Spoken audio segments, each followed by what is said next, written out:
Getting into week 2 of our Swiss adventure. What a day we had yesterday. The most Maximos ever in an ECS match. Today we've got some teams playing for the top, some teams playing for survival, some teams are just playing. Also Rico, apparently he's in the country. We'll have to find out where he is exactly. But I'm Mr. Maximo. This is the European Cricket Series Switzerland and it starts right now.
Good morning to you, good morning, wherever you're watching from around the world. Welcome to another huge day in European cricket. I want to say a big hello to all of our viewers watching on Swiss Sport TV in this wonderful nation as well. And Switzerland has been bringing it action-wise so far. What a start we had to yesterday, day 8, the most Maximos we've ever seen in a 10-over cricket match here on ECN. And I expect some more big hits today. We're going to start things off with match number 41. So this will see the Zurich Crickets taking on Alton. And let's see what happens at the coin toss. Rob Kemming has the two captains. Welcome back, Alton. Your call. Sure. Heads.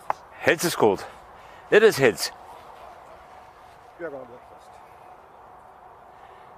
So Shahid Waridu has won the toss for Alton and is elected to bowl first. I don't mind that. They like to chase. They certainly have the batters to chase things down. Now Alton, they are basically chasing top spot. If they could win all their remaining games, I think they do get that top spot and they go automatically through to the final. The other 4 teams we'll see on Finals Friday will have to fight for that other spot. So the difference between first and not first is huge. They could probably afford to lose another game along the way, but they wouldn't want to because the Nomads, they currently occupy that top spot and it could be net run rate then that would decide who gets that automatic qualification spot. For the Crickets, they've got heaps to play for as well because I think they need to be pretty much perfect to make it through to the 5. But the Crickets, they have shown that they can beat some of the top teams. We saw them with some excellent wins over the top 2 teams earlier in this series. So I think, a lot to play for both teams. Now here's the good news with the weather, that we don't have any rain forecast today. I know we had a few problems over the last couple of days with rain constantly interfering. We're expecting a maximum temperature of 20 currently. It's about 14 to get this one going. So I think it'll be a much more pleasant day for the players. It's going to be pleasant for us as well because Rico Full, well, he's not here just yet because he got in late. Hopefully he'll be here soon. But right now, Andrew Leonard is going to take you to the first ball. Lenny, good to have you back. Of course, the news from the toss in match 41 is that Alton, they've won the toss and they're going to field. All right, thanks as always to the main man, Mr. Maximo. That is Vinny Sandhu. And the good news is, well, I don't want to say it's a fine summer's day because it's not yet anyway. But it is certainly a lot more pleasant than it was yesterday. Got a great photo of one of our Spring Productions crew fully covered in, I think they brought blankets from the hotel after a stint of camera work yesterday. It's not too pleasant up at the top of the stand, but it's even more difficult when they're out there with the cameras. So our thanks to the team. This is going to be game day number 9. Here we go, match 41. And as we can see, Vinny's summed it up perfectly, hasn't he? Alton, well, they're looking and thinking of top spot, but for the Crickets, it's not quite must-win territory yet, but they're going to have to win some of their remaining games to get into the contention of the top 5. Khaled Niazi, keep your eyes on him. Good little cricketer, good value on the fantasy dashboard too. But for Alton, well, they've kind of got power all the way throughout, and the fantasy numbers add up to that. Their top 8 and indeed their number 11, all more than 100 fantasy points. That's probably one of the most holistic team efforts that we've seen.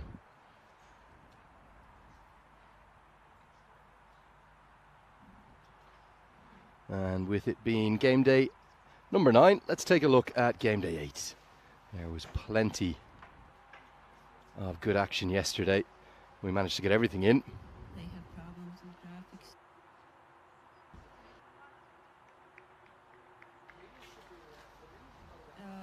We're checking, but maybe in the wake up, I don't know. Okay, we might not have those graphics just yet, but I'm going to guide you through those games from yesterday.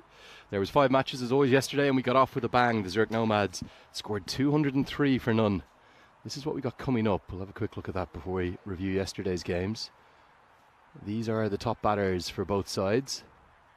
Firdoz Rahimi, one to keep your eye on, as is Norkan Ahmadi. Look at that strike rate, really good, up over 200. Karuna Murthy, Thrunavukar Saru as well, strike rate over 200. They're the kind of places you want to be. And the top bowler is Khalid Niazi, that little leg spinner. Look at those economy rates. Stanikside, the only one under 10. That sums up how things have been. Maman shown us in patches as well, the left arm seamer too. But just to go back to yesterday's games, yeah, we got off to a start, an entertaining and a remarkable start as the Zurich Nomads powered 203 for none. In fact, the Nomads had just their most remarkable day, winning by 25 runs against Geneva in that very high scoring clash, where Idris Ul Haq nearly wowed us with the fastest century in the history of 10 over cricket. It would have come off just 24 deliveries. He was on 98 after 23. And then the Nomads, after Geneva had beaten the Zurich Lions by 5 wickets, their difficult week continues. They were comfortable against Cossonay, winning by 7 wickets with 13 balls to spare. And in the final game of the day, they hammered the Zurich Lions by 10 wickets with 4 overs to spare. So really, the Nomads are the team to watch, mainly thanks to those 2 left-handers. And with their group games having completed now,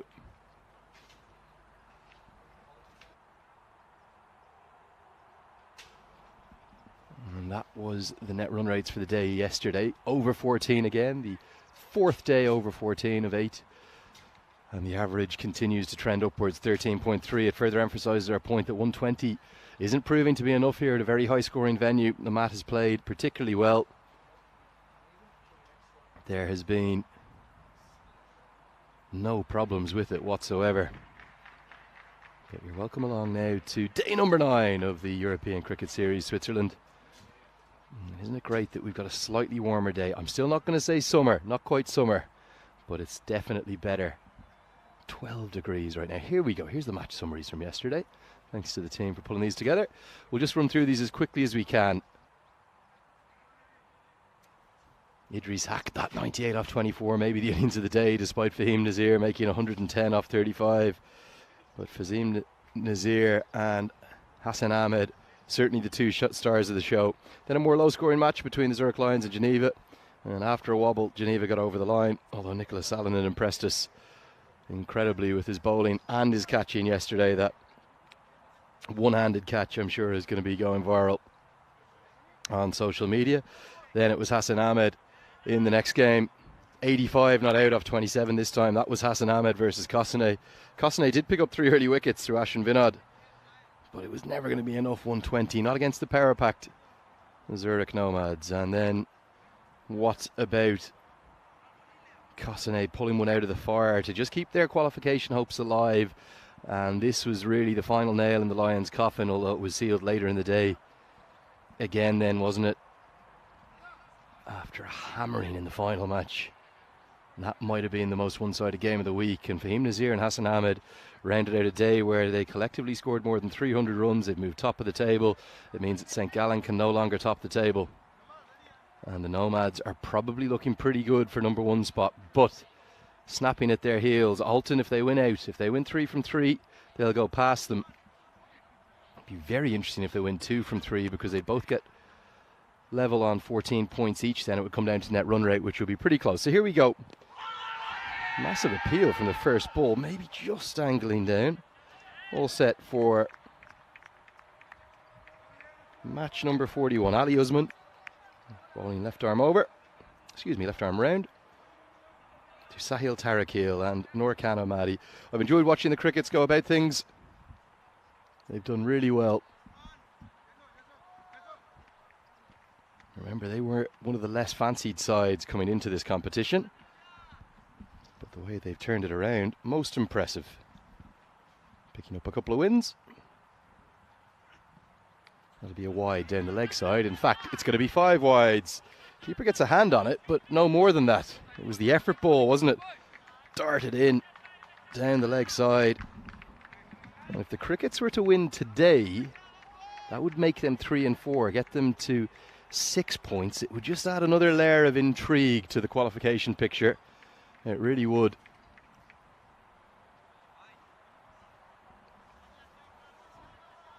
Almost a cat amongst the pigeons. He's going to change his angle now after giving away those 5 free ones. Ali Usman. Tarakil can only inside edge it. Onto his front pad. Whereas if Alton were to win, that would certainly move them into the picture of the top spot. Should be good to qualify, you'd think, with 10 points already, Alton, and 3 matches remaining. But you just never know, do you? How these games are going to play out. And great to have you all along with us today for game day number 9. They come thick and fast, don't they, in the European Cricket League? They really do.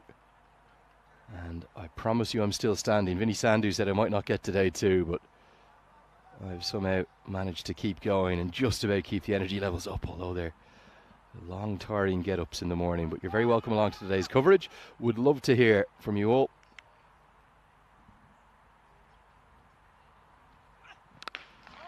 This is driven really pleasingly, but straight to the man at mid-off, who fields nicely. So please get in touch.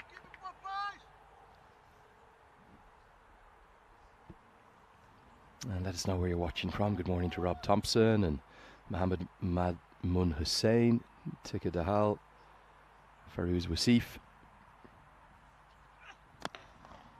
Squeezed out for what will be the first runs off the bat after a slightly sleepy start to a Tuesday morning. Morning to Kroom, one of our admins, Riaz Shak, Aaron Bristy, Mohammed Mahudin Mullah. Great to hear from you all. Let us know where you're watching from as well, won't you? Are you enjoying the action? Any questions about the format, the structure, where the league standings are at? We'll show you those, the points table, the latest update at the end of the second over. It's getting very, very interesting. It really is. Really, only 2 things are for certain right now. As this one's edged and taken, Noorkan Ahmadi. Well, he's gone from his very first delivery. Just got stuck on the crease, didn't he? Didn't go anywhere. Maybe surprised a bit by the extra little bit of bounce, and well, really pace rather than bounce, sorry. And the bottom hand comes off the bat, and a lovely length. Goes to show the bowlers you can get good reward. And Noorkan Ahmadi gets a hug from Malur Staniksai as he walks off. He's taken a long time to drag himself off the pitch, and someone who's impressed me every time he's batted. Today he's gone for a golden duck, and maybe just missing his feathers. There he goes golden. He does go golden. It was his first delivery, Noorkan Ahmadi.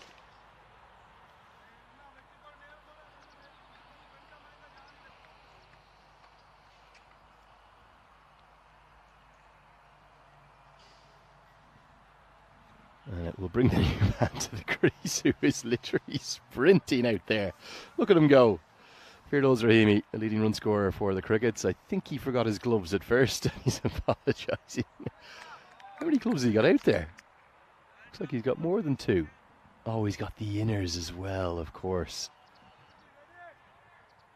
Something you don't see used as much anymore. Batting inners. I did use them for a while, but I know this will sound like a strange comment. It makes your hands feel very large, and I don't know, for me, other batters will probably say different. For me, it felt like I had less control with my 2 hands working together, and then when I went back without the inners, it certainly felt a lot better.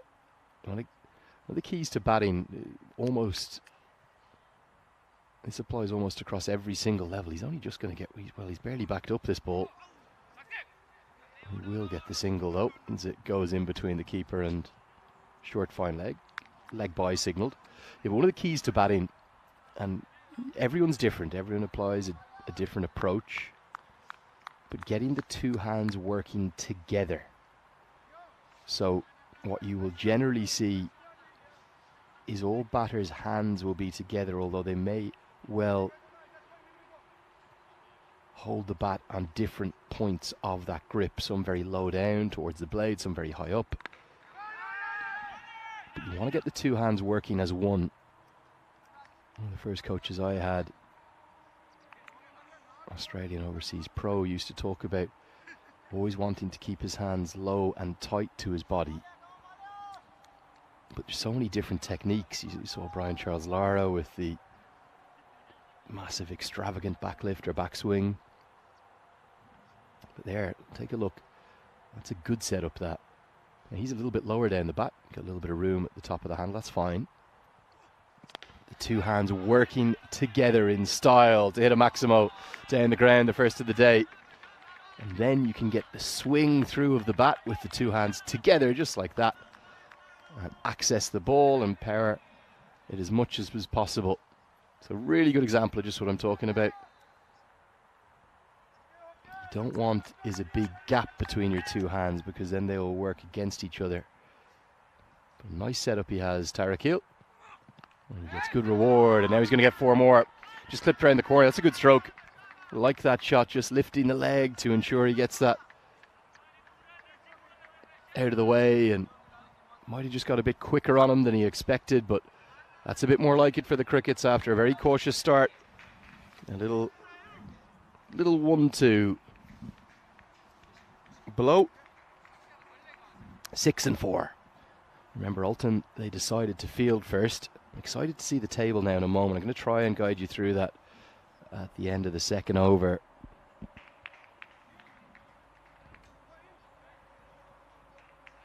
Lovely to hear from everybody. Ivan B coming into the chat. Rob Thompson saying Dave's probably asleep. Kroom saying Derek turned gold. He did. That's a slower ball. Chipped and held. Oh, a lovely catch to start the morning. Rahan Staniksai. Well, he moved well, didn't he? The big man went to his left, and I hope he hasn't injured himself. He's just half skipping. No, he's okay. Just didn't quite get it out of the middle, and it became a catching opportunity. Just half a pull-up from Rahan Staniksai, and that is going to make it 2 wickets in the first 11 deliveries. And Ulton, one of the form sides in the tournament, you've really been relying upon a complete team performance rather than any one individual, are into the game early. And they're into the middle order as Khalid Niazi is going to have to walk out. It's 19 for 2.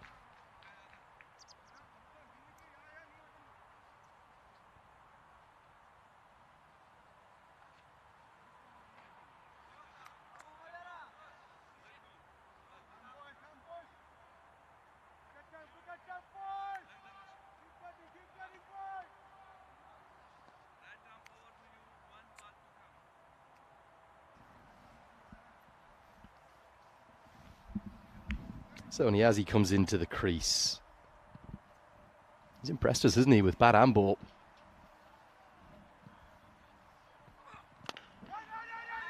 Gets off the mark immediately, worked into the leg side. Seen a few pieces of fancy headwear. Looks like a mini sort of bandana or something he's got underneath his helmet with the white tail element sticking out the back. Okay, let's have a look at the standings.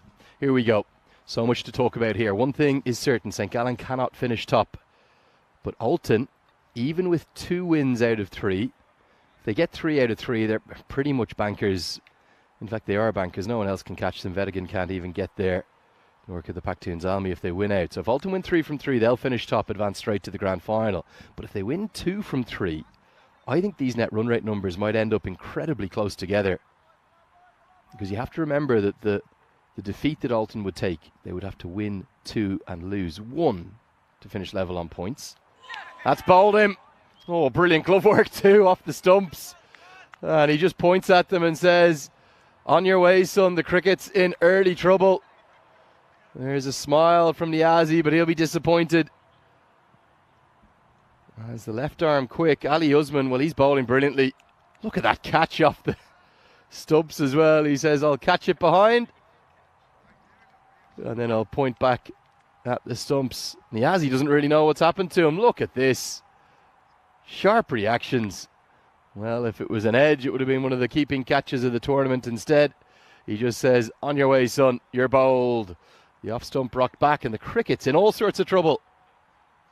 Abid Baraksai is going to have to come to the crease.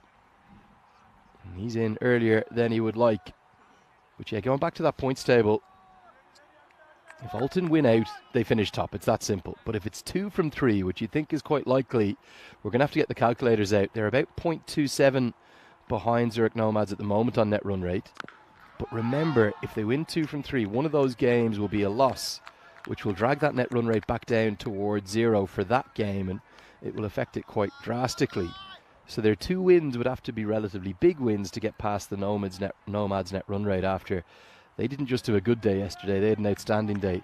The 3 victories all being big ones. It's down the leg side, will be given as a wide. And there's really nobody else who can get into top spot contention with the exception of Geneva. Geneva could also get to 7 and 3, could get to 14 points too. And maybe, I think that's really it.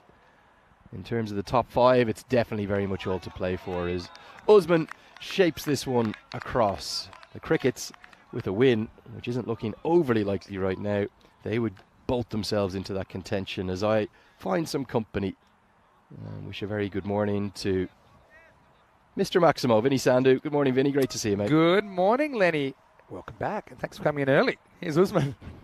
just about.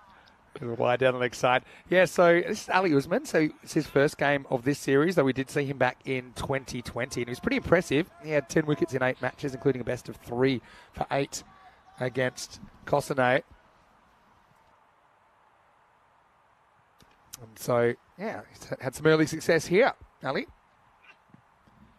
But, yeah, Lenny, ideally, you were going to have a kind of easy breakfast back at the hotel because Rico was meant to be doing this game, but Rico had a bit of a hold up yesterday. It can happen.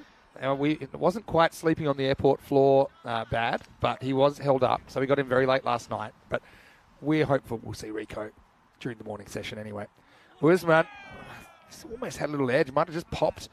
It could have been the cutter from Ali Usman, but this is a brilliant over so far. Brilliant spell. Pardon my ignorance. How do you get from Romania to Switzerland? Is it a train? Is it a bus? It'd planes, trains, or automobiles? I don't think there's a direct flight. Okay. There may be, but also sometimes direct flights aren't on the particular days that we need them. So Rico had travel yesterday on a Monday. So it was his connecting flight, I think. His first flight was delayed. This is in the air, and I think it's a fingertipper. Them out at point. That's Yasutharan through Navukarasu. They're going to come back for 2, so probably a half chance at best. He goes the baseball style slide into second. I don't think it was intentional, but it is the end of the over, and it's 24 for 3. There was just a little bit of dew about, so not going to be easy to hold on to that catch. Maybe just saved a couple of runs. It could have flicked away for 4, and look at this, for getting it in style. Way down he goes. It's early morning issues. Dewy, isn't it? Dewy. A bit short on the power play, 24 for 3. Looking at the teams here. Yeah, Ali Usman looks like a very good inclusion for Alton, who are already in the box seat, like you said, to finish top, but their destiny's in their own hands. I agree with if they get 2 out of 3, it's going to be super tight. Calculator time. Yeah. Yeah, calculator's got to come out. We've got the supercomputer. We save a lot of its memory just for those net run rate calculations because less is being used on the expected scores these days.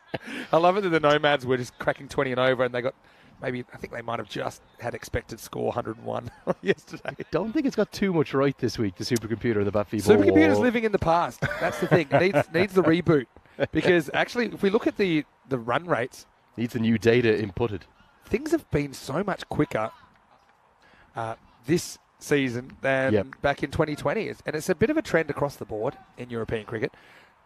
Let's just hold up now because here's Shaktiswa Sivakaran is going to deliver a full toss first up, belted down the ground and hit for 4. Nicely struck by Rahimi. The Crickets need to get moving, and they do. First ball of the over. Yeah, full toss.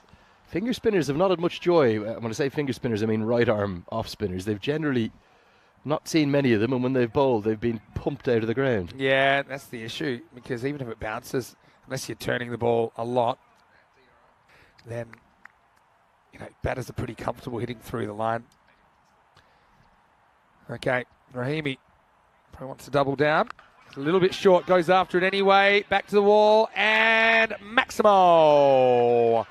Not perfectly judged, I suppose. A slight miss hit. The fielder was interested, but he couldn't quite climb the ladder. 6 more to the Crickets. Yeah, my point remains. Off spin, right arm off spin. As we look at the net run rates Another throughout the day. 14 day yesterday. Yeah, Okay. fourth of 8. Yeah, and 13.3 up from 9.9. So we're talking like 34 runs per innings higher on average. What happened on day 3? Was I here? 11.9. That doesn't seem right. Yeah, so even that's above a normal average. Even that was better than any particular day in spot 2020. So I think the supercomputer, like I say, they're still feeding in the 2020 scores. Just hit pretty well, but straight to fielder Ali Usman, who's been a good inclusion this morning. So yeah, you need more. Basically, now we're talking kind of 135. And I think also when we get to the finals, normally that, I suppose, par goes up a little bit. There are often a couple of teams that'll drag that average down a little bit, that by finals Friday, they're not in the equation. No ball. Great keeping. Maridu's on fire with these meaningless takes at the moment. 2 outstanding takes. And look at him, he says, yep, hit the edge of the mat, just took it, no problem. Free hit incoming for Barakzai. He goes after it. Does he have the distance? I don't think so. You can let this drop if you want. Doesn't. Takes it because he's really good. Really ecstatic, Zaya.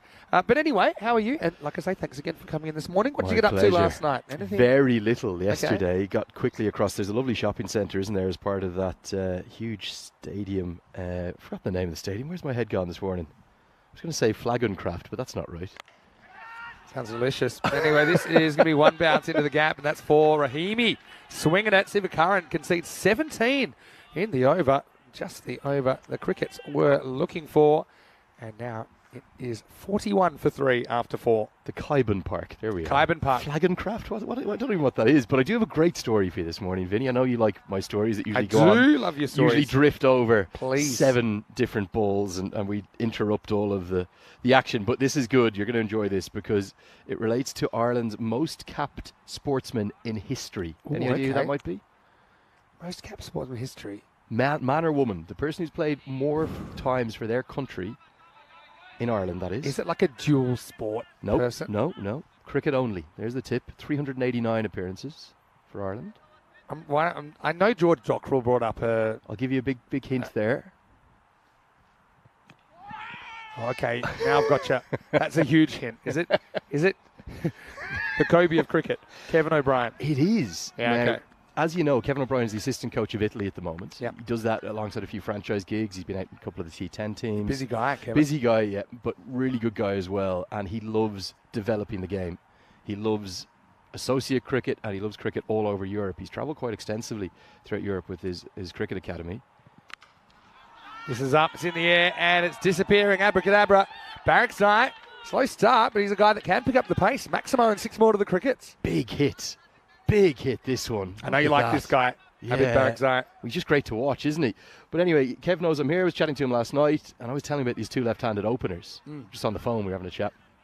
I said, genuinely, these 2 are guns, and I was trying to compare them to the Austrian team or maybe the German team that we saw at the T20 World Cup qualifying. I was saying I was really surprised that Switzerland didn't get through their sub-regional qualifier last year, but it was quite well explained to me yesterday.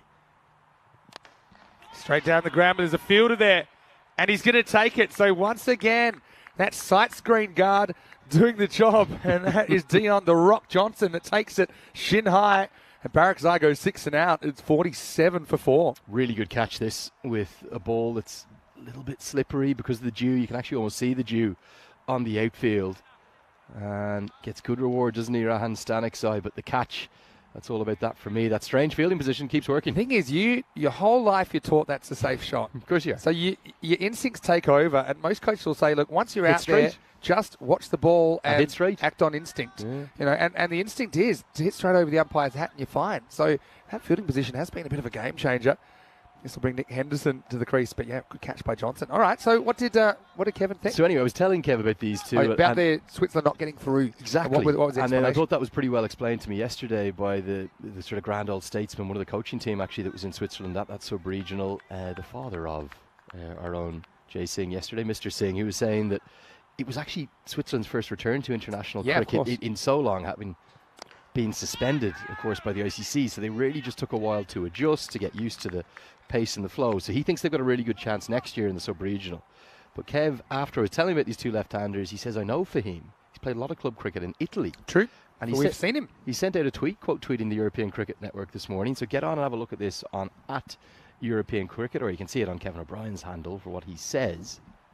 And he says, I've seen Fahim play quite a bit over the last 18 months. When I saw him playing in the Italian EC, I'd hoped he'd be an Italian national player. Yeah. Proper player. High praise indeed from one of Ireland's greatest of all time. Wow. Well, I mean, we know that, but it's nice to see a few other people noticing. And yeah, we've seen Fahim play in the European Cricket Series for Gina Brescia as well, who are one of the top clubs in Italy.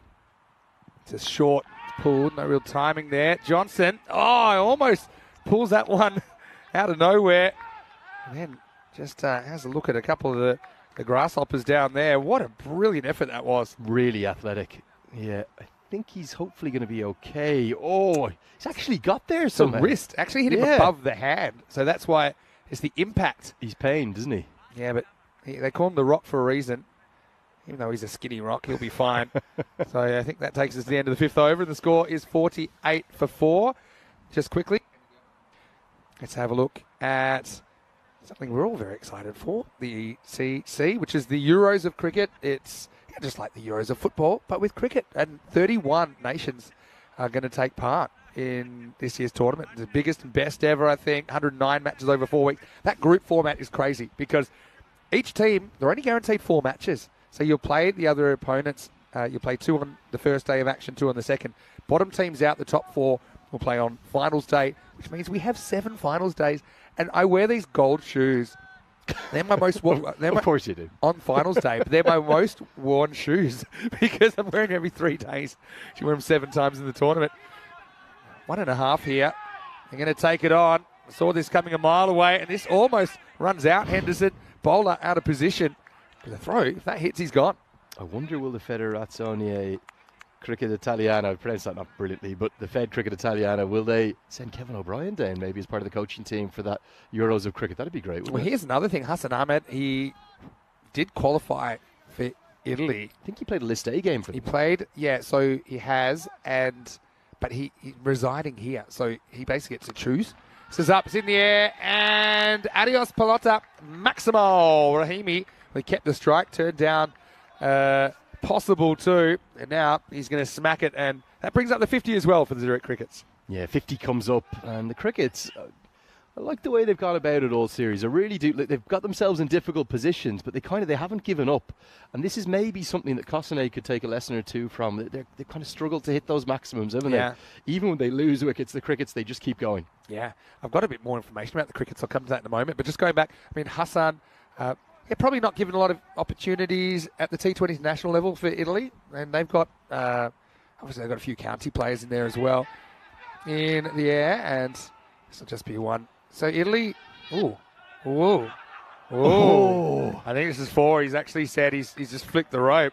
So Ali Usman, welcome back to the European Cricket Series. Done some very good things so far. But this time, he must have just flicked the rope while he was holding the ball. He was trying to touch the ground, but not actually touch the rope to regain his balance. I think it shows again the dew. And the reason we have dew here, Vinny, not going to see it. It's going to be behind the dugout. But the reaction of the Cricket's bench, you all jumped into the sky. Blind spot. Dew is because it was so cold last night, Vinny. How cold was it? Incredibly unseasonal. I think it got down to 4 or 5 degrees in August. True, but what's going on? I don't mind as long as we have a beautiful day today. Well, we're expecting 20 degrees. And that does actually look like probably the best day of the entire 10 days or so that I've been here. We'll get the good weather just when you go, probably. 'Cause I know you're here for it today, tomorrow, and then it will Thursday. be back to Ireland where it rain. And the first time I've been there in 2 years. It'll be pretty much. nice of you to do your first Ireland-India match, and I'm sure you'll enjoy meeting the players in the rain breaks. Thanks, Vinny. Couple to come in the Nice sixth to know over. you've got my back. Here's the rock. Oh, thanks. Well, yeah, I'm not sold on this hitting the edge of the pitch. You know, he's got a bit of natural bite back. Maybe it did. I think the reverse angle's the one we need. Yeah. It might have just been a kick up of that AstroTurf. Yeah, may have. Yeah, this will be interesting, this one, Vinny. It was probably a wide anyway, so it definitely came back a bit. Oh, I like that. Free hit. Yeah, and probably will be caught for a free hit. Maybe not. But let's just say it's probably a bit of natural justice there. That it would have been wide anyway, so just a single off the next ball. Sometimes, I mean, Italy tend to bring in a few players that we don't really see in the European Cricket Series because they've got a lot of players qualified that are living outside Italy that they'll bring in. Whereas Switzerland, pretty much their national team is the team that we see here when ECN visits. So Hassan, I think he's made up his mind. He wants to play for Switzerland, made his T20 international debut recently for the Cup. He was voted top batter in the tournament. Fahim Nazir was the MVP for the tournament. And going from strength to strength, and I'm sure we'll see him this weekend. We'll see both those guys this weekend in the international. 6 overs down here in the first match of the day. The cricket's 63 for 4. So when Hassan Ahmed plays, let's say, you said it was for Brescia, was it? Yeah, Jenna Brescia. Yeah, in the European Cricket Series, Italy, and then he plays here as well. Is that double dipping? Not really. I mean, these guys, because they're amateur players, I mean, it's up to federation, so they do need to get an NOC to play elsewhere. But I don't think it's a bad thing because, again, European cricket is all about connecting like-minded cricket lovers. Yeah. So the fact that you can go and play, and it's not for money here. It's not for money. Okay, there may be some little expenses reimbursed, but there's not a lot of money It's at all. personal pride. Yeah. So we'll see. Love of the game as well. Yeah, going, and that's one thing that's been great about ECN bringing communities together. For example, when we go to Khartoum and people will play against each other that would never play against each other otherwise, and they form bonds, and then we'll even see players popping up for different clubs around Europe.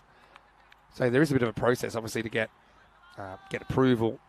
But yeah, I actually don't think it's a bad thing if we can have players travelling around and representing multiple clubs. I mean, you see it in franchise cricket, don't you? You don't say, well, sorry, I'm a Mumbai Indians New York player. I'll never play for anyone else. I bleed the blue.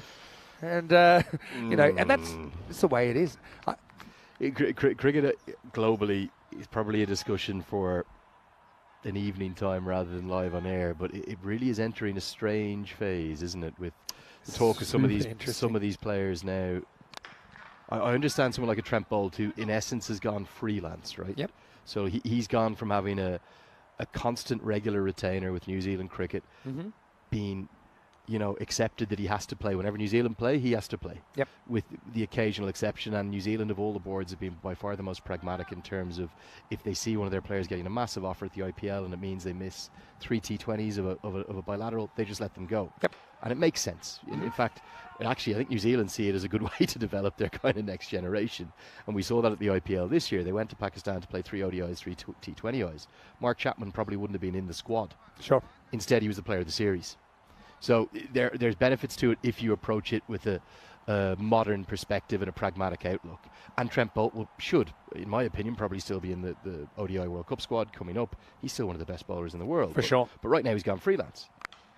Up in the air and out of here. Maximo Rahimi up into the 30s. Going about 10 and over at the moment. Tick above it now after that shot. It's a good shot, Vinny. It's a really good shot. Really good shot. Takes it up, hits it out in front of the body. A lot of pace in this pitch, to be fair. Stunning Zite. He's a good bowler. He's got a good slower ball, good off cutter, and even a leg cutting slower ball that'll bowl. Maybe we'll see it here. It's an interesting one, isn't it? And this is for me, I mean, cricket and football, I like to make comparisons because they're the two most watched sports in the world, but they're very, very different. So typically when a footballer plays for a club, he plays for that club. Occasionally might go out on loan here or there, but that's because football, typically there's one, at least in the Northern Hemisphere, there's one season. It's now a really long season. Whereas cricket clubs now, if you want to call franchises clubs, are now 2-week, or 3-week, 4-week pop-up events around the world. Yeah, and you have the same players essentially. Just wow, what's he done here? I want to know. Okay, this is going to be an interesting one because we got two issues here. Is the ball dead or not, and is he out? Well, let's answer the second question first. Yeah, I think he's just okay. So if he gets the toe down, the other replays are irrelevant. So I think he is fine. That's fine.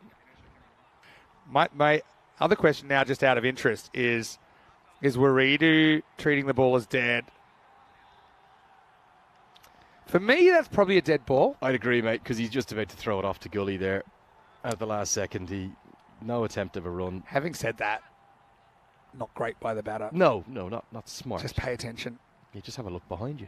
Sometimes you just got to keep your foot down. All right, Rahimi, last ball of the over. We'll get another one because that wide down the leg side. So you essentially have the same, I don't know, I'll pick a number, 60 players, 80 players, 100 players, let's say, that you'll see everywhere. And it is an interesting one because I don't care who you are. If you are, yes, you can be loyal to the team you're playing for. But, I mean, if you really chat to these guys, how much can you love a team when you're playing home for 2 or 3 weeks? Having said that, now we see the new trend with some of the same team names and team owners getting multiple franchises around the world. So it's just, I'm not saying it's good or bad, I'm just saying it's interesting. Well, that's 4. It's a great effort, though. It's 4 on multiple accounts. Rahimi moves to 39 at the end of the 7th over, the score 76 for 4. Yeah, he's playing really well. I suppose, like you said, the big difference with soccer is twofold. One, soccer season now runs for the best part of 10 months in the club game, and then you have 2 months of internationals. That's what we've got to look forward to come up. The Jamboree moves on to Germany for best part of a month before Italy, then the break for the Euros of cricket, Croatia, Malta and Spain. Quick tangent. Which one of those places that we've already been would you like to have been to that you haven't? Well, the one coming up that I would love to have joined you in would have been Croatia, because I've been there once and it is stunning.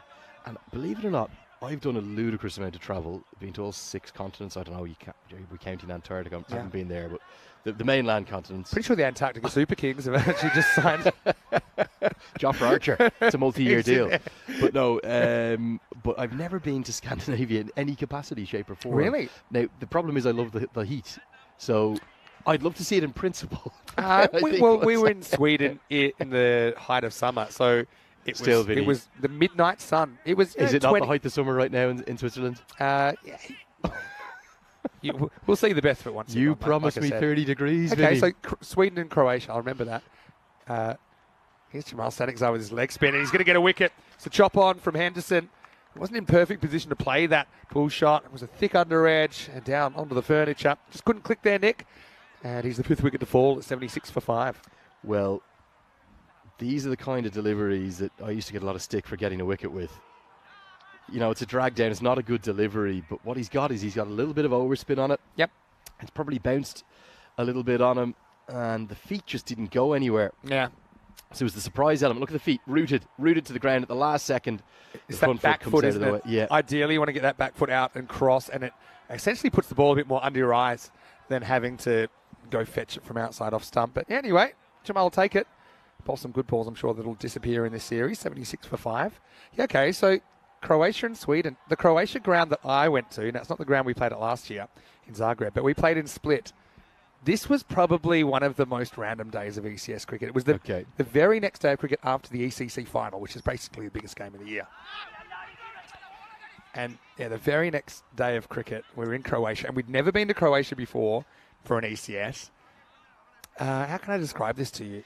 It was at the Hotel Resnik, which is great, but it was pretty cold, and the cricket ground is part of that kind of hotel complex. And how can I put this?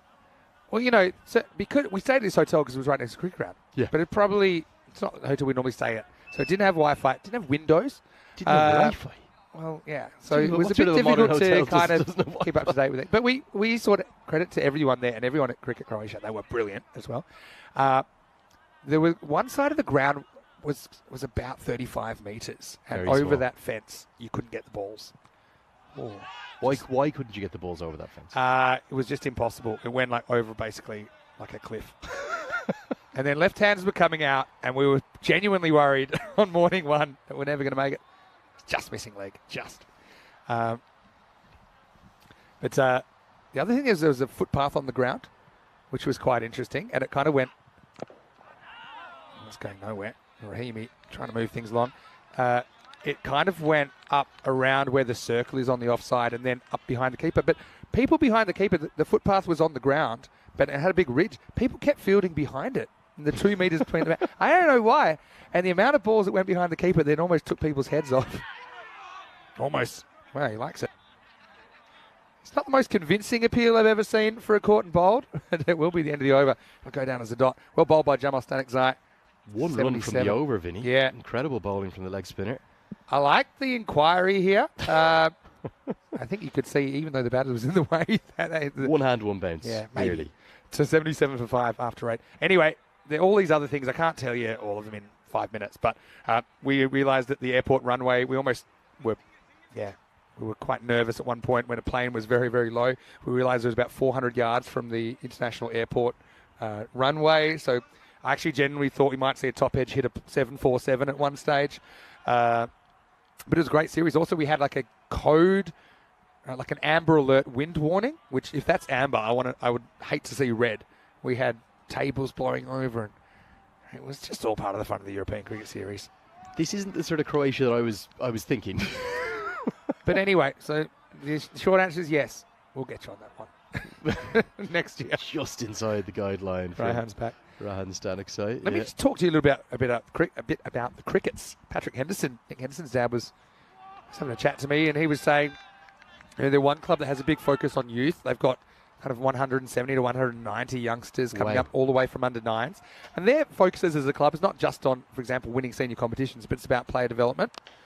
In the air, this will be 6. Nicely struck. Jabakil gets one away. Maximo as the crickets chirp their way into the 80s. Yeah, nice stroke, and gets a big pat on the back and a tap on the back of the head too from his batting partner, because as of up to that point, Firdaus Rahimi has not had a lot of support.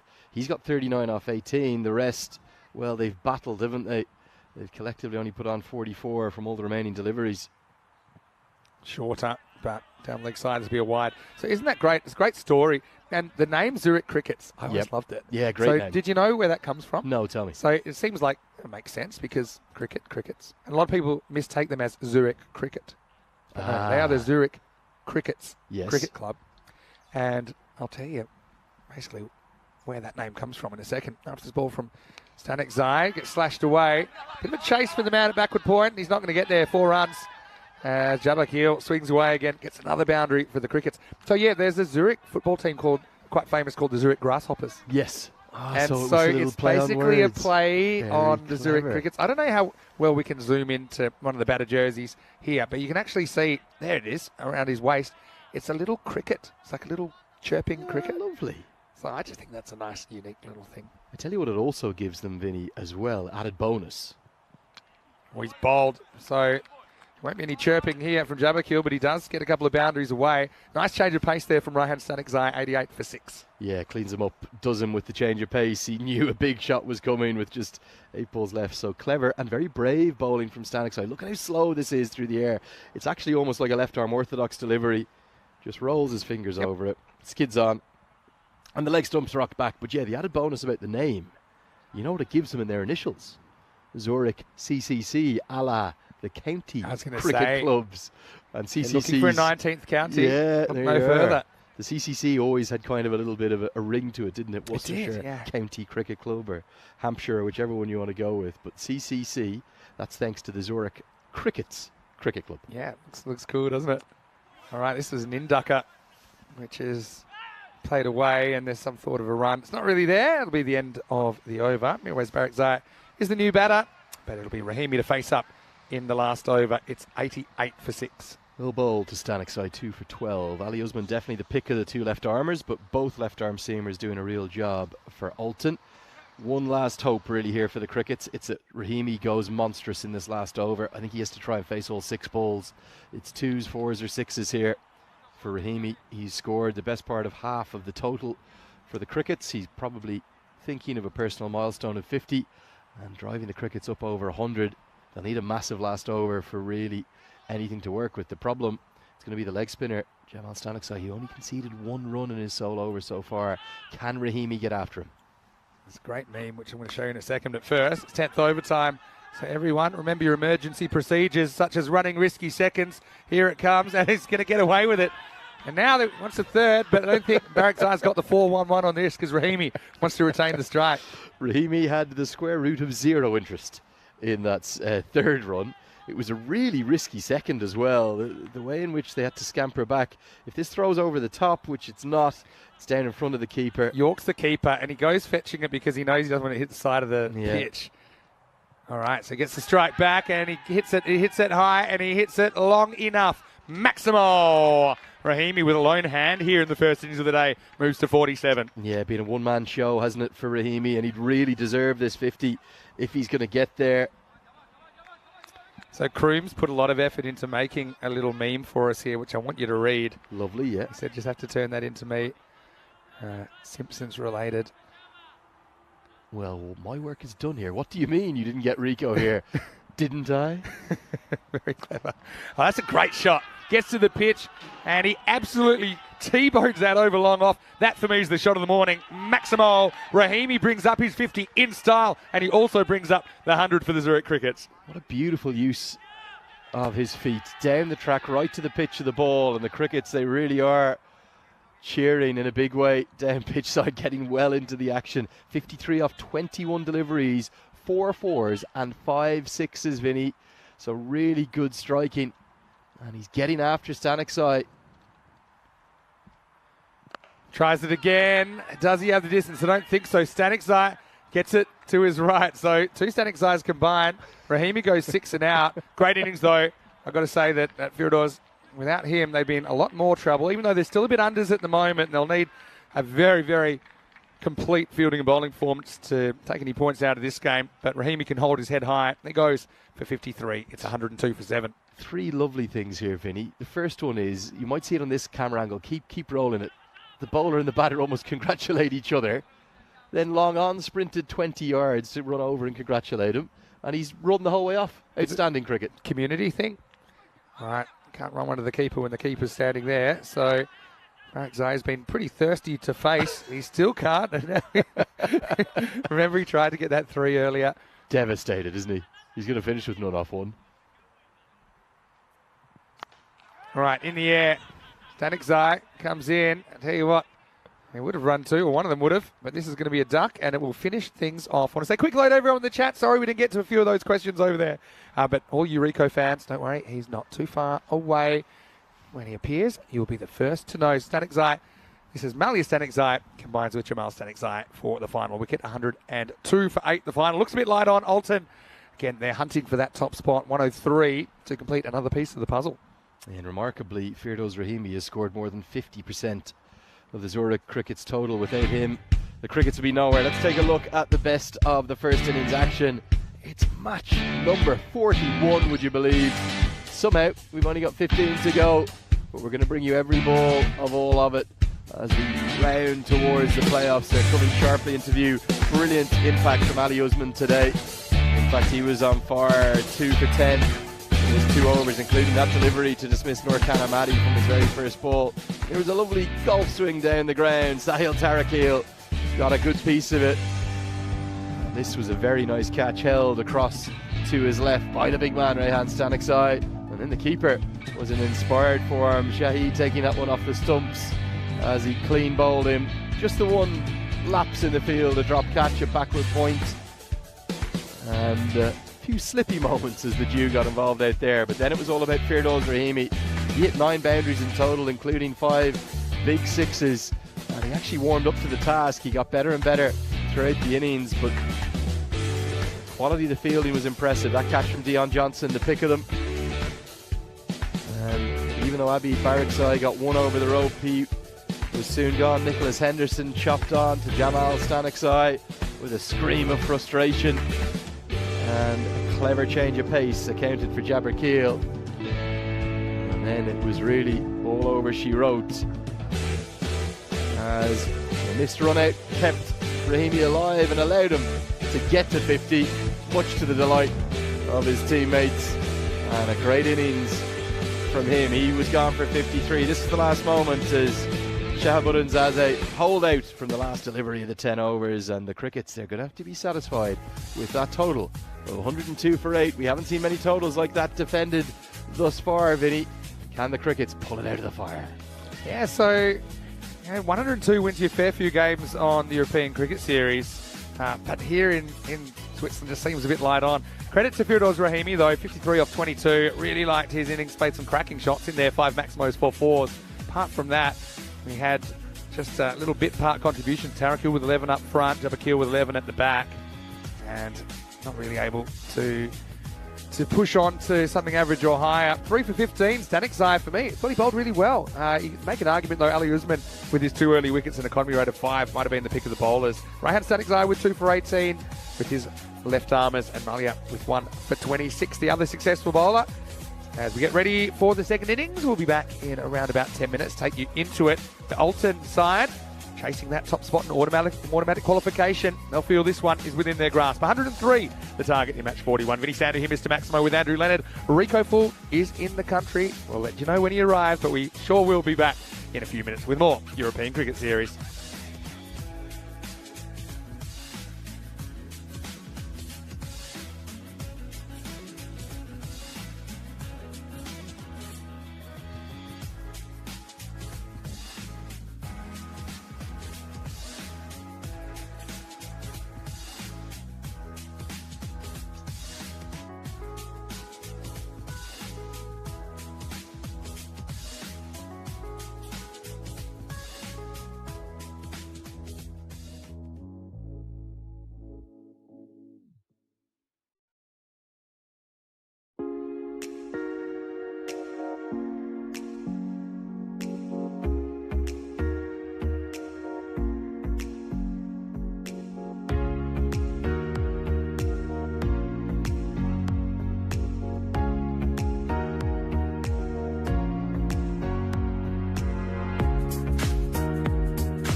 Hello, cricket lovers, and welcome back to Switzerland. It is day 9 in this European Cricket Series. Vinny Sandu here with you, Mr. Maximo, for the European Cricket Network.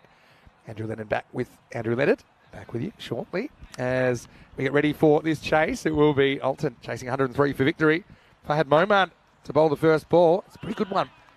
Up and York's the batter. Interestingly, we've got Shahid Waridu, the captain, out there opening the batting for Alton. He's out there with Yasso Thirunavukarasu.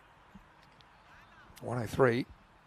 Should be a walk in the park for Alton, but the Crickets, they've pulled off a couple of big scalps in this series so far. They'll have to take some early wickets and keep the dangerous top order quiet. This one's just okay. Yeah, well, let's just say he gave it a good think. For me, I thought it snuck inside. I feel like this is a harsh one on the bowler. No, it's not a wide. Very marginal, Vinny. Welcome back, Lenny. Very And marginal. you were a bowler. You wouldn't have been happy with No. The one that always used to actually really kill me, whether you thought I was brilliant or terrible, I always turned it a long way. that. Okay. That's good. Definitely both ways. Big ragging leg break. Good one-handed pick up here. Oh. Might be close. Great one had to pick up in the first place. Yeah. And sling it back, kind of sidearm to Nick Henderson. He doesn't really glove it that cleanly, though I do think he probably has the ball when he breaks the stumps. But the first question is he out? Maybe we can see whether he has the ball or not here. Yeah, I'm not convinced, but let's have a look if he's in anyway. He's in. He's good. Yeah, he's okay, I don't think it's a clean take for me. I think the ball's already popped out of his hands when he hits the gloves. Anyway, so you turn it a long way. So yeah, so the one that really killed me was particularly when the leg side wides came in. That's fair enough. Oh, wow, that's fair enough as well, as Yasso gets his eye in ECN style, whacks his first ball out of the park. Maximo, the first one of the innings. I'd love to know, we should have had a counter on this, shouldn't we? The number of times the first ball went for 6 in a batter's innings. It'd be in the 40s or 50s. Can I aside something just quickly, because it's a quick one. can. The Belgian coach in 2021, think of modern coaching, he said, There's 13 of you here. I want every single one of you at some point in this tournament to have hit a 6 off your first ball face. It's the exact opposite to the way I was coached. I didn't know Brendan McCullum was coaching in these. You have not hit a 6. And in the end, I think 8 or 9 of them had done it during the tournament. Anyway, okay, so you basically were turning it square. So what weren't you happy with as a bowler? The one that really killed me, right, is as they're going to scamper a quick single. So if you're bowling leg breaks and they turn a long way and you've got to, my Google actually turned more. I'm making myself sound like Shane Warne here. I'm not saying I landed that accurately, but it always turned a long way. And he used to get really good batters out and he used to get it for lots of runs. That was that was me. 10 overs, 4 for 70 wouldn't have been unlikely. And this was back in the days when if you went for 7 and over, my God, shambolic. You're dropped forever. The good old days. It's pretty well bowled, but also a good shot to get that much on it. And I think it has, I didn't get a great look at it. I assumed it hit the rope. It was actually a good effort, but then he was basically stranded. A bit like, though, when you make a phone call in prison and you got the glass in between, he knows he can't step across, and I think it just... Ooh, I think that might be okay, Vinny. Well, I think there's grass in between the ball and the rope there. It's very brilliant hard to effort tell. from Firdaus Rahimi. Outstanding, in fact. My thing is the poker face gave it away. I think that he kind of acted like he hit the rope. But let's see what the final decision is. I think it has been given 4. Yeah, it's a tough one. I think, to be honest, the fielder... I think maybe it's un-4. All right. I think there was... I kind of agree with you. Slightly longer grass. All I will say is the fielder directly above has a better view than even we do. And he kind of... He didn't signal 4. Yeah, so they get 2 for that. So I think that's fair. I think that's the right call. Can I guess what your complaints can be with wides? Please. Because we tend to judge wides where it goes past the crease, whereas umpires can get fooled by where the keeper takes it. So if you're turning it a long way, this one is off the inside half of the bat. That should race away to the boundary. I wouldn't say race, but it does get to the boundary. Yasso with another 4, turning into a good first over here for Alton. So was that your complaint, or is it something slightly different? Yeah, look, the one for me was where, so your margin for error, we see it's 104 games since the Golden Ball. I've promised it. I'm running out of days. 3 left to make sure that happens in the group stages for you, Vin. But yeah, so your margin for error is very narrow as a leg spinner, right? So if you're going to attempt to pitch your leg break just outside the off stump to bring your googly into play. But so let's say you pitch it on a 5th stump. Yeah. Hey, that's a good delivery, right? I think so. But I would be turning it that much that it might go past the attempted cut shot of the batter in and around the guideline for the wide. Now, the batter is 100% had a chance to play a shot. Yep. Okay? Now, I know that's not exactly how the wide law works. But in my opinion, if the batter's got a good chance to hit the ball, and there's no reason he can't play a conventional cricket stroke to hit it, it shouldn't be given as a wide. And you'd occasionally get umpires who, oh no, that's turned too far, it has to be a wide. Yeah. Like, why are you punishing a young leg spinner for turning the ball? You want to encourage young leg spinners to turn the ball. True. Well, come back to that in a second. This one's a fall down pull shot first up from Waridu, and he won't get it away. Nice fielding there. That's Shahabuddin Zazai. Yeah, okay, I suppose I totally agree with the spirit of what you're saying there. What we've realised, and look, maybe this works in 10 over cricket and it doesn't work as well in 20 over cricket, though I do think it's predominantly 50 over cricket I would have been playing. We're on the right track here on ECN with our wides. I think it's something they keep messing up at higher levels. And again, I come from a baseball background where there's a fixed strike zone. You need to put it in there. So the way we play is that we judge it at the crease. So you've got that tram line at that intersection of where the tram line or the vertical line intersects with the popping crease. If the ball's not completely inside the tram line on the offside, then we call that a wide. All right.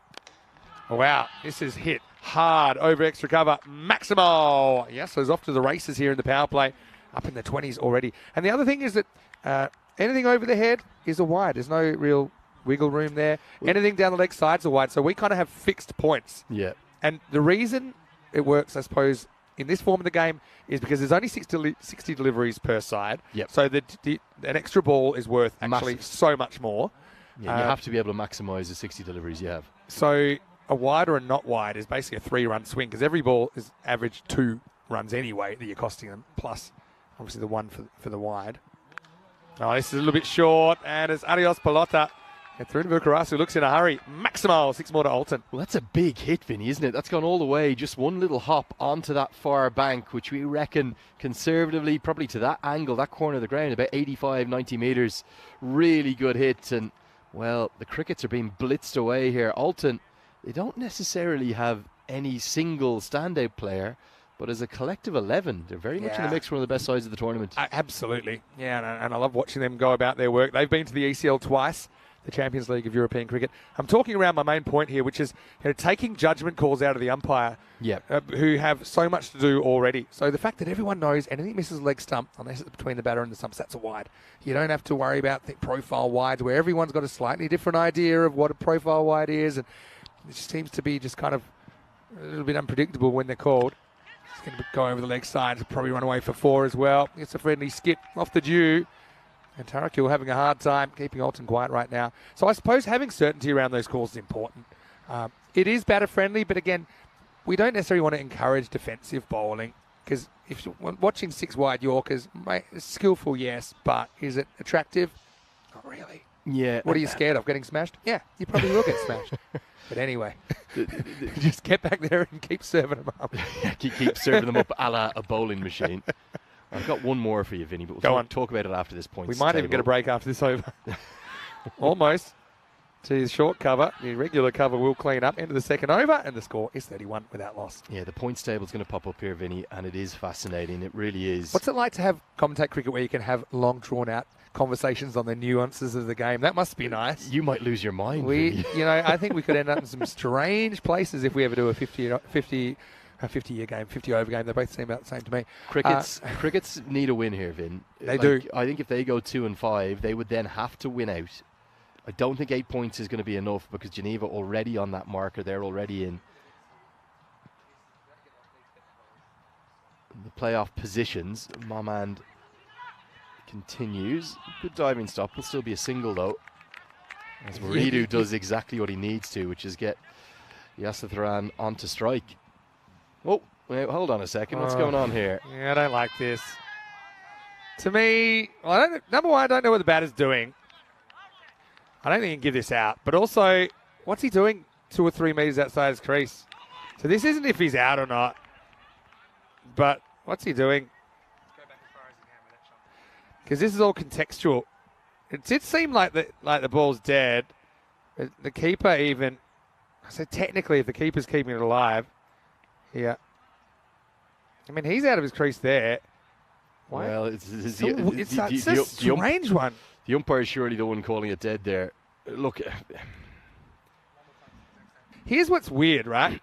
Ruridu who hits the ball. He hits it, he runs. And then for some reason he turns for 2. And so if you want to be really technical here, like he's out of his crease. I think he wants to have a chat there. He's asking the umpire, can he go down and have a chat? And he's saying, no, you can't. Not yet. I think this will be a dead ball because it just feels like that's the right thing to do. But it's not very smart. I will say that. Oh, he's been given out. And to be honest, this doesn't quite feel like cricket to me. I think they might withdraw the appeal. Only because, okay, technically, this is the real spirit of the game one. Oh, the spirit is, he's been given out. I don't know, Lenny. What do you think about that one? Vinny, times like this for me, I'm best just saying nothing because I sit so far on one side of the fence, I'll only upset people if I give my opinion. It's not for me, Vinny. I will say this, though. It's dumb from the batters. You know, yeah, but you see... But this is what I'll say. The situation is created. The fielding team, I don't think that's quite right. Now, I agree with you 100%. But my other point is it's completely avoidable because you can't just turn for a run and walk straight out of your crease again. I mean, that's not smart. Agreed. So I don't like it. To me, it's not cricket. But technically, I think if you look at the letter of the law, the keeper was always saying, hey, are you guys wandering out of your crease? I'm here. Like, don't. The ball's alive. Yeah, the thing, I'll be honest, I was preparing to continue our discussion about the points table or whatever. I wasn't watching the extra cover fielders, so we won't get that on a replay. So I won't be able to tell you clearly enough as to what exactly his intention was. Did he feign underarming it to the bowler? I think what happened was one fielder fumbled, another fielder got there, but it was clearly only ever going to just be a single. And he grabs the ball and he throws it in. And meanwhile, for some reason, the batter's 3 meters out of his crease, and the other. It's just a strange time to have a chat. It's the first ball of the over. Yeah. What did you leave unsaid at the end of the second? Anyway, no good deed goes unpunished. Here's the Bermuda Triangle, and it's going to be caught. And Jamakil is going to take the catch. Well, the cricket, they're playing for their tournament life as well. Don't forget that. Waridu now has time to have an extended discussion with Trunavukarasu as both of them depart in quick succession. It's 33 for 2. Well, they can chew over it in the dugout, can't they, Vinny? Yeah, not maybe necessarily the greatest shot, but maybe a little bit results-based thinking that. Very good catch, though. Nicely held by Naraz Jabarkeel. We talk about the spirit of cricket. Delighted. Now we know the spirit of crickets. This is a real classic one where I think the letter of the law versus what feels right.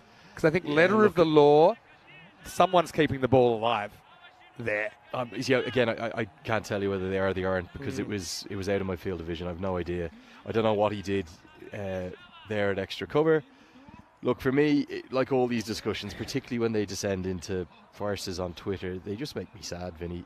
But do we need... I love the game. I love the same game I was introduced to as a 7-year-old. Yeah. You shared joy with your opposition. And look, we've seen such an exceptional spirit of cricket across this tournament in terms of the interaction, the engagement, the shared experiences, the camaraderie, the fraternity between the players. And you've got a guy there who's smashing it everywhere. He's batting brilliantly. He's clearly not running the second run. True. And Rob says he doesn't think it's even technical. It's clearly out. But so I'm saying technically out, meaning under the rules it's out. Yeah, but you see, this is where these discussions on Twitter just descend into a farce. But this is you're wrong. No, you're wrong. Yeah, I'm saying... It's like... I agree. Oh. Good footwork. Is it going to be off pitch? Yeah, it'll be no no ball. Free hit to come. Murali Nunasake from the new batter. What? You got to go to the origin of what the issue was there. Shahid Buridu says something to the umpires. They want to have a chat. But the umpires actually said no. He said, well, hold on a second. The ball's still getting fielded. So the umpire actually said to him something like, whoa, hold on. Meanwhile, the other batter has started for the chat. Anyway, this is up. It's in the air. It's going to be 6. Will it hurt Alton? Probably not with the batting lineup they've got. Murali Nunasake goes Maximo. He's off the mark. Yeah, good strike into the deep. Nicely hit all the way for 6. So it's I don't understand this. I'm chatty. I'm a chatty guy, right? I love a chat. But be more aware. I just think it's dumb cricket from the batters. Yep. You know, it's like the Bairstow thing. It's exactly the same. It's a completely avoidable situation. It's actually a fundamental. Okay, these players not professionals, so maybe you don't expect as much as somebody playing Test cricket for England. Oh, now there's trouble, and he's going to actually race him back, and it's going to be gone. Under runs at the last moment. We have another run out, and so it's going to be Krunamurthy, another big wicket going. And well, strange times here in St Gallen as the Crickets have 3. It's 40 for 3. Well, I think this is an outstanding piece of game awareness from Zia ul Haq because if he's tried to throw it a direct hit, he's got a very low percentage chance. And then for Khalid Niazi to understand that he's going to start to try to run it in and be able to help his teammate out, I think this is definitely gone. We'll probably be able to confirm it from this angle. Just need to see that the stumps are cleanly broken. Yeah, that's fine. The ball's in his hand and it's beneath the forearm that's knocking him off. So, yeah. Look, that's brilliant work from 2 young cricketers there, Zia ul Haq and then Khalid Niazi. They deserve the 50-50 credit on that run out. Definitely. And the thing is, by Krunamurthy not actually turning and running around straight away, he allows the batter, allows the fielder to run further. So if he turns straight away, then maybe he makes it a little bit more difficult for the fielding side. As it is, they do clean it up, and it's 40 for 3. It also, Vinny, there's a great fielding drill that we used to do, particularly with our elite underage teams back in Ireland. Fielding was something Irish cricket always prided itself on. We knew that we didn't quite have the same bowling or batting skills coming through our systems, with our conditions, with our challenges from a climate perspective, from everything that we face in Irish cricket. But we knew that we could field as well. Yeah. And that was something Adrian Birrell brought to our cricket back when he started with Ireland in 2005. And then we tried to implement it through the Irish and Leinster youth elite systems, men and women. And one thing we always did was a drill called 11-man cricket. So we'd stick a coach or a hitter in the middle, and he'd just have the ball and he'd throw it anywhere. And the aim of the game was to have every single person of the 11 in the outfield had a role to do on that ball. Yes. So if it was flicked out into the leg side to mid-wicket, you might think, well, hold on, I'm at short third man. I've got nothing to do here. But actually, you're backing up the potential throw. Definitely. And the key to the game was, as soon as the ball, not after as the ball was hit, but after it was hit, you'd shout bowler or keeper. And then the fielder would have to do that. And everyone in the 11-man team would have to respond to that. And it's a really good drill to show that you can impact the game. It's been another one just over the field. This has been anything but standard so far. So in the first 3 and a bit innings. If you think, Vinny, that you're in the outfield and the ball's into the leg side, your role is over. That's completely not how the modern fielding game or how good fielding should work. So that Definitely one there not. that's gone to mid-wicket. Look, long on is backing him up. Yep. The man actually at short fine leg should be sprinting round. Anyone on the other side of the field should have a backup role. Exactly. Yeah, so... And if you can drill that into kids from when they're young and then they bring that throughout their game, they're worth their weight in gold as they go through the systems and they can save critical runs. Oh, this is a looping edge and it's caught. Well, another one goes down and it's Nanasakram. It's a big wicket. Cricket's fighting for their life. And that one, he gets down and dirty. And he takes it inches above the turf. What a great bit of bowling as well by Niazi. It's been, I know that you like the look of 41 for 4. Yeah, beautifully flighted. Look at how slow this is through the air. And then it's not just the drift, but it's the dip. So that's what you get. You get revolutions on the ball. You'll drift it in and it will also fall late. And that is what has deceived the right-hander who looks for a very big stroke. Another good catch held. The Crickets, well, they look full of life, don't they? They are scrapping and fighting hard to defend this low total. They might be behind the 8 ball in terms of run rate conceded, but they have got 4 wickets. They do. And this is Malia Stanexo. He's coming out a little bit lower. And I was kind of calling for him in the middle order, although he can do some damage at the top.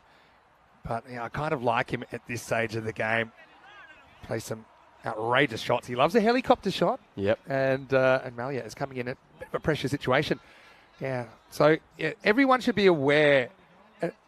Fundamentals. I mean, we used to do whole training sessions on how to back up correctly and run between the wickets. Yep. That was an hour and a half. And I know some of these players, they haven't had that kind of formal coaching background where they've had those fundamentals drilled in. But for me, the staying in your crease one is such an obvious one. I'm anticipating that the fielding side are going to try something sneaky. They shouldn't. But I'm 100% waiting till there's no doubt the ball's dead. So, I agree with you that I don't like that run out. I don't like it. If I was If I was fielding, I don't think I would have taken it. I think I would have, if I was keeping, I would have probably had a cheeky word. Oh, another one. This could be another wicket. He's dropped it. Well, that was spinning. It was right off the toe of the bat. It really should have been 2 and 2. Malya Zai is a big play out for Alton. And he's going to be dropped first ball. Another lovely leg break. Really beautiful. Slow and flighted and loopy. Well, he already is. It's probably the easiest of the catching opportunities they've had. Yeah, Nara's Jabakil couldn't hold on there in the cover region. Yeah, so I would, me personally, again, everyone's different at what their standards are. I would have said, hey, come on. I could run you out there if I wanted. That's probably what I would have done. This is cut, and it's cut away from the field. This is going to be 4. So Stanek Zai survives the scare and gets a boundary. Give me a great example as a young leg spinner here is if you're slow through the air, which Niazi is, your margin for error is tiny. Yeah. If you land and flight it perfectly, it's spot on the money.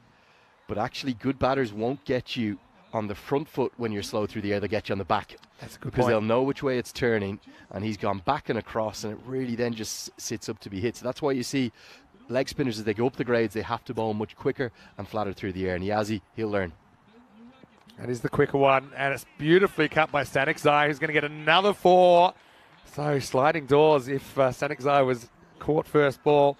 Again, gets him on the back foot. Look how far that back foot goes back and across there. Yeah, and it's lovely. a very technically correct shot as well, using the pace, getting 4 more. And also, that's not the leg break he's bowled there. That's his variation, which is really just like a little darting medium pacer. Yeah. That isn't something you necessarily want as a wrist spinner. You don't want your varieties to be, let's just say, his slow leg breaks 40 miles an hour, his quicker medium pacer 60 miles an hour. It's too big a difference. Yeah. You want your variations to be a bit more subtle. Yeah, a bit more subtle. And also be able to vary the pace of that leg break. Faster leg breaks, slower leg breaks. His variation is the quick seamer. It's a bit too easy to pick. Stanek Zai gets it away for 4. That's it. Better, but still, I suppose you try to draw the batter forward, and he still hasn't quite been able to do that. Nevertheless, very good over from Niazi, who goes for 9 in it. It's 49 for 4 after 4. So wrapping up the discussion on fundamentals, I would hope that the team I'm playing against and with shares my same views on the spirit of cricket, but I'm not taking any chances. So the Bairstow thing, this thing here, they're very, very avoidable. And it's just like that was way too early to go out. Do you agree? It's way too early to be wandering out of your crease. Well, whether it was or it wasn't, he still could have run back as soon as he saw the guy about to throw the ball. And why he didn't could have just trotted back and put his bat in. Look, the only difference was I didn't want to get into the Bairstow discussion on this because we've just seen such incredibly stringent views online, and I don't think it's good for cricket. That's my my view on it is that all this animosity and there's almost kind of some vitriol and hatred around it all. I just don't like it. It makes me sad. But the big difference for me on the Bairstow one, which is a fundamental difference, it was the last ball of the over, and your man thought it was the end of the over. So he's off for a silly wander. Yes, I'm not saying it was clever. I'm not saying Johnny Bairstow's the nicest guy either.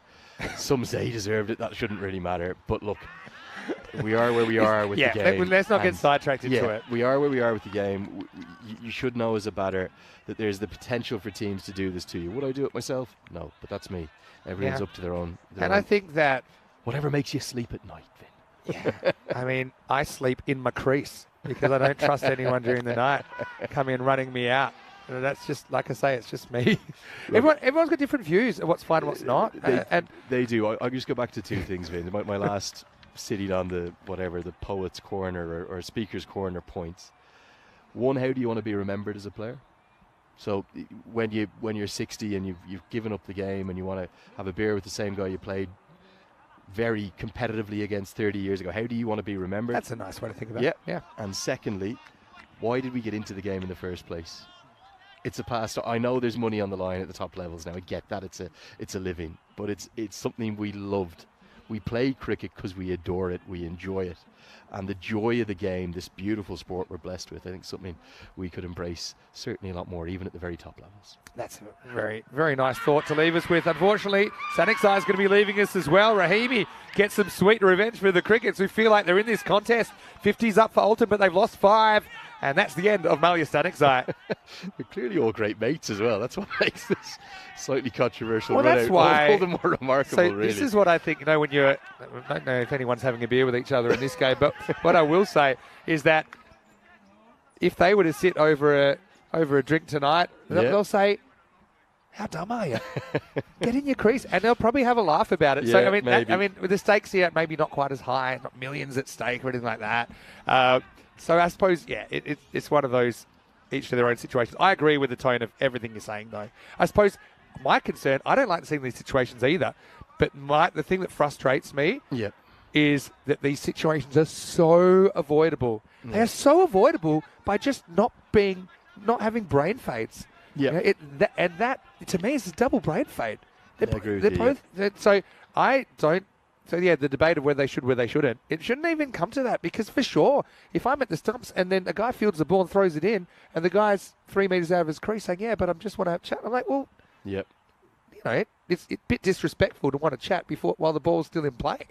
Anyway, enough of that. Let's get on to this, because we've got a contest here. Great keeping once again.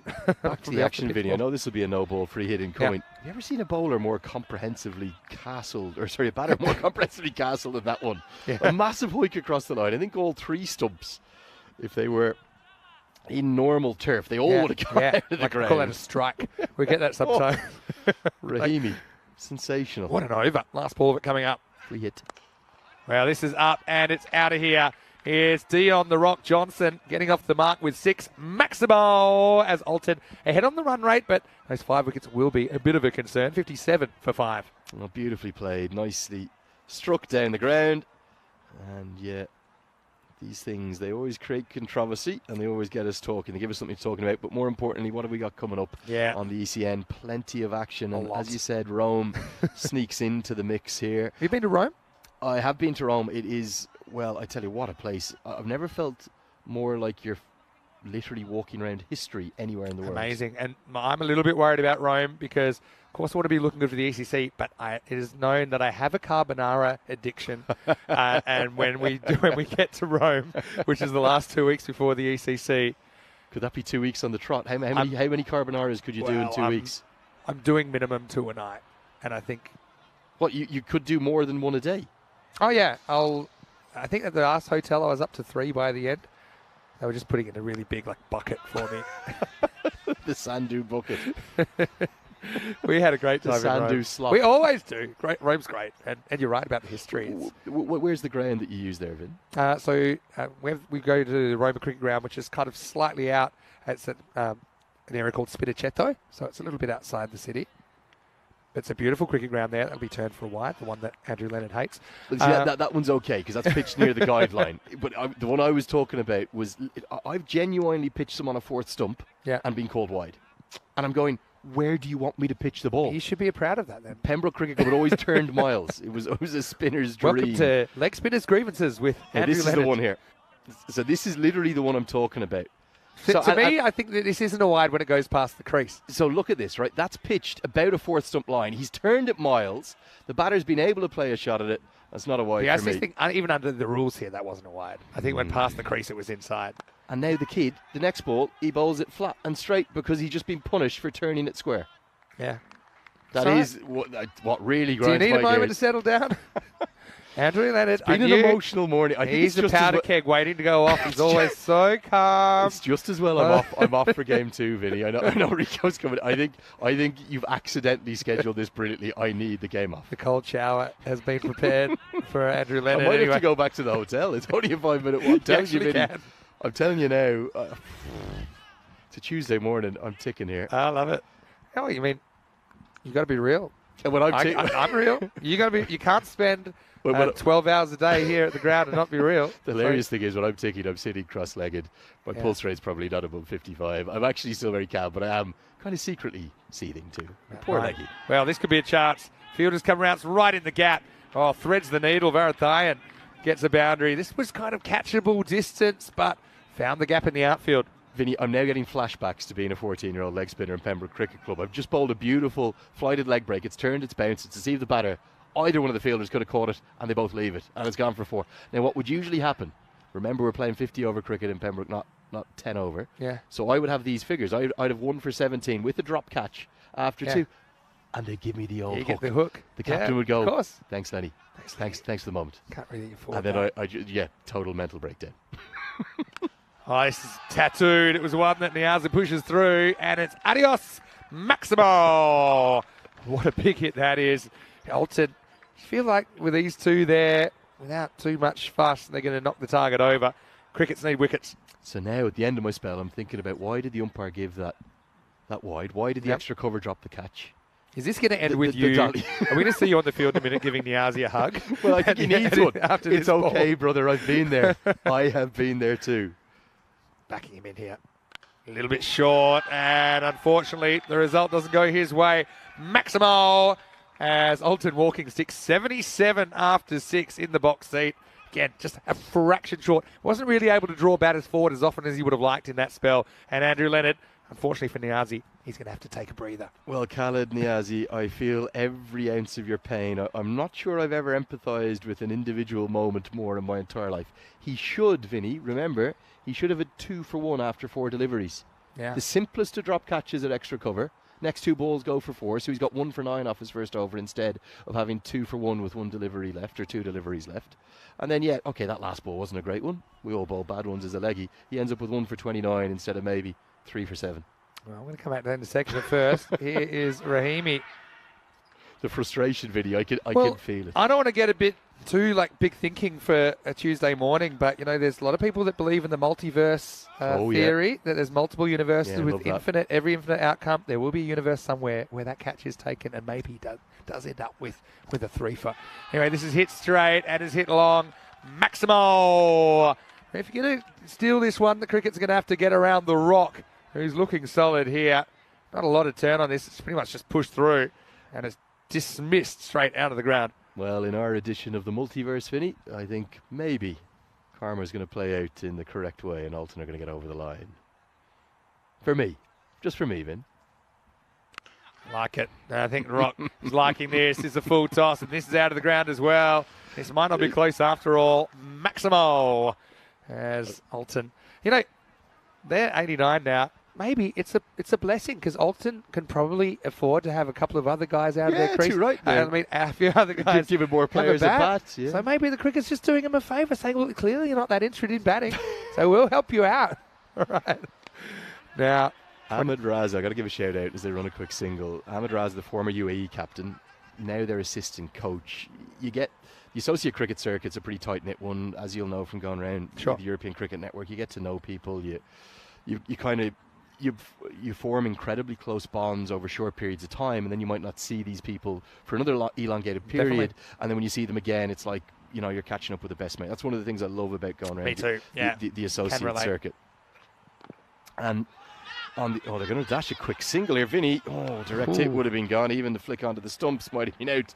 I'm not sure they needed that single, Alton, but they took it on. But anyway, Ahmed Raza is a guy I've just so much time for, so much respect for, alongside the likes of William Porterfield back when Ireland were an associate, Peter Barham when he captained the Netherlands, and Kyle Coates when he captained Scotland. One of the real ambassadors of the associate game in terms of beautifully describing to a more mainstream media the challenges that the associate teams face and the difficulties that some of the really talented cricketers just outside the Test world go through to kind of chase their dreams. End of the 7th, it's 92 for 5. And Ahmed said something to me down in Zimbabwe.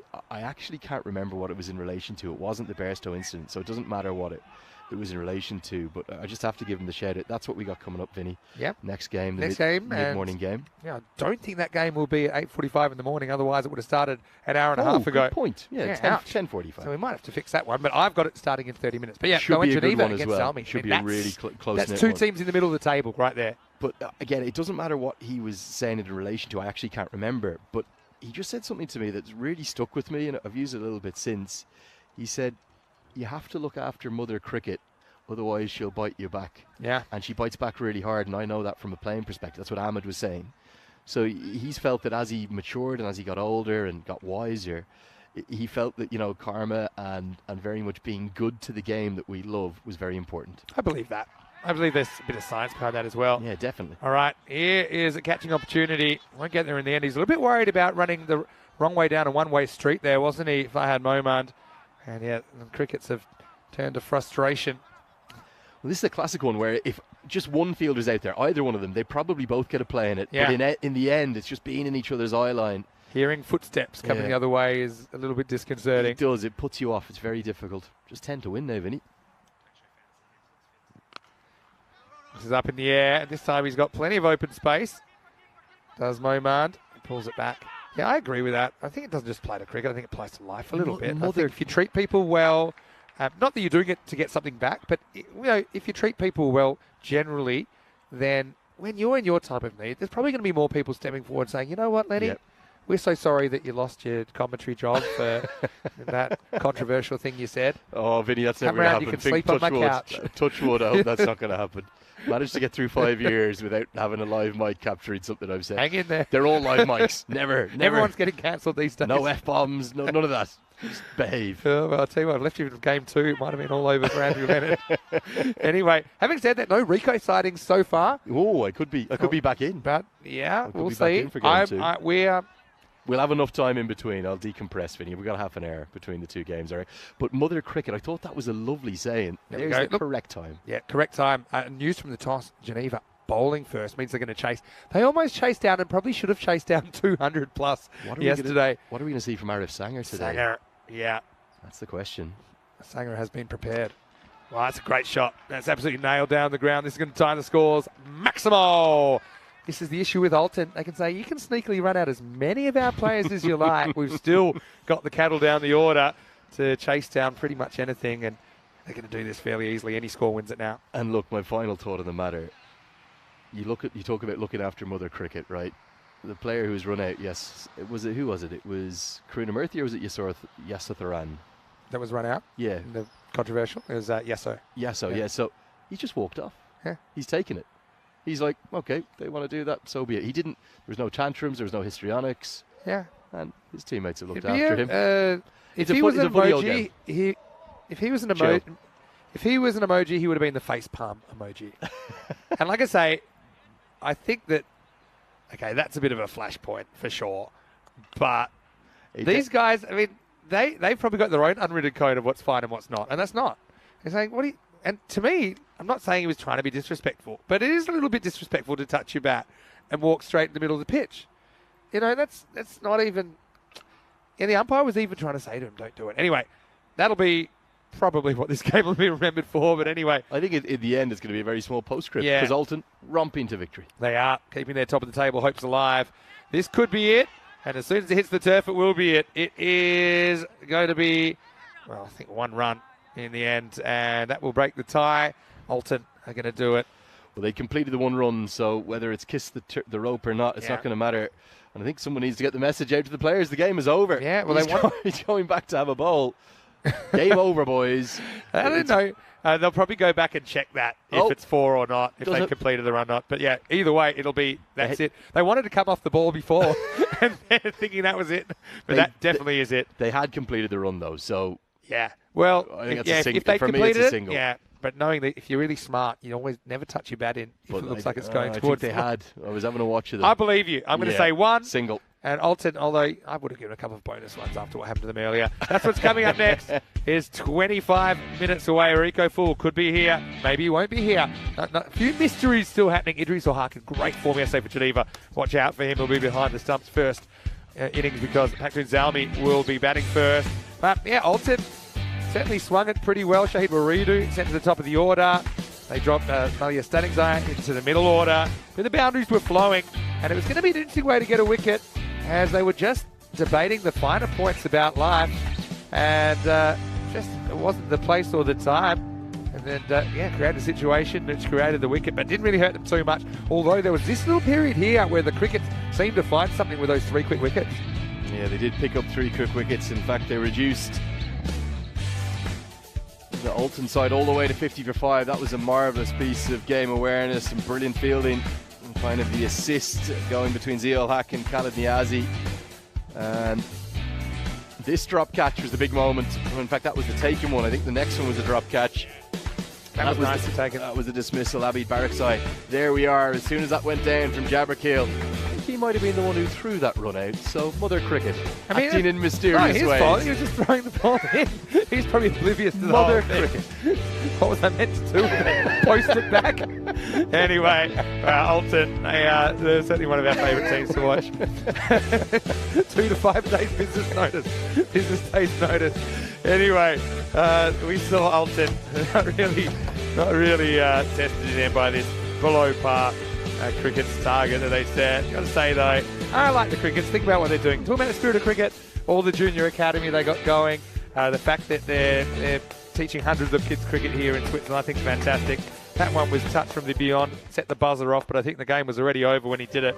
And in the end, fairly comfortable one for Alton. They get home with 13 balls to spare. That final partnership of 53 unbroken, getting them across the line thanks to Dion Johnson and Pradeep Varadhayan.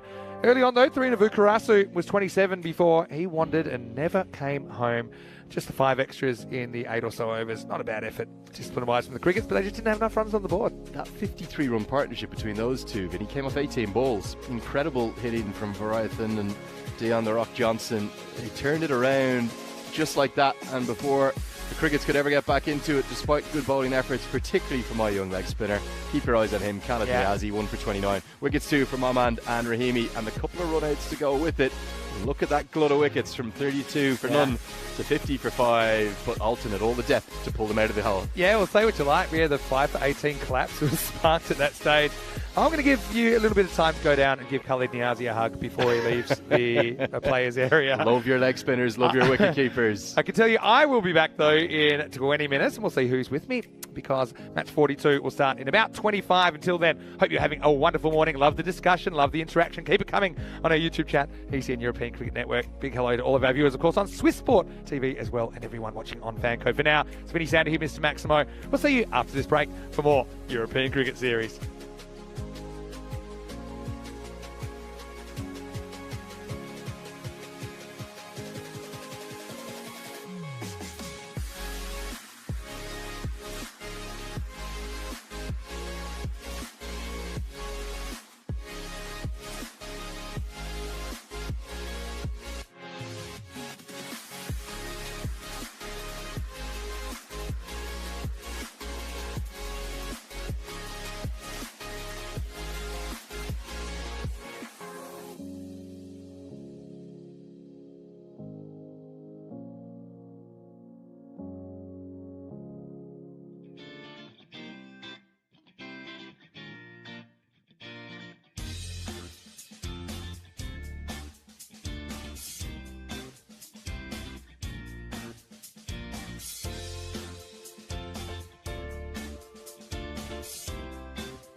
Here we are with St. Gallen Cricket Club at Mount Saintis, the highest mountain in East Switzerland with a height of 2,500 meters, looking over 4 different countries.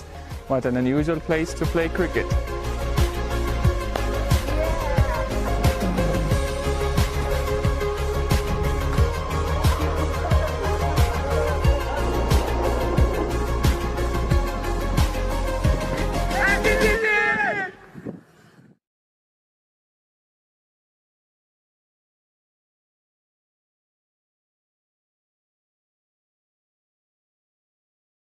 Hello and welcome back to Switzerland. Time for the second match of the day. It is match number 42, and this should be a very, very interesting contest between Geneva and Paktoon Zalmi. Well, these are two teams that are playing in their first ever European Cricket Series, and they certainly have had some bright spots so far.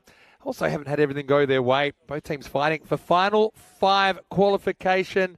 A little bit earlier, Rob Kemming, the tournament referee, he had the two captains. Let's see what happened at the coin toss.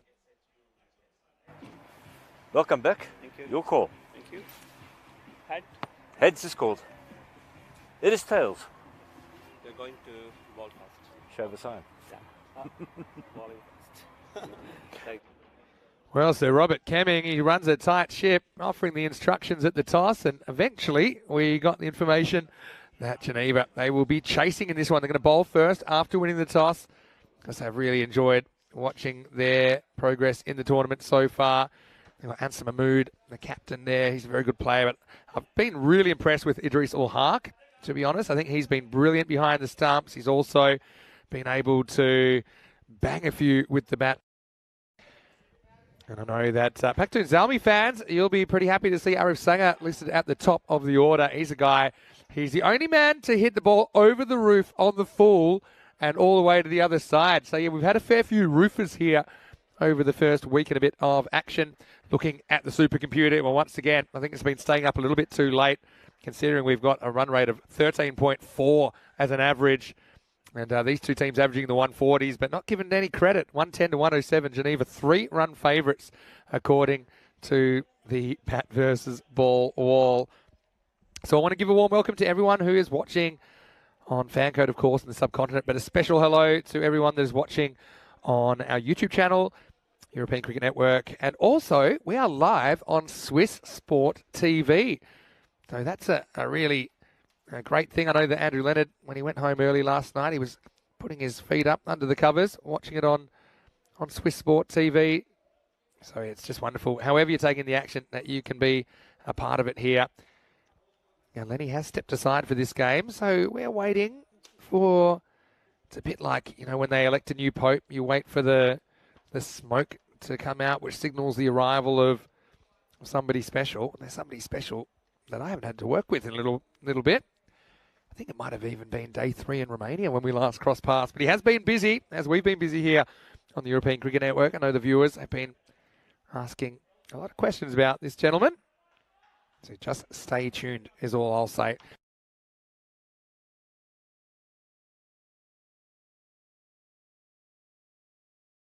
This is going to be an exciting one. Two teams that are in finals contention. Geneva 4-3 off 7 games. Paktoon Zalmi, they're 3.5 wins out of 6 because they did have a washout back in match 10. So neck and neck on the ladder. Remember, it's a final 5 format here in Switzerland, so that's something a bit different. Top team straight through to the final. Teams 2, 3, 4, and 5 basically play off with each other.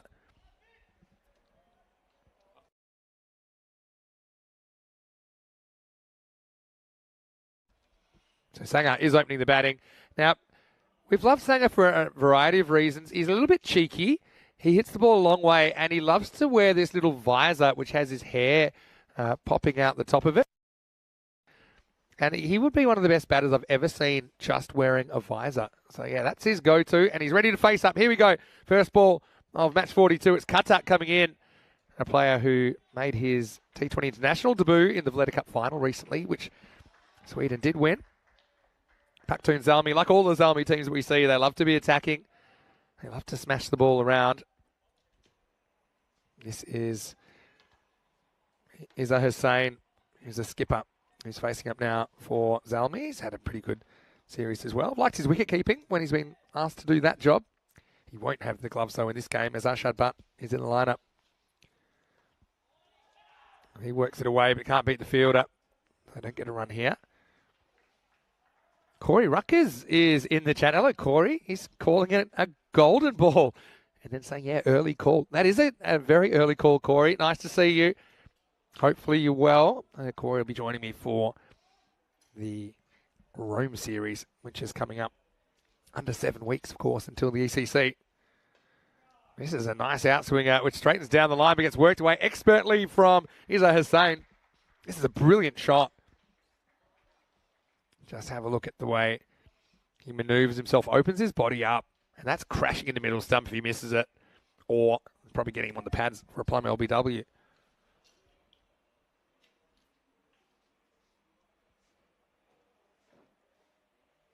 Katak.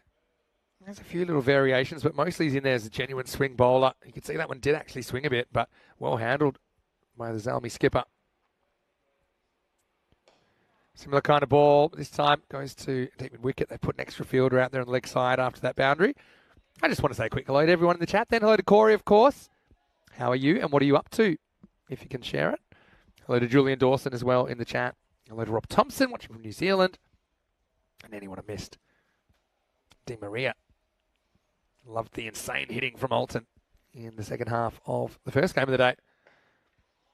Good length this time from Katak. Swings and keeps Sanger quiet. He's not a guy who can keep quiet for very long.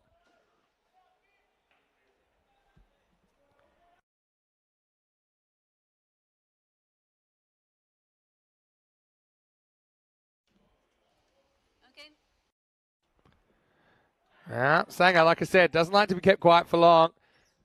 This is a shot that should probably come with a neck brace as he swings all around it, and that's the end of the first over. The score is 6 without loss. And so we talked about the fact these teams are averaging the 140s.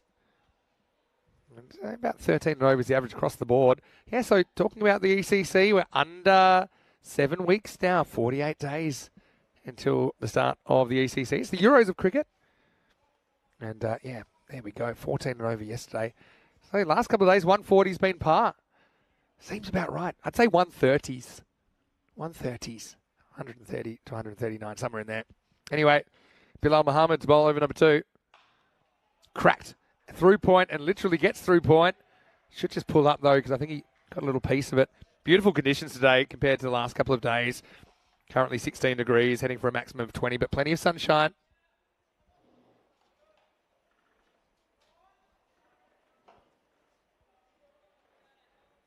So Hussain gets 2.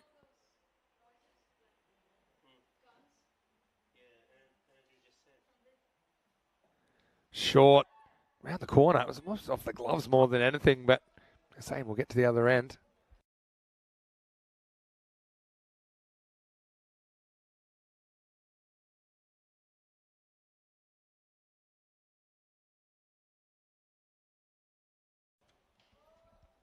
Anyway, this should be good. Sanger, 1 off 3.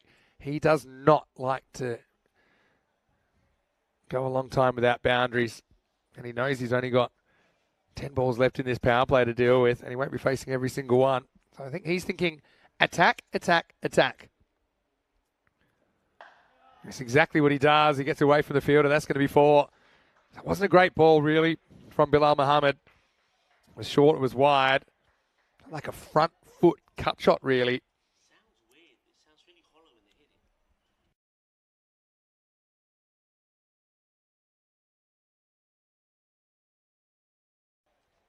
Sanger, typically, yeah, he likes to hit straight if it's pitched up to him. I've seen him lose his shape a couple of times. I love it when he just goes straight and maybe even a little bit inside out. This one cramps him for him a little bit. They should get through for a single. So Corey feeling a golden ball. We haven't had a golden ball so far in the series. We did have one in Czechia. But now we're over 100 matches since that. So Corey's just saying he's been organising Spain for the ECC and wanting a golden ball. You and me both, Corey. Oh, look at this. He actually it would have been okay because he touches the pitch. So it wouldn't have been a back foot, no ball. But it's so wide that it forced him to pull out of his action. Obviously, it's not a very wide pitch. Improvised solution here. I've got to say, it's actually dug in really well now. First day, there were a few concerns with the pitch moving around, but yeah, it's not too wide. That's why people are having problems there. Okay, in the air, and this should be gone. It's Rafiq Mohammadi, and he takes the catch.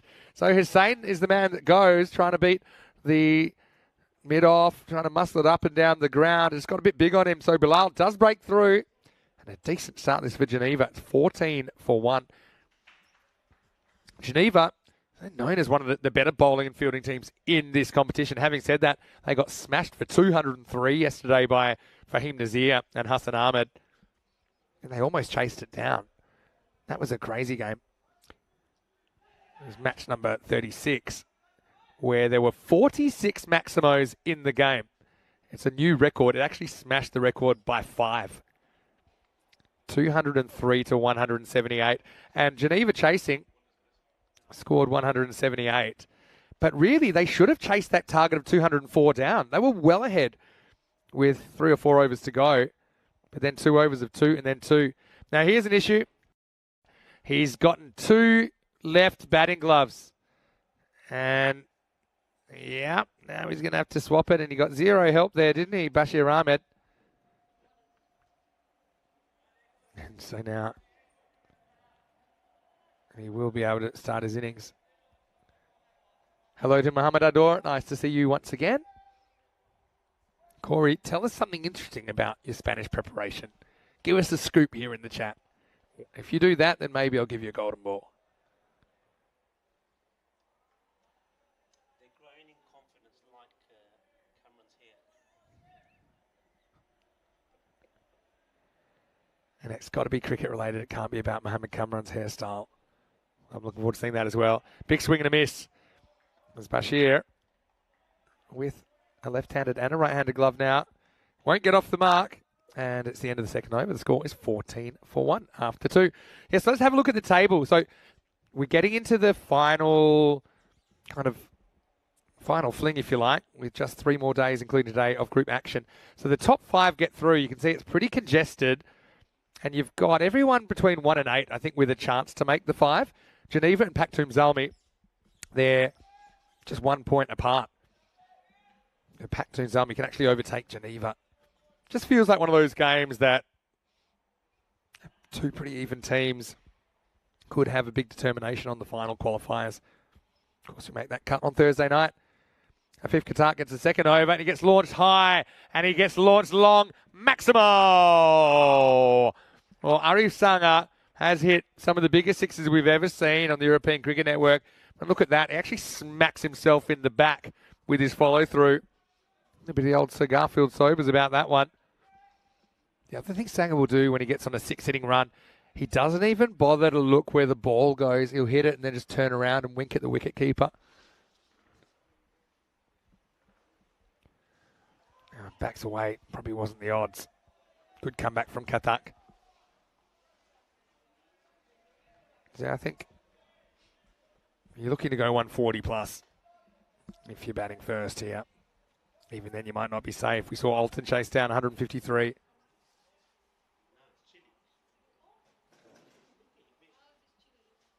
That was all the way back in game 1.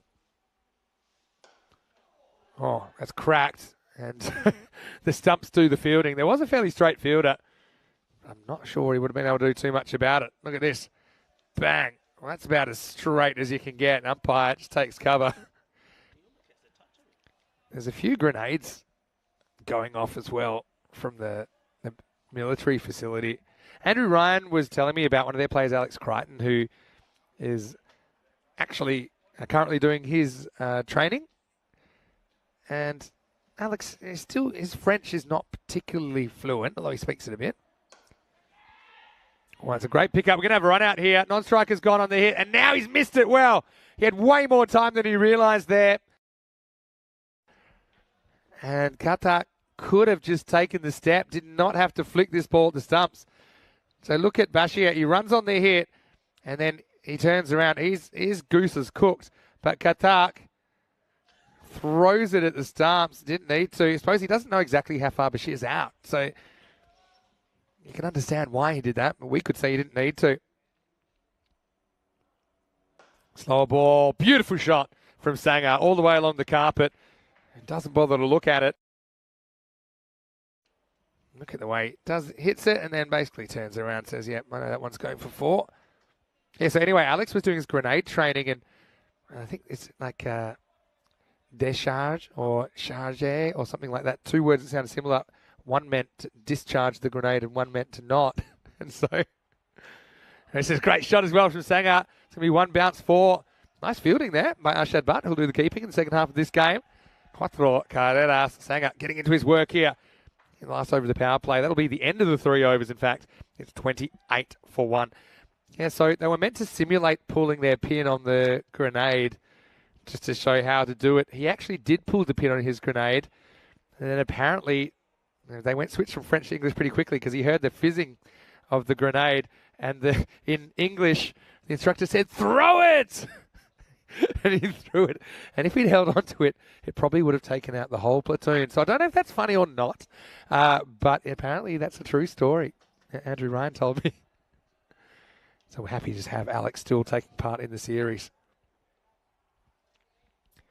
Rob Thompson with a legitimate question. And in the chat, we'll come back to you in a minute, Rob.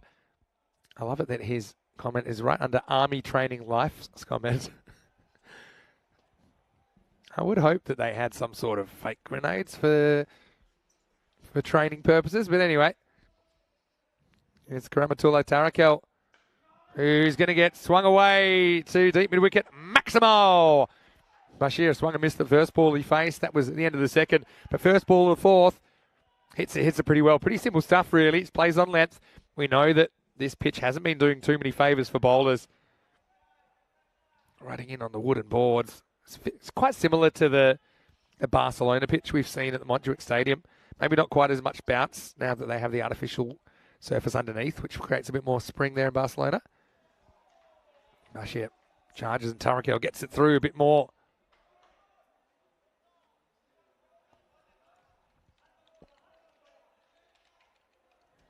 So yeah, Corey Ruckers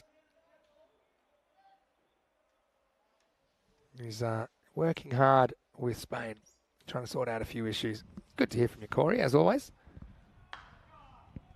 Oh, this one almost carries and it's run out. That's incredible fielding. What a bit of work that is. Bilal Muhammad picks it up clean as the whistle on the half volley. And before the batter has time to even turn around, he guns down the stumps. Well, that is elite fielding from Bilal. And it's going to get the dangerous Bashir Ahmed for just the 6. It's 34 for 2. We'll get a load of this one. Hit really hard, picks it up clean, comes up firing, and does not miss. And Bilal's just been done by a fantastic piece of work. That's play of the day stuff, really. Takes off thinking, oh, he's not going to field that, is he? Well, not only is he going to field it, he's going to run you out. So Bashir is going to have to go. It's 34 for 2 in the 4th over. Excellent work. Fielding is so important. We talked about Geneva being one of the better fielding sides and bowling sides in the competition. Okay, they've had their odd off game. But that was very, very good work. Now, a lot of questions today about where's Rico? Is Rico here? We promised Rico would be here at the beginning. Rico hasn't been here. But I am going to say it is my pleasure now to welcome for the first time ever in Switzerland, Rico Full. Rico, welcome. Thank you very much. Hello, everybody, and it's great to be here. Yeah, first time ever on ECN duty here in Switzerland. Been here many years ago when I was doing some umpiring, and I know how fantastic it is. It's a beautiful place, but it's the first time here, and I tell you what, that is a boogie, oogie, woogie, grizzly fireball, juggler footday style. Well, we've seen 2 great bits of cricket, haven't we? First, that run out was absolutely exceptional from Bilal Muhammad. Now, how about that seed? That was top draw. Well, these players, they're rolling out the red carpet for you, Rico, action-wise, and that is just a very good ball first up to Asad Saeed. Look where it bounces just in front of the front pad. So it wasn't quite a Yorker, but almost.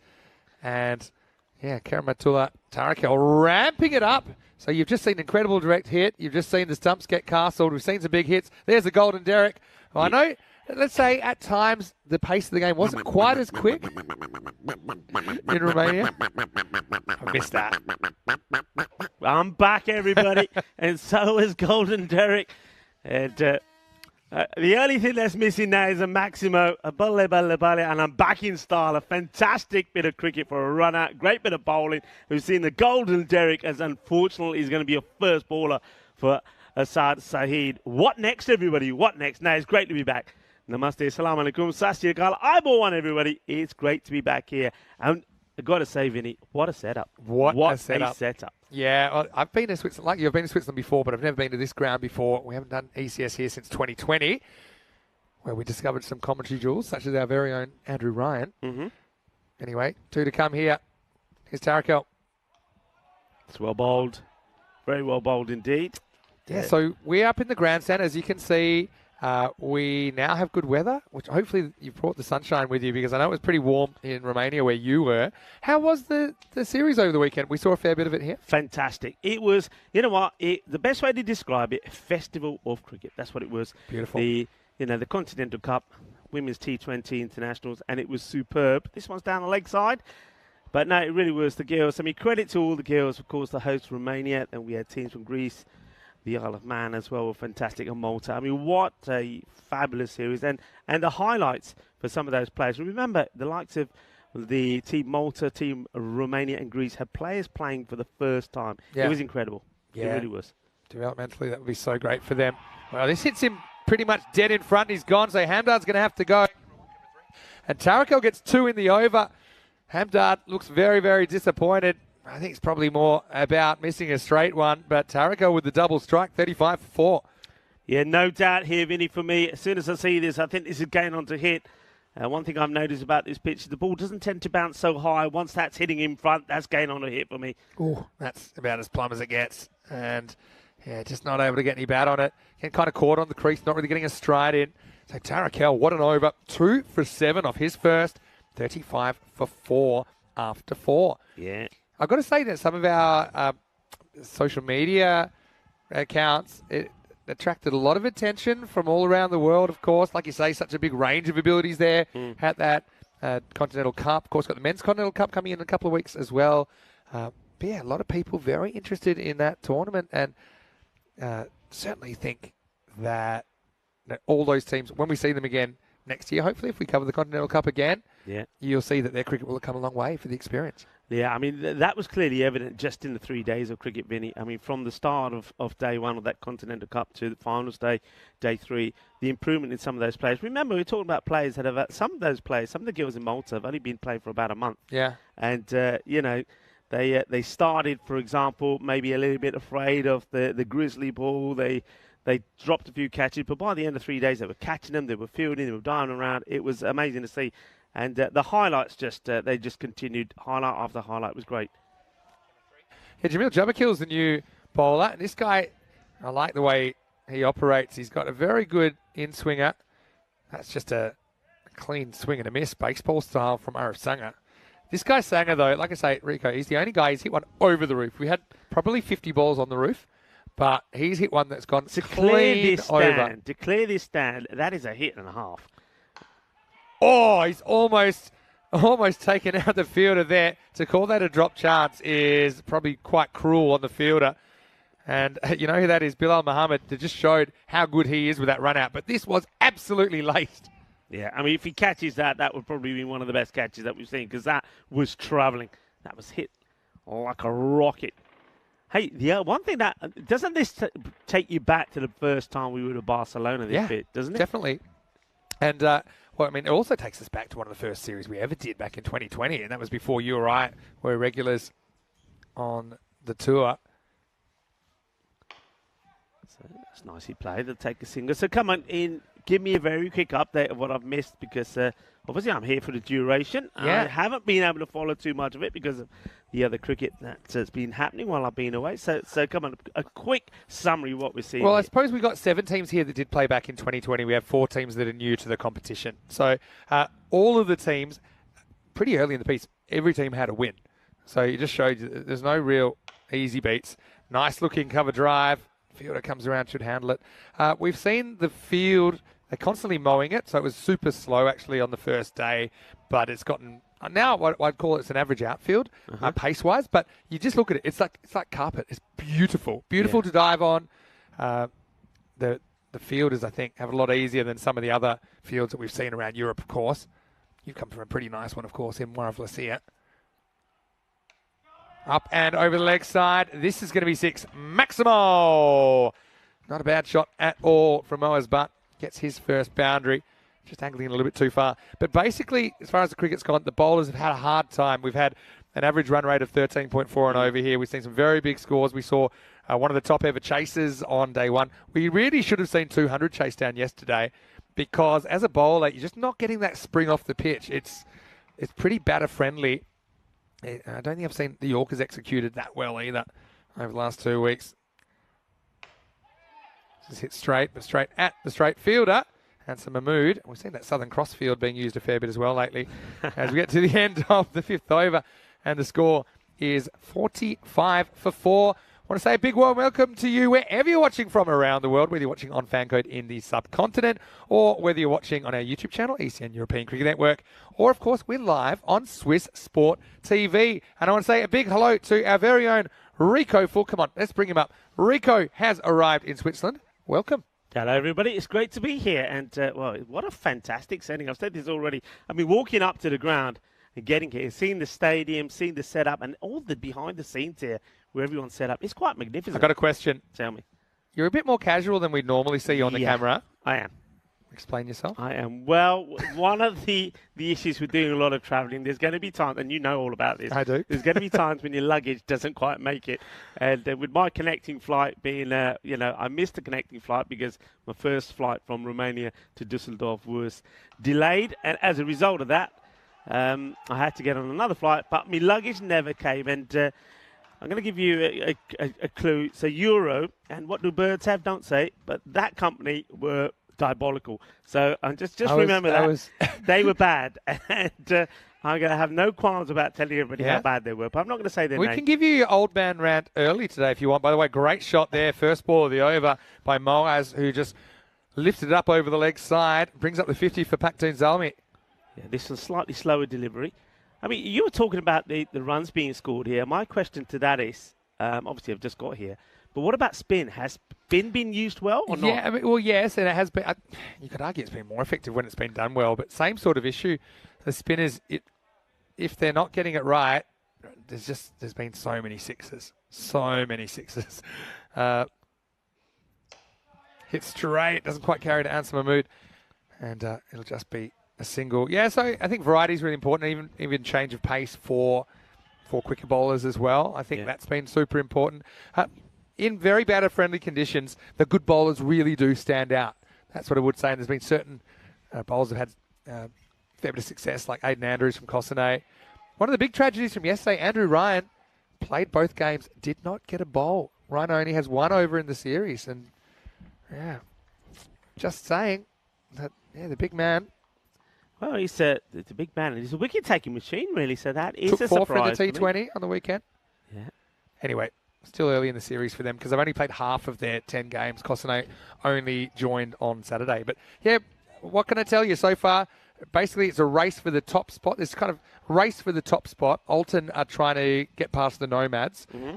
The top team goes automatically into the final this time because it's the final 5. And then the other teams are basically just trying to get spots 2, 3, 4, and 5 so they can play on Friday. And these 2 teams are in the mix. That's well bowled. It's, once again, a bit of variation. I think on this pitch, if you're a bowler, the only time you're going to get success, Vinny, is variation. You've got to try something different all the time. Every ball's got to be a little bit different. Otherwise, a batter's paradise, isn't it? They're going to get out there. And one thing I've noticed with all the batters so far, whoever's come in, no matter what the situation, is attack from the word go. Yeah, for sure. Got a few comments coming in. If you'd like to say hello to Rico, now's a great time. ECN European Cricket Network on YouTube. So Kel E was asking, it's more of a chat-related question, what does the spanner and the spanner and crown mean? Well, spanner means that they're one of our YouTube moderators who do a great job just making sure that the chat's kept appropriate. So that's what that means. The crown is basically people that want to contribute a small amount monthly to support ECN. And the crown will change colour depending on how long you remember. So mine's turned orange now. Hello to Rob Thompson, who's saying very casual. Yeah, I started a story, so luggage didn't arrive. It was a nightmare of customer service issues from the company that, well, I've given you a clue who they are, Euro and what birds have. Just quickly, Rico. See, this one, I don't think you can call a no ball, but it's been called. So anything hits the edge of the pitch. There's a few that hit the edge of the pitch and come back because of how narrow this pitch is. Yeah. This time, I wonder if they're going to, they're going to hold this up because it was definitely only a wide. Yeah, it didn't actually catch any of the edging there, which that's why you would call it, because the ball could do anything. Yeah, so they're just going to make that. Gets retracted. Yeah, so it was called a no ball, and yeah, obviously umpire just maybe didn't have the great angle of that. Remember, he doesn't have quite the same angle we do. So it's not a free hit, but it will be the last ball of the over. This guy hits the ball so hard. I really love watching him. He'll just get one here. He's been a little bit off so far, but he's still there with 4 overs remaining. That's 6 down, and it's 57 for 4. So, yeah, everyone's saying hello to Rico in the chat. Rob says, very casual, Rico. Well, I know that you might not have your fancy stuff yet, but it just gives us something to look forward to. And Lenny's done a great job. Don't know if you've heard a lot of Lenny. We're really thankful to have him. It's been a bit of an initiation for him as well, coming from a lot of cricket all around the world, but I still think he hasn't quite seen anything like the European Cricket Series. Yeah, Lenny's been fantastic, and like I say, when I have tuned into yourself and Lenny, it's been very enjoyable. And everybody has their unique style, adding just a little bit more of your own personal touch on it, and I like it. It's been good. Looking forward to working with him this afternoon. Yes, well, you'll get to work with him sooner than you think, as Abdulrahimzi will get the new over, and he's hit high. And Rico, this could be your first roofer. Going, gone. Balle, Kinnasona. Well, I tell you what, they talk about, well, put your hands up in the air. Well, yeah, put them up in the air because you're trying to keep the roof up, because this is a biggie. What a hit. So I got to get you up to date with the terminology here. That's a roofer. Okay. Anything hits the roof is a roofer. We also have bankers. So in each side of the ground, you got the grassy banks. You've got to be careful how you say that, though. Right? Yeah. Well, this is going to be whipped away, and it's going to be 1 bounce 4. So once this guy gets going, you can see he's really hard to stop. Bilal Muhammad's had a good game so far, but Sanger has gotten the better of him. 6 and now 4. Yeah, nice shot. Good stroke play. And the bowler is... well, was this a bit of the chopper? Was it a bit of... Yeah, we got the military base here. Have a look at little flourish here. Yeah, there was. Junior chopper. Yeah. He's a bit disappointed there that he hasn't gone all the way for a 6, isn't it? But he's holding it up together, isn't he? It's Sangha, because he's been there right from the beginning. Wickets have fallen. And he goes, slices is up. Will it carry? No. Oh, well, I think the fielder in 2 minds here. I think you go for this. This is a big wicket. You get Sangha out here, then you got him in a spot of bother. He holds back. I think it's the simple fact is that Rafiq down there, he didn't think this was going to carry to him at all. But if you're not even sure, you should be going for it. Backing off. I mean, it would have been a really tough catch, I think, but we'll never know. Yeah, so you got junior bankers and senior bankers. Junior bankers bounce up, and then senior bankers on the full. Well, this one will go all the way. Manos arriba, arbitro. Porque eso es 6 carreras. He doesn't quite get this right out the middle, but he's so powerful. Look at those forearms. When he hits it, Vin, it stays hit. And you can kind of see some of the problems bowlers are having here. They're not really rushing guys for pace. If they bang it in, it sits up pretty nicely. I mean, that's off the front foot pretty much. And he still hammers it. Flat bats it over long off for 6. And he goes down the ground again. A riff. Balle,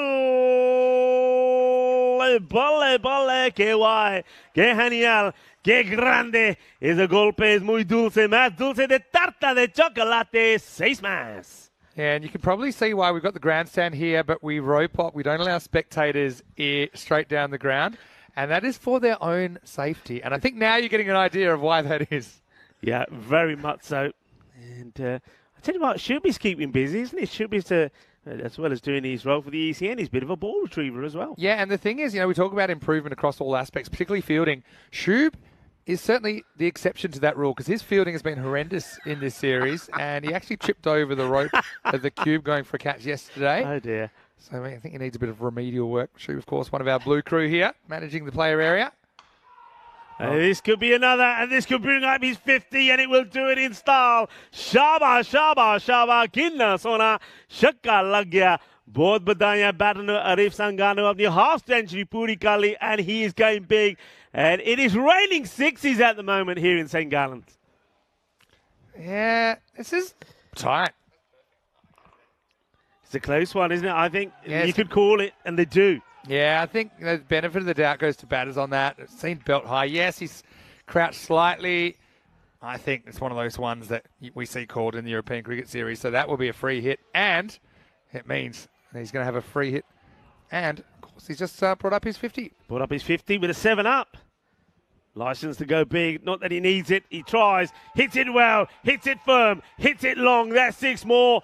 Oh, what an over this has turned out to be. 6-4.66. A 7 up and another 6. Count them up, Vinny. Count them up. This over has gone for 35 in the end. It's gone supersonic. And the score is 92 for 4 after 7. There's a little graphic that just shows you all the places we've been in the European Cricket Series this year. And, of course, you've been to quite a lot of them. It's just a nice way of mapping out our season. You can see all the places we've been and the places we've still got to look forward to. Yeah, and we've been to a lot, but there's a lot more coming, isn't there? And they're coming through quick and fast at the moment. Plenty of cricket. And what I like about it is plenty of variations from us in the form of cricket. Women's internationals, T20s, T10, loving it. Yeah, so as far as the ECS goes, which is what you see there, Rico is here for the rest of Switzerland, and he's also going to be doing all of Germany over the next 4 weeks. Dresden, then Krefeld. Jabberkill comes back, and straight to the fielder and caught. That's a brilliant catch. I'm going to say what they have had hit at them, they've dealt with pretty well. Numan Ahmedzai takes a catch out there on the deep mid-wicket boundary, and so it isn't Sanger, but it is Moaz Butt that is going to have to go for 16. It's 92 for 5. Yeah, it's a nice catch. He does hit this pretty well. It's hit quite flat, so he wasn't able to quite get under it. As a result of that, gives the fielder the opportunity, who deals with it really well, gets into a good position, and takes a nice catch there. Ansem Mahmood, well done, well held. Yeah, nicely done. This will bring Subanuala Shirzad to the crease. So, okay, Corey was in the chat. He also says hello, Rico. Hello, Corey. And he had a random question. He said, it is pretty random. Corey's got too much free time this morning. Would you rather a salmon milkshake or a mayo smoothie? I'm going to say mayo smoothie. That actually doesn't sound that bad. Mayonnaise with like fruit. Yeah, I'll go with that. Salmon milkshake sounds awful. Yeah, I think just going up to take the first swing. If somebody wants to time Corey out of the chat for 5 minutes, then I could appreciate the break. Anyway, here's Shazad facing up for the first time. I think he's going down the leg side. The bowler's excited, wants it, Jabra Curl, but the umpire says not out, leg by. And this is the thing here now. I think batters, I'm not sure how much depth they've got. You'll know more than me, Vinny, but they've got to try and get the key batter Arif on strike all the time here. Teams typically have had good depth, and we saw that with Alton the last game, who are a team we have seen. You've met them before, of course, at the ECL. They've qualified twice, and they lost 5 wickets for 50, but still found a way to smash the target of 103 in pretty quick time in the first game of the day. Hit really hard. That's going to be 4. Well, lucky that barrier's there. Otherwise, fielder had a longer chase ahead. Again, what I like about this guy, it's not just a one-trick pony. He can also hit through the line, and that one raced away to the fence. He looks a good cricketer, doesn't he? I mean, he understands the game. The knowledge is there. For example, that no ball, he knew that it was a no ball, and he's asking the question before even we clock it. He's got all the shots as well. Only 19 years of age as well. Is he really? Believe it or not. This one ties him up a little bit. If he's only 19, this guy's game places, Vinny, I can tell you that now. Does he bowl? Yeah, can bowl as well. Also a very good fielder. Kevin O'Brien of Ireland, of course. He actually had some comments last night about Fahim Nazir, about how good he was. He whacked 100 yesterday. As a guy we've seen playing for Switzerland in the national team. Also, we've seen him playing for Gina Brescia in the Italian series before. So hold on, you had 100 yesterday. I've totally missed that. So who was this? You're probably on the plane. Fahim Nazir, who is a player. He was player of the series in the Valletta Cup T20. We've also seen him playing for Gina Brescia before. Stylish left-hander. Also very good right-arm bowler. And Kevin O'Brien taking notice with a is it still called a tweet? I don't know anymore. With a post on social media. He's caught everything that's been reasonably hit at him, And so Shirzad is going to have to go for a second ball duck. And Jabakil gets a second wicket. It's the end of his spell, in fact, 2 for 15 for him. And at the end of 8, it's 98 for 6. Yeah, good catch. Once again, he's not able to get under it, is he? You can see that bat needs to come right the way over the shoulder. Got to just use his feet a little bit.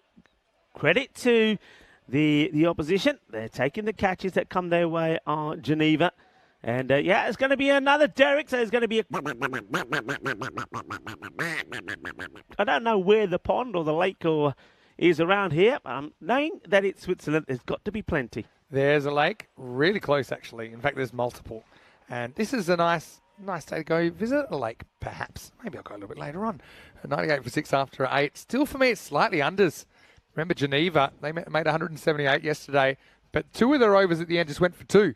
They should have chased 204 for victory, and that would have smashed that highest chases into submission, that record of 174. Anyway, time for the 9th. It all happens in the 9th. In fact, nothing happens in the 9th with Tarakel coming back. He bowled really well earlier, took 2 wickets. Yeah, well, this is a big over, isn't it? Because you got the main batter on strike, Arif Sangais, on 63 of 27, and he'll want to go. He'll want to turn this into a magical over again. Don't forget, he hit Bilal Mohammed for 35 in over number 7. That's what he wants to be doing here. Want to be looking to see if they can get a big over in here. Maybe look at trying to set a 140-plus score. And he starts well because this one will be one bounce for Cuatro Carreras.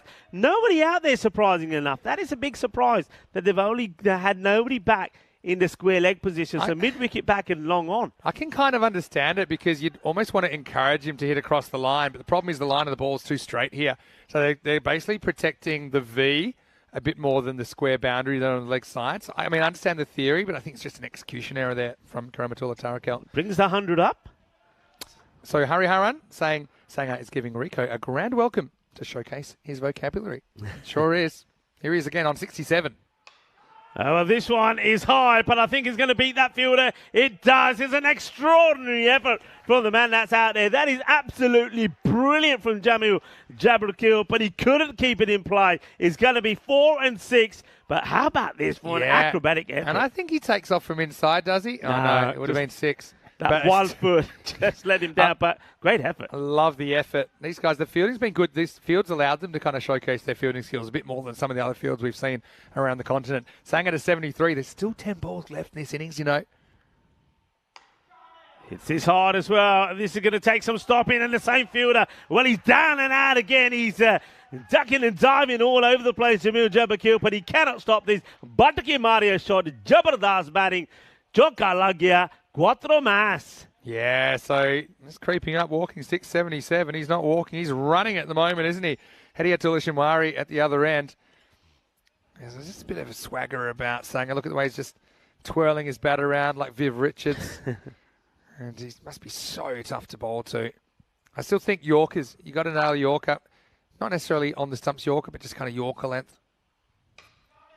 Well, he's going to take the single. I don't know whether I take this or not, Vinny. What's your thought? There were still 2 balls to go. Yeah. I didn't take it. I stay on strike. I think once you start turning down singles, then what do you do in the next ball if it's a single? Yeah, maybe that's one you might not have taken. But you also got to back Shinwari. Like I say, these guys, they bat deep. Hediatullah Shinwari will get an opportunity here. 2 to come in the 9th. Well, this is not a bad shot. Well, that's probably why you think I do take it, because he knows all about the capabilities of Shinwari. And now Shinwari goes a little bit of the old chopper style, 6 runs. Yeah, well, here's the thing. Trust is a two-way street. Sanger says, okay, you got pads, you got a bat, you got 2 eyes, you hit it out of the park. It's exactly what he does. Zalmi rebounding here. Right now, they're pretty much right on the par run rate for the series of 13.4. Not too bad. It's just having a little chat in the middle there, and that's probably, well, Arif is probably saying, just keep doing what you're doing. This is one where they might refuse a single, so he's just saying, go absolutely crazy. Last ball, the 9th over. And he doesn't sneak it in. The umpire's calling this a wide. I think this is probably a tight call. You know, I thought, mate, does it clip a bit of this line? Yeah, we'll check it out. That's why. It's a good call. It is a good call. Got the tram lines right, but you can see how narrow this pitch is. That the tram lines are pretty much edge of the pitch. Yeah. That's just the way it is. You know, that's the thing. That's the first thing. That's well done. He gets the dot ball in the end. But you're right. I think Shinwari was told there by Arif, just go for the big shot because I want to face all 6 of the last over. But the big thing for me is, I mean, you know that more of us here, Cricket Ground, how wide that pitch is. To come from that to this, it's like little and large. It's like you're playing on the stick of an ice lolly, isn't it, really? It certainly is. If you average out the two, you probably have a fairly regular-sized cricket pitch, width-wise. But anyway, 120 for 6 after 9. Gives them something to bowl at, but I think the lowest score we've seen defended here is 109. So that's an exception as well. These kind of 100, 120 scores, most of the time they've been gunned down. 2 wickets apiece for Jabakil and Tarakel, Bilal Muhammad as well, chipping in with the ball. Yeah, still looking for 140 here. You know, he wants to finish in a magical style. And, well, if he does, he'll get pretty close to that ton, won't he? He'll finish at 98 if he can. Well, let's see. He did hit 35 for 1 over, so anything is possible. Abdul Rahimzi, the bowler. And he's going to get 4 to start off with because there's nobody back there. He's going to be swinging hard. Let's play cricket. Oh, yeah. Let's play cricket indeed. And let's play it in style. Let's play it with a frenzy of T10 action. Let's have a look at some of the Hall of Fame. Well, that's the century coming up that I missed yesterday. So, of course, started this season with that incredible one from Mahbub Ali. But, there we go. Fahim Nazir. And it was against Geneva, so they know all too well what that's like. That was in a score of 203. Not a single wicket taken. First game of the day yesterday. 3 hits does it. He's got 5 balls. Yeah, I don't think you want a single anymore. I'm on century watch. Let's go. Oh, misses out on this one. He just goes for too much power. It was one that really just needs to clip away. He's only got the backward square by the umpire. He gets anything on this, it's gone, but he goes for power, misses that dot ball. Bit of gold dust. Good slow ball there, actually. Funny thing about this innings from Sanger is he wasn't even hitting that well in the first couple of overs. It's for a few wild swings and misses, but once he's clicked really well. That was Ali Abbas that went past, the captain of St. Gallen, and he's looking after us here at the ground. Right now, let's go back to the middle. Sanger on 82, 4 balls remaining. This one is going to be a wide. Now, you said you're on Century Watch. I've had the pleasure of wherever I've been lately, there being a Century. Yeah, Rebecca Blake. Rebecca Blake. What a story. What a story indeed. And, of course, not just any Century, 135, which is the 4th highest international T20 score by a woman. It was quite amazing. We were very aware of that. I'll tell you why in a second. This one, he doesn't run. Yeah, I get it, I suppose. Even though Shinwari has hit a maximum himself, I think Sangha believes that he's the one who's likely to get the more power in this over. If you could see the score, I'd say that's fine, but I would take a single now because I think he hasn't really done too much with Abdul Rahimzi so far in the over, and Shamari deserves a shot. But 3 sixes to bring up the 100 for Sanger. It's this firmly, and this time they will. No, he sends him back. I think this is bad. That's bad cricket for me. He barbecues Shinwari here, doesn't he? Shinwari is going to be fuming about this because you're turning away somebody who, in his own right, is capable of hitting boundaries. And the thing is, if Sanger, he obviously has batted really well, but he hasn't really done that much with this particular bowler. So, I think to say that I'm so much better than you, he thinks about it. And, unfortunately for Shinwari, he gets the short end of the stick for sure. Yeah, but I think it puts a lot of pressure on him to smash these out of the ground, put it that way. So, yeah, Shinwari gets a rude shock.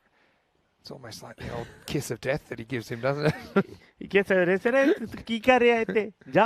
There's no way he's getting back. So he's going to go. So new batter has to come out. And, I said I think knows that the likelihood of him facing a ball is probably pretty slim. I don't know if I want to bat right now. It's not great for your average. I think you're on a bit of a hiding to nothing. 2 to come then. Oh, what a hit this is. Wow, he picked his up proper. Sweet out of the middle. Sweet Caroline. This is big. Oh, yeah. The thing is, if you're going to do that and basically throw a batting partner over the cliff, it puts some pressure on yourself, and he just backs it up by smacking the next ball out of here. So, like I said, I never doubted Sanger for a second. He's 88.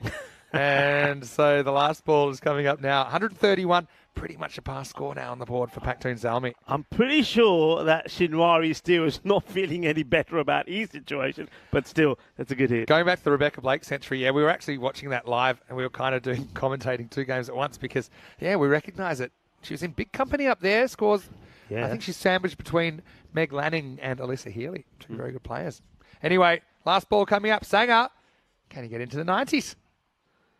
Not yet.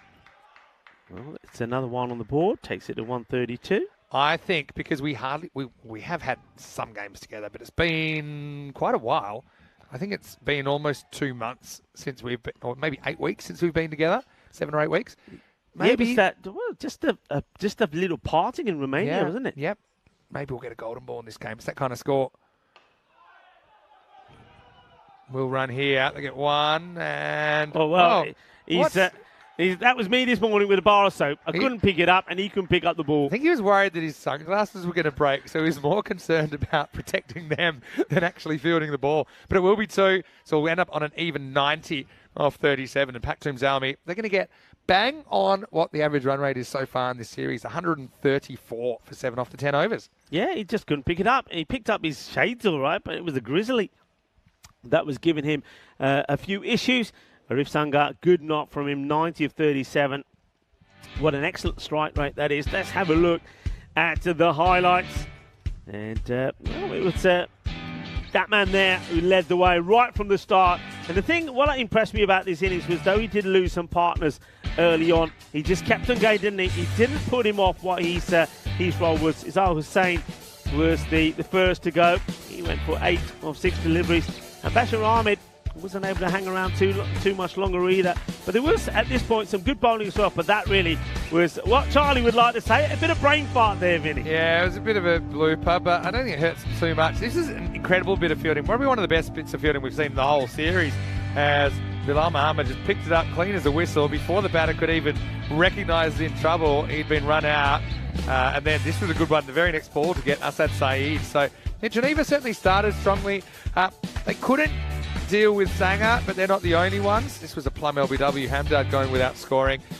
But I suppose it's only really kind of a one-man band innings, and the fact that he doesn't get that kind of extended support from the other end means it turns out to be a bang-on par total. So I think of the two teams, I think that Geneva will actually be the happier of the two teams chasing 135. But that just shows you everything you need to know about this series to say you're chasing 135 and you feel like you're ahead in the game. Yeah, I mean, there's not too many places we go to where we're saying that. So obviously, that teams back themselves to score runs here. Well, I tell you what, who didn't back himself there was Shinwari. I think Sanger gave a mixture of a go away and a thumbs up. It was an interesting gesture. But in the end, he backed it up with a 6 off the next ball and then a 2 off the last. So he'll end up with 90. But only Moaz Butt reaches double figures. And that 90 off 37 balls, another innings that we'll remember. 8 6s, 8 4s in there. Funny thing is, first 2 overs actually didn't look like he was really on, but once he clicked big time. 8 extras, not the worst actually. You can see we've had a lot of kind of no balls off the pitch because of this pitch. As we look at the bowling figures, I'm going to say Jamil Jabakil continued to impress me. 2 for 15 off his 2 overs, 2 for 29 to Tarakel. A wicket for Bilal Muhammad. Bilal Muhammad, his fielding was incredible as well with that run out. And he got hands to a catch. See Geneva chase this score. Idris Hark at the top of the order. Watch out for him. He was in incredible form yesterday. And he had a bit of help from his friends as well. Vinny Sandu here, Mr. Maximo for ECN. Rico Fool is with me. And we'll be back after the break for more European Cricket Series.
Hello, cricket lovers, and welcome back. Rico Full here, the European Cricket Network, soon to be joined by Vinny Sandhu as well. Match number 42 in play, halfway through, and Zalmi, 134 on the board. But Vinny Sandhu, hearing him talking, saying that he feels that Geneva will feel pretty comfortable with that, and then it will chase it down. Well, it'll be a good chase, but Zalmi, that inning was all thanks to one man. Arif Sangar made 90 of those runs. What a great knock it was from him.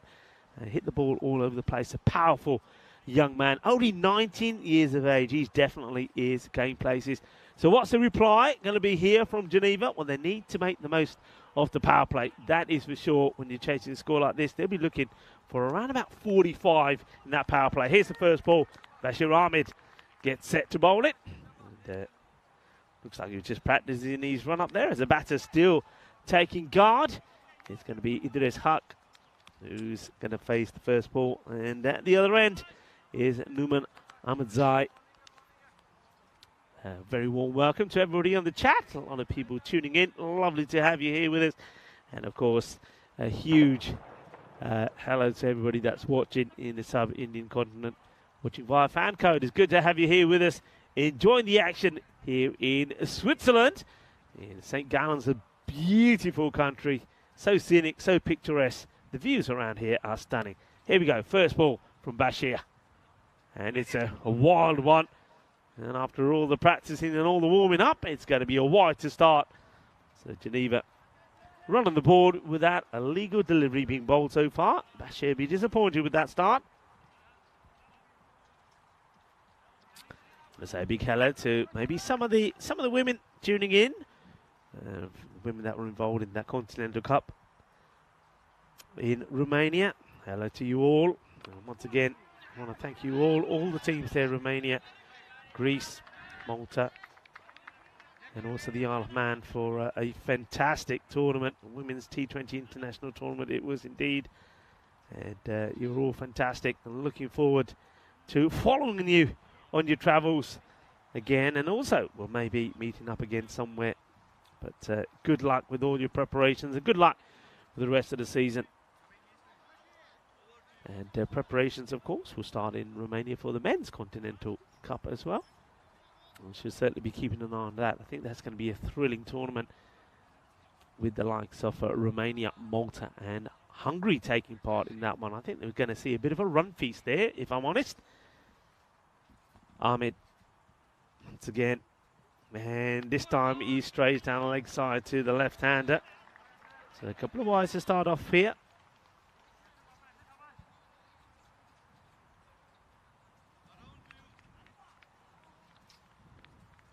Hello to the umpires as well, Saheed and Patrick Henderson out there.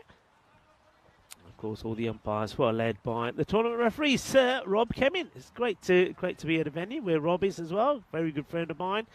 I'm sure we've got a lot of catching up to do, so certainly we'll maybe have the odd glass of red wine with him tonight. Unless if I can find something to wear, of course. This one's a wide ball. I'll have to go shopping at some point. Apparently I'm told that everything shuts here pretty early in Switzerland. Not quite what we're being used to. So another wide, having a few issues. Bashir.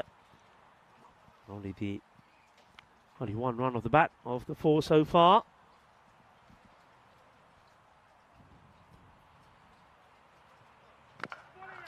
Better in the block hole. Well bowled, well played as well. Good bit of cricket. We were saying earlier that some of the bowlers haven't quite got their lengths right, but that's better. It's right up there.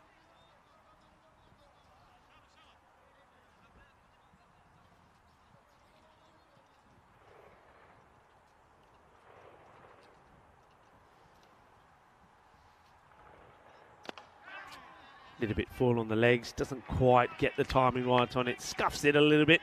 Will get a single. And you can see as soon as that's hit by the batter, he's a little bit disappointed that he hasn't made more from it. Certainly one that he would have hoped to have sent to the boundary. Numan. So Idris back on strike. And a fine time to welcome back into a delightful, well, we have to call it the commentary stand. Yeah, really. it is the commentary stand. The commentary stand. It's Mr. Maximo. Nice to be back. Let me tell you a little story about Idris. But first, Let's watch him facing up to this one. And this will go all the way. Bolle, manos arriba, árbitro, porque eso es 6 carreras. Easy swing of the bat for Idris, who's a man in form. So what I was going to tell you was this. Yesterday, Geneva were chasing 204 for victory. Idris was 98 not out off 23 balls and was just 2 runs away off the next ball from bringing up the fastest century of all time, beating Sher Ali's record from Sweden. Yeah. Sher Ali scored one in 25 back in the ECS Sweden. He nicked behind. He was out for 98 off 24. He hit 13 sixes and 4 fours in that knock. And they were in the box seat to chase 204. Incredible as that sounds. Well hit, well fielded. So what did they finish up with in the end? So they finished on 178, but I want you to listen to these over-by-over scores. Chasing 204. Okay. Ready? Because they are insane. 20, 37, 24, 24, 16, 19, 13. So after 7 overs, they're 153. And they need 51 of the last 3, which they were going at above that rate. Yeah. And then 2, 2, and 21 after he got out. Oh, dear. That's crazy. This one is pushed through. Test the outfield. I don't think it's quite going. They will come back for 2. This will be the end of the over, and it's 12 without loss. While we're doing this, I might as well give you the first innings overs. 18, 19, 13, 23, 30, 15, 24, 26, 22, 13. So it was a crazy game. Hey, guess what? We're waiting for this golden ball, and now Rico and I are back together. We actually think that there's such a concentration of ECN commentators now that I'm here, you're here. I've got Andrew Leonard here doing a great job for us. And Andrew Ryan, he'll be here as well. Rhino, he might even pop down later on today. It's too much ECN energy, and we think it's going to spill over and result in a golden ball. Yeah, have you got close so far? We have gotten really close. We've had some last ball finishes. We had one just a couple of days ago where it was, I think, 2 to win last ball, but it was a perfect Yorker executed by Manika Vasaka for Vettingen. Vettingen were the giant killers. They were the real story of Sunday, taking down Alton and St Gallen, who occupy the top 2 spots, or did at that stage. Arasanga now is going to get a bowl over number 2. He'll start with a wide. Goes down the leg side. Just falls over a little bit here. It'll be interesting to see if it... Yeah, I was going to say interesting to see. Well, we don't have to see it because the umpire's answered my question, telling the bowler that he can't be running in front of him. That's good work. I'd like to see that. There's umpire Patrick there just saying, hey, I don't mind what you're doing, but if you're running in front of me, I'm going to have a chat with you. Exactly. And of course, it's a tough one for the bowlers as well because we have seen some bowlers struggling with one step after their follow-through because there's that kind of difference in the height between the pitch and the grass. Jason almost gone over in his ankle a couple of times. That's something they need to worry about. But, yeah, even if you run up the side of the pitch if you need to. That's better. He decides to come from the other side, gets the ball in the right area. Hey, look, another thing that we should be celebrating, of course, and I think this come up in the last few days, 360,000 subscribers. I know. It might have been yesterday, actually, that came up. Yeah, 360 degrees of vision. Big thank you to all of our wonderful YouTube subscribers. Of course, that's only one way you can catch the action. People also watching on FanCode and watching on Swiss Sport TV. So, you know, you can go back to the hotel at the end of the day. Well, probably not because you finished. But if you knock off early, you can actually turn on Hotel TV and it's on. Asking the question, I suspect here, probably just pitched. Well, that could have been close. I think he would have just made it. It was a bit slow running, probably because he was a little bit unsure what the umpire was going to do here. I think it does pitch down the leg side and it carries on down that line. But he's certainly not in a hurry. And then all of a sudden he thinks, I better get my skates on. And I think he would have been out if that had hit. We'll never know. It's actually a pretty good start, isn't it, from Zalmi? It's a par score. It's pretty much bang on it, a par score. But it's an above par start for the fielding side. Huck just hasn't quite clicked yet, and he can at any time. He's a really exciting player to watch. Does a good job behind the stumps as well for Geneva. Remember, Geneva, it's their first time in the ECS. Same with Paktoon Zalmi. So it's great to see some clubs that we've never even seen before in ECN doing so well. They do have T10 cricket here in Switzerland, and it shows. It could be, no, it's wide on the fielder. They're in the mid-on position. Just thought for a moment, could have been half a chance here, but Huck hits it straight enough. They're not in the the vicinity of the fielder. Interesting field set, though. We're so used to, in this format, seeing fielders on the leg side, but they've got a sweeper out on the offside and long off back. Very straight as well, so he's backing himself not to give a length to be hit away on the leg side. And, well, he might back himself too, but there's nothing you can do about this. This is a biggie. And he smashes this away. I think a no ball is being called here as well. So that is a 7-up. He overstretches. No ball called. That is 7. And that's the boundary they needed. That's the, not just the boundary, but a free hit coming up now. This will get Geneva started. He has had problems with no balls. You see, let's have a look on the replay. Yeah, it looks to me he's over. There's nothing behind the line. So yeah, that's costly, especially when you've had a pretty good start. It'll be a 7-up and a free hit to come to Huck. Yeah, licensed to go the full Monty, Huck. And, well, does he squeeze this in? Another no ball, Vinny. Another no ball. So it's another free hit now. I don't think this is up. I think it might just have caught a bit of that. I'm not so sure. But let's have a look. This might show us. I saw it as not, but it is a wide for me. But for me, it's not a no ball. I think it does catch it, Vinny. I think you'll see here it just catches it.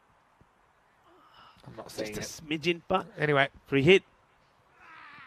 And it's been dealt with. Oh, yeah.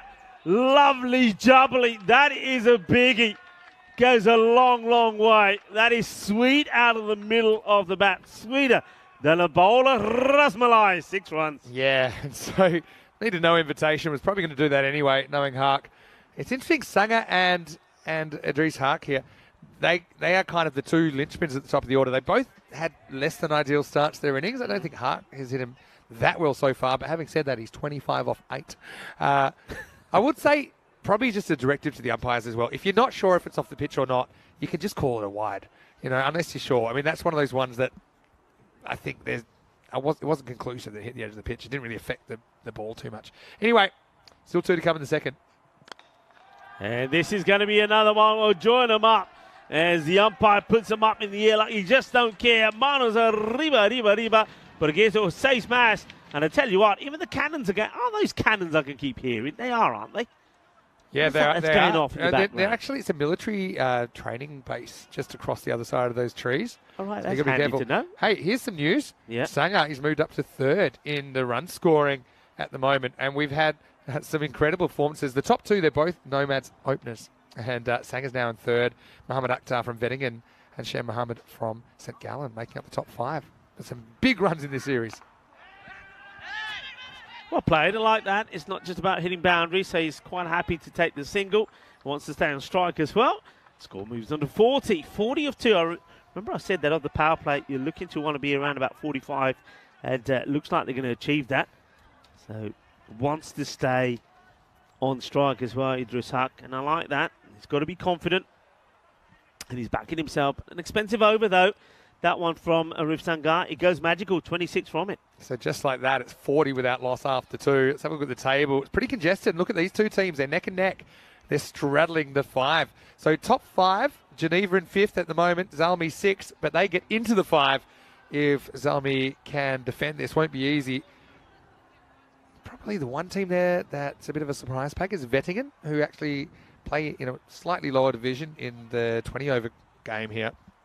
But they knocked over Alton and St. Gallen, the hosts. And St. Gallen at the time were top of the table. Alton, they're a team that they won every game in the series last time in 2020, but then lost the final to the Nomads. Anyway, time for some spin. It's Krishnamurthy with his left armers coming on to bowl the 3rd over. So it's the last over of the power play, and they're slowing things down. Yeah, interesting to see how spin is dealt with here, because sometimes when the seamers aren't getting much luck, you think spin could be the key. Not purely talking about because of the amount of spin that the bowler may get, but just deceiving the batters with a bit of flight and variation. So I think that's going to be the key here for me, just getting the flight here. A lot of the batters seem to like the pace on the ball. So let's see what Krishnamurthy can do here. Yeah, I do think it is important to vary it. It might not work, but it's almost like staying the same definitely won't work. So at least you give yourself a chance. Nice to see plenty of sunshine. You've definitely brought the sun with you, Rico. Romania was pretty warm down there by all accounts. It was very, very warm. We had one day it was extremely windy. We lost a few more tenths to the 10th graveyard. Great effort, great effort. He does save the boundary. Unlike in this from the fielder, because I think he's got to go for it, does Hamad. He knows that if I can get a wicket here, I can put us on top. Throws himself at it, gets his hands to it, just fingers there, but he couldn't get himself in a good position, but he does save the boundary. Excellent effort, and here's the thing. If he lets it bounce, it's not like he can back off and comfortably stop it either. So his best chance of stopping the 4 was to actually intercept it on the full. No run there. Yeah, so I think that strategically that was really smart, even though he wasn't able to hold on. He made something out of nothing there, Abdullah Hamdard. This one, I think, hits him very end of the bat. Yeah. Play straight. A bit of advice coming through from the non-striker. This is a huge over, isn't it? It's a power play over. They've turned to spin as a gamble. Now you're having to deal with Hart, who's motoring 33 off 12. Oh, well, he gets this one through. It's a bit of a rash shot, really, in fairness from Hart. It was short enough to deal with, but I think he plays all round. I think that Hart would prefer to keep the seamers on and just stay in that groove. So he's just kind of upset his rhythm a little bit here. Slightly over pitch, just out of the reach of the fielder, but just a single. This is turning out to be a good over. Direct hit as well. The wicketkeeper will do the tidying up. Yeah, if they were both watching there, they probably could have got back for a second. But then they'll have to settle for one. Not that far away, but looking to go across the line there rather than hit through the ball on the offside. Good over so far, this from Krishnamurthy.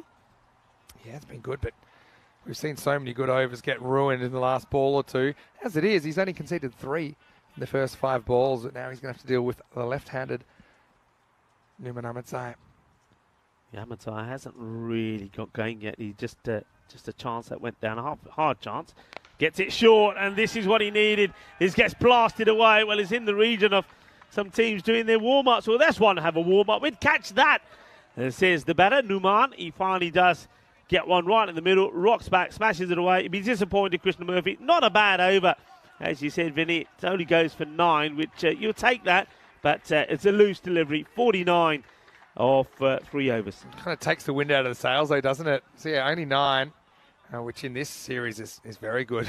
But you have a look at that first innings. There are a few of those underperforming overs. The supersonic and the magical over in the 9th and then the 10th kind of papering over the cracks of what was a bit of an underwhelming first innings from most of it from Zalmi.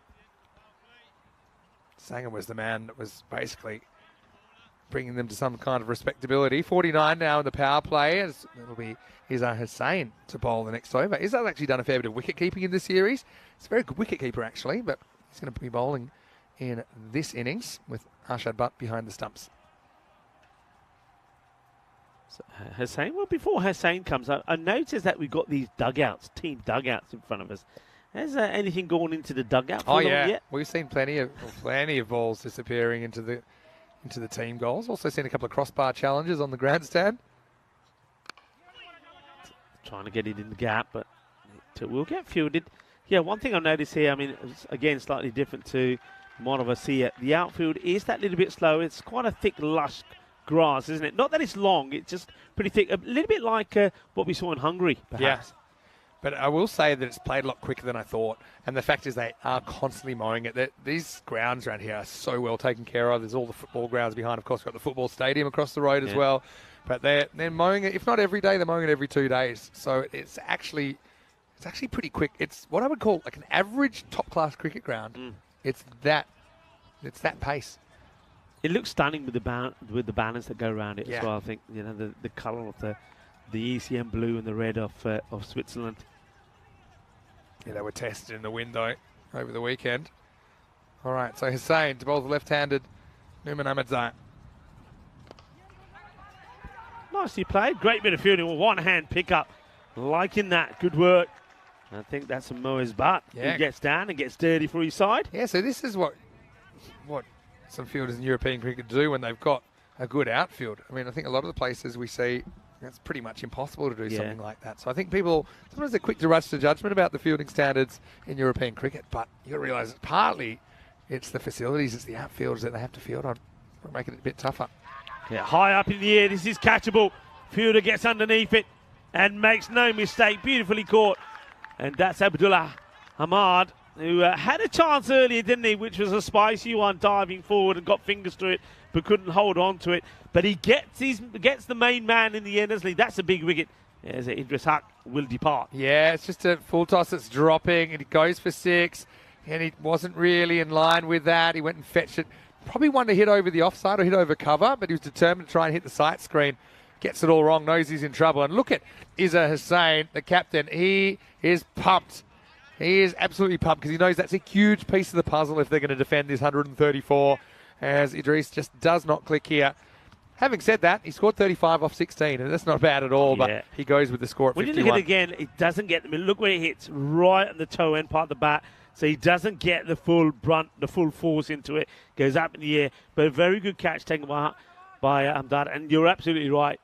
Izzah was full of joy because that's a big wicket, and he knows it is. 51 for 1.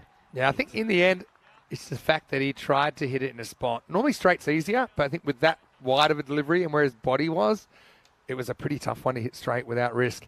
Anyway, it's going to be the captain, Answer Mahmood, to come on. He swings the first one away to leg, and he gets a boundary. So a bit of captain to captain here. We know that Geneva, they've got a lot of hitters still to come. This is taken more or less off middle and leg with the angle, turned around the corner for 4. Yeah, he's just a little bit too short there.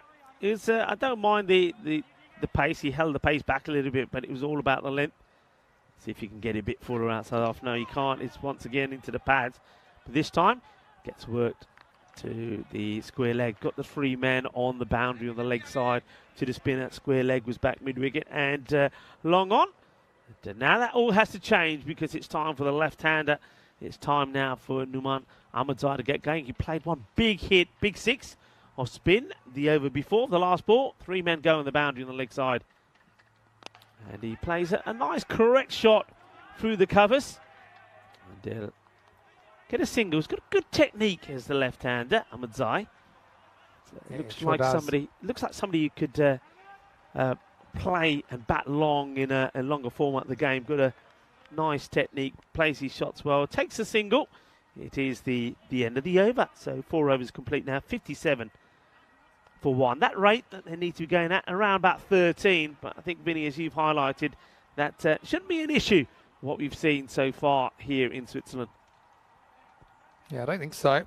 Having said that, still, human beings out there, and Geneva, they were cruising. They were so far ahead, which was incredible, of the red line in that chase yesterday morning. But they had 1 or 2 of the hitters come out and just not able to really do anything. 1 off 7, for example, from Kabir, who before that had smacked about 50 off 20 balls the day before. So sometimes you got it, sometimes you don't. It's very hard to predict. So we're going to get Myers Butt bowling over number 5. Straight to the fielder. Yeah, it is interesting, isn't it? I mean, we see a lot of that where, you see a batter that come out and looks absolutely formidable. Not just one day, sometimes just in one match. And the next match, they're completely off the ball. They look like a different person. No such thing, though, in that Continental Cup with the likes of Lucy Barnett. What a player. Only 16 years old. And that's probably just drifting down the leg. It's a good length. Liking this delivery. We haven't seen too many that's been bowled at this net, but just going on to miss. You can see the swing in there. It's a good length, though. Again, running right in front of the umpire, who I think sees it right anyway, but Hima's butt isn't made of glass. It's one thing, I think it's one of my pet peeves, Rico. I feel like Rico's, that the umpire's being judged on his decision, so what if he can't make a decision? Must have had a word with him because he does get it, does change. But you know what I've noticed is normally in higher levels of cricket, the bowler will have the same follow through every time. These guys follow the ball. So that first one he bowled down leg side, he ran to the leg side. Yeah. This one he's outside the offside. He runs pretty much straight down the offside. It's so strange. But anyway, it's just one of those things. Maybe with being televised, these bowlers will kind of make the necessary adjustments. And this is being picked up beautifully. Beautiful timing. Shub, he drops another. Oh, Shubna, what is going on, Shub? Leave it alone, Shubi. Leave it alone. Well, he's letting the blue crew down once more. Beautiful shot. Lovely execution. absolutely dispatches it. And there's Shub. He just comes into your picture. And do we get him putting it down? We miss him. But Down he's it there. goes. Down it goes. Shub is on incentives. I will say that some of the crew have been offering him all sorts of goodies if he can take a catch. I love the way Shub goes running into the tournament referee's cube to see if it was on camera or not. He's holding his head now. He can't believe he's put another one down. Shub has to retire. Dora, have a word with Shub. Tell him, leave him alone. Leave him alone. Because the highlight he's looking for ain't coming. Remember, Shub, he did take an absolute humdinger of one in Kartama, a one-handed one when he was up there with the teams. But he hasn't been able to rectify that in recent times. Anyway, that was a delightful shot. I have to say, beautiful timing from Numan Ahmadzai. 13.7 required, so they're pretty much right on the red line at the moment. Absolute beaut. And you know what I love about this stadium as well? That the echo of the sound from the teams, when they roar, you hear that roar. It goes all the way around the ground. It really adds to the atmosphere. Beautiful shot, 6 more. Yeah, just right into the hitting zone of Ansem Mahmood. He's a player, I think he's found another gear in this 10-over format. He's a pretty correct player, but he's been able to be aggressive, been able to clear the boundaries. I've been impressed with him. So, Rico, here we go as we're 70 for 1 after 5 overs here. But these are all the events we've got before the ECC now. So, obviously, we'll be in Dresden for the ECS and then the ECIs there. You'll be there with Charlie, and then we'll be in Krefeld, where I'll be back with you for that one. But in between, we've got all these internationals. So we've got the Netherlands women's team playing Ireland and also playing Jersey in their mixture of T20 cricket and 10-over cricket. You've got the Continental Cup for men. So that's just a couple of weeks away as well, a week and a half away now, really. And then don't forget, we'll be in Rome for the last series before the start of the ECC. And they're going to miss you in Rome. I know you're taking that one off to prepare for the ECC, but I'll give a special hello for you while I'm there. I know you will. Yeah, well, it's but that's the thing, though. There's so much cricket at the moment. Yeah. It's trying to and you know what I blend mentioned? it all in and get a bit of free time as well. Here's Izza to start the 6th. Chance. And, well, he sticks a hand out there. I don't know how close he ends up being to this Bashir Ahmed, but he didn't look too keen. And let's have a look. Yeah, I think for me, he probably should have done better. I think that's 4 runs. Yeah, it's 4. It's just inside the boundary. But, yeah, I mean, almost got a finger on it. I was mentioning to Lenny that when we go to Rome, it's not great for my arteries because we know that I have a serious carbonara habit. And he found it quite unbelievable. I was putting up multiples per night, but you would know that is absolutely true. He doesn't know you that well. He's not going out. He's not going out for a meal with you, has he? Meals. Anyway, I don't think this is out the middle, but still, it goes the distance. It's a nice straight hit. So it's 2 boundaries on the spin, 4 and 6. And this is what you wanted to see from the man who's got walking sticks on his back, Numan Ahmadzai. Well, I tell you what, you might as well put those walking sticks away because he doesn't need them. Not when he's hitting like this. Mind you, he's not running much either. And he'll go for another. And this is bigger than the rest. He goes into the stands. And Ballantyne, well, Ballantyne follows that one. What a hit this is. This is just epic hitting. Yeah, well, I've heard of Valentine's Day. This is almost Valentine's demise here because that's pretty close to our main camera. That's bouncing right now. That is proper camera work to be able to catch that one. But yeah, full toss. You can see there's no margin of error for these bowlers out here. And just when you think you're getting on top of the batting team, they'll have someone come out there and just plunder a succession of boundaries. Here's Al Hussain. He's not having it go all his way. This is huge. This is on top of the stand. What a hit. Well, it's raining runs at the moment. It's shaka time here in St. Gallen's. 4-6-6. Oh, he's hitting them, and he's hitting them big, and add another 6 to that as well. And the captain is being taken to the cleaners. Captain Samnu Jangi Kutperia. The bowler, well, it's a Diana Oros who finds that one. Well, that shows how far that comes up. Then up the ECN photographer finds the ball. And this one's to the fielder. Yeah, look out for those pictures and also some of those interviews on our social media. A lot of good coverage on the social media at the moment from a lot of different destinations that we've been to. Here comes Hussain, the captain. He tries short. It's a miscue. And it's taken. Well, he's celebrating like like he's bowling the best over of his life. Well, it isn't, because he's taken some punishment. It's been 4, 6, 6, 6, a dot, and then he does get a wicket. But you just get the feeling, though, that it might be just a little bit too late. We'll have to wait and see. So Hussain does get his second, and he celebrates like he loves to. Falla catch, tera, tera, and here he goes. Hi, chagade fatte. But Newman Ahmadzai, 39 he'll go for. 39 of 19 deliveries. Was a little bit slow getting started, but when he got going, then he hit the ball well. Yeah, he sure did. And you're right, his arm's fired up. Why not? He's just been hit for 22 in the over. But he finishes top wicket, so a small window of opportunity. They still need around about 11 and over from here. Both teams have been pretty good on the extras so far. If you're giving away one or so and over, it's probably par for the course. 92 for 2 of 6. That rate, remember I mentioned it a short while ago, was at 13. Well, it's come down to under 11 now, 10.75, and that's because of some of those big hitting. And I don't think they're going to stop. New batter that has come out to join Ansar is Joseph Moses. So still plenty of batters to come.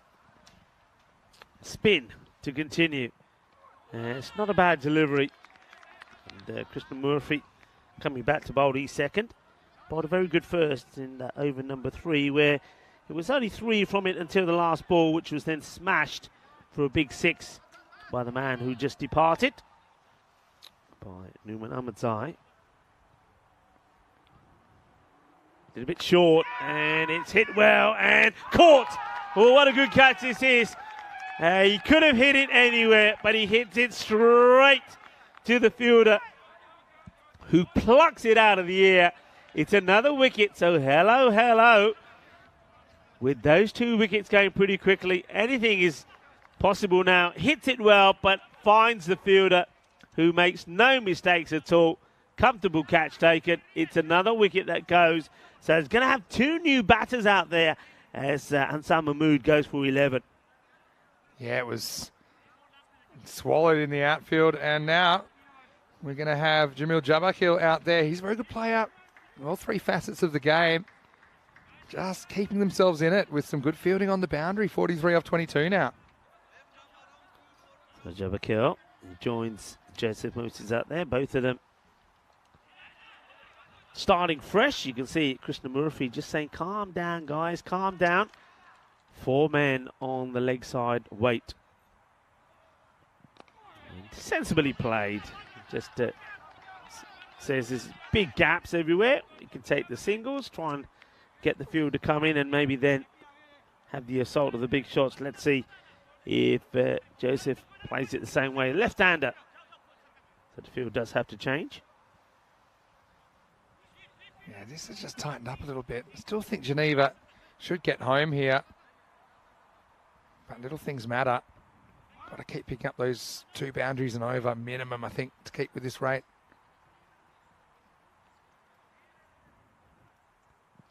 Not a good delivery. And, well, there must have been something on this, because there's no signal. Well, the umpire just touches his leg to say there's a bit of pad on it. Oh. I don't see any pad on this at all. That has definitely not hit the pad. No. That's a real break. You can see from that angle it was missed him by a lot. Oh. This one I wonder if the ball before, whether the bowler got in the umpire's way, I think it's very possible, Vinny. You see? Very possible, because even on this one, look, yeah, you're right. It's and this is where the umpire has to start. I mean, this is umpire Saheed.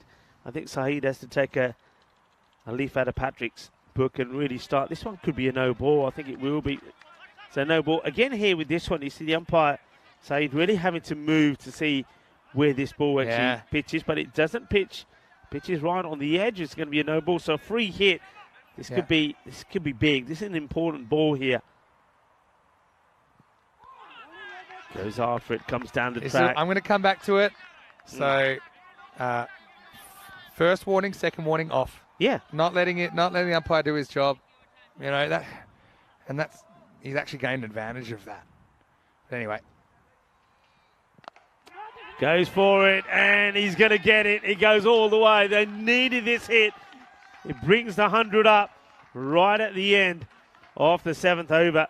Keeping this match very well poised indeed. Are we going to go to the wire? Are we going to get that golden ball? 101 for 3 after 7.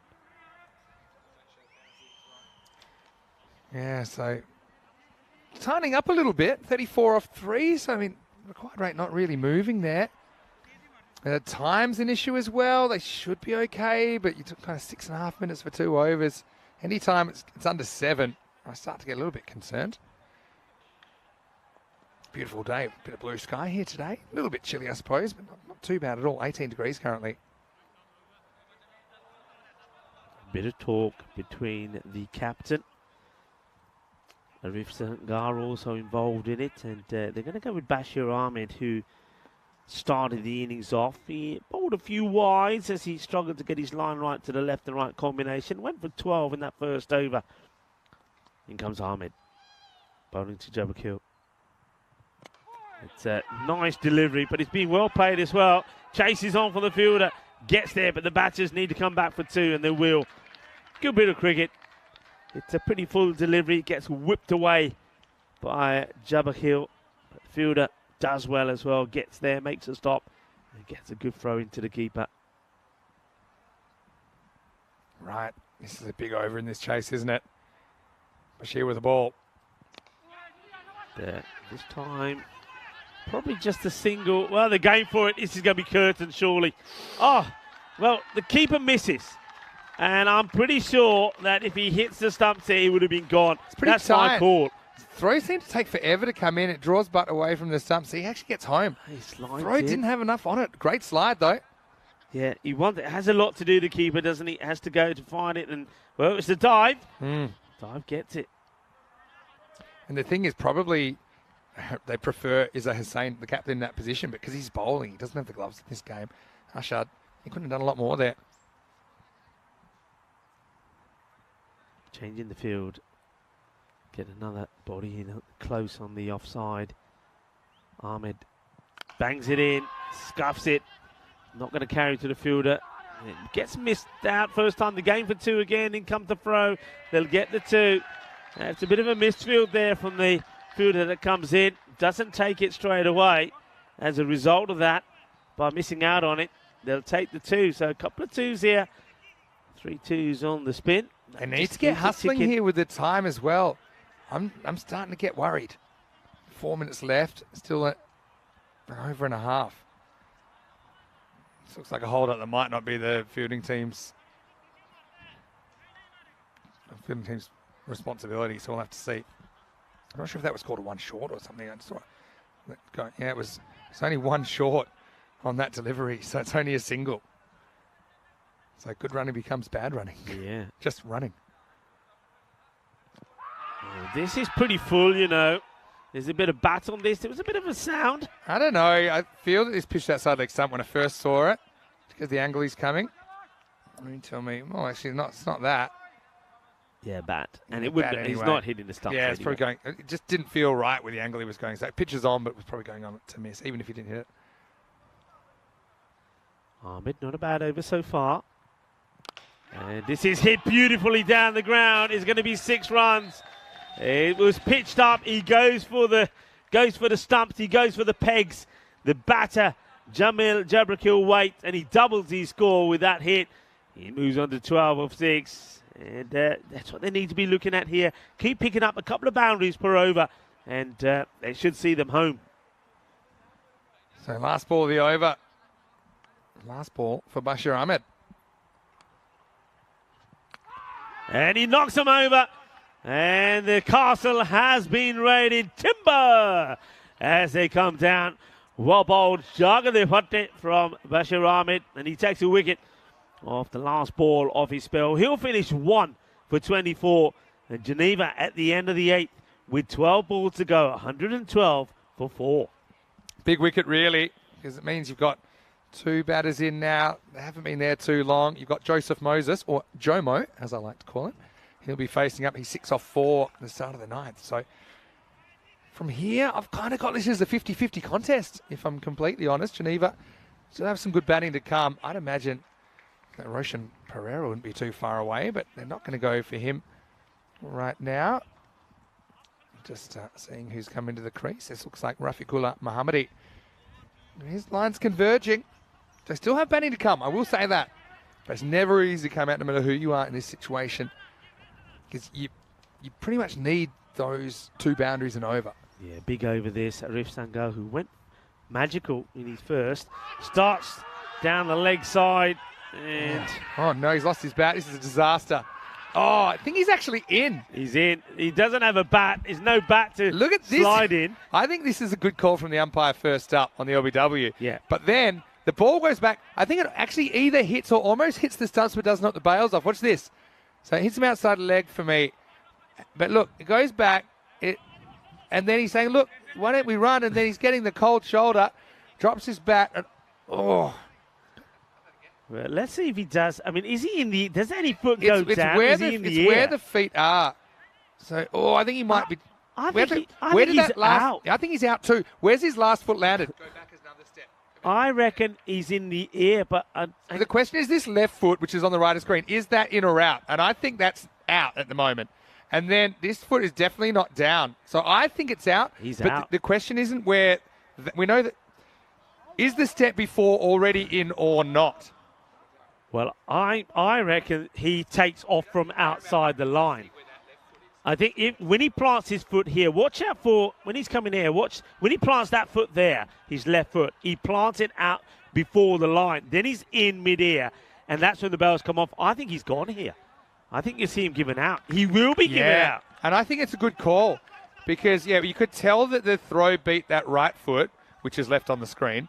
But the step before, if that step before he had some part of his foot in, then he would have been safe, even if both feet were in the air at the moment the ball hit the stumps. But I think it's a good call. Is that a diamond? I think that might be a diamond duck, Actually, you're right. I don't think he faces. That is a diamond Derek. And that's really poor Mohammadi. I mean, he's lost his bat. If he had his bat, he's clearly in there. That's just the way it goes. Anyway, we're back to the action. The action just keeps on coming. This is going to be a wide. This has all the hallmarks of chaos. Yeah. ECN finish. That's so unlucky to lose your bat and then to almost be in but not quite be in. You know what he could have done maybe is the old hand first slide. That might have saved him. Yeah. I think he probably didn't know it was coming because it was good from the bowler because Sangar had to duck so the throw could come. This time he has given it. He gives it out. And he's been going for his Yorker a few times. And Arif has been asking and asking. And he says, what about this time? And this time it is out. And it's going to be another wicket. So it's going to be a first ball golden. I don't think there's too much doubt about this one, Vinny. I don't think it pitches outside the line off peg. Pitches on the stumps. It's going on to hit. It's going to be a golden. Yeah, for me, I liked it straight away. It seemed to pitch on leg, not outside. I'm always wary of those things. And Sangar just says, it's my time. I think it's a good call. So, unfortunately, Jomo has to go. He's LBW. Geneva falling away in this chase. Remember, these two, they're neck and neck. They are rivals for finals qualification. So, there's a lot riding on this result. This will bring Zahidullah Abdul-Rahimzi to the crease. There's a barnstorming finish at the moment, Sangar. Not enough that he's done the 90 not out right now. Comes up with a big wicket. His first over went a bit awry, but this is working pretty well for him at the moment. Yeah, Southern Cross field here as well. Gets back onto this. How many will they go for here? Well, definitely one, but will they chance the second? No, they won't. Just on that run out, I want to say well done to the keeper. We didn't really mention it because of how it went down, but Arshad Butt, he picked it up. He saw the ball pretty much stopped right next to the stumps, and he realised, okay, it's worth me throwing here. I've got to hit. Yeah. The bowler wasn't part of the equation, and he hit. So, well done to the keeper. Yeah, good over so far, this from Sangar. Like I said, his first over went for 26. Only 2 have come off this one. And he's pitched the ball up, hasn't he? He's gone for the full length. This is called a no ball. Well, this is an issue that he's had with his front foot. You can see the umpire pointing straight away and said, yeah, you've gone way over. And not something that was clearly visible, to be honest. Tim, I can see it. I mean, the umpire's much closer to us. Yeah. He's able to make a call. And Sanger he's a repeat offender with these no balls.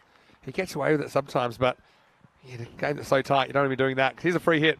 Got to make it count. And they don't. So get away with it. The other thing is time, right? Because that at no the clock. ball hurts them because they need to bowl 2 more balls here in 36 seconds. Yeah. So, 19 off 8 and 14 off 8 have a very different ring if they were to get 5 extra runs here. Shortens his run a little bit here because I think he was complaining that he was slipping a little bit. Oh, well, That won't that'll help. That's an That 11. will help. That's an 11, Rico, because they ain't no way they're getting this ball back in 15 seconds. I think this is going to tighten things right up. Wait, no, have to see. Okay, yeah, sometimes you get an allowance for chasing the ball, but this is going to be super tight for time. Yeah, well, let's see. There's the clock. You see, count it down. And, 9. Oh, hang on. It stopped. Why is it stopped? What's going on here? Well, they do get allowances for chasing the ball sometimes, so you'll get like a 15-second or something like that. Oh, it started again. But he's got to pretty much bowl legal delivery here. Here we go. Otherwise, it's trouble. 3, 2, 1.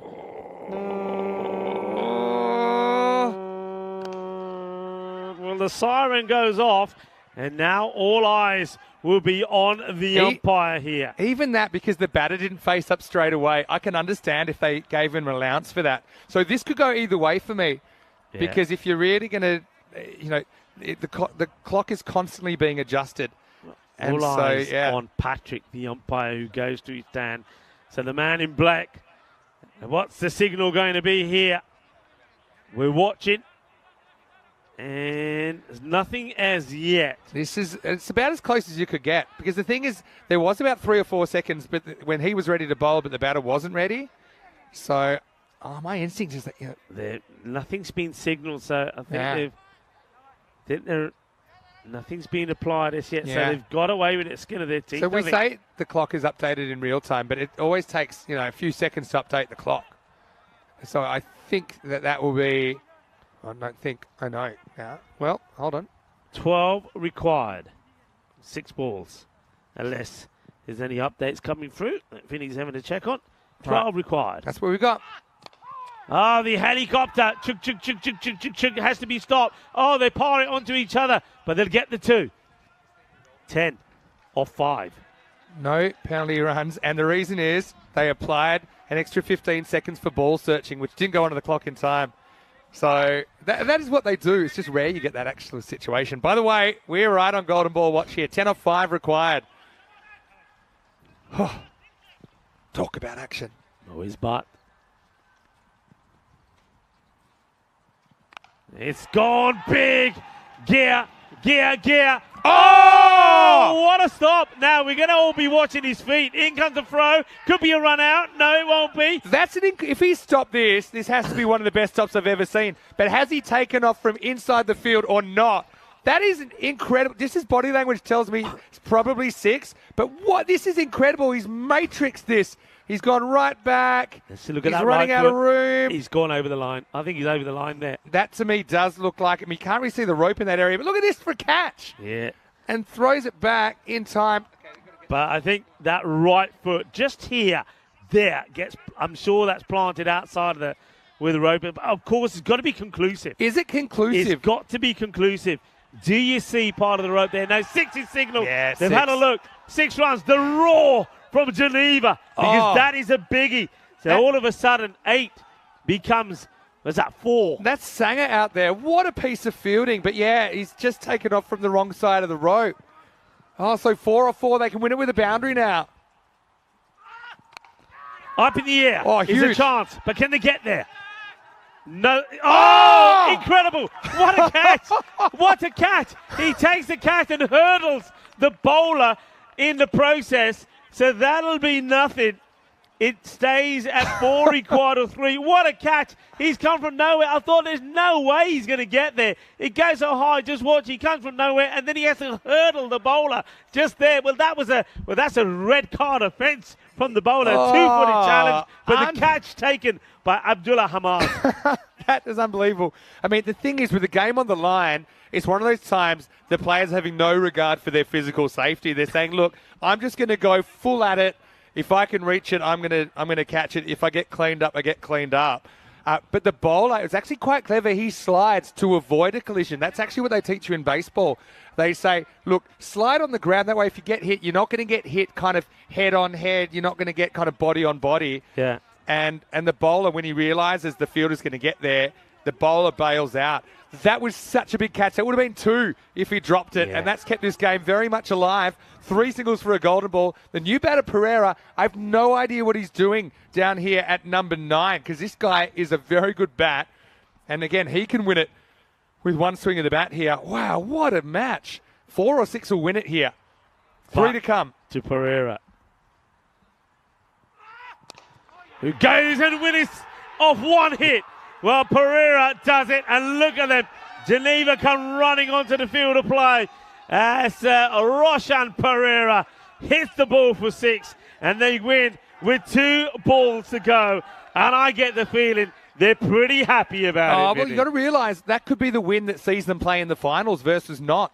I mean, Zalma, you've got to feel for them. But, yeah, Pereira, I don't know, he was on a milk carton. I don't know where he was because there's no way he's a number 9. He's the guy that you'd expect to be batting around 4. But he comes up and he just slams the first ball nonchalantly out of the ground. Has he hurt himself? I think one of the issues with Pereira, celebration? He's had an operation on his shoulder.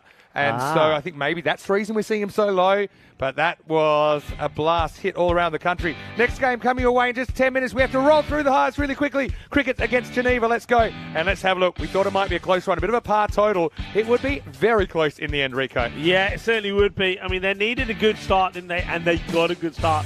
Bashir went for 12 of his first. And then Arif Sangha, who was doing all the hitting himself with the bat, he made 90, but he went magical in the second over. It was a great start. It was an electrifying start.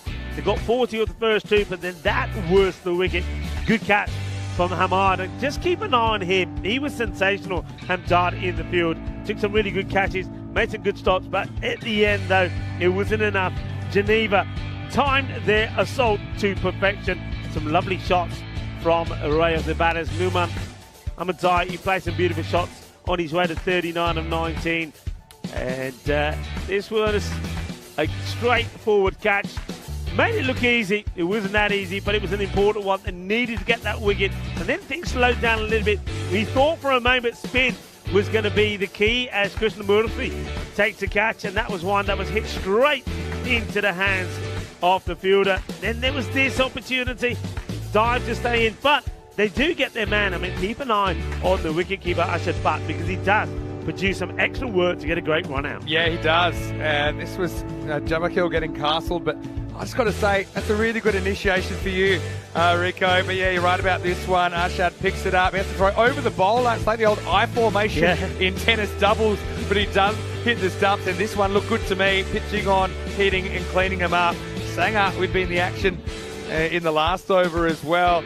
Things getting close. Probably feel a bit of natural justice there as well because although there's not too much justice for Sangha, but I was going to say it was borderline with the penalty run. In the end, the batting team get home anyway. This one was amazing, though. It's just 2 players that have focused on the ball. In the end, it was Hamdard that took a brilliant catch, but Pereira came out. He had 3 chances, only needed 1. Sent it out of here and sent 2 points Geneva's way. They're a team that almost chased down 200 yesterday, but they'll be so happy to get those 2 points. And Pazalmi, you got to feel for them. They've still got some opportunities to make the 5, but that one hurts because it seems like they might just steal it at the end.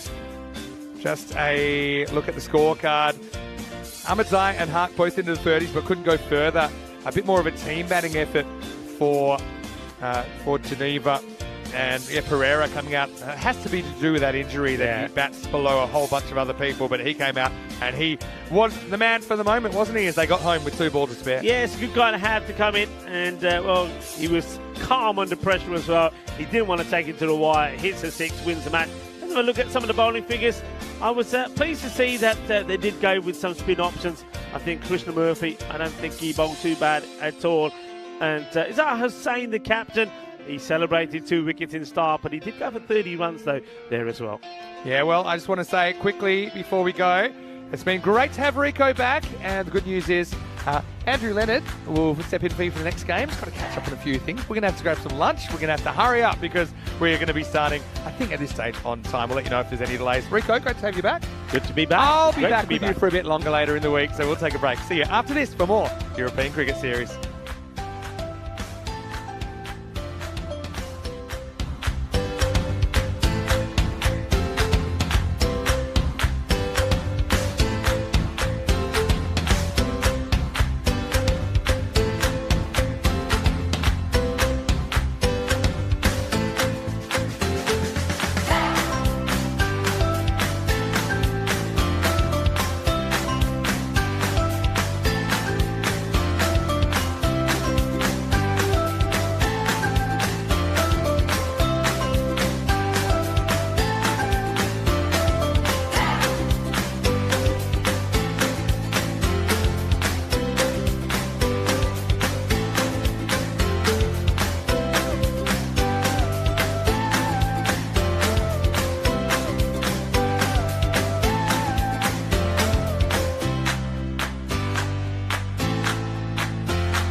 And after a long period of playing cricket, the best place to come in Europe is the great Ryan Falls.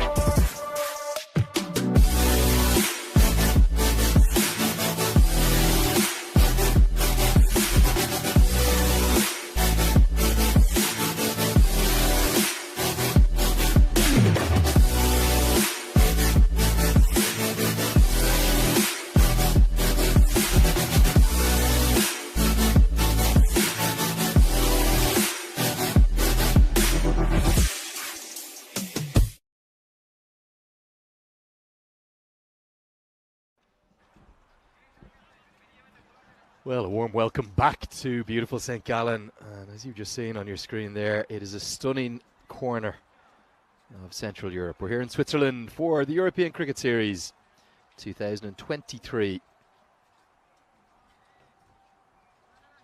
Return to Switzerland after that break of 3 years. The good news is the weather's set fair. We've just had an absolute thriller to go alongside it.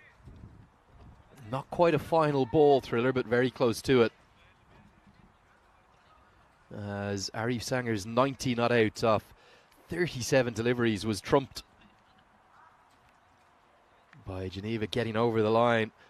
More of a team effort. No one actually made more than 39, but they did enough collectively to get another win, and a critical win. It's made that points table all the more fascinating. Can they get back-to-back victories over the Zurich Crickets here, who are their next opponents? We're all set. That's the bat versus ball wall. They quite fancy Geneva. I think so would I, with the way they've been playing.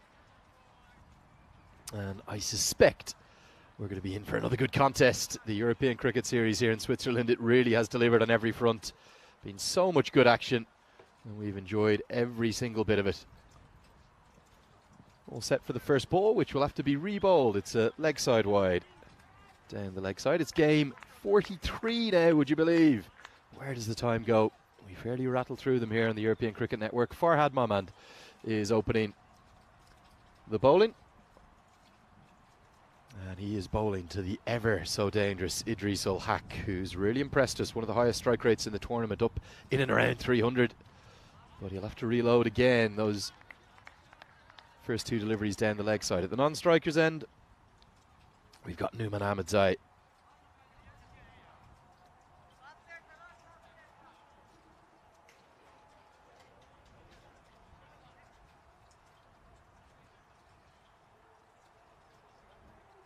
Going to come around the wicket now. Picked up, and oh yes, picked up for 6. Lovely way to start for Idris Ul Haq. That's why he's got this incredible strike rate. He just hits 6s for fun, doesn't he?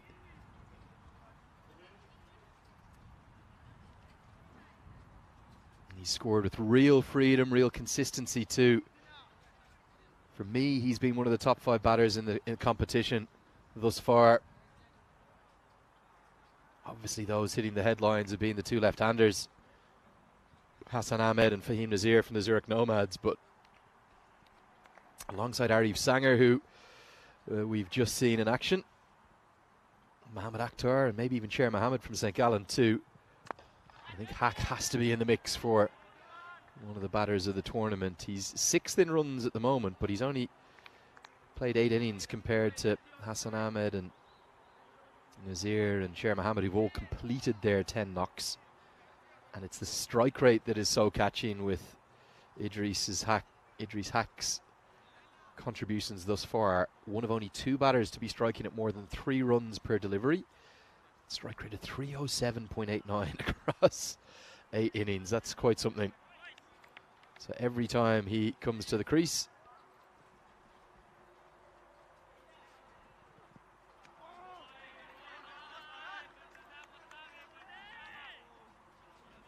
he's scoring at 3 runs per delivery. Incredible stuff.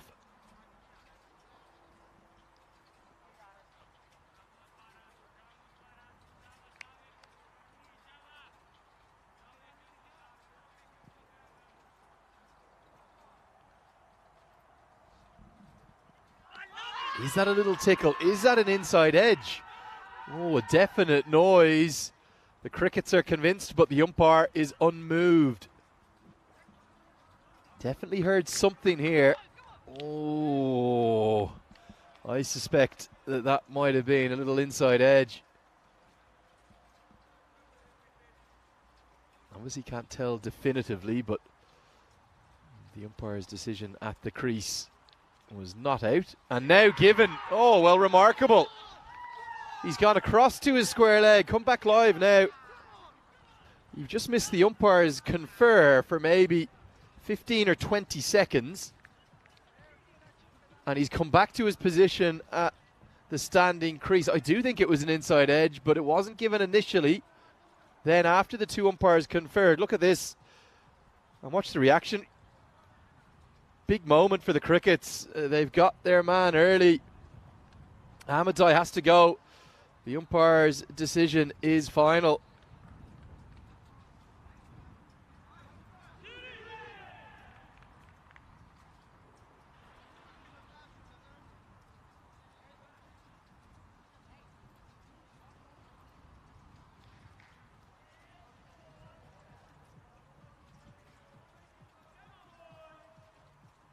So an early strike for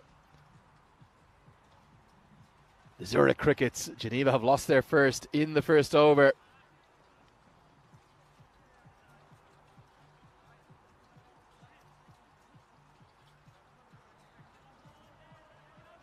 Nicholas Henderson, the keeper, captain of the Crickets, taking the catch behind the stumps. It's going to bring Ansar Mahmood, the captain of the Geneva side. Really looking forward to seeing the points table. It keeps just ebbing and flowing.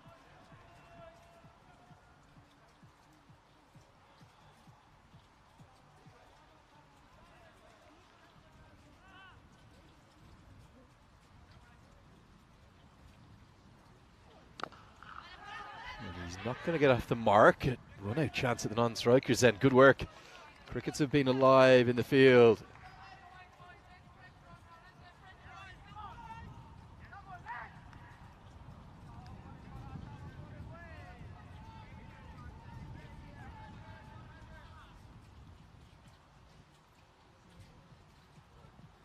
That's going to close out the first over. It's a wicket taking one. Very well bowled by Farhad Mahmand at the end of the first. It's 9 for 1.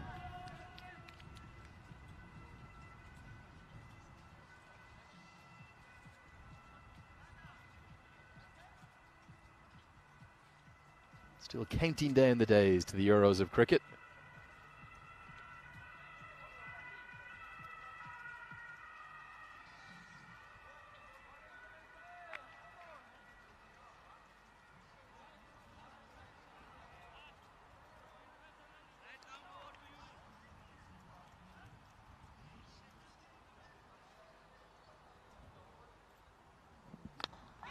This goes a long way up into the air. It's Idris Ul Haq, and it's going to be 4. Valiant effort at first, but then it's kissed the rope and very honestly signalled as a boundary. New bowler, Sahil Tarakil, who's had a difficult day.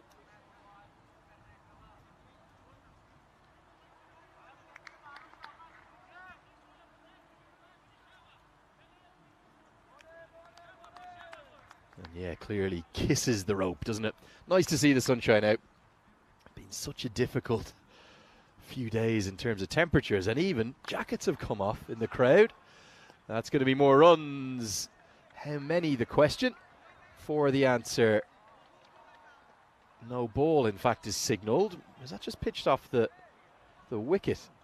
It's given as a 6. Now, we're going to need to check that. And immediately corrected to become a 4. Clearly bounces well inside the rope.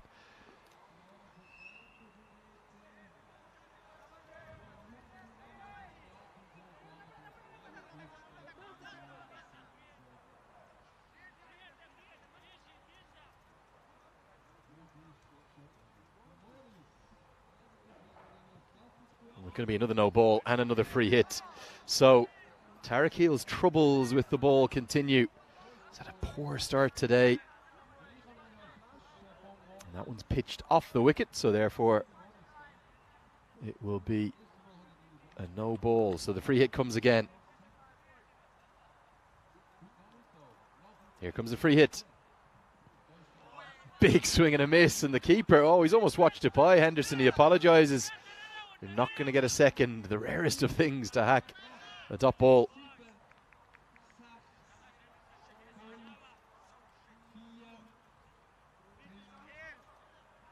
Nice to see the sun glistening, the sun shining here in St. Gallen. Beautiful part of the world, I have to say. Being very well looked after too by particularly the host club and everyone in Cricket Switzerland, who's combined forces with the blue crew of the European Cricket Network to host this really good event. That's going to be 4. A lot of these teams play without a fine leg in place, so if you drift down the leg side, you're going to be whipped away for 4.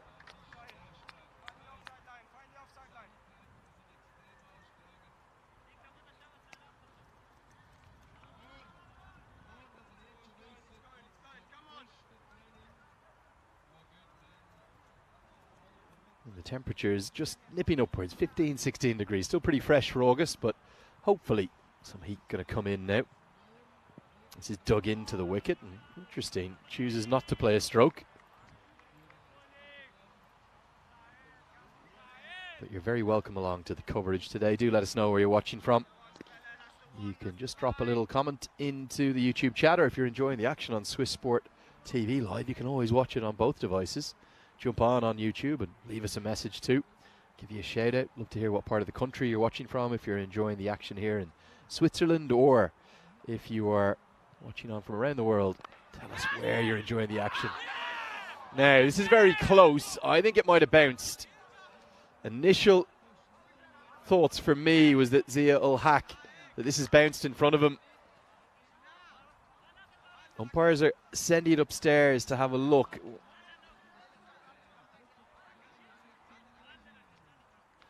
We might have to see if the team can zoom in. That's not conclusive, but it was just the way in which it went into the hand. The question is, did he get his hand underneath it, or has there been any contact made? Just going to roll that back. It's a superbly athletic effort.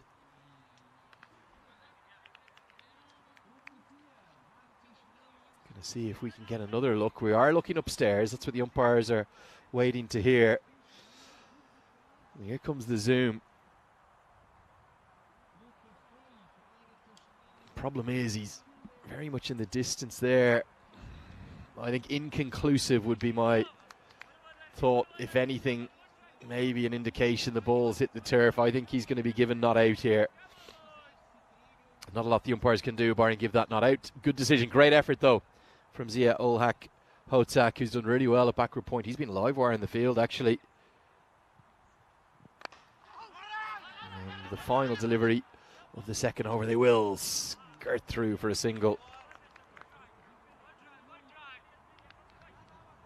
So let's take a look at the points table. With 2 overs bowled, Geneva 25 for 1, and let me see if I can guide you through the permutations here. There's plenty of them. The top 5 advance to the playoffs. The winners automatically advance to the grand final. Now Alton and St. Gallen, well, St. Gallen are guaranteed to go through, you'd think, but they can't finish in top spot. The Zurich Nomads, Alton and Geneva are really the 3 sides battling this out now. The last 3 standing, as even if Vettigen won out, they won't get up to that 14-point marker. Just for your information, I don't put these brackets, it's automatic. That's going to be a no ball and a free hit incoming. I've had a few problems with my chairs since I've arrived here. I'm glad they didn't tweet it, but one of them may have ended up breaking underneath me. Another one just having a bit of a wobble here in the background. The new one feels a bit more solid. Okay. Need to stay out and away from that commentator's buffet, I think. Yeah, lovely to hear from you all on the YouTube chat. A very good afternoon to Shakib, to Shakibul, to Gray, to Mohammed Even Sarkar, to KG. To all the moderators on there too. This one's cut away, going to be runs, and count them up. 1, 2, 3, 4 of them. Nicely played by Mahmood. Finally starts to get that run rate back towards what you'd like to think it is. But yeah, just going back to that table, I know you won't have it on the screen now, but I do feel that if Geneva could win this game, because their net run rate is already above that of the Zurich Nomads. You think if they win this game and then win their last one, then all it would take is maybe one slip up from Alton, and it could be Geneva straight into the final. So big game for Geneva, not just the win, but they will want to keep that net run rate travelling in the upward direction that it has been. But fair play to the Crickets. They've played 7, they've won 2. You suspect they'll need to win out. In fact, they will, because Wettingen in 5th already have 9 points. So a big swing there between the Paktoon Zalmi and Geneva in the previous game. It's going to be a no ball again off the wicket. The Cricket's been a bit inaccurate thus far in game number 3 of the day. You do wonder for Cossonay too. They've got 5 games left, but well, they're going to need to win at least 3 of them. Probably more likely they'll need to win 4 or 5 to get into the mix. It's getting very congested in between sort of 2nd and 7th. This goes a long way up. The free hit is bombed onto the roof. Oh boy, what a hit. Well, Idris Ul Haq has made that roll the whole way down the roof. You could hear it trickle along. I think that ball counter is nudging up towards the 50 on the roof. It's been an expensive event here at the European Cricket Series in Switzerland.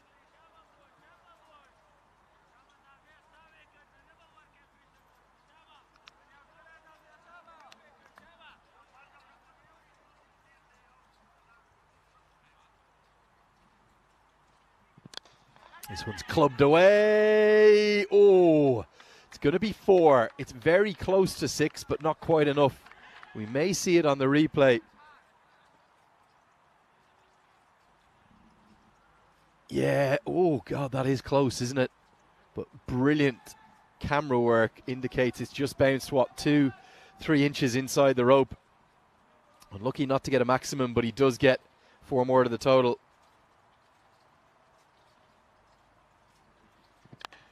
And that's going to be 6 more. He's a special player, Idris Ul Haq. The boundaries, well, they are flying around this gorgeous cricket ground. And the run rates continue to soar. Idris Haq right on the money to start with. So 3 have been bowled. End of the power play. Geneva, 48 for 1.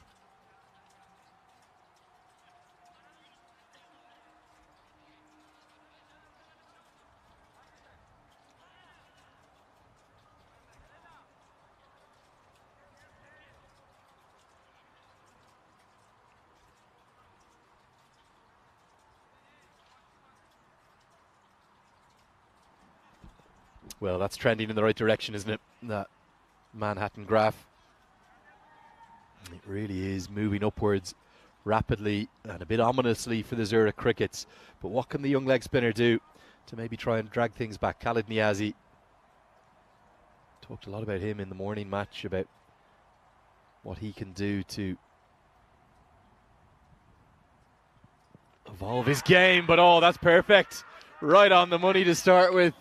You talk about landing leg breaks nicely. That is as good an example as you'll see. Not the same amount of turn. We saw some sharp turn from him this morning, but it's just skidded on a bit, and he's got that little trademark celebration.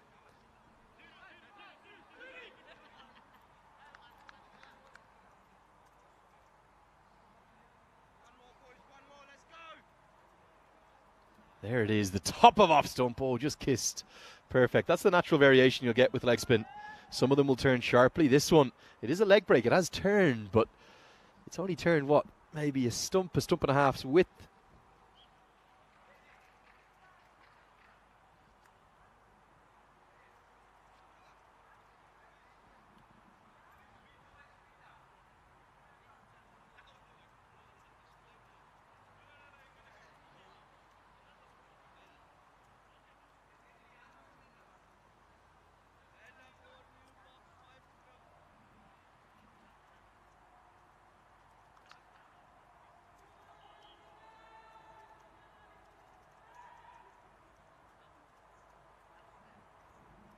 In comes the new man, Jabberkeel to the crease. This one's helped round the corner. Going to be 4. Just the wrong line. Another good tip for any young leg spinner. You don't want to get too leg side with where the ball pitches. So that's pitched outside leg.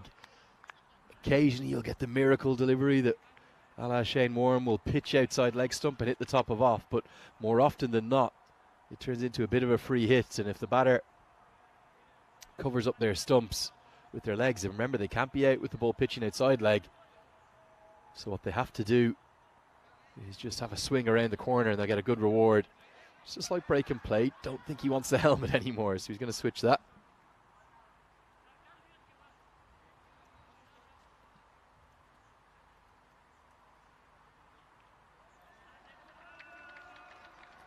Big cheer from the bench as the helmet gets run off. It's been a great atmosphere here, I have to say, between all 11 of the sides we've seen in action.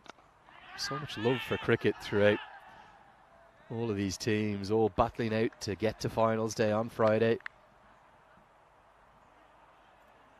I think the big thing for me is really the passion and the skill that we've seen all the players play with.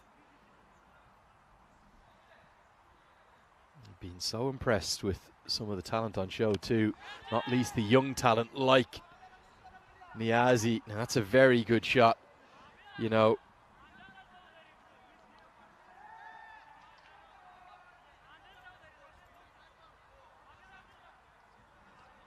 To get that over extra cover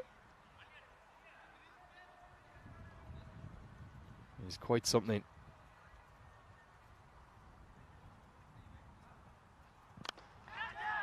Down the ground, skips off the turf, 4 more. Well, Hack is a very, very dangerous player. Just throws everything right at it, doesn't he? Comfortable hitting over the off and leg side.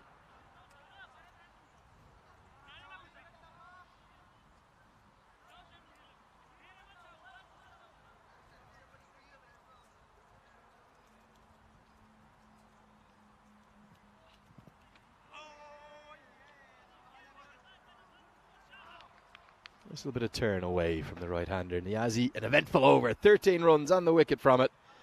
Got plenty to work with for the young leg spinner. He's a talent. I like the way he goes about his business. End of the 4th over. 61 for 2 the score. And almost solidly 15 and over throughout. I think that they're probably looking at around that 150 marker, Geneva. Cricket's batting has struggled at stages of this tournament.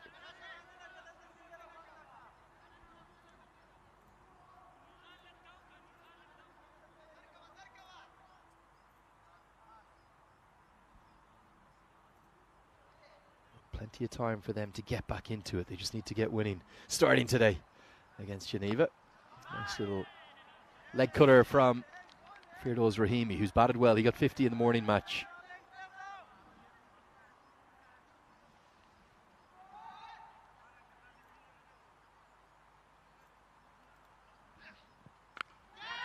Helped around the corner. 3 men out in the deep in the leg side. That goes to one of them. Yeah, the Crickets didn't quite have enough to get past Alton. It's just that's the problems with the batting that have continued for them.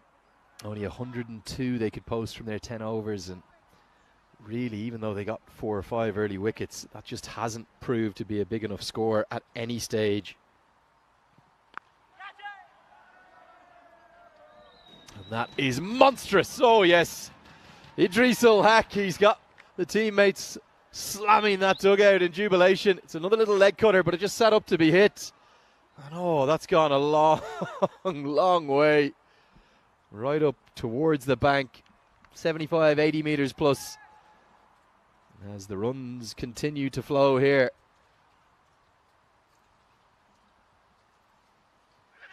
This one darted in this time. That's a better length, you'd feel.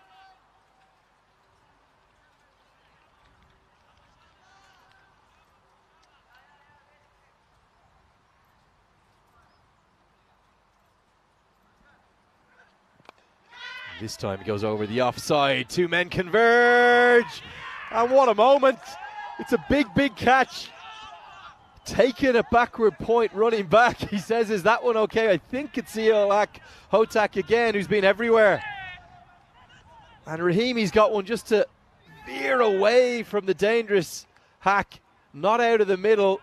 I'll get a check that it is Zia Haq, but it is a marvellous tumbling catch.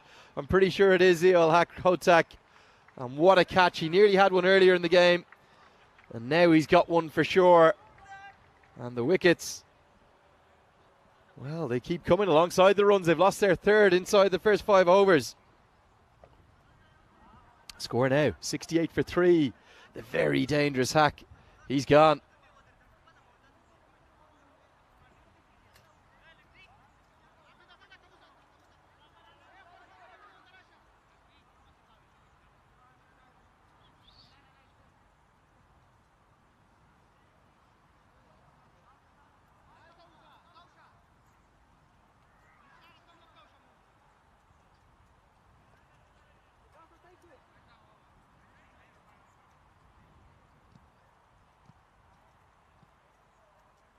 So here we go. New man to the crease is Rafiqullah Mohammadi.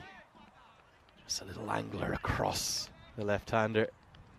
No contact made, so this isn't a drop chance before anyone gets any ideas.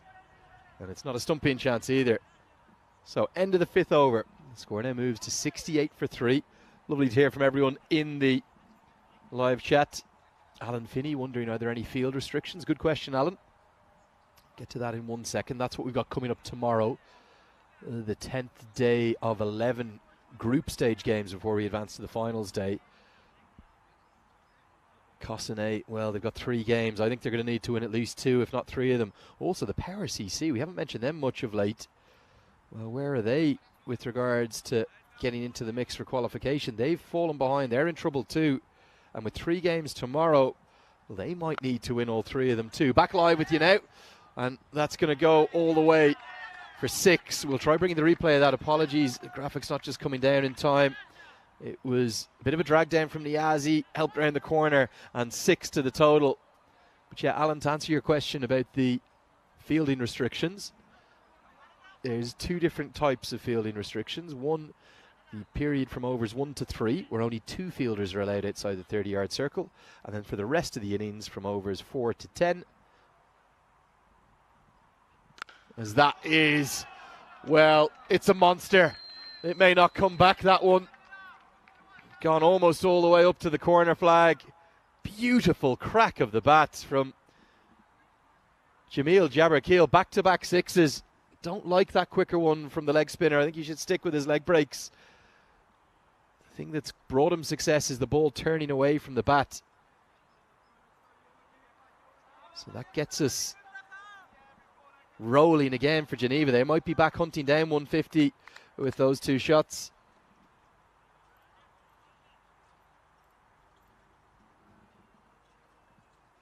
That's better. He's not going to hit that for 6, is he? Okay, he's guided it away for a couple, but in this 10-over format, that's okay. So yeah, those fielding restrictions, Alan, sorry, getting to answer your question properly. First 3 overs, 2 fielders allowed outside the circle. And then for the remaining 7 overs of the 10-over contest, you can have 5 in the deep. That means that you have to have 4 in the ring. So 5 in the deep, 4 in the ring, plus the bowler and the keeper. That makes up the 11 players in total. 4 outfielders in the ring. So at the moment, they're all right in the edge of the 30-yard circle. 3 on the off, 1 on the leg side. This goes up into the sky. It's come off a leading edge. Fine leg comes around and takes the catch. Gets the NFL spike in, and then a little bit of a Ronaldo jump into the air and celebration. Mirwaz Barakzai delighted to get the big hitting Jabbarkeel. Runs and wickets coming plenty. Niazi's deserve that. I know it's a full toss, but you get your luck as a leg spinner. It will have drifted and dipped a bit on him quite late. There's the Ronaldo celebration. Jabbarkeel, well, a big impact, but he's gone for a very bright and breezy. I think it's 20 he's made off just 8 deliveries. Get that check, sorry. Graphics just lagging behind here. And in comes the new man to the crease. It's the bespectacled Bilal Mohammed. Always love a bespectacled cricketer. Don't mind the sunglasses on either too. Well, you don't see many bowlers bowling with them. Ashley Giles used to do it a lot. Chris Gale was rather fond of it when he bowled those little off breaks that he bowled too. Yeah, 20 off 8 for Jamil Jabbarkeel. Some really good stuff thus far. Okay, what's happened here?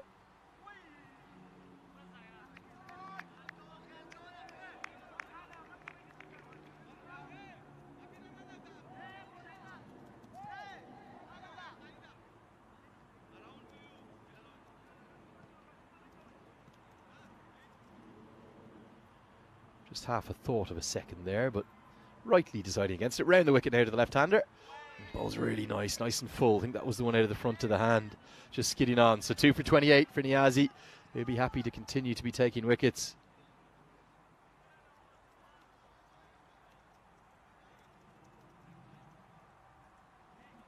And that gets us to the end of the 6th over. 83 for 4.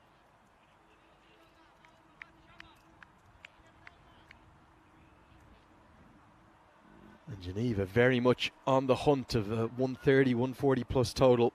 A lot will depend upon Mohammadi and Mohammed, and then also Roshan Pereira, who's more than capable. Initially we thought he might be a number 4, number 5, but he's been held back all the way to number 7. He'll be a next. Big swing and a fortunate edge to save his wicket. I think that would have been either plumb LBW or clean bowled if it wasn't for that edge.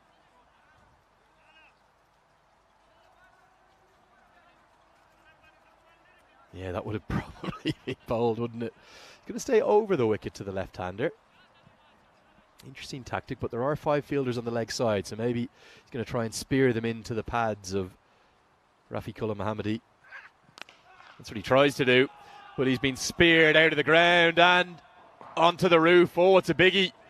That's gone a long way back on the roof, actually. Just going to check with one of our event staff there if we have an official count on how many balls are on the roof. Over 50, we reckon.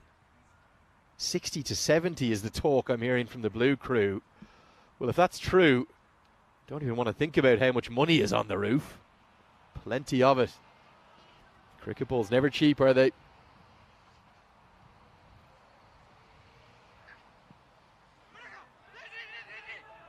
So they're going to be runs here, wide signalled.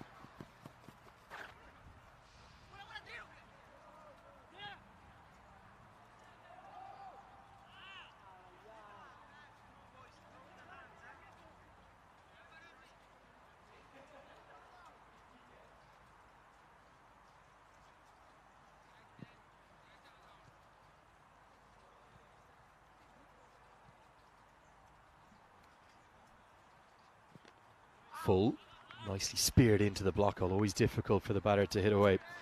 Projected score in and around 140 right now. What do you think they can get to? Let us know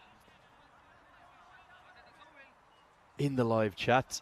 Andrew Leonard here with you, flying solo for this first innings, but the good news is this is slog swept away for 6 more.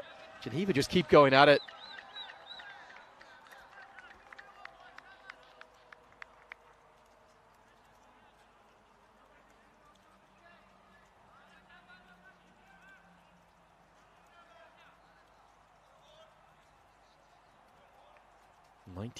Now, just 1 run short. But the good news is Rico Full will join me for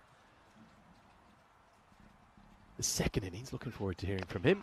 First time I'll be joining him as this is hit out to the deep mid-wicket fielder. Takes a simple catch, makes it look oh so easy. Farhad Mamand, well judged. And Mohammadi, well, he lived by the sword. He dies by it now. He's gone.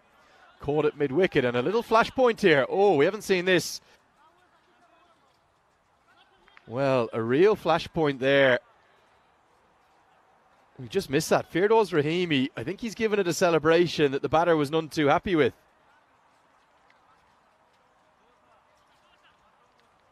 Might see if we can just stick with this replay here. Okay, so the catch is taken. I don't know, can we get back? Something's happened. I think he said on your way. He's given him a bit of a send-off. And, well, this is the first time we've seen that all week, isn't it? And he's dragged away. I think he's a bit of a rambunctious character for Firdaus Rahimi, the kind of player who can get under the skin of the opposition. And that time he did. He's trying to claim innocence. He's trying to say that the other man protests too much. But the first real flashpoint of the entire tournament, it's come in game number 43. We've seen controversial dismissals without even a hint of temper from either side, but there, just something from Rahimi got under the skin of Rafiqullah Mohammadi, and he's now finished his bowling spell. He's going to end with 2 for 23. 7 bowled. It's 99 for 5.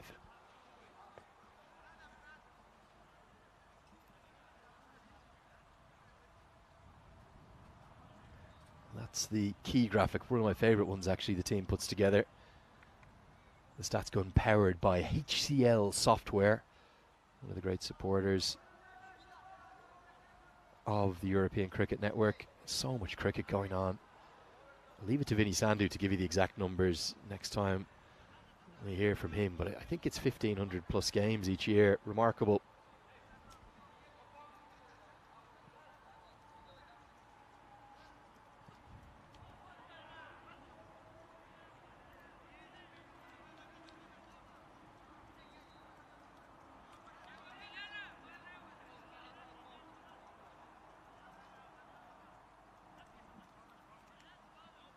Still can't get to that 100 marker. Momand returns for his second.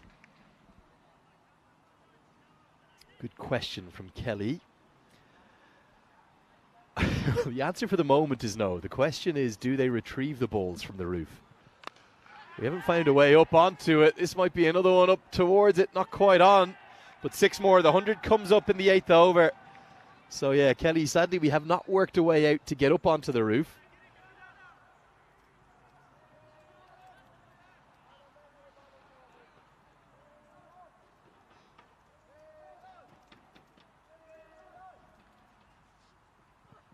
And that is a biggie. Well, special strike. Went a long way into the air, and Bilal Mohammed, I think the most impressive thing about this Geneva team, they just keep hitting. Even when they lose wickets, Idris Ul Haq, who's got that ludicrous strike rate throughout the tournament of over 300. Well, that's going to be 6 more. Bang, bang, and bang on the roof. Sensational counter-attacking here from Bilal Mohammed. He goes 6, 6, 6, just like that. And that was the biggest of the lot. Another one onto the roof, but at least it bounced down this time. And the numbers are having to be updated on the scoreboard. All of a sudden, maybe 150's back on the cards. The current run rate above 15 and over again. Oh, that's not going to help, is it? Because it's going to be a no ball. 2 free runs additionally, which are given as buys. So 3 to the total and a free hit to come without a ball charged. Pressure on the youngster, Farhad Momand. And what a cameo from Bilal Mohammed.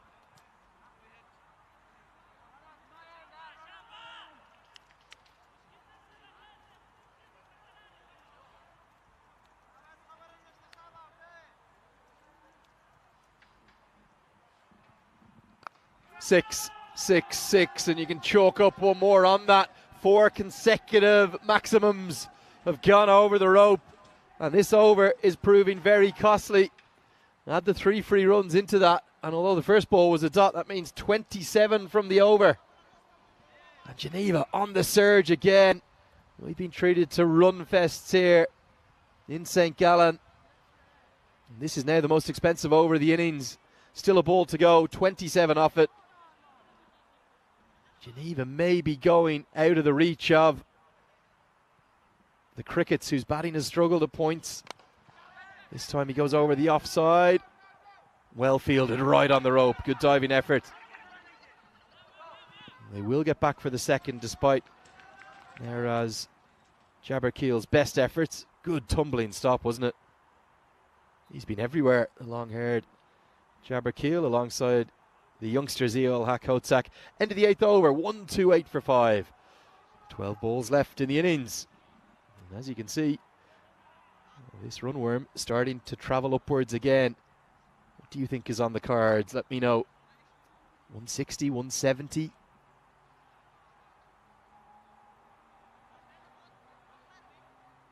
Lovely to hear from you all.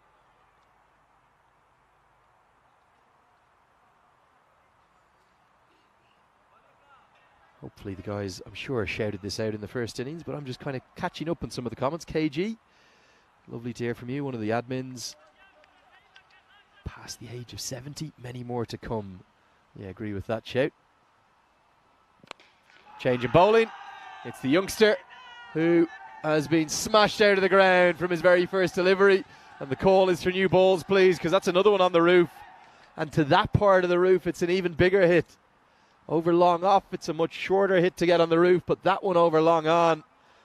My oh my, Zahidullah Abdul Rahimzi, this Geneva side, well, they're definitely going to be in the top 5, you'd think, with the way they're playing.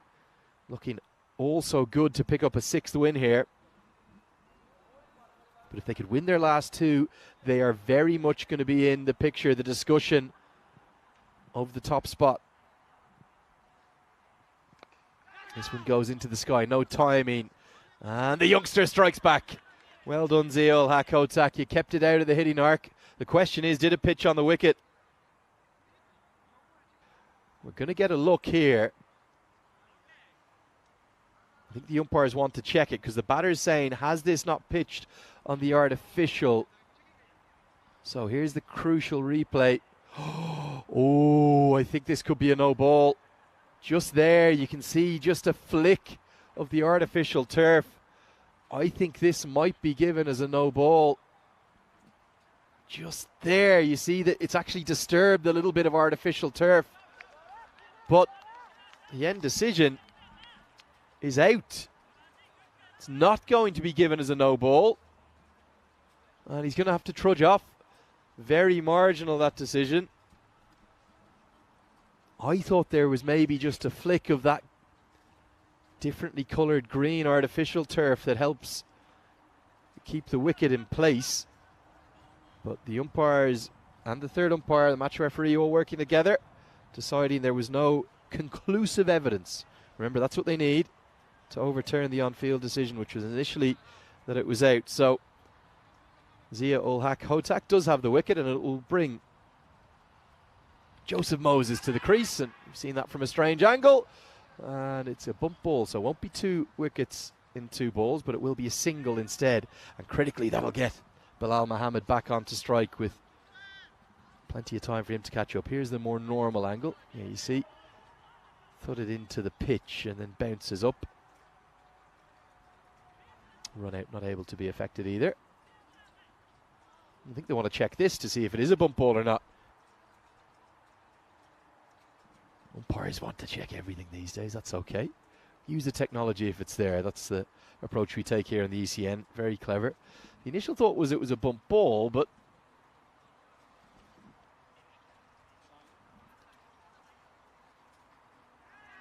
I just wonder, is this maybe out? My initial thought was it was out, but nobody really appealed. And they're saying in that indication,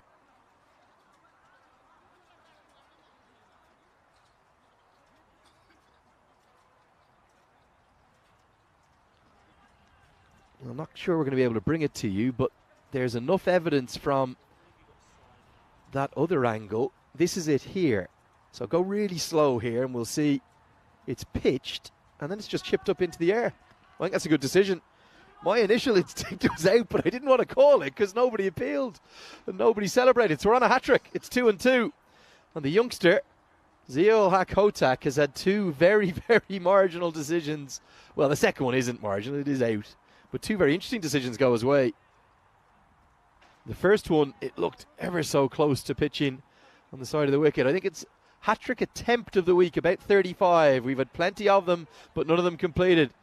Can it be this man, Zia ul Haq Hotak? He's bowling to Afif Katak. And he's smashed for 6. Well, Vinny Sandhu told me on day 1 when I arrived, I've seen more hat-trick balls hit for 6 than you've had hot dinners. I don't think that's quite true, but it's not far off. It's another one that goes the distance. Talk about pressure of a hat-trick ball. What pressure? No pressure at all for Geneva. They just keep going. Even though they've lost 7 wickets, they're using all of their assets that they have.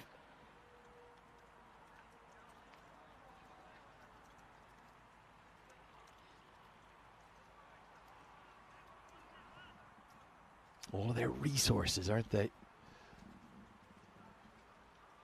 Tossed up very teasingly and smashed out of the ground. 6 more.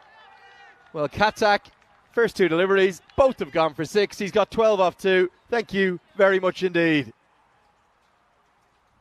Funny old game, and poor old Zia ul Haq Hotak has had it all in this over. Listen to this over thus far. 6, wicket, wicket, 6, 6. So could he complete 3 for 18, or will it be 2 for 24? Well, it'll be neither. Instead, it'll be clipped away for a couple. So 2 for 20 from 6 balls of manic action. Checks with the third umpires, all sorts going on. Geneva, they've got 6 more balls to work with, and Bilal Mohammed will be on strike. The score now 148 for 7.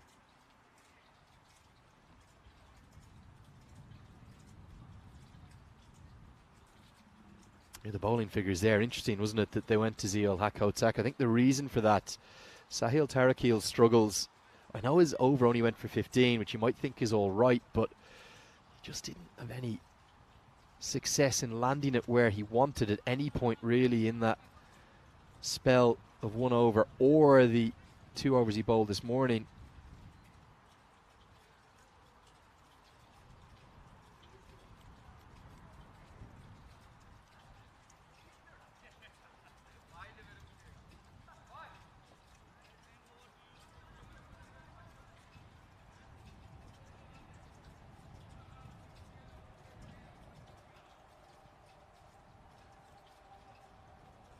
Here comes Zaze to bowl the final over. Be a wide down the leg side to start with. So we'll have to reload that. 6 balls left. What are they going to get to? Can they dream up towards 170 maybe? Seen so many high scores this week.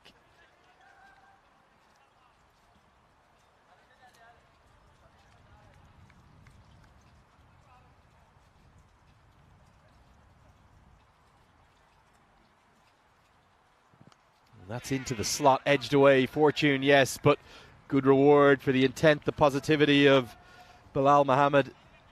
You're never going to have a first slip in, really, at many stages of a 10 over a side clash, but certainly not in the final over. He can hold his hands to his head. He is unlucky. But Bilal Mohammed's playing a gem of a knock. 32 off 10 deliveries. Really quite something.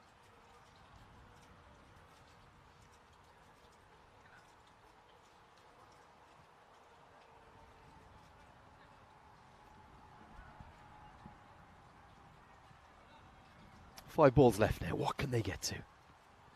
Well, we'll have to wait to find out.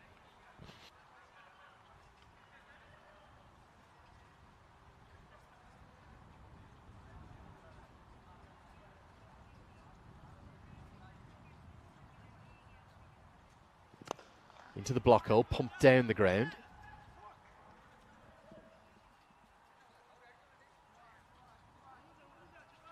Four balls left.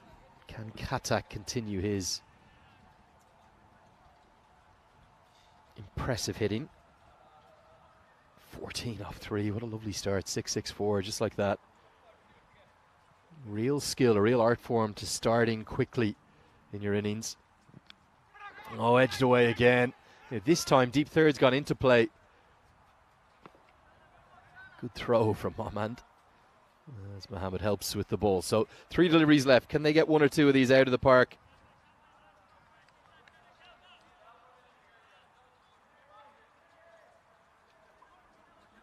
They'd love 165, wouldn't they?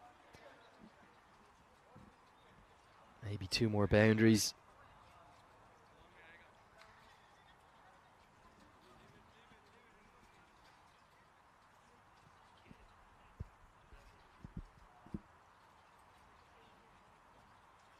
Taking a long time, this final over. They did get in inside the 40 minutes, which is the timer. It will penalise sides if they don't bowl their first 9 overs in that 40 minutes.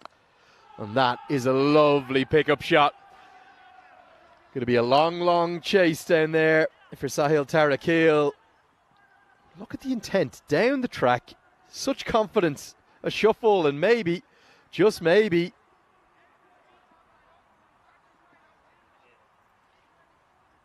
Bilal Mohammed could still be thinking of 50. He's got to 39 off 12. 2 sixes from the last 2 deliveries would get him there and drive him up to a magic half century that's maybe just going to take this game away from the Crickets, put it out of sight. Oh, yes. Well, 1 more will get him there. Long on will have to go maybe up onto the reserve team pitches to chase that one down. Right into the slot, into the arc, out of the park.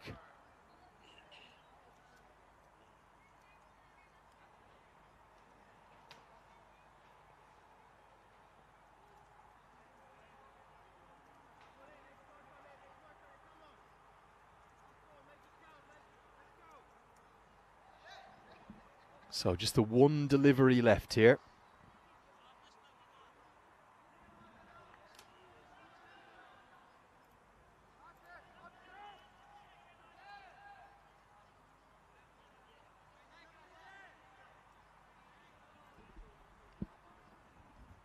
And this ball is taking an eternity. He's almost had to run up onto those reserve team pitches. He really has.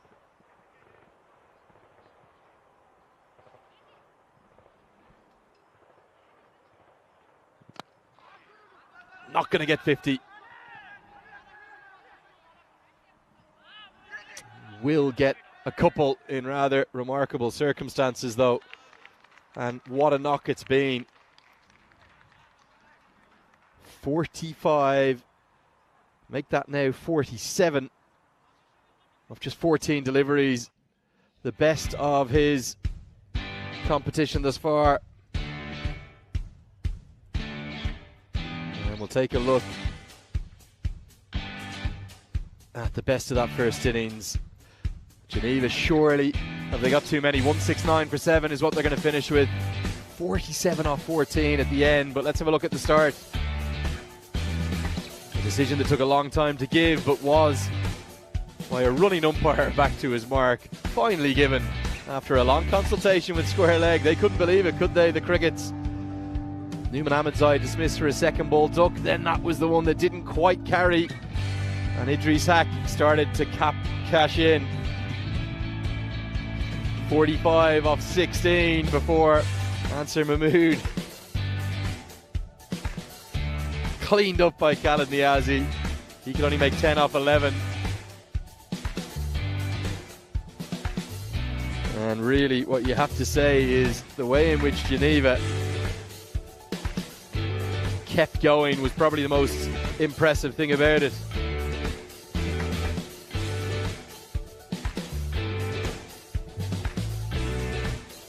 As there was some catches taken in the deep. And also a flashpoint, a real moment of controversy before Bilal Muhammad came in and he changed the game. 6 sixes in this innings. There was a few good tumbling stops in the outfield too.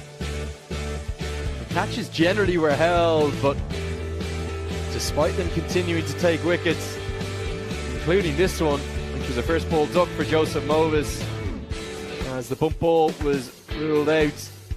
Afif Katak came in and hit 2 sixes in his 4 deliveries. Bilal Muhammad, well, he smashed it everywhere for 47 off 14 to get us towards the halfway stage of the day.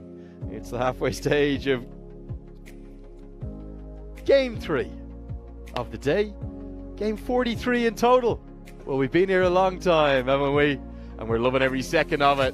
The great news, there's plenty more to come. We've still got 5 more innings today.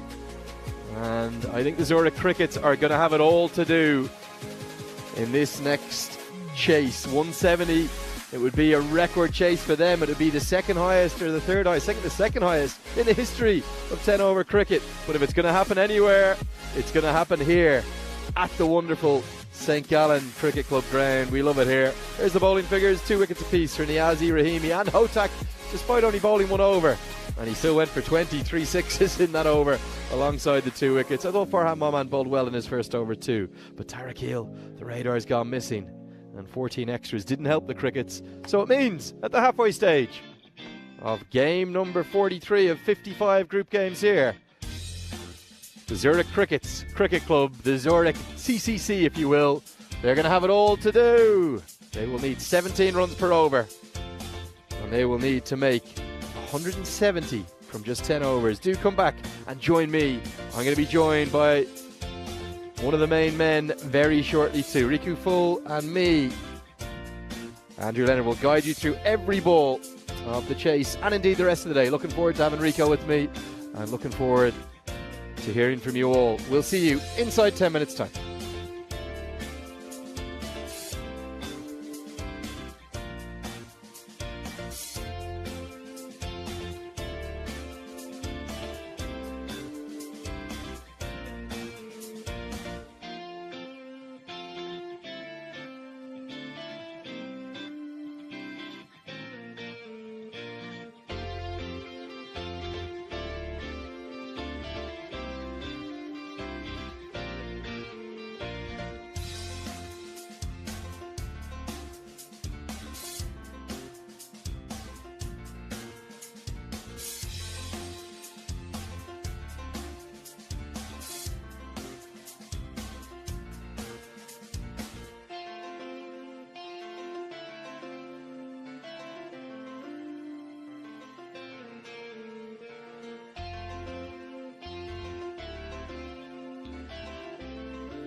So a warm welcome back to the wonderful St. Gallen. We are here in the shadows of the beautiful Kaiben Park, that 19,000 seat Swiss Super League stadium. Managed to sneak in there on Sunday to enjoy the end of the football game.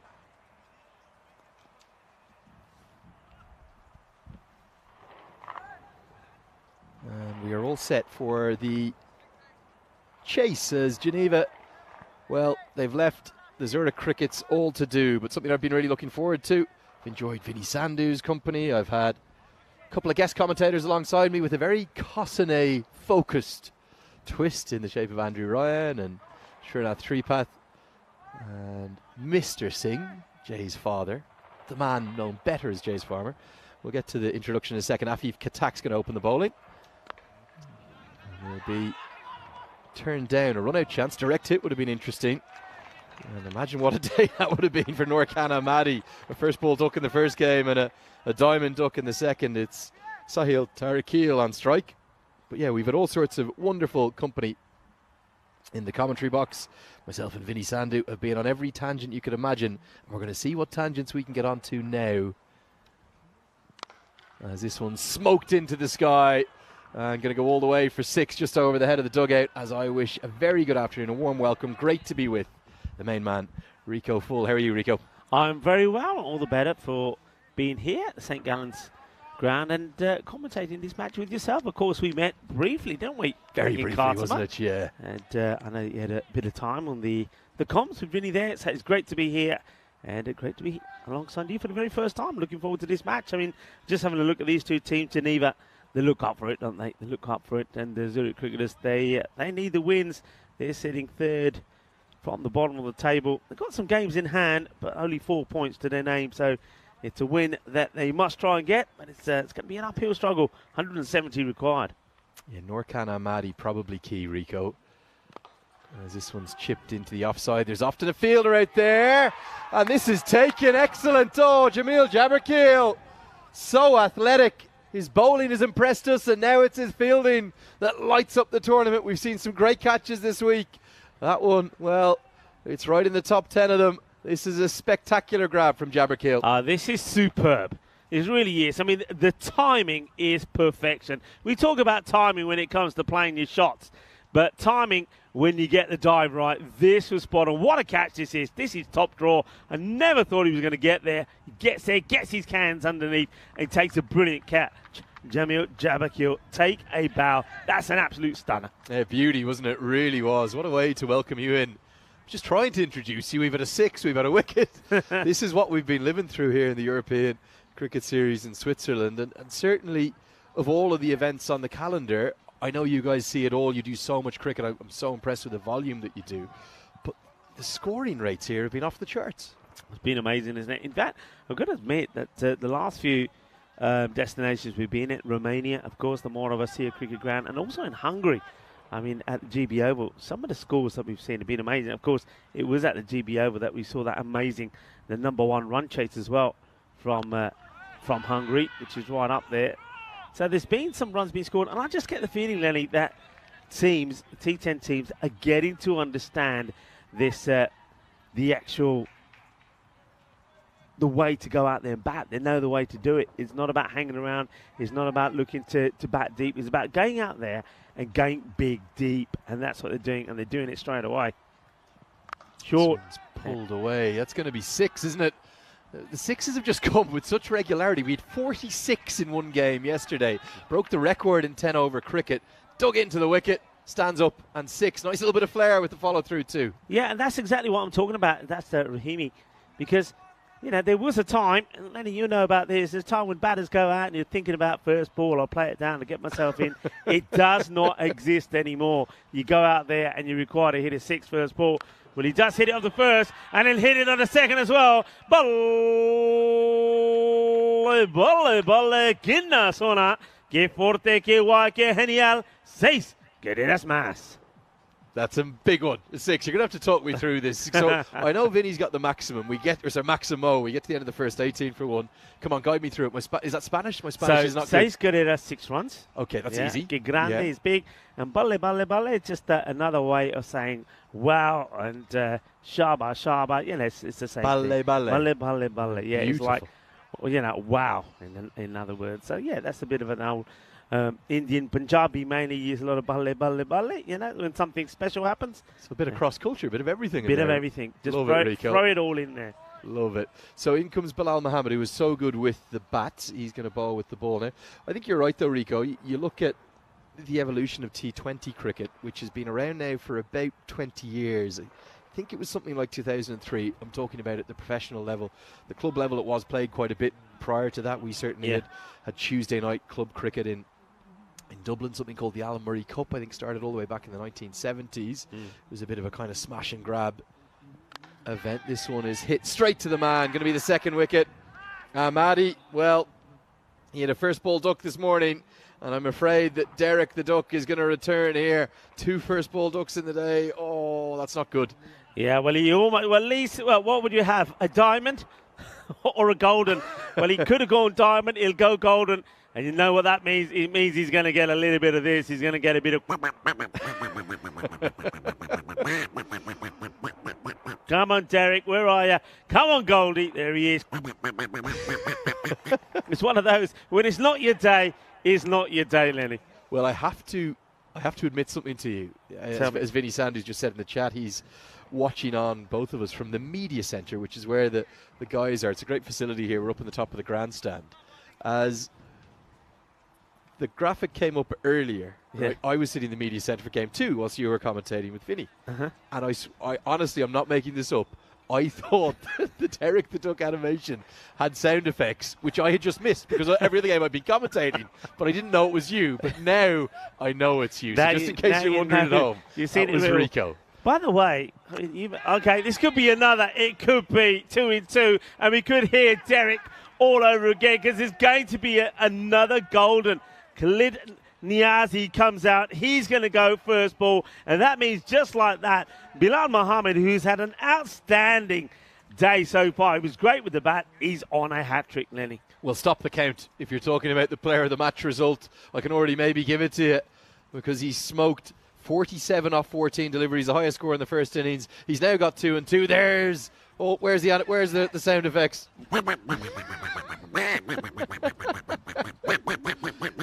That's very good, Rico. I got to give it to you. He's plenty of practice because now we see plenty of Maximos on the European Cricket Network. We see plenty and a fair share of our ducks as well. So hat-trick ball coming out. This is the Hall of Fame so far. Have we had one here, so? We haven't. And I'm going to give you 2 very inaccurate, very rough counts. I'm not exaggerating here, Rico. I reckon this is the 35th hat-trick ball we've had, if not more. We've definitely averaged close to 1 a game. Yeah. And then up on the roof, well, this one's a bit more educated. Apparently, we're up towards 65, 70 balls on the roof. Here's a hat-trick ball. And it's going to have to be re-bowled. Massive anticlimax. It's a wide. Well, at least it doesn't go for a 6, like, as you said, Vinny Sanders said quite often happens. By the way, how's your nice comfortable chair? Speaking of Vinny Sandu. Well, that's a very good question. Isn't he a cheeky so-and-so? I love story time. Well, it's very difficult sometimes to get stories in this 10-over format, particularly that game yesterday with the 46 sixes. But I've got a little tale for you, Rico. You set me up nicely for it. Played a miss, nicely bowled. So we are right at the top of the grandstand. We've got a lovely setup, couple of desks, monitor. You've got your laptop out. We've got the graphics. The team sheets on a tablet. I've got a tablet and a laptop too. We've got our little headphones control panel to be able to talk back to the crew, who are only 5 yards to our right. They're indoors. Yeah. We're outdoors. And we've been feeling the cold, Rico, I promise you. Oh, yesterday, I'm glad you weren't here yesterday. You wouldn't have liked it. I know you like a bit of heat like me. And Vinny Sandu says, all right, guys, I'm done for the day. I'm going to hand it over to Lenny and Rico for the last 3 games. I said, happy days, Vinny. About time you took a break. You've been just full on. Yeah. So I was watching you 2 boys in the last game. I was sitting on my very basic, what I would describe as a white plastic garden chair in the media centre. That's fine. And I was so looking forward to coming with you for 2 reasons as this one somehow misses. 1, to join you for the commentary for the first time. 2, to sit in what I would describe as one of the best chairs I've ever seen, which Vinny sat in every ball we've done together. But just as I'm coming out, I see Vinny take my white plastic chair as I've stood up for the media centre. I didn't know why he'd done it, but the reason became apparent very quickly. He's walked my one out, and then he's walked his one back in so he can sit in and do his work on his laptop in his chair. He was normally Vinny, when he's got places to go, he's very quick to tidy up his desk. First thing he did, though, here was take that chair. He said, never mind the laptop and everything else. I want that chair, which means that sets me up nicely. I reckon we've got to get him on that chair. We've got to do something to the chair. That's not a bad idea. It's a you might be listening, though. Shh. It's a swivel. Yeah, we'll just whisper. It's a swivel chair. Maybe we can, we can do a little trick on it. Anyway, this is the way the standings are looking. You see Geneva get a win here. They're going to be right going into third spot with Alton. But you can see the Zurich Cricketers only 4 points. All right, they have got some games in hand, but they've got to get a win here really to stay up. Remember, it's the top 5 we're talking about, so you've got to finish. It's a big almighty swing here. It's a fifth Katak who comes back into the attack. And, well, they try to attack him, but no run there. It's 19 for 3. The start of the third over. Yeah, for me, honestly, Rico, if the Crickets lose, they're gone. They have to win here. And that's why they're throwing everything at it. The problem has been their ball striker, their highest strike rate in the competition has been Nurkan Ahmadi. And his day right now reads duck, alongside 2 first bowlers. That's not good. Yeah, not good at all, as you say.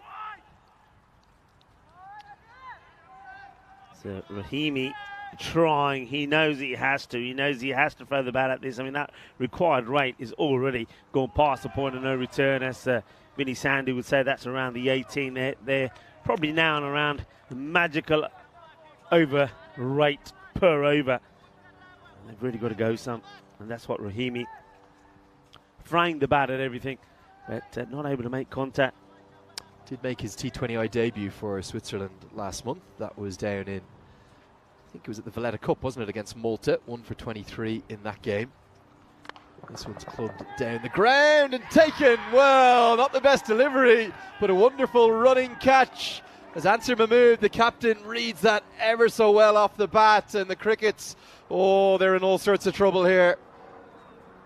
In trouble indeed. So swinging and missing, and then when he does make contact, it's a bit of a full toss really. I wonder if that was a slightly slower ball from Katak, but doesn't get the middle of the bat. You'll see here the contact that is made is right on the edge. Doesn't get any power into it, and a very good catch taken by the captain, Ansar Mahmood. And Mahmood, well, he's in the Mahmood to party for sure, because his team looking like they're going to register 2 wins on the spin here. Had a very close encounter, if you remember, against Zalmi a little bit earlier. They won that one, and now they're looking to do the same here. And they have the upper hand. 19 for 4 are the Zurich Crickets. And spot of bother. The thing is here now, how can they recover? What can they get to? And what are they thinking now? Because surely they realise that going down in this one, that's really going to be the end of it. Well, this is one of the things that's changed in the modern game. I think historically here in positions like these, particularly in T20 cricket too, you see sides maybe say, okay, let's not get embarrassed. Let's get up to 100 or 90 or something like that. But really what we've seen in the tournament is sides just keep going. Henderson gets off the mark immediately. They won't get an overthrows. It's well backed up. But surely they've nothing to lose. If they're bowled out for 40 or if they make 120, it doesn't really make a difference. It's either win or they will be out of the qualification picture for the top 5. Yeah, I think you're absolutely right. That's what they've got to be thinking here, saying we've just got to go at this for everything, and maybe pick up a personal highlight too along the way as well.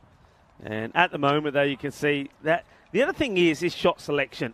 I mean, what I saw this morning in the last match that I saw Geneva playing, that great match, Geneva versus Army, the shot selection was good. Shots were being played to all parts of the ground. They were the shots over cow corner, of course, the straight drives, but a lot of shots played out on the offside. And what you're seeing here from Zurich cricketers is a lot of their shots are aiming in one direction. They're trying to hit everything over cow corner. And you're not going to be able to do that against good bowlers. And that's why they're in this spot of bother here. 20 for 4 after 3. Yeah, end of the power play. Lovely to hear from you all. on the live chat. Jahangir, Mohammed Anik, Arsalan Asif, and also Wayne, one of our admins. He says, I hope that Rico's suitcase turns up soon. It's way too expensive to go shopping in Switzerland. It's a nice looking shot. He should get a reward for 4 runs here, and he will. And right on cue, you see a batter who does play the ball on merit. It is a shot to be played outside the off, and he does. It's a nice looking shot there from Nicholas Henderson. Liking that from him. Yeah, you're absolutely right.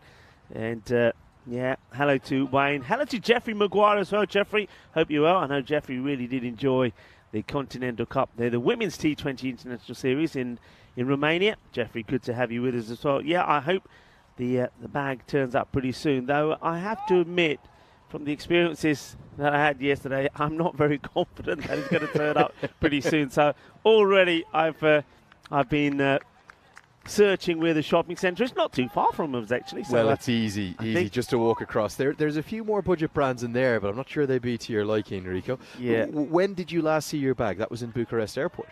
That was the last time I saw it. And yeah, it's one of those. And the thing is, though, and this is, as you see this delivery here, but because of all the, it's going to be signalled wide, just a little bit too wide, but because of all of the requirements by airlines and all the things that you can't carry with you on the plane. Of course, you can't just travel with hand luggage. Yeah, and most of the things that are in there. I mean, but I have learned, this happened to me when I was travelling to Dresden about this sort of time of year last year. And I learned from that to say, right, always carry a few bits and pieces in your cabin bag, what you're allowed to do so. So a few, the undergarments are there, and a T-shirt and a pair of shorts. And luckily, I put some tracksuit joggers in and whatever. So I've got a few bits, but that will last for today. And then I think I'm going to have to go shopping tomorrow, Lenny. Well, I tell you, if you need a half a morning off, you can always just jump in, Vinny. I was going to say Vinny's going too, but he's not going to. I thought you were going to say if you need some underwear. I've got a few clean pairs.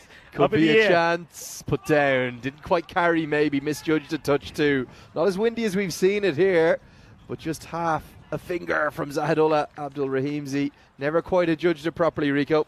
Yeah, it doesn't. It's he's hovering out there. He's probably a little bit slow getting into the right position, isn't he? He doesn't get in the right position, and the catch does go down. Yeah, no, certainly there's a great, it's a good kind of example of a modern stadium, this Kaiban Park that's across to our left. I'll tell you why, Rico. They've put it together to not just be a football stadium. There's offices in it, there's a full shopping centre, it's got an underground car park, it's got the walkways to get over the main road that leads into St. Gallen. It's a very, very clever complex. So is that the St. Gallen's football stadium? Yeah, and they're one of the oldest football clubs in Switzerland, founded in 1879. Oh, wow. We had we had a great story on, I think it was Friday, I want to say.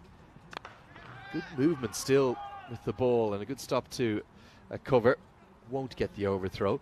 There's a huge number of football pitches you can see out behind us, the grandstand. This is usually the reserve team pitch. Yeah. But the main team was training here on Friday, not at the stadium, but on the reserve, the pitches. There's about 8 to 12 of them at the back. Yeah.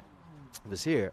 And we had 3 very athletic looking guys come up into our grandstand we were commentating from, all in St. Gallen. I've seen the picture, seen it on social media. And the first time that any of the 3 boys had watched cricket live, they really enjoyed it. They stayed with us for a whole 10 overs. They spent about 5 or 6 overs listening to Vinny explain the game to them. And they even came on air with us, but it was so cool then to see Lawrence Atizigi, which is the Ghana national team goalkeeper and the number 1 for St. Gallen FC. Wow.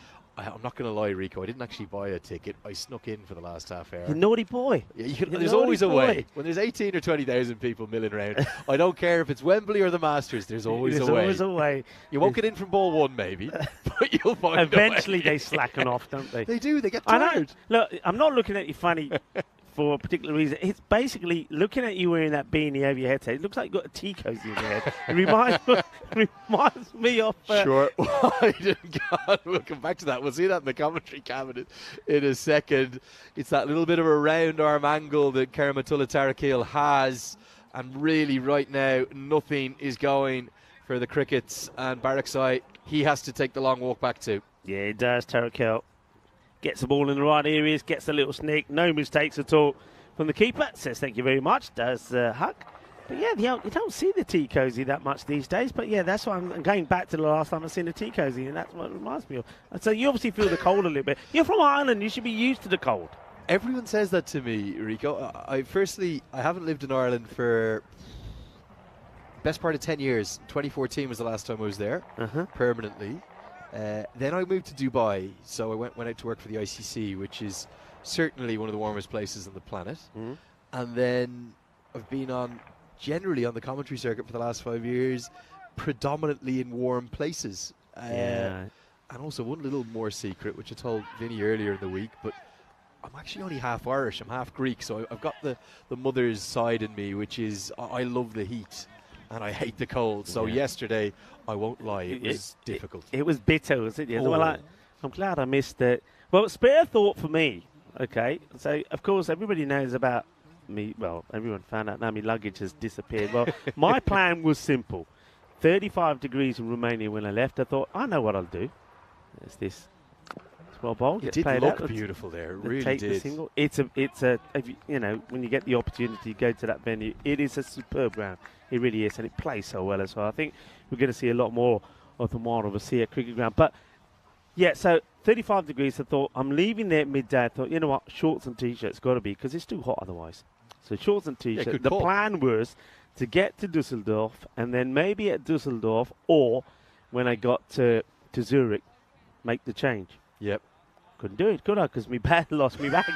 So I turned up here at midnight. In shorts? In shorts. Oh, that would have been... How cold was it last night? It was cold. You at least understand my pain. It was cold. So I was cursing all the way, making my way from the airport to the train station. Of course, then on the train. The train was all right, actually. Brilliant setup, great setup in the train system. And then, but the short drive from the station to the hotel and getting to the hotel in shorts and a t-shirt. And you know what?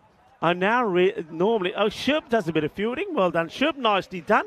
And he's got a smile on his face. That's the first clean stop he's made, I reckon. I don't know how clean it was. Let's have a look. Was it that clean? He gets down. No, it wasn't clean at all. He'll blame the paperwork, but that wasn't clean at all. Here we go. We'll see it again. We'll probably have to go back to live action, actually. That would be a while. Maybe now. Cue it up now.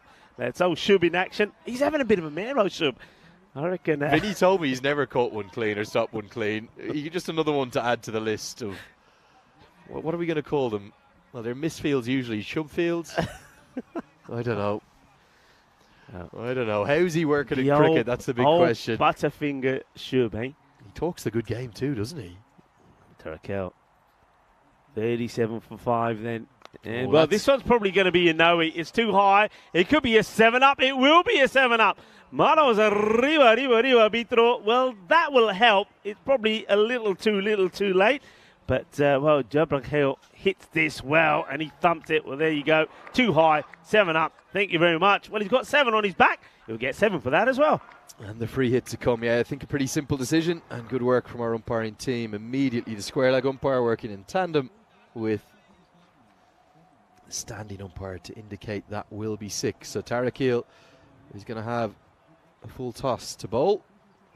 Jabakil just... Well, it's a free hit, and he now goes down and says, why didn't I try and hit that one? So, tell me, Northern Ireland, well, not Northern Ireland, Ireland, where from? Where about in Ireland? Dublin for me, yeah. Dublin, although, yeah, like I said, wouldn't have been there for a long time. South of Dublin, grew up in, beautiful part of the world.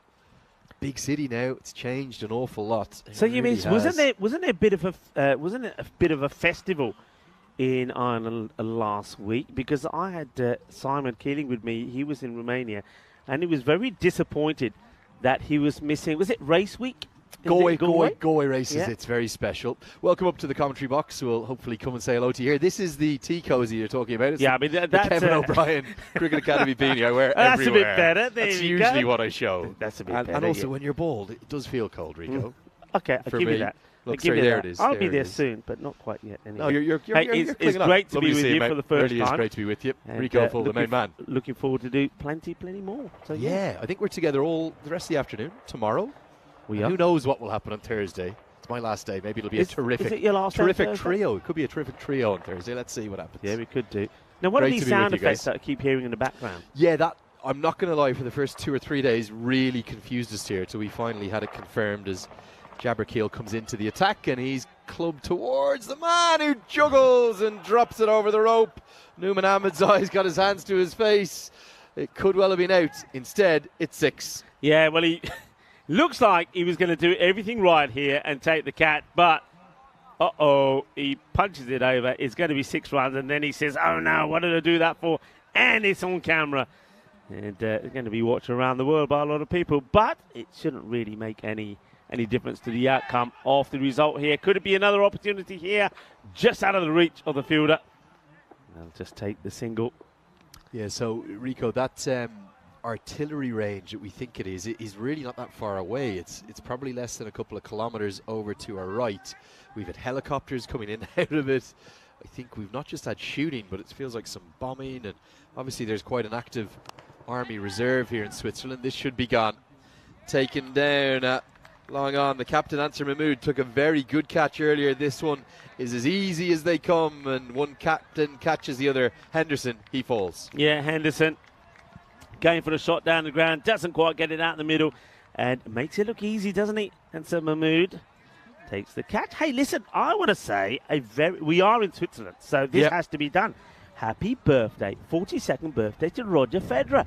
Roger Federer, 42nd today, 20 Grand Slams. I mean, I've got to admit, and in terms of tennis, of course, always will have a soft spot for Rafa Nadal, being that I'm from Spain. But Roger Federer, probably for me, the greatest players that I've ever seen playing. And happy birthday to you, Roger. And if you are anywhere near St. Gallen's, come on down. We'd love to see you. And maybe we'll give you a slice of birthday cake. Come on down. Come and join us. Come and join the action. Yeah, Roger Federer's birthday today. That's a great stat, that, isn't it? He was born in Basel 42 years ago today. Yeah, he retired last year. Career prize money, Rico? 450 million, something like that? 130 million. 130 Good numbers, million. that, though, isn't it? I'm sure the endorsements, by the time you had the endorsements on, it's probably more than 450. Yeah, coming down. He's got some nice watches as well. He does well. I think he has a very nice watch collection. What is Switzerland the home of? Cheese, chocolate and watches. Maybe a few other things, but definitely those 3. Big swing and a miss this time. Special athlete. And certainly, look, I think the impact that this event has had for Swiss cricket has been massive. End of the 6th, 54 for 6. One of the things I always said this a few times on broadcast, but I'd love to get your thoughts as well, Rika. You've been all around Europe with various events as part of the European Cricket Network. We had Austria, Denmark, and who were the third qualifier? No, not Germany. Austria, Denmark, and who was the third? Italy were the 3 qualifiers from the sub-regionals at the event, the European final qualifier. And then Scotland and Ireland, they're automatically in the rankings, and Germany and Jersey there to round out the 7-team event that decided 2 places at the T20 World Cup. I have to say, from what I've seen here alone in Switzerland, I would have thought Switzerland were certainly a stronger side than Austria, and they would give Denmark a very good game, if not beat them as well. So maybe in years to come, Swiss cricket could start to mix it with those bigger associate sides in Europe. Yeah, I mean, one thing, as we see this one hit out, it's just going to be, they'll take a single. Yeah, the only thing with this is, and I've seen this a few times, and maybe in the past, I think Hungary is a side that falls into that category as well, and a few other teams. A lot of it is when they travel. Spain as well? Spain as well. In the mix of that? Is when you travel, the pitches are different. Different Completely. pitches. I mean, if you look at the pitch that they're playing here, I mean, we know that the bowlers are not really getting too much here, are they? It's a batting track. Batters are on top. So sometimes, if you get a team, let's say a lot of the Swiss players playing on this regularly and then travelling away from this, maybe even going to the likes of Kartama, for example, which those artificials different. That's where sometimes they fall down. So I think really that the likes of those European nations, so Hungary, Austria, Romania, for example, Malta here, Switzerland, and they're starting to do that more and more. The more they travel to different locations and play cricket, the better they will get, and that's what we're going to see here. Opportunity taken. They've been very good with their catches, haven't they? No issues at all. And I think that's going to be Bilal Mohammed who takes another one. He's had a great match here, hasn't he? I think we might as well say he's already going to be the player of the match here. Yeah, this, sadly, Rico, probably the most one-sided game we've had actually throughout the entire 43. The result felt like an inevitability almost as early as the 5th or 6th over in the first innings. 169 from Geneva, going to be far too many. The other thing that's worth a consideration, I might ask if we can get another look at the points table. This big net run rate boost Geneva are going to get, that could well prove to be very telling. We'll see if we can get it up for you at the end of this over. Yeah, it could. I mean, you're absolutely right, because where they at the moment, so a win here would take them on the level on points with Alton. Alton, though, will have a game in hand, and they'll only be a point behind St. Gallen's, who would have played a game more than them, as with the Zurich Nomads. So it'll be interesting. That's well bowled, isn't it? It's a good delivery. Just done all the basics right, haven't they, Geneva? I think a little bit like the Alton team, they are very much a complete 11. If you look at the Zurich Nomads, I know they're top of the table, but they're really top of the table thanks to two left-handers at the top of their order. The two leading run scorers in the tournament, good Yorker this time. But the fascinating aspect to this points table, I know the Nomads are completed their 10 games.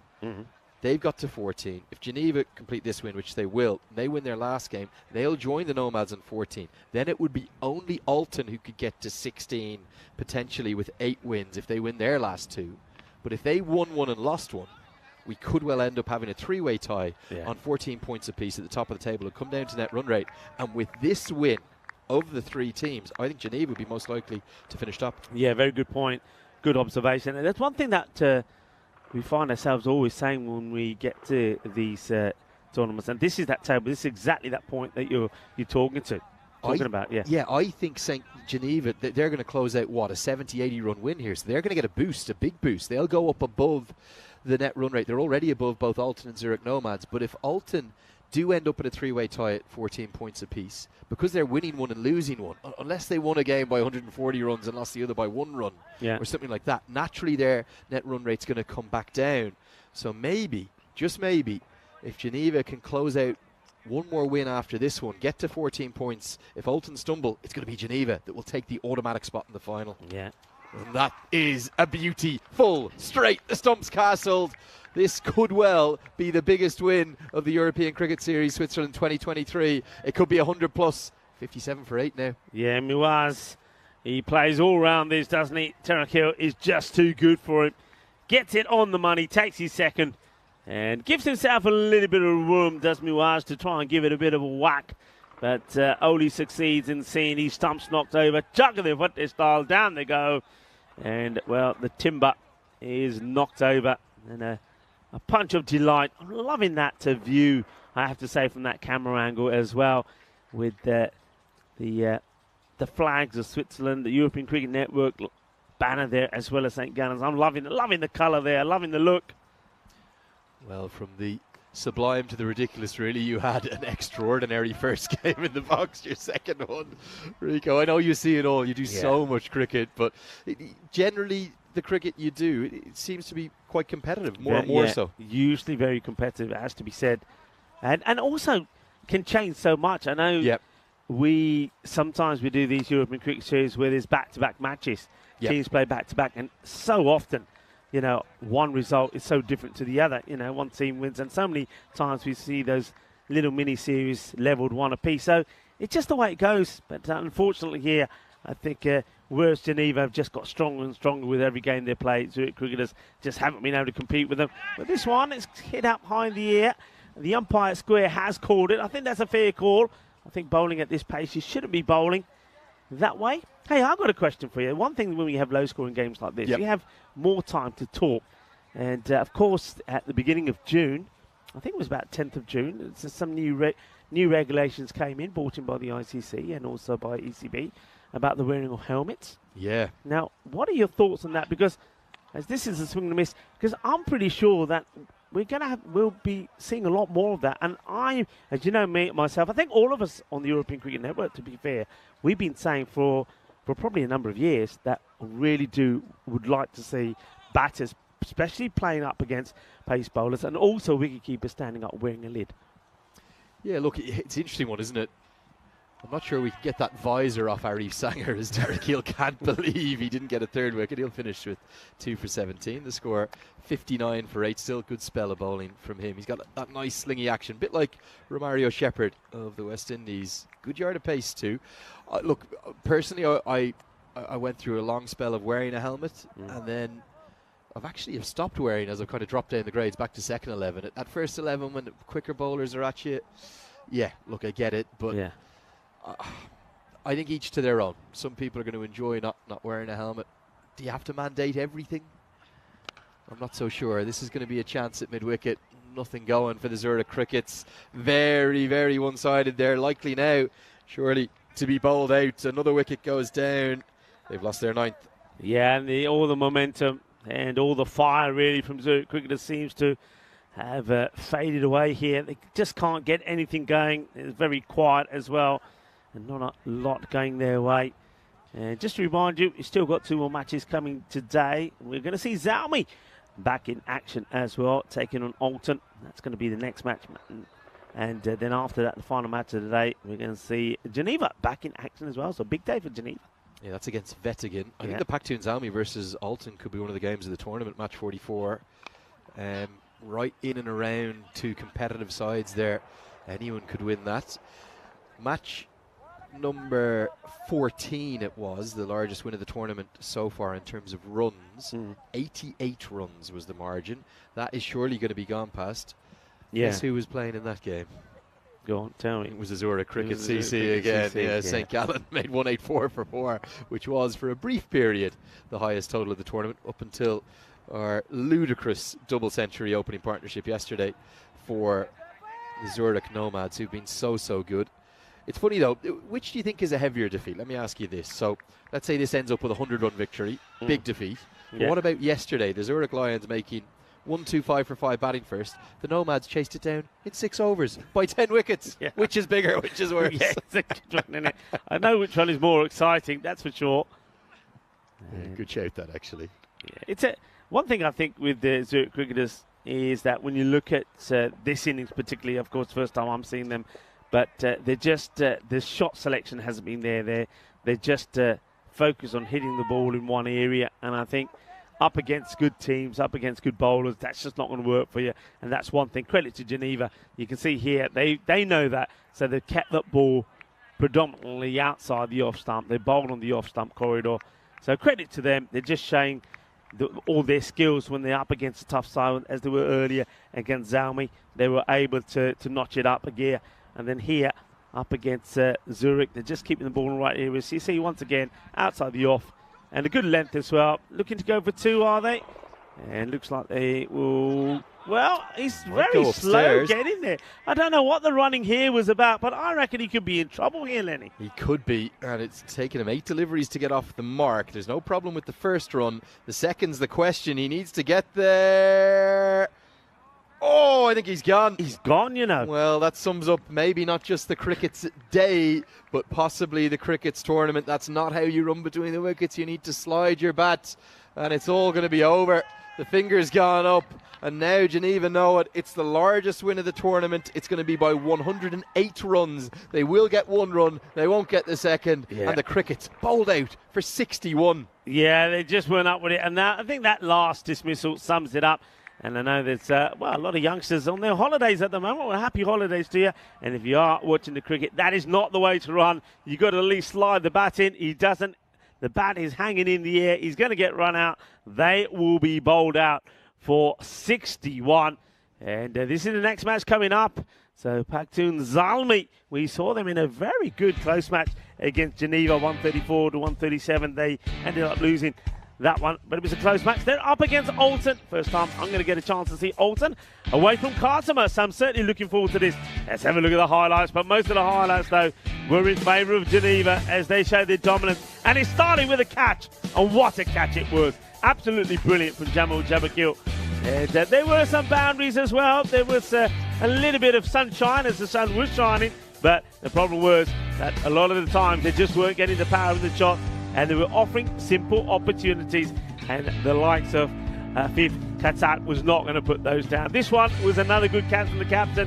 Didn't get it out of the middle, did the batter, Rahimi. and the captain takes the catch, and after that, really, it was just one-way traffic.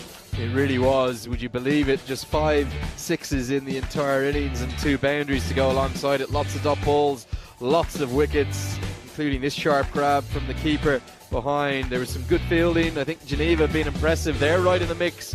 Maybe not just for the playoffs. They've already sealed their spot in those pretty much. But with that one exception of the drop catch over the rope, everything else went to hand. Their captain Ansar Mahmood took a good catch down at long on, and the wickets, they just tumbled with such regularity. The poor old crickets, they're going to have to go back to the drawing board. They are, I think, officially now out of the playoff reckoning. They'll still have games left to try and capture a few memories from this European Cricket Series, Switzerland 2023. But that last dismissal, well, it summed it all up.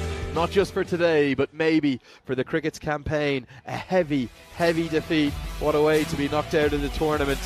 They're not going to want to remember today. 108 runs they've gone down by. Only 2 batters have made it to double figures.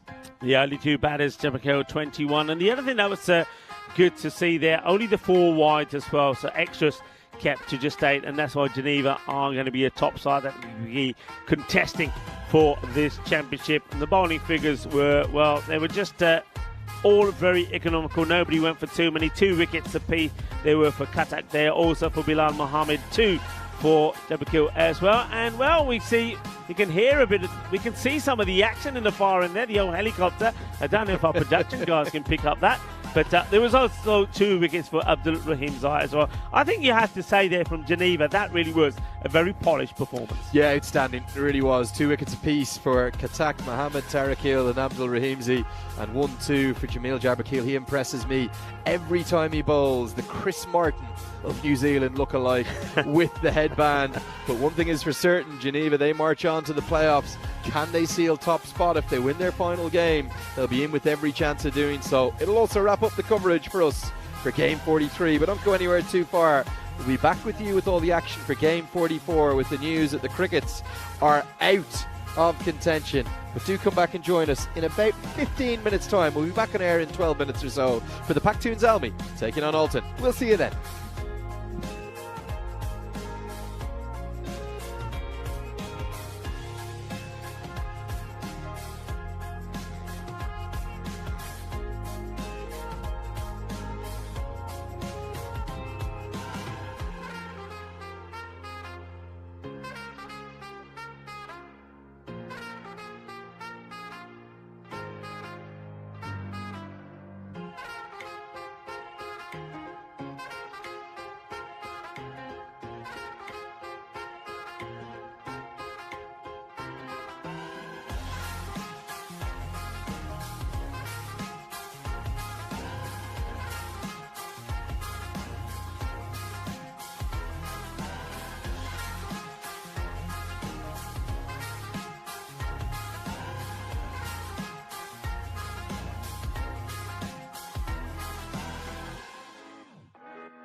Hello and welcome back to Switzerland. Great to have your company. Sun's out as well, which is a very good development. Now it's time for match 44. So still 2 matches left before the end of day 9. This should be a good one as well. Paktoon Zalmi are going to take on Alton in the 4th match of the day. Let's see what happens at the coin toss. Sir Rob Kemming, he's got the 2 captains. Let's see who wins it. Your call. Heads. Heads is called. It is tails. We are bowling first. So it is Paktoon Zalmi that win the toss, and they've elected to bowl first, so they want to chase. We saw them go down in a really narrow one to Geneva earlier. Cracking cricket match, actually. They were trying to defend their score, which was a decent score, about a pass score in the end. Sanger, again, in the runs, 90 not out. What a series he is having. And he was able to do some acrobatic stuff in the field as well, but not quite enough to keep Geneva from taking the point. So they find themselves in a position where they're kind of in the mix, probably just out of the 5 at the moment, and so they'll certainly be very, very keen to get some points here. Won't be easy against Alton. Alton are hunting for top spot. If they can win their last 2 matches, they will certainly do that. Even if they win 1, they will be level on points with the Nomads. It'll be net run rate that decides. So I do think that Alton, they'll be on a bit of a mission here. We saw them do the business over the Crickets this morning. They've got a lot of big hitters. Well, 2 heavy hitters in the comedy box as well for this one. It will be Andrew Leonard and Rico Full to take you through all the action here. In match 44, the news from out here in the middle is that Paktoon Zalmi, they've won the toss and they're going to field first. Thank you to Mr. Maximo. Well, he can go and sit in his nice comfy chair now. Now he's done his bit for this one because, yeah, it will be myself and Lenny that will talk you through this one as Paktoon Zalmi take on Alton. And Alton, well, an opportunity for them with, well, after this one, they'll only have 1 match left to play, but an opportunity for them to extend a bit of a lead between them and Geneva. Geneva are right on their haunches, aren't they? And with that win, you'll probably find that Geneva have probably toppled them into 3rd place, but both on 12 points. So it is a big match, and once again, I've heard reference to this being made before. I don't know where the bat versus ball wall is getting his info from, but I suspect that we're going to see a few more runs than this. Alton, I think they'll be eyeing up anything around 140 plus, to be fair, and they've got talented players that can help them to do it. And of course, we know all about Zalmi. Zalmi, the first match that I saw here today, it was a close one, wasn't it? They got to 134 for 7, but it wasn't enough. But look out for Arif Sangar. He certainly is exceptional. If he can get going, well, he scored 90 in match number 42, and I wouldn't pass him going to the magical 100 mark if he gets going and he gets enough time out there in the middle. Opening up is going to be Rosanath Karunamuthi. Going to be facing the firstborn, and then you got Yesutharan, who I remember very well. He's a very good batter at the other end. So you got 2 good batters out there. It's going to be Bashir Ahmed to start. Bashir just had a few issues in his first over in the earlier match. He's just strayed a few down the leg side, particularly to the left-hander. He wasn't very comfortable bowling to the left-handers, so Krunamurthy will be hoping to get him away and give him and he's had a good start. Here's the first ball, and that's a bit of that in-swing. Plenty of swing here. Let's just have a look at this delivery. He certainly does. I mean, it's not his quickest delivery, but look at the shape on this. Certainly moves, and moves pretty late. Look at that. That's a proper banana delivery. And it almost gets through the gate. In fact, it probably does too much, but a good start from Ahmed. Holds his head in disbelief that he couldn't get this one through. Goes back to his mark, but it's a good start.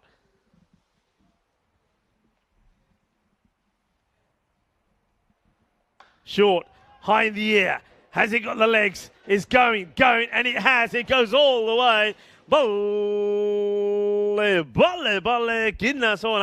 And the first runs come in the form of a Maximo. Well, of course they do, because, well, there's been plenty of 6s around this St. Gallen's cricket ground. What a beautiful ground it is. What a beautiful setting it is as well.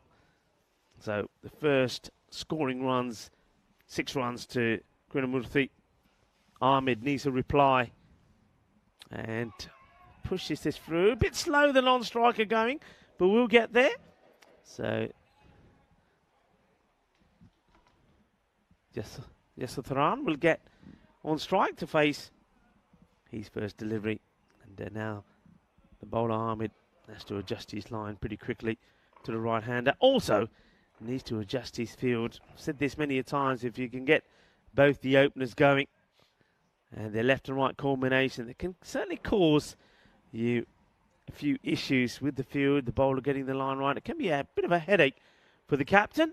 Nice tight field at the moment on the offside. Got 4 men inside the circle, really got a good ring around the batter, not allowing any runs in that area, unless, of course, you swing the bat hard and you get it through. It's going to just get there, is it?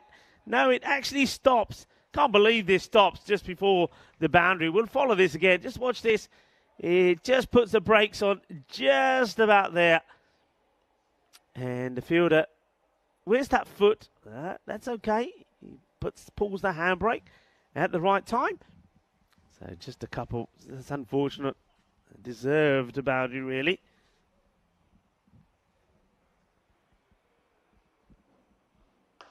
It's nicely hit down the ground, but there's the fielder back there in the long off position. One of the 2 men that are out. Long off and long on are out on the boundary.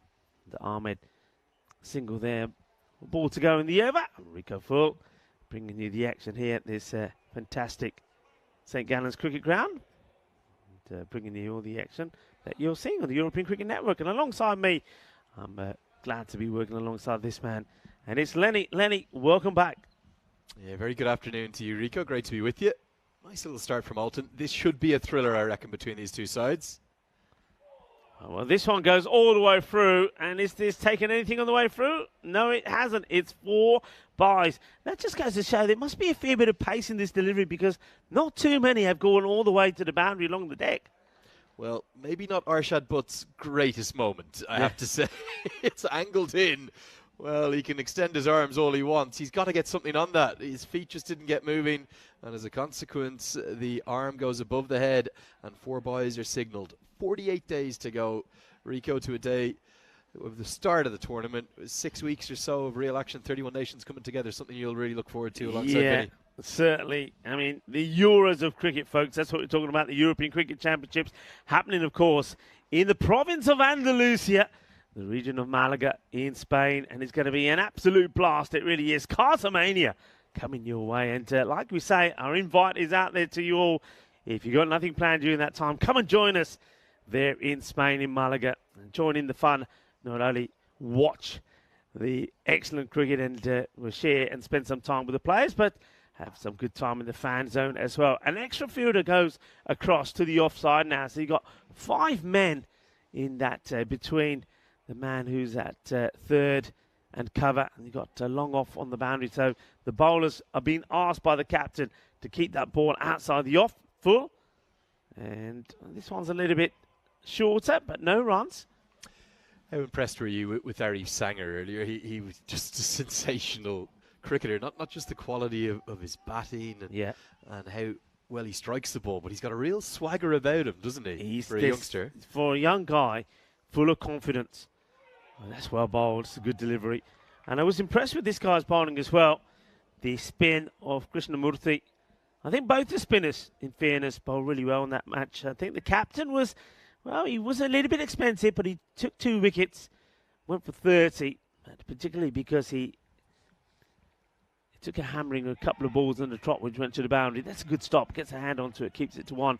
But I think the spin, again, could be the key. They're one side that do have those 2 spinners, and if they bowl well and they get the ball in the right areas, i.e. keep it outside that off stump, then I think they'll get some success. It's a good start from Krishnamurthy. I think generally we've seen spin be pretty successful here as well. I think anything, we probably haven't seen much express pace. That might be the one thing that we've been short of in the series. Down the ground, this is a lovely hit. Beautiful. Doesn't try and hit it too hard. Relies on the timing, and he knows. Hits it clean, hits it straight.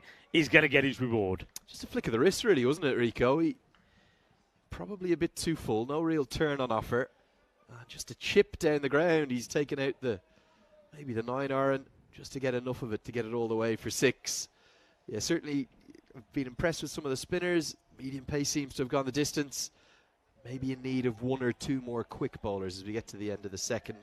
21 for none the score. We'll get a good look now at the points table, Rico. And I have to say, it's building up to a fascinating finish towards the end of the group stages.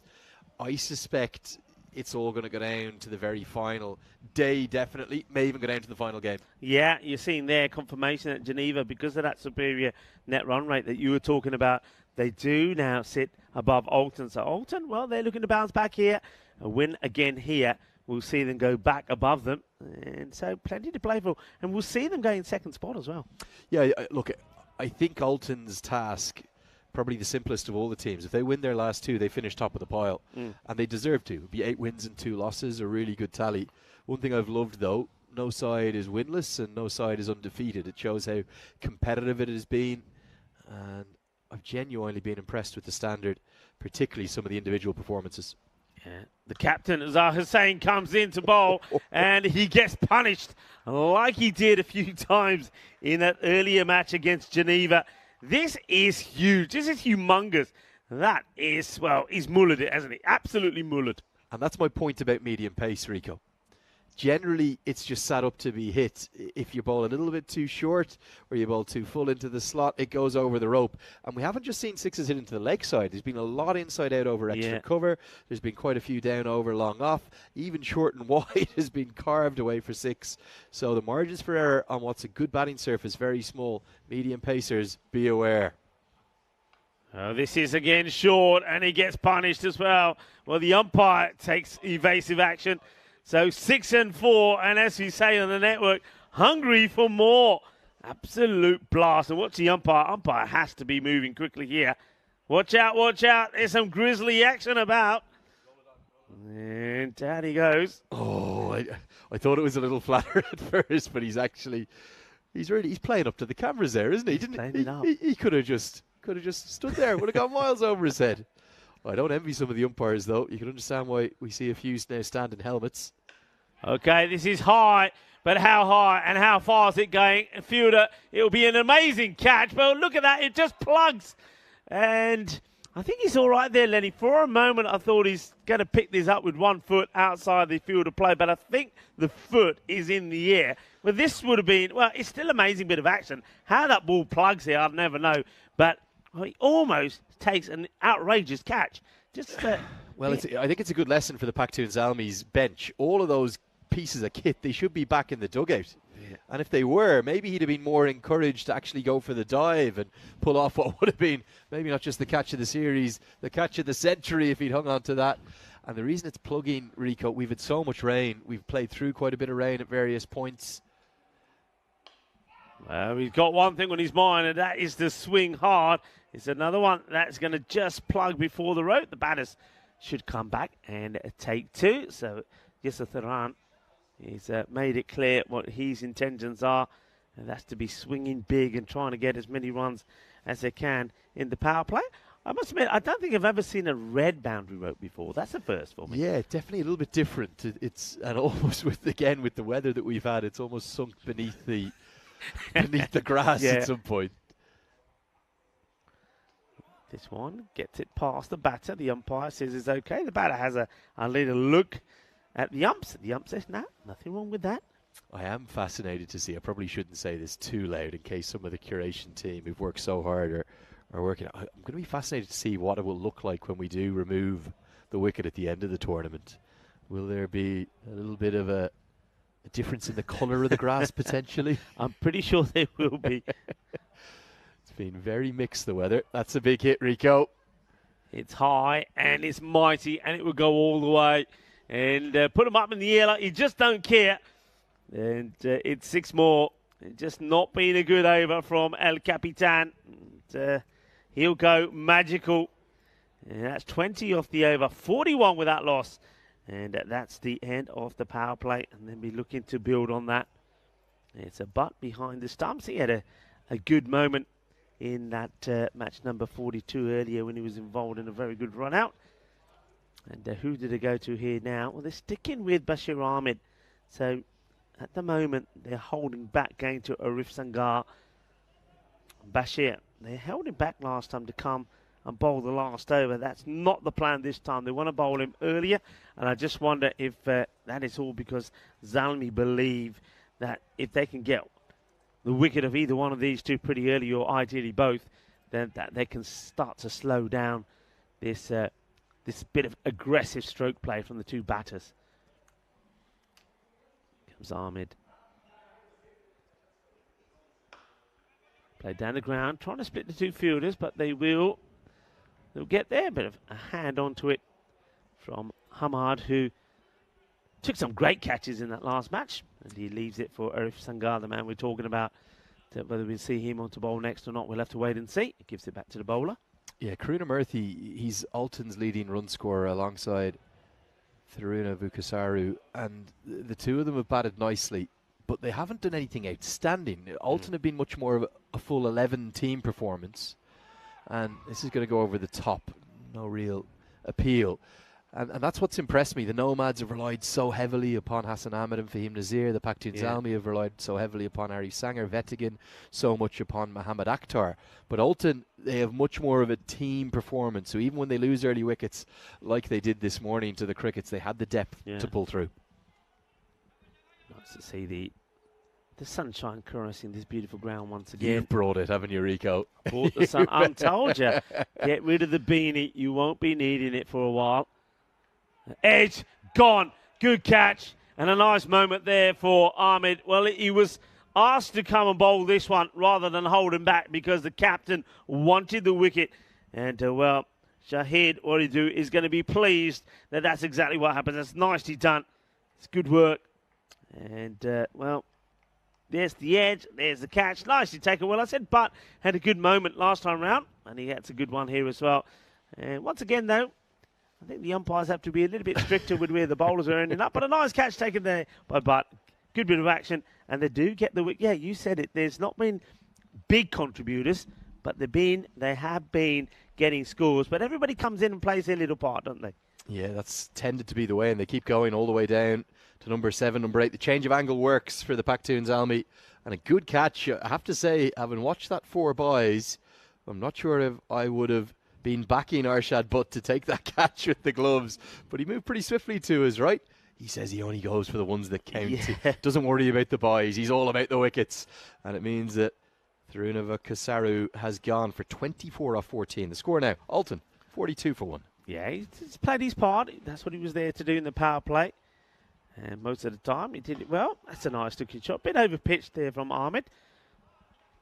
Played down the ground, and one of the two men straight there at long on makes a stop. It's actually amazing. Alton are possibly maybe the favourites to finish top if they can close out with these 2 wins. They don't have anyone in the top 10 wicket takers, and they don't have anyone in the top 10 run scorers. Remarkable. Yeah. Been a complete team performance from them. Been really impressed with Dion Johnson, bat and ball. I like what Ali Usman does, the left arm seamer too. You'll see him later. Just down the leg side, but well, is there a bit of contact here maybe on the pads? Nothing from the umpire as yet. A wide has been called now, so again, wide delivery. Arshad Butt, he doesn't worry about the ones that don't matter. It's a great facility, this though, isn't it? And not just from a cricketing context. I love the pop-up stadium feel, the brilliant full 19,000 seater stadium, the 8 or 10 football pitches behind us. We've got a boxing gym here. There's an indoor archery across to our left. Indoor archery? Yeah, really? amazing. Okay, this is a hit by the fielder. Oh, my word! It's a one-handed jalebi catch. What a moment that is. What a catch from Izar Hussain, the captain, I think, holds on to an absolute beauty. What a humdinger this is. Well, the European Cricket Network making players' dreams come true. What a catch. What a moment. Lenny. I think it is Izar Hussain, isn't it? The captain, 17 on the back. A stunner. Well, we saw one almost in that exact same position yesterday. Even better from Nicholas Salonen. But this is very nicely judged. Look at that. Right on the rope. And just a little hop, a skip and a jump up. And he clings on. So Alton, well, they're finding the way to have a wobble. The new man, Muralitharan, he only lasted 2 balls. He's gone for 1. And Alton, 45 for 2. Now, this catch is just absolutely amazing. Just have a look at this. I mean, it's been absolutely crunched. But the captain, well, the jump is to perfection. Up he goes. One-handed jalebi catch. Oh, मैं कह रहे हूँ ना जलेबियाँ खाया करो. हाथ chip chip कर दे. Catch far हो जाता. You like your jalebis? I love a jalebi. Oh, yeah, But jalebi. my real go-to, though, I have to say, it's the gulab jamun. The gulab jamun. Yeah, You I like love the gulab jamun. jamun. When I moved to Dubai, that was something that came into we used to have a once-a-month buffet together as a staff there at the ICC, and that was almost always the dessert. And if you don't know what a gulab jamun is, it's basically sugar. It's sugar coated in more sugar with sugar syrup on the top. But they are there's a lovely texture to them. Yeah, they're sort of made the actual, because they're basically the balls are sort of made out of semolina, aren't they? And they're just soaked in syrup. Oh, they are super. And yeah, they are. Also, the fact they're warm as well. Yeah, That's got to be one of warm. the things I like about them. Warm. I tell you what, warm with a blob of ice cream, vanilla ice cream. Oh, that's the way to do it. That's the way to do it. Great catch there, great moment. Hello to James Stewart. That's on the chat, and everybody else that's on the chat. And, of course, to everybody that's watching via fan code in the sub-Indian continent. Namaste, salam alaikum, sat sri akal. I one, everybody. Yes, the over comes to an end, and it is 45 now for 2, courtesy of a couple of wickets in that over. So the captain there, Izzat Hussain, made the call to bring Bashir Ahmed back on. Didn't want to hold him back. Bashir responds with 2 wickets, and one of them all thanks to that great catch from Hussain, the captain himself. Brilliantly done. And, it just means that Alton here now, they're probably okay with the score. I mean, they'll know they'll be able to accelerate, but 2 wickets down and some of the top players. And this one could be gone, if this is straight and it has evaded. I think it's bowled him is here, it bowled Rico. him? I think it's bowled him. I think it's just kissed the outside of the off Well, stump. the batter doesn't want to go, so they know he's bowled him. The batter's not convinced. Now, the 2 umpires will come together to confirm. Well, wicketkeeper's nowhere near it, so it has to be bowled. Unless it's ricocheted off the pads, but I think it's just kissed the outside of the off stump. Yeah, it certainly has. Not just 1 bail gone down, but 2. No need to appeal for that one, Rico. That's out. That's bowled him. Yeah, I like the way that the bowler then apologises and said, how can you say it's not out? How can you say? He said, what are you watching? You know what he's saying? He said, what are you watching? Are you blind? You want me glasses? You want me dark shades? Of course it's out. And this is when the umpire, Patrick, turns around and says, have a look, sunshine. The bells have come off. And look, he turns around and apologises afterwards. And he says, oh, I'm really sorry. Marfy got it. I like that. Well, I'm glad that we got that on the camera. It's another wicket going down here. Alton seem to be, they're playing the bat at everything, but they're throwing the wickets away as well.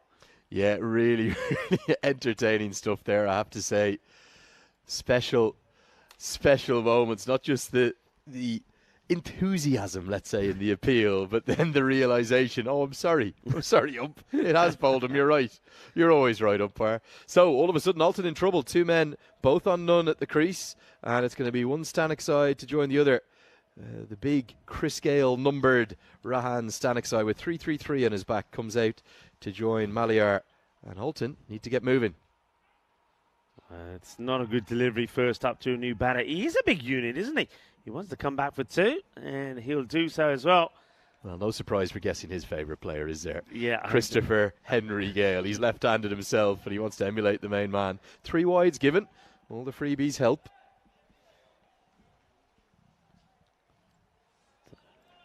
Krishnamurthy will be disappointed with that first delivery to a new batter. You can see that Stanek's eyes waiting for anything short. And, oh, this is a powerful hit. It will go all the way, That is power. And we said we know who his favourite player is. Well, his favourite player's got a fair bit of power about him. And that is a powerful shot off the back foot. And he blasts all the way for 6 runs. What a shot. Well, you can see he's a big old unit. And that means when he hits it, Lenny, it stays hit. And this goes back to my point again about we haven't just seen 6s hit on the leg side or the off side. They've gone everywhere. They really have. In fact, the only scoring zone that's had little to no success is any of the attempted ramps or scoops. The batting surface is so good. Hit through the line or the direction of the delivery, you'll get good reward. They are just going to double check that it's 6. But I think for me, it clearly has gone over the rope. And then it cannoned into those Let's Play Cricket hoardings. So a definite maximum, but they're just going to double check it.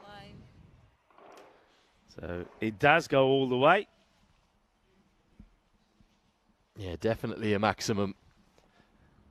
Yeah, 6 signalled. Good work by the umpire. Just to double check. Never any harm in double checking, Rico. No harm in double checking. We've got the technology for a reason. We've got the technology. Use it. But, yeah, it's a powerful hit. And, Krishnamurthy goes short, and he's going to get punished again. Goes for the quicker one, but he fires it in short. There is a fielder there, but this has gone past him. It's whistled past him before he's had a chance to move. And liking that from Reham Stanagzai as well. He just, that little foot forward, tries to throw the bowler. He succeeds. The bowler then pins it in a bit quicker, and he rocks back. Does the old swivel, the old, oh, and he plays it away for 4 runs. What's that? Christopher Henry Gale meets Michael Jackson there, Rico. A little bit of that. I love it. The most remarkable aspect of this sort of 10-day experience for me, let's call it that, and hopefully I'll be able to get back and join you a little bit in the future I too, hope so as now well. and then, because I know you need the help with the amount of cricket you guys do. It's quite something. Oh, this could be a no, you know. It goes all the way for 6, but you're going to have to look at this. This is pretty full, and I reckon, yeah, Reham Stanagzai is already looking at the umpires. I mean, he does come out to it. I still think that's too high. That's got to be called. This is going to be a 7-up for me. I'm with you, Rico. I think that has to be called as a no ball. It is now. The free hit will follow. But what I was going to say, mate, is we see another remarkable 6. How well this pitch is played. You've got to remember, this is a football field. This is St. Gallen FC's reserve team football field. They've come in, got the artificial wicket down. We've seen one of the best batting surfaces, good outfield, big grandstand, great occasion. Yeah. This gets played powerfully, and the fielder can't stop it. And Shub, of course, can't stop it as well. 33 is the fielder who throws himself at it. That's Arif Sangam. But we all know who is backing up Shub. Well, I tell you what, we've got to get it on camera. Can we got Shub there? Yeah. Another one. London Bridge is calling. Another one. Can somebody get some duct tape? And let's just tape Shub to a chair. Leave him there. This one is hit straight down the ground. It should just be a single. And it is now 5 overs completed, and the score moves to 70. And it's a powerful display. And Rico Fall here of the European Cricket Network. And it's a great pleasure for me to be alongside another man who's taller than I am. Lenny. Well, at least I'm taller than Charlie.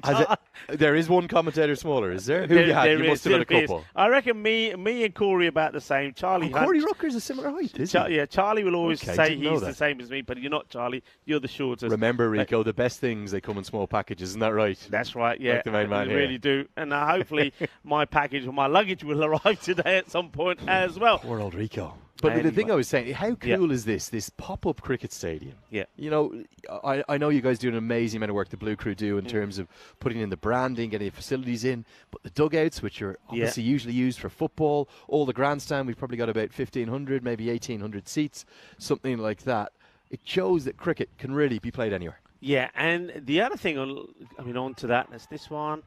Well, I think it's bowled him. I think it has bowled him. He has stood there and watched this ball come off him, bounce a few times, and rather than try and stop it, it goes on and hits the stump. So Abdullah Hamdard has taken probably one of the bizarrest wickets you'll ever see. Have a look at this. Well, this is the angle, isn't it? It's backspin. Wait for the backspin. Una, dos. Well, how about that? The celebrations are amazing. I don't think the batter, Stanagzai, sees a funny side. Look, he just watches it and he's like, what can I do? What can I do? And he's not able to think quick enough on his feet to stop it. How's your luck, Rico? Because what's happened here, it's cannoned into the gloves, maybe the wrists. It's then backspun, gone over him. And if it had gone a little bit more backspin, it would have gone over the stumps. A little bit less, it might not have had the power to knock the bails off. Instead, it's landed right on top of them. And how is your luck? Go and buy a lottery ticket tonight, because I think that Abdullah Hamdard, from his first delivery, well, he's in for his lucky day. He certainly is. I mean, he gets Reham Stanagzai for 21, and he was looking dangerous. He can't believe his reaction when he has to walk off says it all. And that's not a bad delivery either. So I don't think we saw Hamdard bowl actually the last match. I don't remember him bowling, but he seems to be a good little bowler, a good start anyway. And as you said, he does have luck on his side. Well, the big innings now and the recovery job. I know they're going at 13 and over, the Ulton team, but Dion Johnson is such a crucial player for them. He's played 4 or 5 recovery innings for them already. He'll need to do it once more today for Ulton. This time gets played away. They'll take the single. So Johnson does get off the mark. But, well, he's out there with Muller standing side. He's only faced one ball up to now. And he'd be hoping that he could get off the mark as well. Yeah, bizarre wicket.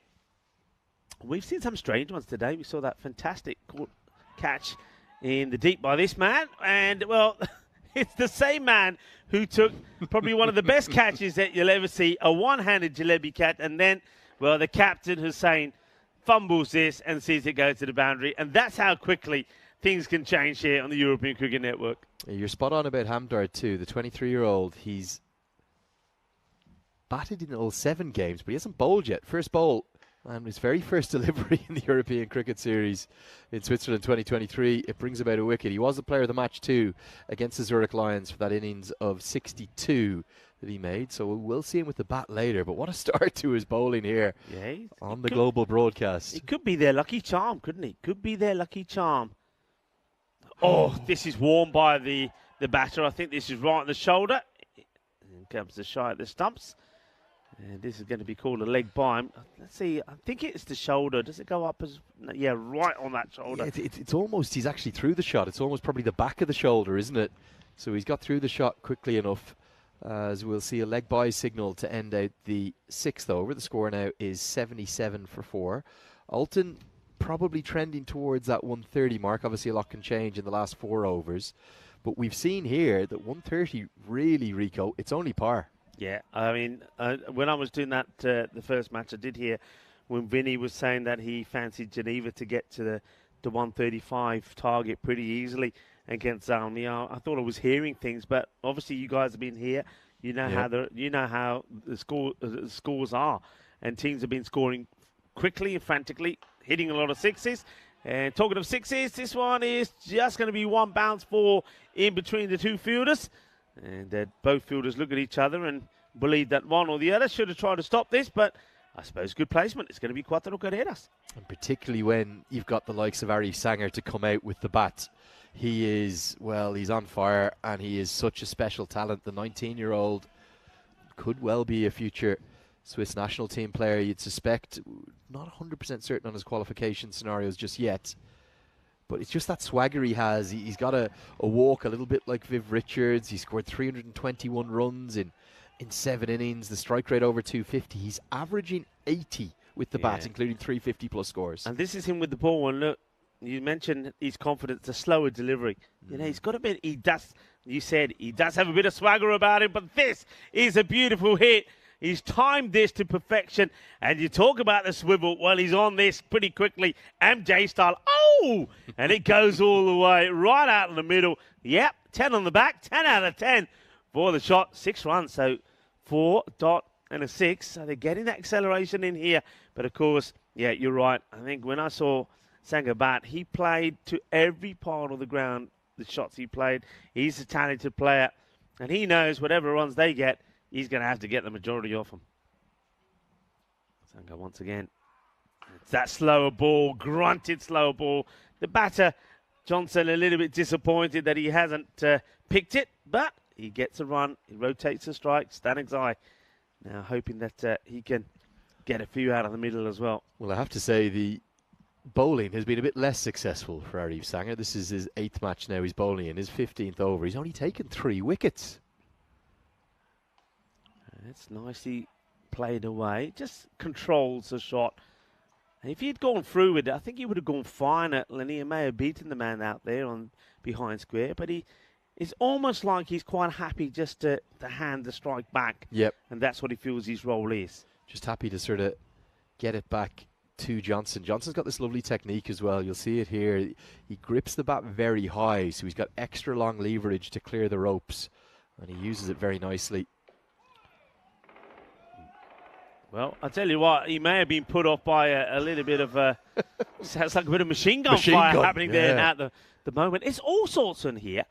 And, what we're waiting for is somebody to hit a big 6 and those cannons going off at the same time. That would be quite spectacular, especially if he gets captured on the camera and on the sound system. Anyway, we've talked about this already. This is the Euros of cricket happening at the Cardiff Oval. Starts on the 25th of September all the way through to the 20th of October.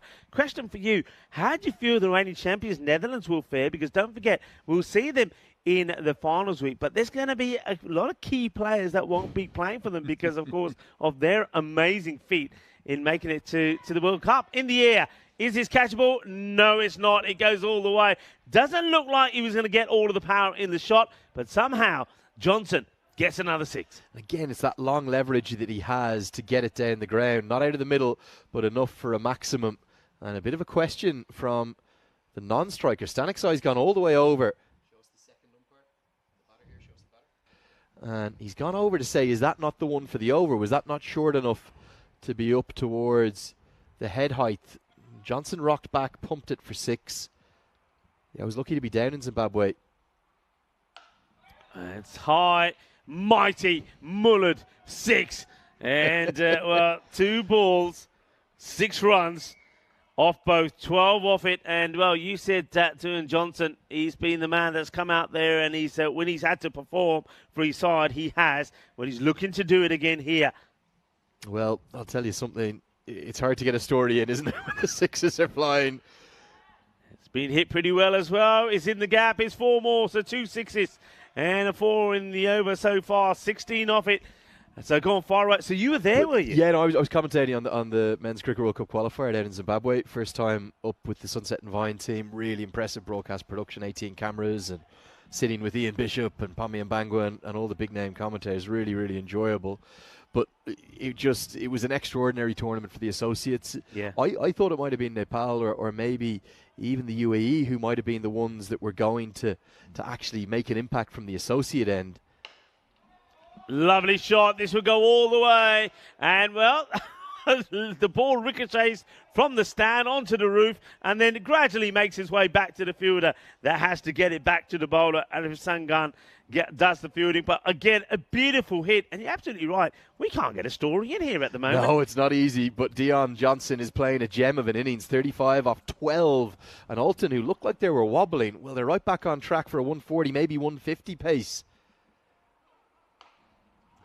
Hits it hard, but this time would just be a single. So, yeah, I mean, that sounds like a fantastic setup. Yeah, no, because it was amazing and first time that they've actually covered every single game live from the Men's Cricket World Cup qualifier, and rightly so. Yeah. In many ways, look, I hope I'm wrong, but I think the Cricket World Cup itself is going to have to go a long way to be a better tournament than the qualifier, because there were so many swings, so many turns, if you will, as we get to the end of the 8th over. The score 113 for 4.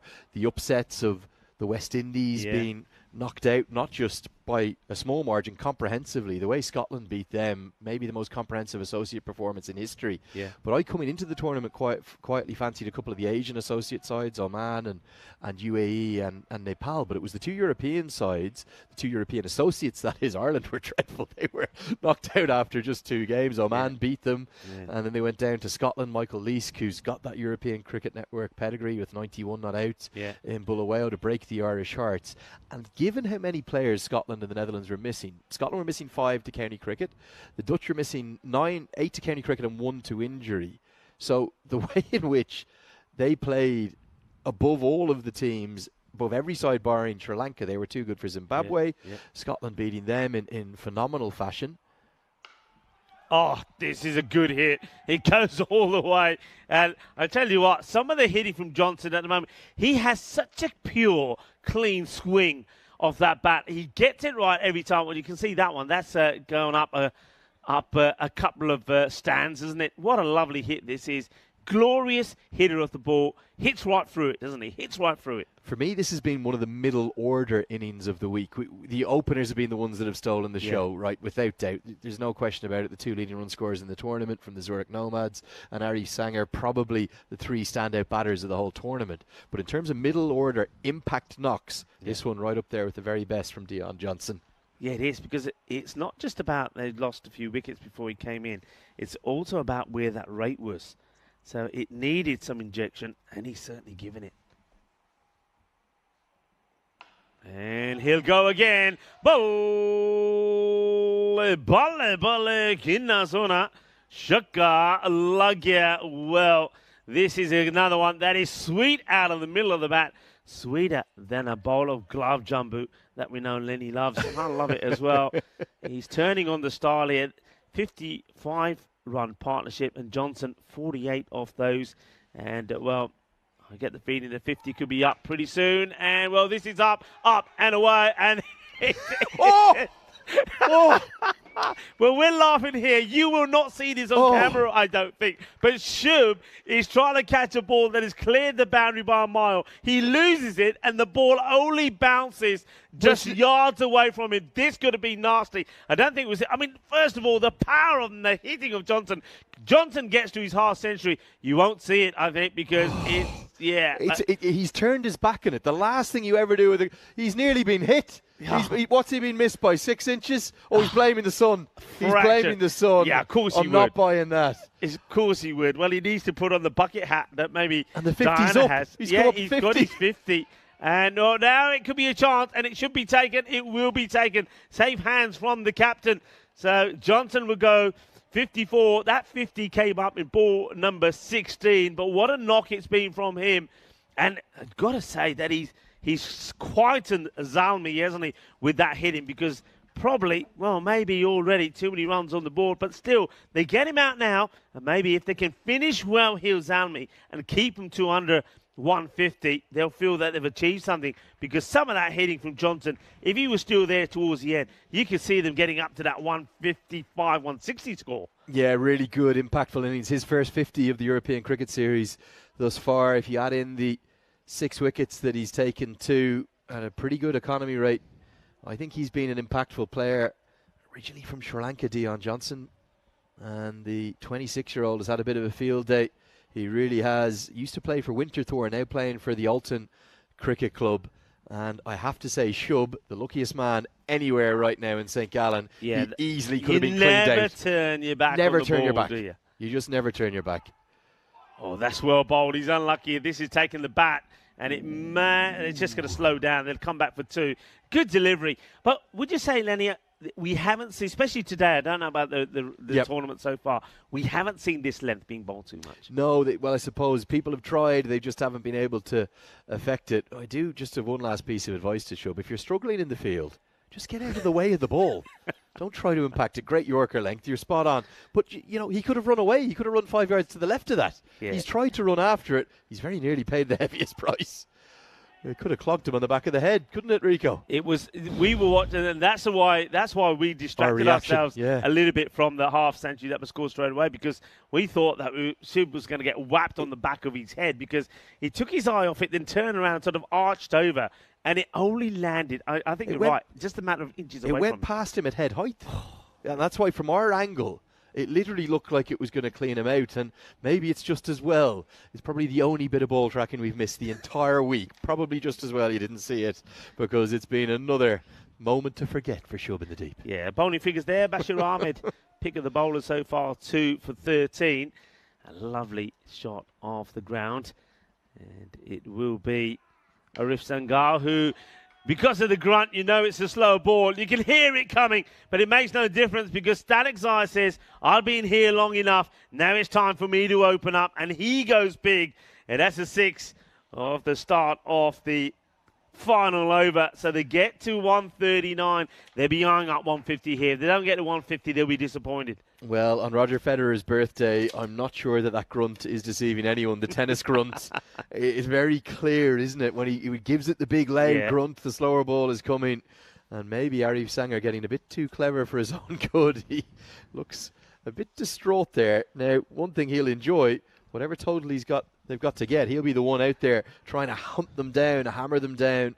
And for the Zalmi to get to this total, which is surely now, you'd suspect, going to go past the 150 marker, he's going to have to do a lot of the heavy lifting. He's going to have to, isn't he? He's going to have to make a good start. But you can see here, first thing he's got to try and do here is try to keep this score to less than that 150. Field changes happening. He's pushing. It's quite interesting. He's actually pushing the extra cover on the boundary, and he's bringing in square leg. So bearing in mind that he's been hit on the leg side, it's an interesting field change. So he's obviously got a plan in mind. Let's see if it works for him. So he makes that field. It And that was all about him and not really much to do with the captain. Here's the next ball. And it's high up in the air. He could get the wicket. It's a corner bowl opportunity. Will he do a shub? Yes, he will. He'll do a shub. And now there's a chance of a run out. He does a double shub. And it's going to be not out as well. So the catch was dropped. And then the run-out chance goes to miss. He's going to blame the sun as well. Let's do a treble shub. Point up at the sun. Go on, do it. Well, if only he had his visor on, he might have been able to keep that sun out of his eyes. But Arif Sanger, yeah, not just the drop catch, but also the missed run-out opportunity. 2 runs to the total. Critically, Staniksai, he gets back on strike. And he's gone high in the air. The fielder came up too much, and now he's going to find he's going to go clean over his head anyway. So it's another 6, and that was a crucial thing. All right, the catch going down, catches go down, but to allow them to get the 2, Staniksai goes back on strike. He's a set batter, and he smashes the next ball for 6 as well. So they're on their way now to that 150. Hello to Santosh, and he's saying Staniksai, is the spectator. Well, I tell you what, he may have been the spectator, not anymore, because that's 2 big 6s. He's on 20 of 8 deliveries, 147 for 5. And Santosh, I don't blame you, Sunshine, but that's how quickly the match can change here. That's the European Cricket Network. 1 minute he's doing nothing, the next minute he's blasting 6s all over the place. Sangha once again. And, this is just crazy. This is a crazy hit. This is from nowhere. Well, Santosh, what do you think about that? What a hit. What a shot. 6 runs. And the runs just continue to come. It emphasises my point again and again about the depth of the Alton side. The 150s come up now with 2 deliveries left. It doesn't matter who's out there. If it's number 5, number 6, number 7, they just keep going. And there's been so many contributions. No big hundreds or scores close to it individually, but collectively they've been outstanding. And he goes down the ground again. Balle. Ginna sona shaka lagya. Well, it's saying, never mind 150. We want to go for the 160. Shaba. The hitting is sensational. Remember, Mana Staniksai early on in his innings was just tapping the ball around and giving the strike to the other batters. Now those batters have departed. The likes of Johnson, for example. Now he's decided it's his turn to go big. He can hit the ball hard and he can hit it big. Look at that strike rate. Over a 300 strike rate. Can he finish on a high? Well, he tries to go the old helicopter. They will try and go for 2. And, they're going to do it. They're going to do it. Does he get back? They're going to want to go again. They might do. Oh, this is crazy. They're going to get 3. I don't think they'll quite get the 3, but they get 2. We'll have to see this again. This is absolutely sensational. I'm loving what they did there for the second run. You hold the crease. When they get the ball here, I'll go. Well, let's have a look at this. This one, I think let's have a look at that. He just gets there, I think. I think he just gets there. And then, well, this time, I want to see how they run the first one. This is going to be close here because the bails are out of the groove there. They're not there. Oh, maybe just over the line. So that would complete the second run. But then we've got to get the other replay. Well, I wonder if we can see the whole thing again. This is what I want to see, the whole thing again, because I like the ingenuity here. Because, look, they take the one. Look at the way he holds the crease here. Holds it, says, wait. Now we'll go. And this is the one we were looking at. And the question is it 1 or is it 2? It's definitely not 3 because I don't think he gets back in time to complete the third. So it'll be interesting what they're going to give here. Maybe I reckon 2. the 2. I think 2. But again, ingenious thinking. And in fact, if he'd left a bit quicker looking for the third, he might well have got there for the third. He didn't need to hold the line because the stumps had already been castled. So he would have had to take a stump out of the base. And that probably wasn't going to happen. We think it's going to be 161 for 5. But what we will do is guide you through these highlights and get a good look at the very best of this first innings. There was runs aplenty right from the off. Roshant Karunamurthy, he hit a couple of 6s. So did Yasotharan Karasoru, who's one of the most difficult names to pronounce in this whole competition. But he's been great with the bat. He made 24 off 14, and Roshant picked up 13 from 8. There was a great catching opportunity in the deep, unable to be held onto. But not only did the runs keep coming, so too did the wickets, as Arshad Butt took a very good catch behind the stumps to wheel Bashir Ahmed off in celebrations. He was clearly the pick of the bowlers with his 2 wickets. This was a good catch held by Izzer Hussain right on the rope, just inches inside. And then maybe my favourite moment of the lot, the big appeal for LBW, but it can't be out LBW because it was gone bowled. Yeah, and well, if you thought that one was exciting and interesting, well, we saw another dismissal which was even better. And that was a dismissal of the left-hander who got bowled. He couldn't believe it, and that was Reham Stanikzai. Here it is here. The ball comes back, spins back, and it hits the top of the stump.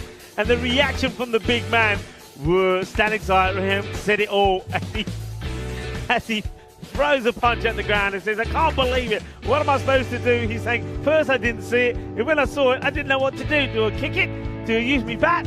Can I use my hand? No, you can't use your hand. And, well, while he was thinking about it, the ball dropped on top of the stump. But I tell you what, that probably wasn't a bad thing for Alton, because Johnson came out and he blasted the ball all over the place.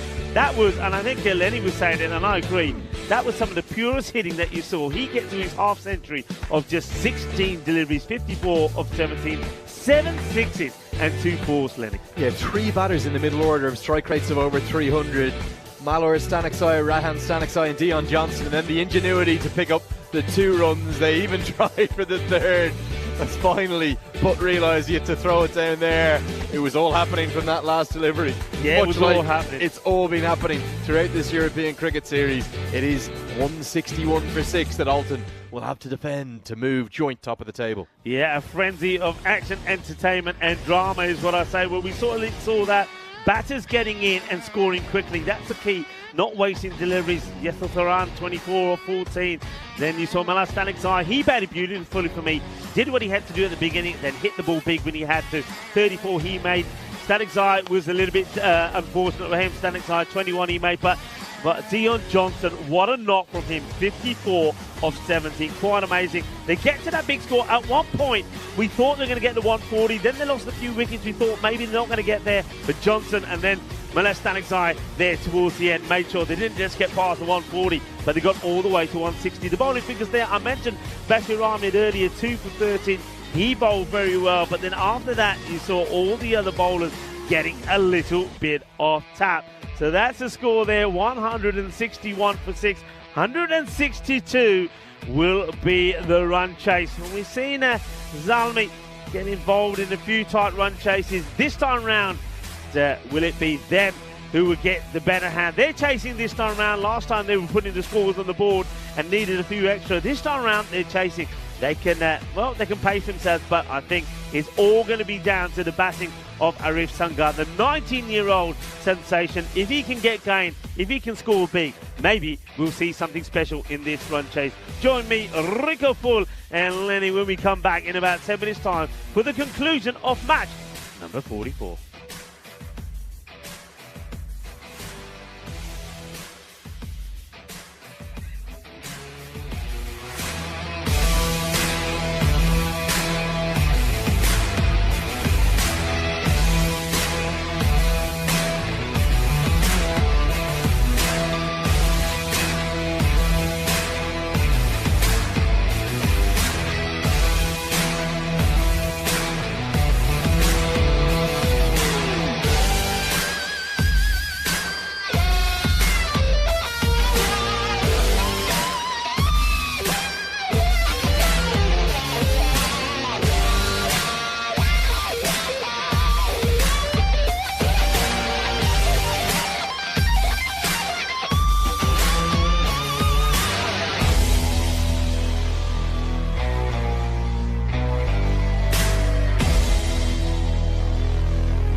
Hello, cricket lovers, and welcome back. You're watching the European Cricket Series here in Switzerland. And this is St. Gallen's, where we've got a very exciting match on the cards here. Alton have had a bat first, and, well, they started well, had a bit of a slowdown midway through when they lost a few wickets, but then thanks to some very good hitting from, first of all, from Johnson, 54 of 17, and then Malia Stanexai, 34 of 11. They've got to a good score, 161 for 6. Once again, way above the scores that bat versus ball wall were predicting. I think the bat versus ball wall was saying that it was going to be scores around about the 106 sort of score, but of course have gone way beyond that. Remember, those scores are based on all past performances, so it's an average of all the performances in the past. And this year, though, we know that the scores have been way above what we've seen before. They've got to be aggressive right from the start, and just be a single. And then that is Arif Sangar gets off the mark straight away. He's one that we know you've got to watch. He could hold the key here. Scored 90 in match number 42 earlier today, and he's a dangerous batter, a young player with a lot of talent.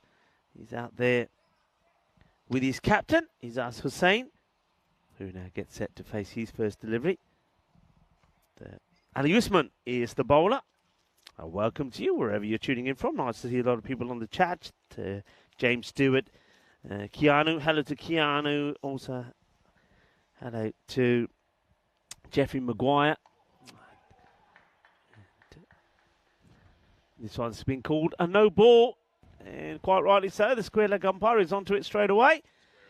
So just watches the height on it, and yeah, I mean, that's a nasty one. That's right on the head. If he's not wearing that helmet, of course, a lot of discussion about helmets. Should they be worn? Should batters be made to wear them against the quicker bowlers? I think everybody knows my views. I've shared them a lot of the times. I think it's a smart move. The only reason is I know a lot of batters will feel that they're never in danger, or they don't ever feel that they're in danger with the faster bowlers. Well, this is going to be 4 runs. Not quite where he was looking for it to go. But look in the book, it says cuatro carreras, and that will be 4. But I think a lot of the injuries that I've seen lately, and especially even on the European Cricket Network, when batters have been hit on the head, is a lot of the times it's shots that are coming off the bat. So I think, you know, they're there to protect you. Why not use it? Use the protection. And that would have been a nasty one, that no ball, if it wasn't stopped off. A few... going to be a wide ball, signalled by the umpire. And big shout out to the umpires, umpire Patrick and Jagannathan. The umpires out there are men in black. Yeah, a few days today. We've already wished Roger Federer a happy 42nd birthday. Sensational tennis player from Switzerland as well. 20 Grand Slams that he's won. And, well, maybe Roger will come down and watch some of the cricket from the St. Gallen's ground. That's a beautiful shot. It's just a gentle flick, isn't it? It was down the leg side, but he picks it so quickly. Doesn't try and hit it too hard, just uses the pace of the bowler. Beautiful timing, good hit, clean hit, 4 runs. And I know we have a lot of animal lovers that watch the cricket as well, a lot of cat lovers. It is World Cat Day today, so do treat your furry friends nicely today and give them their favourite meals. And I know we're animal lovers, so it is also International Tarantula Day. And I know a lot of people were saying, oh, spiders, but tarantulas, they're normally very peaceful, harmless creatures. I know a lot of people will see a spider and run the other way, but they're supposed to be very nice and very, you know, not dangerous at all, they say. So, International Tarantula Day, played out on the offside, will just be a single.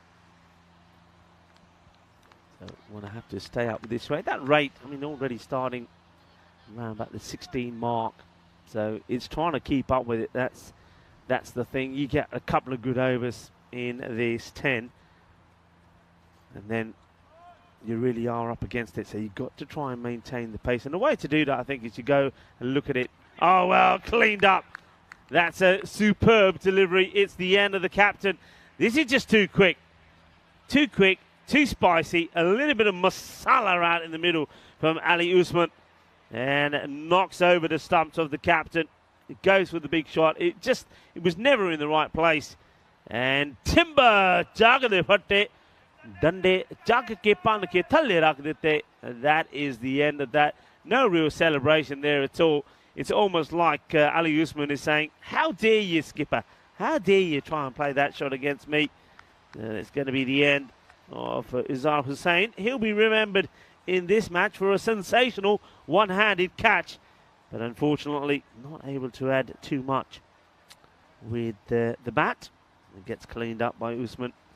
Good delivery on the stumps, attacking the stumps. And, that's what we like to see. A new batter will come out to join Arif Sangar, and it's going to be Abdullah Hamdard, who took a wicket off the very first ball that he bowled in this series in St. Gallen's. And Stanek Zai, that starts the second over. 13 came off the first. And it's a bit of a swing and a miss as Malia Stanek Zai comes in. I don't mind this. I think maybe against sometimes somebody like Arif Sangar really does like the pace on the ball. Maybe just take a little bit of it off, and you might be successful. Stanek Zai again. This is Malia Stanek Zai. High up in the air. This is an opportunity. They're running from everywhere. The bowler says, leave it to me. And he takes a very, very good catch. And that's the big wicket of Arif Sangar. And you got to feel that with that wicket falling there, that could already be the end of this contest. But I like the way that Malia Stanek Zai wants this. As soon as it goes up in the air, there's three other men around it. And he says, no, it's mine. He even calls off the wicketkeeper, takes the catch, safe hands, big wicket, important wicket. Rico Full here, joined back into our stadium commentary position by Lenny. Lenny, big moment in the match. Yeah, massive moment. Was really looking forward to seeing how Arif Sangar went. But, well, I wonder with that wicket, does the game go the direction of Alton, who've been in inspired form? Because Arif Sangar, we felt he'd probably need to get 50, 60, maybe 80 plus for the Pakhtun Zalmi to have a real chance of chasing this down. Game's not over, but it's taken a big swing towards Alton with the dismissal of the big hitter. He's a stunning young talent. He's just 19 years of age, and he did show us what he could do with those 2 fours, but he's gone for 10 from 7, and the Zalmi are 13 for 2. Bashir Ahmed, new batter, will come in at number 4 to join Abdullah Hamdard, who himself has yet to face a ball. So 2 new batters in, and already 2 wickets have fallen in the first 8 balls of this innings. And Malia Stanek Zai just sorting out his fielders, getting them in the right areas. So we get ready to go as Ahmed. Oh, he's got him. What a catch. What a catch. This has been, well, it's Bashir Ahmed who bashes it, but Malia Stanek Zai takes an absolute stunner. This is motoring. This is going like a bullet. And Stanek Zai catches it. Incredible. He now goes on to a hat-trick. Yeah, another one on a hat-trick. He's done well. It's just the one hand, actually. Complete reflexes. Nothing else. It's one of those ones that either sticks or it doesn't. You don't know a huge amount about it as a bowler, to be honest. They either come in and they hold on, but it gives us a chance to see Derek the Golden Duck, who waddles into action. Waddles, and he's going to quack him all the way off.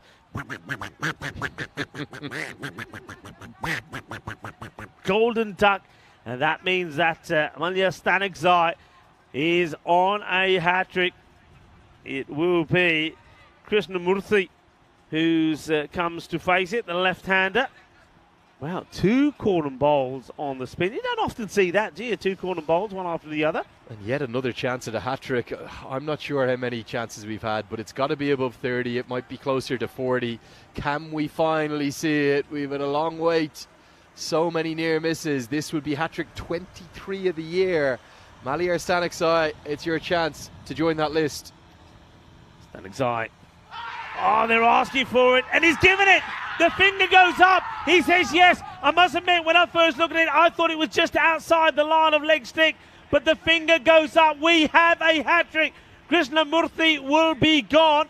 Well, the bails are down here as well, so I'm not quite sure about that. I don't think he's bowled him round the legs, as he's surely not. What we do know is it is a hat-trick. Stanexai, Malia Stanexai has got a hat-trick. Hat-trick number 23. The first here in St. Gallen's. What a moment it is for him. And he'll treasure it for the rest of his life. Let's see this again. So it is on to the pads here. So the bail's coming off. Obviously, there's a throw that comes in afterwards. By this time, the finger on the umpire has already gone up. The umpire believes it is pitching on the stumps. He gives it out. I can understand it. It's full. And the umpire believes he's going to hit. But I just get the feeling there that might have been just a tad outside the leg stick. But sometimes you need a little bit of the rub of the green. The luck of the Irish, Lenny, yes, they say. Well, Stanexai's got it. He's got a hat-trick. Well, after all those near misses, Rico, it just took your presence to give us one. I'm back live with you now. Very nearly 4 and 4. Wow. This is close. To be honest, Rico, stop with Vinny so much. This is as close as the previous one. I thought it pitched outside leg, the hat-trick ball, but it doesn't really matter. The finger's gone up, and we do have number 23 added. Great credit to Malier Stanexai. The Zalmi, they're in tatters, 13 for 4. They are in tatters. Alton, well, almost, if the finger went up there, that, of course, would have been a double hat-trick. They're in tatters. They are in tatters. And Alton on the way to go back above Geneva. Well, what a way to come back. He was on a double hat-trick, and he survives as the umpire says he's going down the leg side. Quite clearly it was. And then the next ball, bang, he thumps it out of here. That's a big hit from Moez Butt. Yeah, definitely. That's a good way to bounce back, get a maximum over the ropes. End of the second over, 19 for 4 the score. Let's take a look at the points table and try and guide you through where this European Cricket Series Switzerland is at. Right now, Alton are almost dead certain, you think, to join the Zurich Nomads on top of the pile. That means if they win their final game, they will take the number 1 spot and qualify automatically for the grand final. 2nd through 5th, they play off against each other to go and join the league leaders. 2nd will play 5th, and 3rd will play 4th in what are, in essence, quarterfinals. And then the winners of those 2 games will play out in a semi-final to join the champions of the league stages, the group stages. So it really rewards a good first 10 games. Right now, you'd have to think maybe Alton, they have it really in the palm of their hands. I know we've seen some good stuff from Geneva threatening. The Nomads are probably looking like they're going to be caught by someone, whether it's going to be Alton or whether it will be Geneva. We'll have to wait and see. Remember, even if Alton win this and lose their last game, if they get a massive net run rate boost, that could keep them in contention to win that 3-way net run rate tie that is possible too. All to play for. Yeah, and Kroom, true to his word, as we see another hat-trick, does gift a ECN membership. And of course, it's gifted at random, so let's wait and see who gets gifted it. But yeah, very well bowled. I mean, I have to say, I think there was a tad of luck perhaps on the hat-trick ball. I mean, there's no luck involved with the first 2, but maybe he created the luck by the superb first 2. You've got to say, that's one of the finest hat-tricks that you'll see in the way that he got the first 2 wickets. He'll remember that for a long time, Usman. Yeah, and I think, in fairness, he's deserved the luck, if that makes sense. Yeah, I'm with you. If you want to call it that way. He's bowled so beautifully as Malier Stanexai. He's been well complimented by Ali Usman too, but the hat-trick will go to Stanexai. It's a famous name in Afghan cricket, of course. The former captain Asghar Stanexai, who then went and renamed himself Asghar Afghan. That's how much he loved his country. But we've got plenty of players of Afghan origin here and plenty of talented cricketers on show. Oh, this one rushes him. Is it going on to the stumps? I reckon this may have hit the stumps. You know, well, first of all, it's hit the 3rd stump, and then the ball almost goes onto the other stumps. Watch this. Oh, yeah, it does hit the 3rd stump with the furniture. Look, it hits both lot of stumps. Hits his stump, then it hits the other stumps. But, well, one lot of stumps are still standing. The batter, there, goes down. He's hurt. Of course he is. He's hurt and rattled. The furniture is all over the place. This, well, I don't think any freeze spray is going to help here. And the umpire just telling everybody, stay back from him, stay back.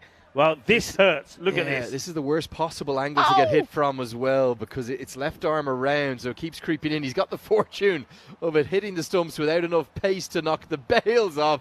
Great reaction from the square leg fielder there. He couldn't believe they didn't drop off. But let's hope where he was hit isn't going to drop off, because that was nasty, Rico. Very nasty. Painful blow. Very nasty. I think he wants his mummy. Well, that's well bowled. It's a good comeback. Is the Yorker. Oh, and the throw comes in. Yeah, the worst place to be hit. Well, that's why we have the old protector. That's an interesting fact about the protector there, isn't it? Is that that protector came out way before the protector, the old helmet came out. So it just goes to show which parts of the anatomy are probably more important than others. Swing, and it'll be a single, but of course singles are not what you need here now. The rate is staying at around about the 19. You've got to try and get a couple of big overs in. Who's going to do it? Which batter is going to be able to do it? There's it. The over comes to an end. It will be 23 for 4 at the end of the power play. The two umpires just coming together, having a chat. I wonder if that was the over. It may not be the over actually here. That might be what the communication is coming through. There may be still a ball to go. We'll wait and see.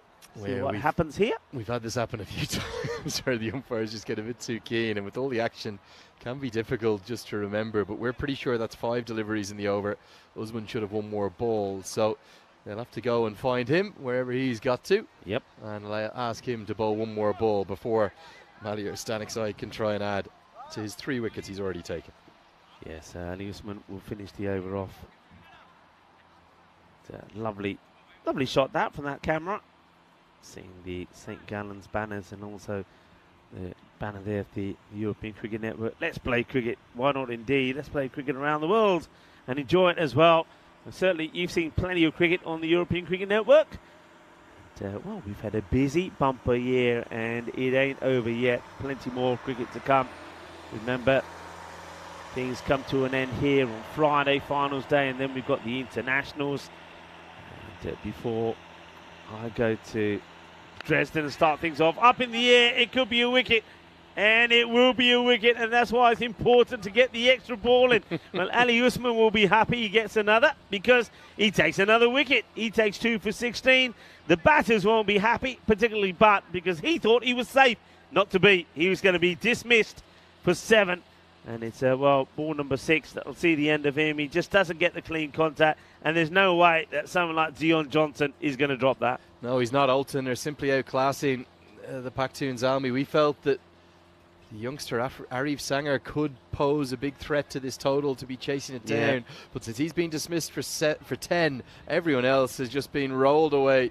And look at that. 5 wickets in the power play. That's the most we've seen in any one power play this week. 22 for 5 the score. The Zalmi staring down the barrel of a heavy defeat.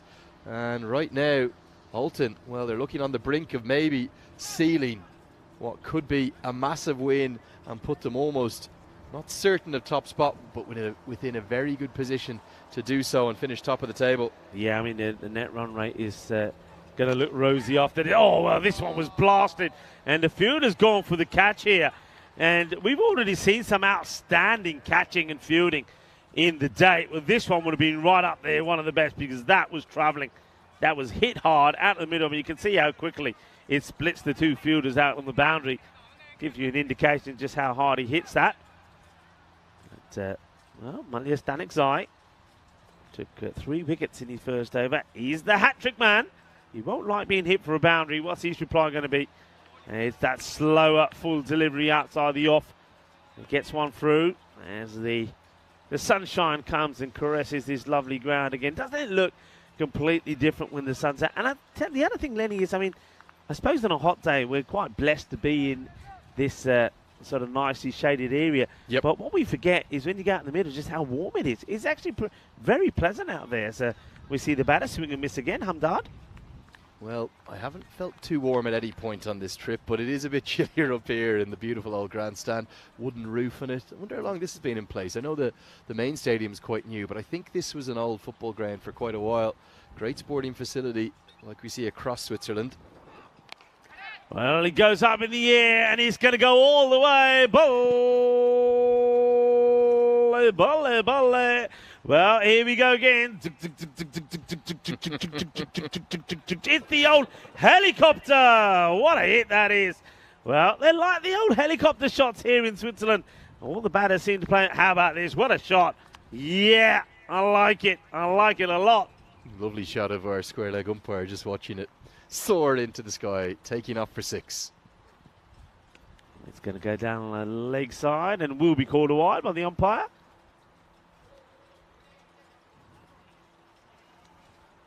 It's nice to see a lot of people following the cricket and enjoying the action. Stanek Zai, not quite the over he would have wanted after taking the hat-trick in his first. Bangs this one in right into the body of the batter. And Stanek Zai is probably thinking, okay, if I go full and you're going to play your helicopter shots, well, now I'm going to fire a few missiles at you as he bangs this in short. And at the moment, Hamdard hasn't had an answer to them. Back to his mark, Stanek Zai.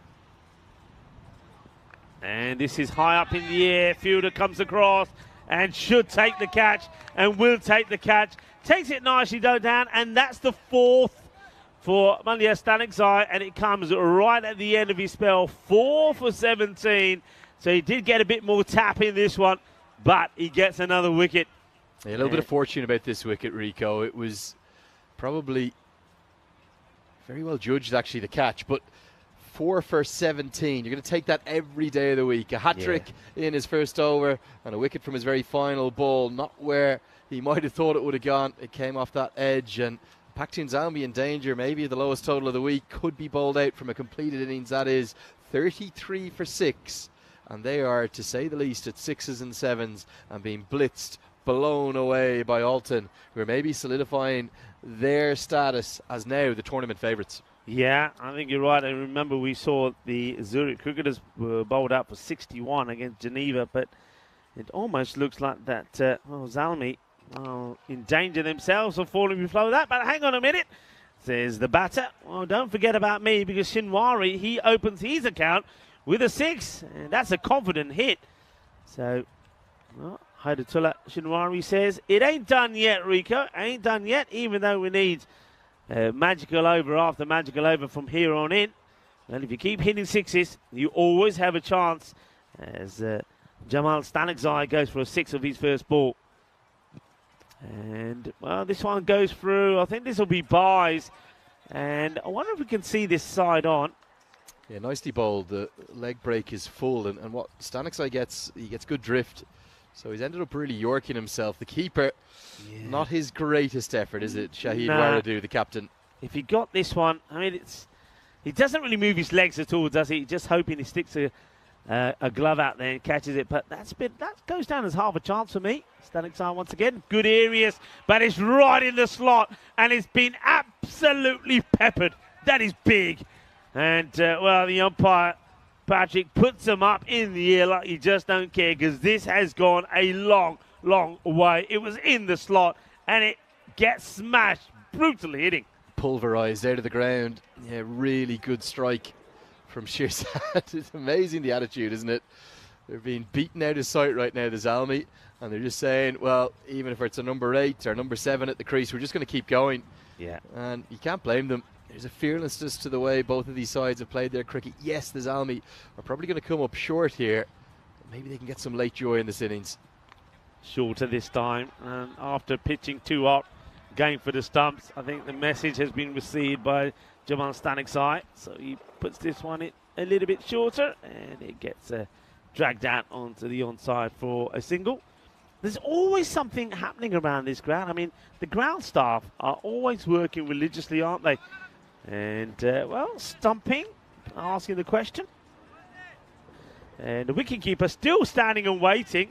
And eventually, the square leg umpire says, we'll have a look. And it's worth having a look. The question here is, folks, how much, if any, of that foot there at the point the stumps come off past the line? And to be fair, I mean, there's not a lot. I can see that given, you know. I can think see that's it okay, given. Rico. I think You reckon it's okay? I think he's got enough okay? of the sort of the bridge, what I would call the arch of his foot behind the line. I know it's a thick white line that we have as well, but for me, it's given. It is given. Well, see, we'll see it again here because the question is, remember the line belongs to the fielding side. So has he got any of it behind the line?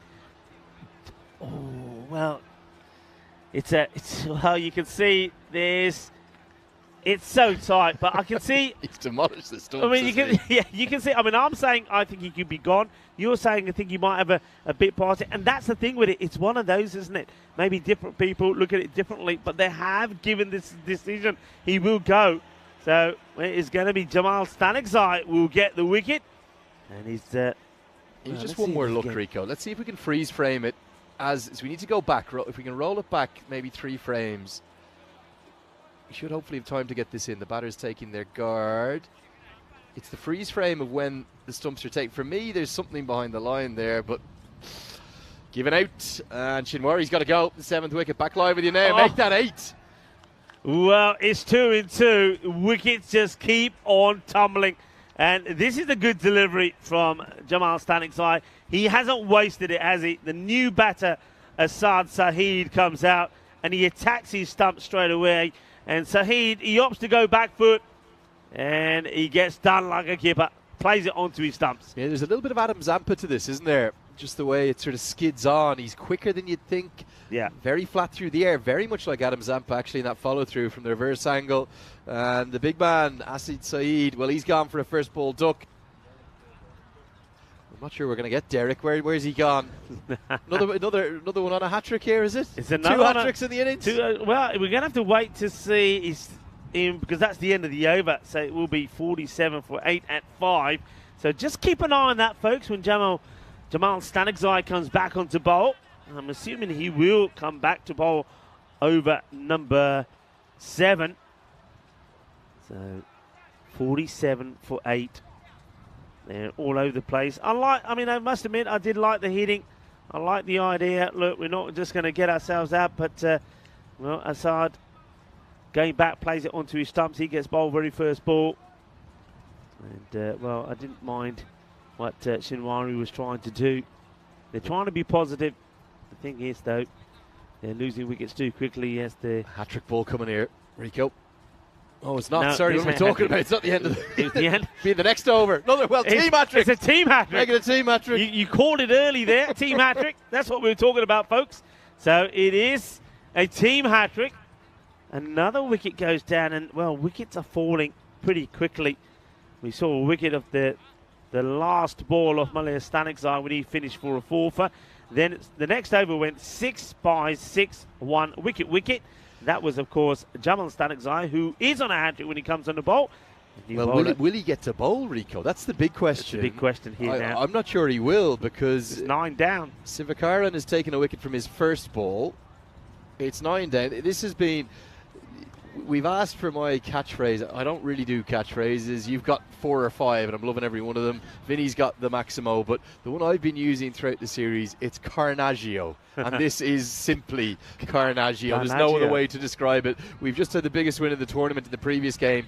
If we've got a wicket in the next 6 runs, I think I've done my maths right, we're going to have the biggest win broken in back-to-back games. What's happened to the Zalmi?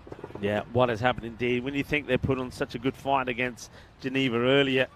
So, can they survive this over? And the only reason we're asking that question is because we're assuming that hopefully, if they can, that Jamal Stanekzai will come on to bowl the next, and we could see a possibility of another hat-trick. I'm not sure I've seen that before. 2 hat-tricks from 2 different bowlers in the same game. I'm sure it's happened somewhere in the ECN. Okay, well, we may not get to see it because this should be out, and it will be out. It is all over. It's done and dusted. Zalmi, they don't even get to the 50. They are bowled out inside 6 overs. That is not a good display from Zalmi, but you have to say, take nothing away from Alton. Once again, showing their strength. They show their strength and their depth in the batting, and, they show their ruthful side when it comes to being out there in the field. Yeah, ruthless, completely, fully agree with you. And right now, Alton are not just soaring towards the top of the table. In fact, on net run rate, they will be top of the table. That's what we've got to look forward to. Geneva, they're going to have to put it up to them by winning their final contest and getting another big net run rate boost, because the calculators are out. There's the fantasy dashboard. Keep your eyes particularly on Idris Ul Haq and Mohamed Akhtar, the 2 star openers, but plenty of stars all the way down to Jamil Jaberkil. Let's have a look at the best of this second innings. There's not going to be too many batting highlights, Rico. It was all about the bowlers as Maktoum Zalmi routed for 48. Yeah, it was. I mean, it started well. It started with a bang, really, didn't it? But then there was the counter action from the bowling side, because it was bang when the stumps went down. Now this was the start of the hat trick. First it was that was a brilliant corner bowled. He wanted it, he claimed it, and this one was just reactions. It was blasted back at him, and it was a superb catch. That ball was travelling. And then the hat-trick ball, well, you can make up your own mind about it, but what we decided is that he deserved it because of the way he got the first 2. Yeah, still not convinced by it, but it doesn't matter. All that matters is what's in the book. It was definitely worth the appeal, and maybe, just maybe, he deserved that. He got his bit of luck. The run-out was affected anyway moments later. It would have been the second team hat-trick of the day, but instead it belongs to one man. Remember his name, one for him to never forget. It went to Malyor Staniksai. And there was some luck. I suppose you could call that luck. I don't know if it's luck if the batter gets hit in the cojones and the ball then drops onto the stumps and doesn't knock the barrels off. But he survived that. But unfortunately, he and the rest of his team didn't survive too much more. That was another good catch there. That was Malyor Staniksai's 4th wicket. And then we saw some big hitting from January, who decided, well, hang on a minute, I'm still here, I'm still going for the big hits. And he got 1 or 2 out of them. Then this one was a close one. We had to look at it a few times. It was given out, and then it was 2 and 2 for the bowler there, who came back and did the job. That was Jamal Staniksai getting a few wickets. He would be stranded on a hat-trick because, well, talking about wickets, there was 10 wickets there for Sivakaran as well, and that was the final wicket there. That was all she wrote, and you got to say that was a disappointing finish to the day for Zambia. Yeah, and if we look at the fall of wickets, we'll see those in a moment. The wickets just kept falling. Nobody made double figures apart from Arif Sanger and Abdullah Hamdard, and nobody could really get anything going. Count them up here with me. 1, 2, 3, 4 Golden Ducks in the innings. Plenty of appearances for Derek the Golden Duck. As we roll on to the bowling figures, you're not going to believe some of the numbers that will come up here. We lost 4 wickets for no runs. All 4 of those wickets, 1, 2, 3 and 4, falling with the score on 13. And then we saw the team hat-trick rounded out with all those numbers on 47. It was a bowler's dream on what's been a batting-dominated series, but they struck back and they've sent Alton to the top of the table. They've also put Maktoum Zalmi in an awfully precarious position in terms of qualification. I think they'll need to win their last 2 from here, and a lot of pressure goes on to the shoulders of the young Arif Sanger. Yeah, a lot of pressure indeed. And you saw from there, those first 4 wickets, just why number 13 perhaps sometimes is unlucky for some. And I'll leave you with that summary. Of course, we have got another match coming up for you later on today. But with that early finish, you've got a nice bit of a break. I know that Lenny's going to tuck into some stuff here. I'll probably find myself a nice coffee. But remember, join us back in around about, 30 minutes time for the last match of the day. Match number 45 coming up. Rico Paul here, and along with me is Lenny as well. And, well, we welcome you back in a short while. So while you got the chance, make yourself a drink, maybe make yourself a sarnie, or whatever the time of day it is, whatever you're doing, make sure you come back and join us for the last match of the day. Match number 45 coming up in about half an hour's time. Join us back then.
Well, a pristine day for the final game.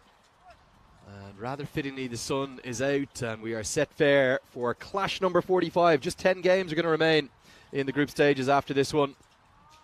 And in terms of not just qualification for the top 5 for the playoffs, but also possibly for the top spot, there's an awful lot on the line in this match 45. Breathtaking are taking on Geneva. Here is the fantasy dashboard. Breathtaking winning the toss, choosing to bat first. For the first time really in the contest, seeing a couple of awfully one-sided clashes, but this one should be in for a thriller. And the bat v ball wall, it agrees in a big way. It says just 8 runs in the difference, and maybe one of the most accurate predictions, the bat v ball wall. The supercomputer, it's whirring into action. It's getting up to speed with the extra runs that we are seeing scored here. And they are the men to watch, particularly Mohamed Akhtar and Imel Idrisul Hakivan. Strike rate of 303, one of only 3 batters to be scoring at more than 3 runs per delivery. Feels mad to even say it. And 9 wickets apiece for Katak and Jabber Keel, the leaders of the attack. We're all ready to go now for this game 45. It will be Afif Katak with 9 wickets to his name to take the new ball. And opening the batting, we see Thavangaran Selvanungayam alongside Qaim Sharazai, who's at the non-strikers end. We're all set for game 45. Andrew Leonard here with you. Be joined in a few moments by Rico Full to guide you through every step of this 45th game. It's a pretty important one for multiple reasons. And that's a beautiful delivery to start. Oh, well, you might have just heard a cursor through the effects mic as well, because right down towards that back camera that provides that effects mic, the short third misjudged it completely and it looped over his head. Well, hilariously, Afif Katak tried to convince the umpire that should be given as leg byes. I'm sure if it was caught, he would have been appealing for the caught at short third man, correctly given as runs. As this one thuds into the back pad, full, straight and gone. Well, an all-action start. We could have had a wicket from the first ball for Selvanungayam, but instead it's Sharazai that's trapped on the back pad. As I wish a very good afternoon to Rico Full. Rico, they don't come any plumber than this. Pitched in line, impact in line, hitting what? Middle and leg? Middle stump maybe. Yeah, what a beauty this is, because there's that little bit of light movement away as well. Well, Katak into the attack, and he knocks the first wicket out, doesn't he? That's really good delivery, and he's happy about it. Just the shape on this. Yeah, beauty. He's known for his swing bowling, made his Swiss T20I debut just last month because he can get the new ball to talk. Oh, that's a beauty, isn't it? That's a beautiful delivery. I mean, look, if you're remember, Breathtaking, they haven't, it's not like we've seen them out there a lot, so they've just gone out there, the batter's gone out, and he's played right round this, is Sharifaz, so he's going to go, and he's going to go without scoring. It's going to go first ball. It's another golden duck. It's been a day of golden ducks. And Mohamed Akhtar needs to get his skates on. Otherwise, we might have 2 wickets from just the 1 ball. Could have a timed out scenario. The umpire just telling him to get on with it, get out there. Yeah, one thing that really strikes me, Rico, as we look at what is a beautiful day. I'm going to be honest here, right? We always try to put a positive spin on things. Yeah.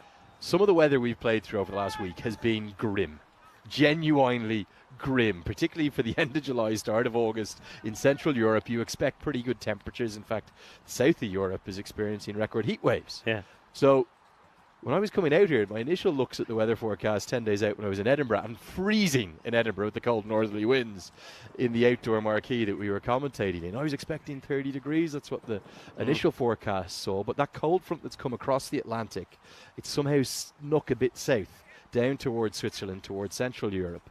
And what we've ended up having, Rico, is really cold and very wet weather. And as a consequence, the only reason I'm giving you this long-winded tale, as this is clubbed away into the deep, it's going to be not 6 but 4, just 1 bounce over the rope. As a consequence, the bowlers have predominantly bowled with a wet ball. So we haven't seen skills like that be too possible, movement through the air. That's why Afif Katak is in the Swiss national team. Yeah, and you make a very good point there as well. Of course, it's very different when you're bowling with that bowler's wet. Because the other thing is, a lot of people may not realise, is when the ball is getting wet as well, these balls particularly get pretty heavy as well. So You'll see a knock-on effect from the bowlers not getting the movement. You'll see also that the ball doesn't travel as far as well. So the batters will appreciate this much warmer weather as well. Bowler, Qatar, waits again. Bowling to Akhtar, who starts with the boundary.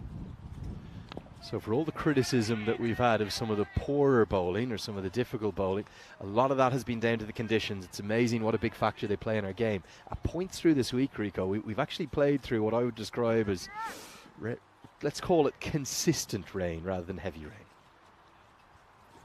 Yeah, I know. Just some of the facts about Switzerland, and some of you are talking about the weather there. They say that, because of the popularity, of course, the ski resorts, the Alps, and around 68% of Switzerland is the Alps, by the way. That's an interesting way to play that one.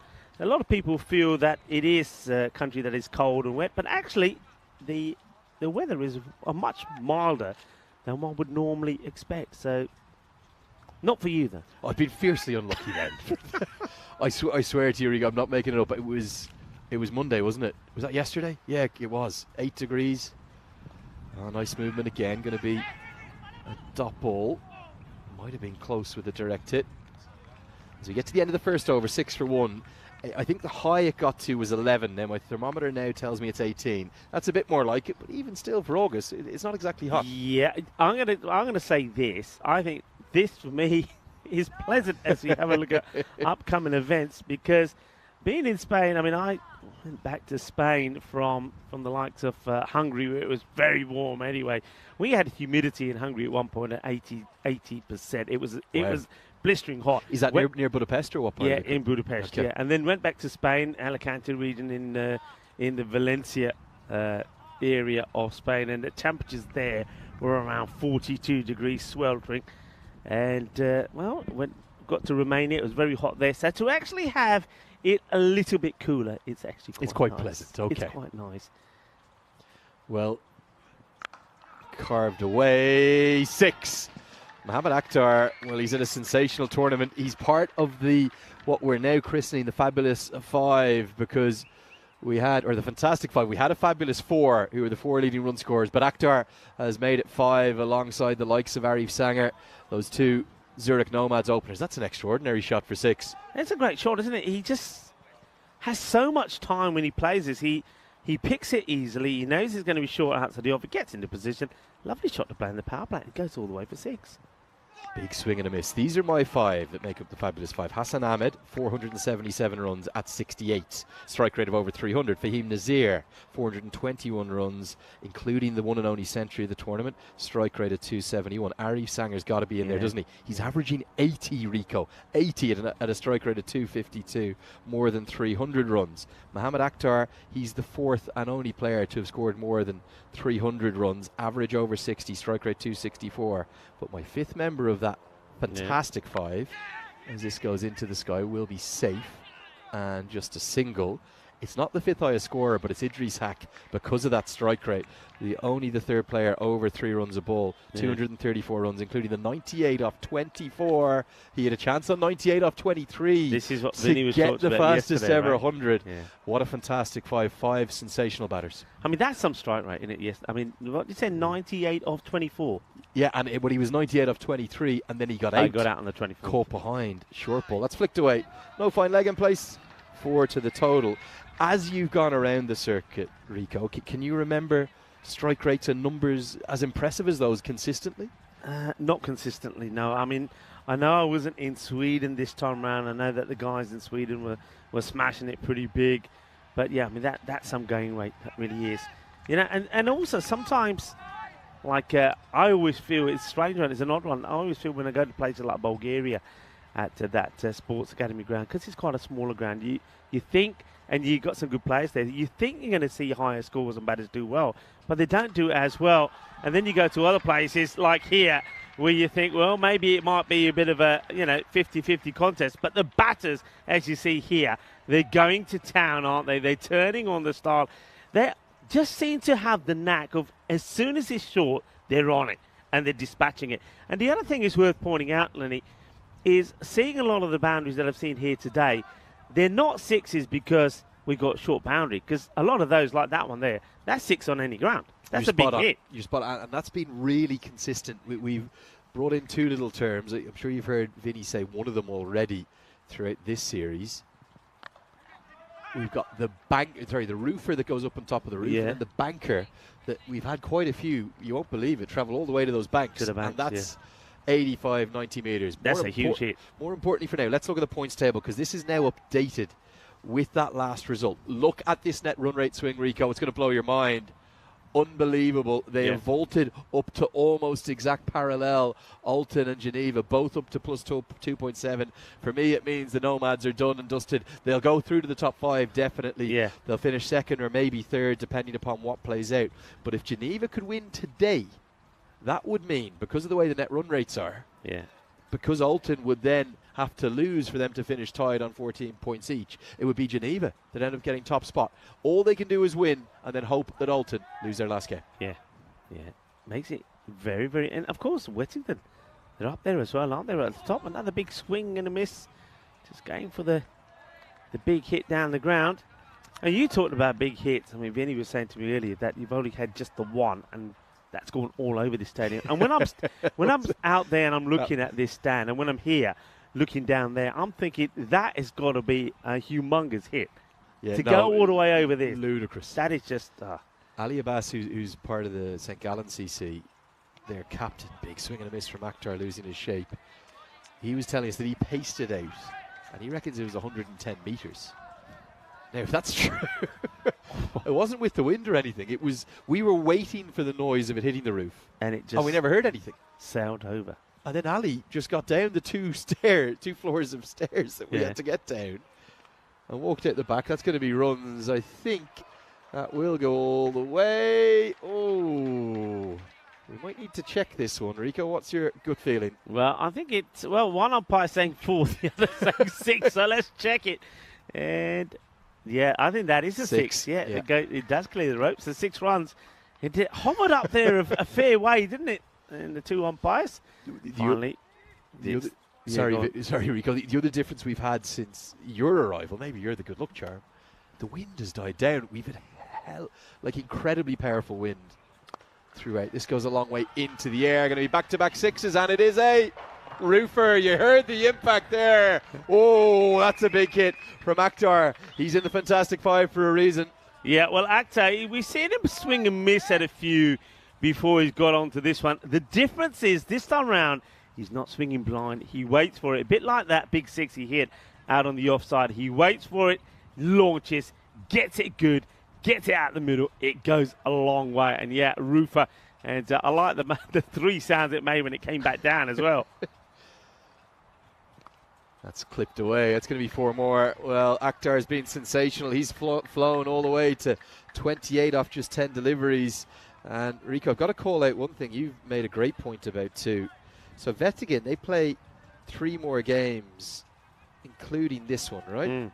If they could win their last 3, they could actually get to 15 points. Yeah. So they're the one team that could upset that trio of Alton, the Zurich Nomads, or Geneva. This is a massive game. It's a huge game for them, yeah. And they're, of course, don't forget they're playing Geneva, who already today have won 2 matches. It's a big...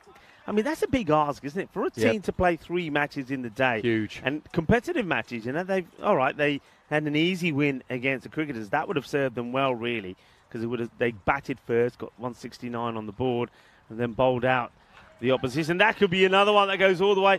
I'm watching the way that Akhtar is getting to some of these. We just saw the shot that he played on the leg side that went for 6. He goes down so low, gets right underneath that ball. That is a tremendous shot. He has such a good eye, and his timing is epic. Yeah, end of the power play. 45 runs have come from it, and the 1 wicket, 45 for 1. Vettigen's 2 remaining matches there against Cossonay and Power CC tomorrow. So if they did win those 3, it would take all of the net run rate calculations out of the equation entirely, and it means that it would be Vettingen. Maybe some wouldn't have predicted them to be in the mix. What it would also do for us, Rico, is it would make it really difficult for anyone outside of the current top 5 to maybe vault into contention. Yeah, because that would also mean the Power CC and Cossonay have lost those 2 additional games in contention. Maybe Our final five are going to be Alton, the Zurich Nomad, St. Gallen, the hosts Geneva and Wettingen. Is it going to be as simple as that, or are we going to see some upsets over the last couple of days? We'll have to wait and see as Tarakil comes into the attack. Yeah, that's some good length that from Tarakil. He's been impressive when we've seen him with the ball today. He doesn't allow the batters to get underneath him, so he bowls that just short of a length, and he also gets a good bit of bounce. So he's not so easy to drive. He doesn't give you normally too much width to try and cut, so he's got that niggly length. Let's see how he fares. Yeah, once again, you see the carry through there, so he does get the ball to come through pretty well, and Divagaran not able to get anything on that. There's another dot, and well, I was going to say that's an unusual bit of headgear. I mean, what is that? Is that the beanie with the top cut off? What do you call that then? Yeah, we had this yesterday. We christened it the ear warmer. Not quite the ear muffs, but it's too thick to be a headband. Yeah, and it's too skinny to be a beanie. So yeah, I think the ear warmer is a good shout. Ear warmer. Yeah. Okay. Well, we have ear muffs, don't we? So ear warmers. Yeah. Well, there you go. And there's somebody else who feels the cold as much as we do. Maybe it also helps to keep his hair intact as well. Maybe he doesn't like to have untidy hair. There's been some stylish hairstyles going on, Rico, I'll tell you. There really has. A couple of good moustaches too. We've seen a little bit of everything here. I think it's fair to say that the European Cricket Series return to Switzerland has been a massive success, whatever happens over the concluding days of the tournament. Yeah, I remember the very first one here and watching it, and I remember seeing those little trailer videos before the start of the matches, which I thought were absolutely brilliant. I still do. I think it's fantastic. Shows you some very good sides of Switzerland. I remember seeing some of the matches, and I remember seeing it on the stream, and it looked so fantastic. And now being here, I mean, it's a magical moment. It really is a lovely setup. And I think our position here, our viewpoint, and the viewpoint of the whole crew here is fantastic. Not just us, but also of our production partners as well, Spring Productions.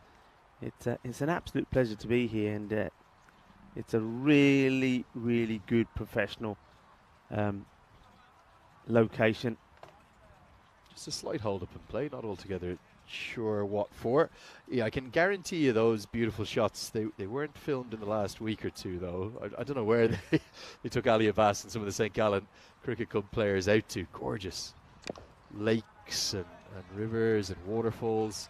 It might be somewhere here in St. Gallen, but it would have looked a bit different if we filmed that at some point over the last 10 days. 4 overs have been bowled, 46 for 1. Andrew Leonard here alongside Rico Full, who I'm enjoying joining for the first time on the European Cricket Network. We're bringing you game day number 9 of the ECS's return to Switzerland, and it is all to play for. This contest, well, it looks to me as though it's going to go a huge way to decide maybe not just top place in the standings, but possibly who will make up the top 5. Geneva hunting down maybe top spot. If Wettingen can win out and win their last 3, they'll be guaranteed top spot. And there is all sorts to play for over the course of the next, hour and 20 minutes, something like that. Jabberkeel into the attack, and he has been impressive throughout too. Yeah, well, they take the quick single. Interesting field here. I wonder if we can get a shot of it, maybe, Elvira, in the production. But just have a look at where the fielder, and this is Atif Katakis. He is right behind the bowler, right behind the umpire. You can see him just there. So they've got the southern, what we call the southern cross field, and that is so for the straight hits that they're expecting from the batter. Vinny kept saying this to me. Talk me through the southern cross field. Okay, so basically what you got, whereas normally you'd have your long off and long on, yep, and a little bit straighter, right? So with this southern cross, they go wider, and then you get a man who literally stands either right behind the umpire or right behind the bowler, who's dead straight. The idea of that is, if you've got batters, you see where he is there now. So you want to see him moving around. He goes more to the onside to the batter who's on strike here now, to Thivagaran. But to Akhtar, he would go right behind the bowler. And that is all about giving the bowler more protection straight. So you got 3 men sort of straight for that hit into the V that we like to call it. Yeah, very straight long on, isn't he? Yeah.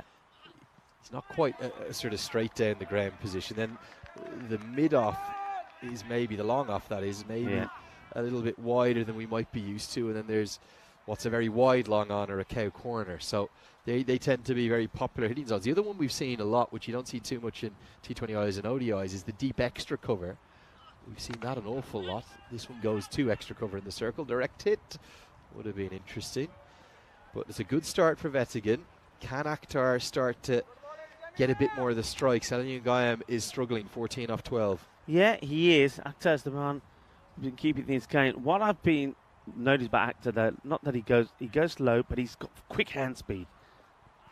Well, this one, I think they're going to, it's called a no ball, and that is because it doesn't pitch on the strip at all. See confirmation of this here. So it hits the outside of the pitch, and anything on that darker green, you see that's on the outside lines of the pitch, will be called a no ball. So free hit coming up.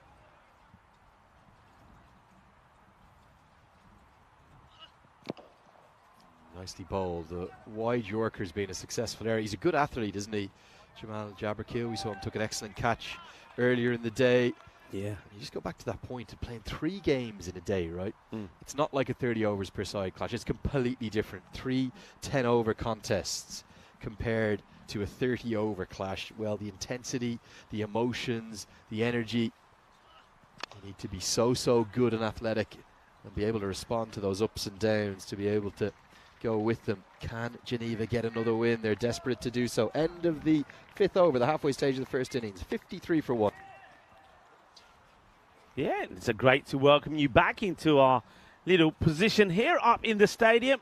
Hello to everybody, and we've got a perfect view of all the action, perfect view of some of the team to our left and to our right. And it's just great to be here. It's an absolute pleasure. The sun is shining. We're watching cricket. Things could not be better. I do have one thing to report from up here. It's not smell-o-vision.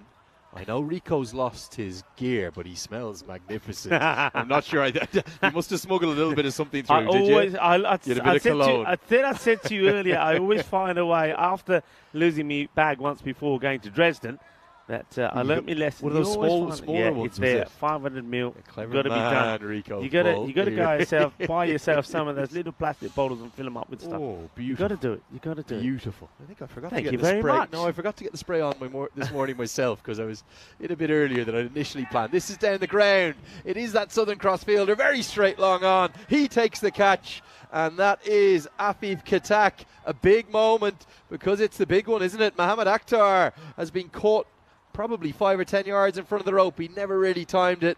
And could that be the game? Just swinging back towards Geneva. Yeah, well, there's that fielding position that we were talking about, and that is why it works. If you know you've got a batter that's particularly strong hitting down the ground, well, one way to counteract that, and as long as the bowler bowls the right line, is to set this field, and you can see that Khatak is in the right place, and, well, he hardly has to move, takes the catch.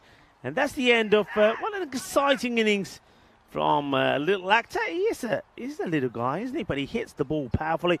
So Mohammad Akhtar, his innings comes to an end. 36 valuable runs of 18 and 4 sixes and 2 fours on his way. A strike rate of 200. So Tarakel gets the breakthrough. He's been good as well, hasn't he? I mean, we've mentioned that some of the key players, and Tarakel. Well, that's a good length, but just directed down the leg side, but still had to be dug out. And Yogatharan comes out and gets off the mark straight away. Yeah, it's been one of the few areas, really, that kind of leg stump Yorker that's proved hard to score off. The other thing that's fascinated me about the fields we've seen set, and this is almost across all of the teams, is the slower balls just heaved out to the leg side for one. It won't get the second. There's never been a fine leg, certainly not a deep fine leg. Occasionally in a field like this one, we'll see the fine leg up in the circle. But why is that in 10-over cricket? Is that consistent across the board again? I think more often than not, teams opt to have the third back. I think also, I'm guessing that it could be that on this particular ground, with the outfield, not rapid, is it? That maybe it's you're not quick. deciding that we can, if it does go down there, the chances of it going for 4 maybe not that likely. So we can have somebody that's inside the circle. And on that front, thinking of that, that's why I was probably a little bit surprised that you also have the third all the way back on the line, because I just think that you could have him on the line and just have another fielder up, maybe a backward point. So have the third up and the backward point back for more of the aggressive shot. But I suppose it all depends on the batters that are out there. But yeah, fine leg on the boundary doesn't seem to be something that you see deployed unless you get a batter out there that gets funky and likes to do the scoop and likes to move around in his crease. One of the problems for Vetigan is Akhtar has tended to be the one who's pressed the envelope, if you will, in terms of really getting the scoring rate going.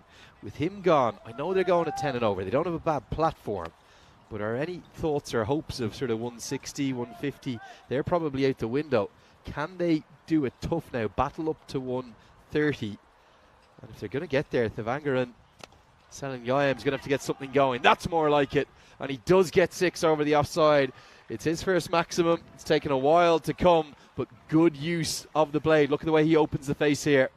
Yeah, that's a nice shot. And look at the way that he uses the elbow there. That's what was nice about there. It was a proper shot. And you could say right out of the textbook, he executes that really well. It is the end of the over. So 6 overs down here now, 59 for 2. But I think they will know that they're probably around about 10 to 15 behind where they'd want to be. So they need to get that acceleration going. And lovely to have a lot of people on the chat as well, enjoying the cricket. Hello to Kroom. And always loving your comments, and to Jeffrey Maguire and Julian Dawson as well. You guys, great to have you, and great to have all the moderators there doing a fantastic job as well. And also a big welcome to everyone watching on Swiss Sport TV yesterday. Or maybe, sorry, yeah, it was yesterday, wasn't it? Yesterday, Andrew Ryan stepped into my shoes for the very final game of the day, or the final innings anyway. And I was able to get back to the hotel. It's only a 5-minute walk. Yeah. And you turn on your terrestrial television here, anywhere in Switzerland. And you tune it in to Swiss Sports TV. And you can watch the European Cricket Network live here. It's an amazing piece of innovation. I have to give great credit to Roger, the CEO, Vinny Sandu, everyone else involved. I'm sure I'm missing people, Dan Weston, the founder. They've managed to get European cricket onto Swiss domestic TV. I think that's huge for the game. And like you think of the kind of sports back in the UK and Ireland, I'm obviously from Ireland, that kind of became almost quite cult following. You had the likes of NFL that started out in the Channel 4, Kabaddi. Yeah, Kabaddi. Yeah. Oh, yeah. Not quite a sport, but late night poker as well. These sports, if you give them exposure, they do get an audience and they get interest. Great to see. Yeah. This could be a chance, and it's taken. Very well held. It's going to be Numan Ahmedzai who takes a good catch, and Vetigan, they slide further. The Vangaran Selin Yayam never really got going, did he, Rico? And he's paid the price as he looks for another big one. He's caught out at Cow Corner. Yeah, good catch. He makes it look easy, doesn't it? It's all about getting yourself in the right position. Nice catch taken. And you know, on that front about you speaking about the cricket being watched globally and how it's being watched here now on Swiss television as well. What a moment this is for these players, because huge. Don't forget, you know, I mean, I often say that it was only, I believe, only when, especially for cricketers in Europe, only when the European Cricket Network started these partnerships with the federations across Europe, that we started to stream the cricket. The cricket started to be, you know, like people we've got here watching on YouTube, fan code, people start to watch the cricket. But now being watched on TV as well in the nation that it's in, all of a sudden there's something more there for the players to play for, isn't there? Because I suppose cricket in Europe, especially the likes of, you know, let's talk about countries that you wouldn't associate cricket with. Switzerland is one. We're here at the moment. Maybe Bulgaria, Sweden, Finland. You know, even Spain, where I'm from, you know, people wouldn't believe it. But with it being broadcasted, with it being seen on TV, all of a sudden it generates the interest. As this one gets played away, it's a lovely shot through the covers. 4 runs, 4 carreras. Que bueno. A 4 más. Lovely hit, hits it on the up. So that's big, and it's encouraging because the youngsters that are watching, and now they're not just talking about maybe making it big and being seen playing sport. on the TV when they're playing basketball or handball or football, but cricket as well. I think is a huge step, and well done to all networks that are buying into cricket and showing it in their countries. Pacha Sibratullah it was that hit that boundary, scythed away into the offside.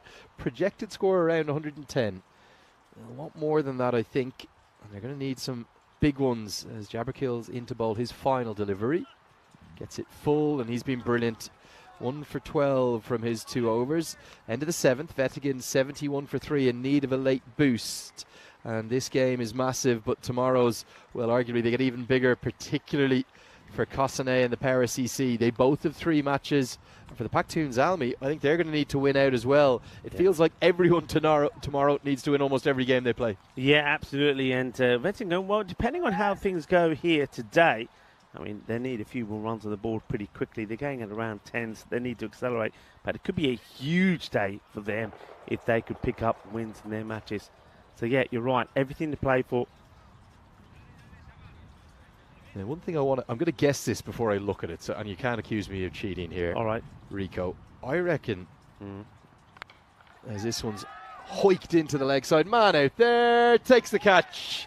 Sibratullah, well, he's going to go now. Or as Vettigan, they're just losing their way. The first delivery from Zahidullah Abdul Rahimzi. It's caught again. It's Numan Ahmedzai in one of those key fielding, high traffic positions. Difficult to get that over the leg side. Could he have gone over maybe cover instead? He's got really good hands, hasn't he, Numan Ahmedzai? He just makes catching look here. And not just, we've just seen him take 2 really good catches, but not just him. I think the catching here in St. Gallen's from all the Swiss teams has been really good. I mean, we've seen some blinders, we've seen some quick lightning, reflex catches, but all the ones in deep, they just seem to make it look really easy. That one was not an easy catch because it goes high up in the air. He's got to contend with the sun, but he takes a very good catch. Well done. John Gray, good afternoon to you. He's saying good afternoon to myself and to you, Andrew. And this is more like it. That goes all the way. Balle. Brrrr. Inna Sona. Well, John Gray, I did make it safely, but my luggage didn't. So I'm here, but not with too much of me garments. Hopefully the bag will turn up. I've got my fingers crossed. I'm hopeful, but at the same time, I don't think it's going to happen today. But you never know. And Abdullah comes on again. This is pretty wide, and the umpire thinks and will call it. No. Oh, no. I don't think that was a no ball, to be honest.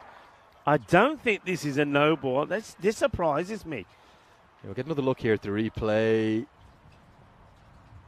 And good call. Maybe just a clip of the Astro. Would it be the reverse angle we need to see, but we won't have time for that. Back live with you now. And given as a no ball, the free hit incoming. Can't be out, remember. And it doesn't matter because it goes out of the ground. Harsh call or not, it's not going to matter because Naranjan Manav Kavaskar gets that one muscled over the rope. Well, that will help. Hit a few boundaries, get the acceleration going in. And that's why that Vettigan have to be here. And that's 3 balls, 2 sixes. And Niranjan is out there to score quickly to try and get them to score. They really will be wanting 130 plus. I mean, they may even struggle to get to 110, 115 if they lose a few more wickets here. But they've got to believe they can get a few more out of the middle, a few more big hits, because they know that Geneva, they're a team that can bat and bat big. I mean, on the 2 occasions we've seen Geneva today already, they chased 135 against Zalmi, winning that one by 3 wickets, getting to 137. They also batted first against the Cricketers and scored 169. So they can hit and hit big. So that's why I think you need a 130 plus score here. Yeah, game number 5 of the day. Good chance to ask some random questions if you have any. We'll try to get to them when we can. Game 5 of the day. Into silly season, aren't we? Into the end of the day. Into what? The 10th hour of broadcasting already. It really is an outstanding operation.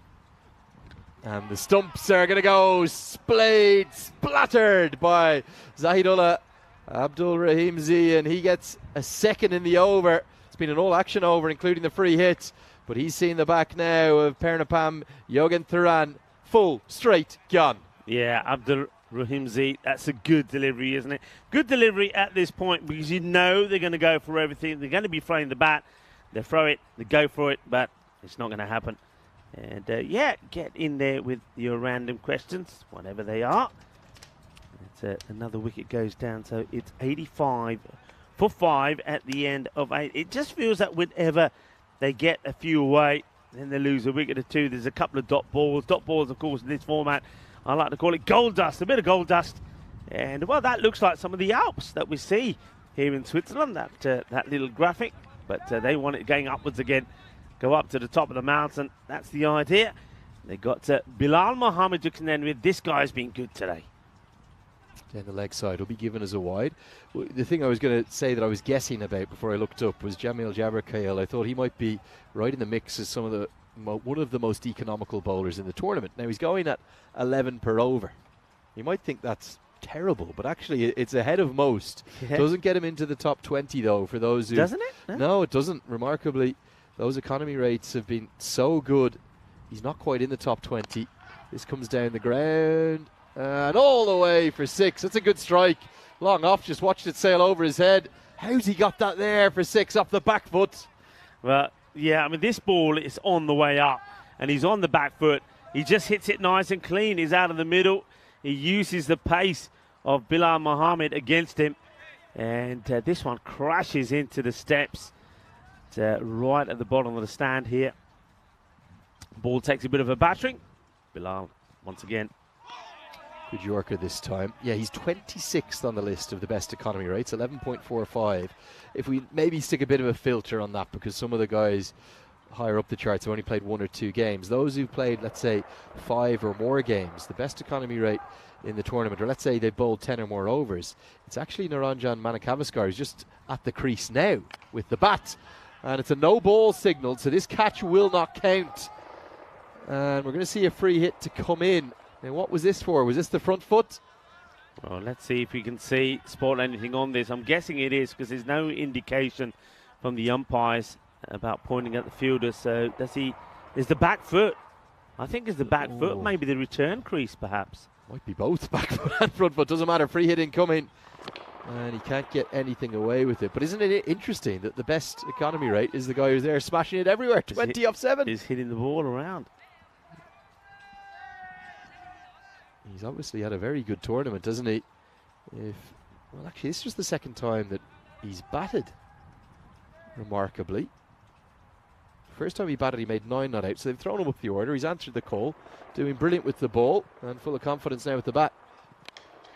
Clipped into the leg side. This could be gone, though. We might have put the mockers on him. We have 20 off 8. He's going to go for a good contribution, though. As Vettigan, every time they get something going, another wicket falls, and Numan Ahmedzai is good enough to turn round to the umpire and say, it's number 77.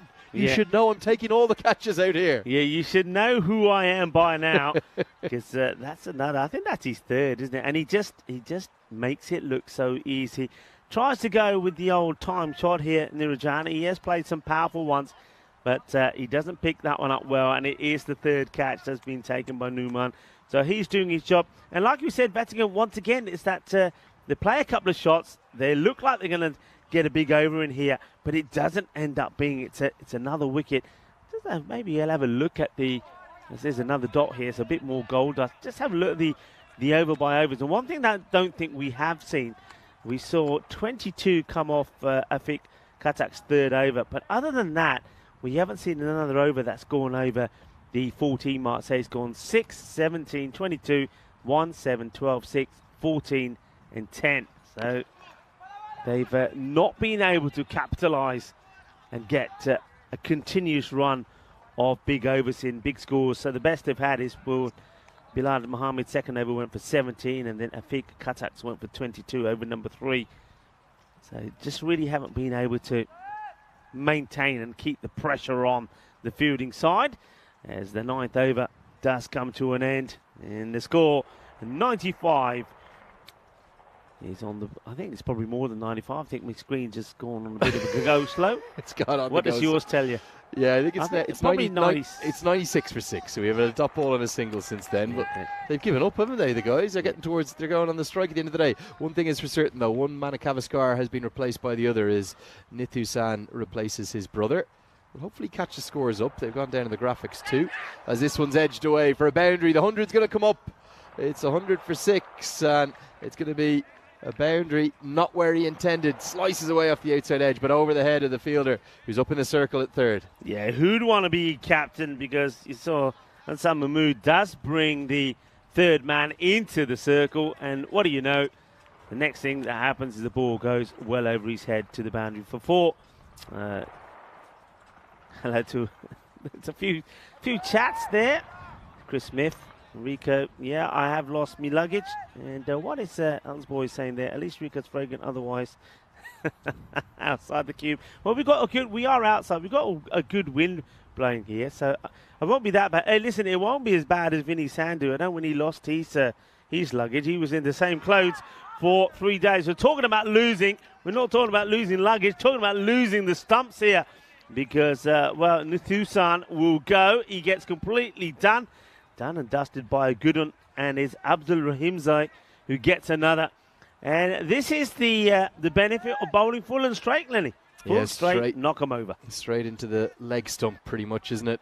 Maybe middle and leg. And Manakavaskar didn't last long. He made 5 from his 3 deliveries. He's been castled, a single, a 4, and then out. And Vettigan, I'm not sure this is going to be enough, Rico. Even if they scrape up to 110.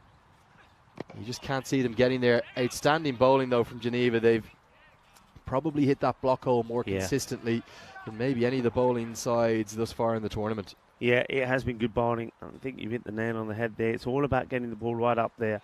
And batters are wanting to go big because they know they want to accelerate the score, get a higher run rate up. But the bowlers, it's wicket-to-wicket bowling. That's what they've done well. This one is slightly shorter. They take it on the run, and, well, the wicketkeeper gets the throw in. Direct hit, knocks them over. It's going to be another one. This is great keeping because he's framed this off balance.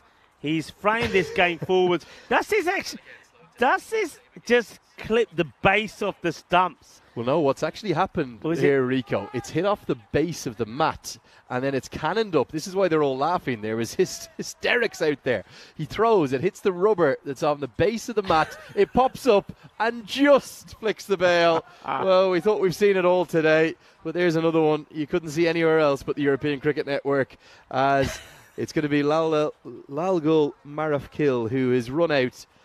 What's he gone for? Gone for 1. It's 102 for 8. And well, drama late in the day. The new man probably didn't even think he was going to get to bat, but in he comes, the left-hander, who's now strolled out towards the middle. It's going to be Chikari, who's a very good bowler, Mabadullah Chikari. But what can he do with the bat? Idris Hack, the keeper, he's going to be licking his lips. I think he's going to be confident of Geneva chasing this down in a hurry. Yeah, and Abdul Rahimzai has got 3 for 20 here. A couple of balls to go in the innings. And so the kind of should be an easy run out. Oh, the deflection. The deflection does it. Well, I'm not sure you're going to see 2 more remarkable, let's call them remarkable, somewhat ludicrous, farcical runouts. This is not what the bowler intended. I think it's hit his shin. Let's have a look. Oh, what's off the hands? And back onto the stumps. Good skills. 2 runouts and 2 balls. It just needed to be an easy little throw. And Chikari, well, he's going to get run out first ball. It's going to be a golden for him. And he doesn't seem too disappointed about it. But he goes back. It's 8 down now. And I think it's 9 ball? Down. It's 9 down now. That's going to be a no ball. It won't. Oh, well, it could be a run out. It is. It's a run out. It's not a stumping. He's looking to run. Yeah. I think they're going to be all out. So the scorers, well, it's going to be the mind explodes emoji because it's going to be a no ball and a run out, not a stumping, because you can't be stumped on a no ball. The no ball's for over waist high. The keeper hacked us really well. Clearly a no ball, but he's looking to run. Yeah. He says no, and then he comes back. We need the side-on angle to prove that it was definitely out. They're bowled all out for what I believe is 103 with 1 ball to spare. What a crazy way to lose your last 3 wickets. That's a hat-trick of run-outs. 3 in a row. That's a We've had another hat-trick team of run-outs. hat-trick. I tell you what, I don't think I've ever seen a hat-trick of run-outs.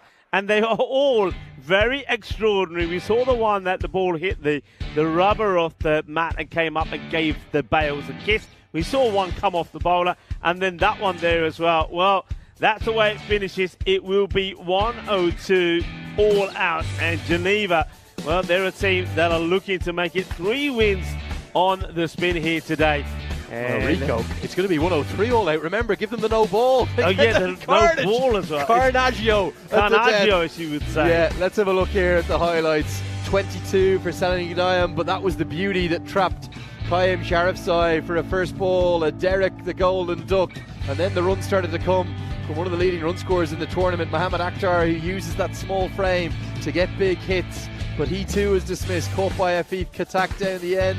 That was a no ball, followed by a free hit that was hit inside out by Salah Gidayam for 6, 1 of 2 maximums for him. He didn't really get going though. I thought Jabberkeel was ever so impressive.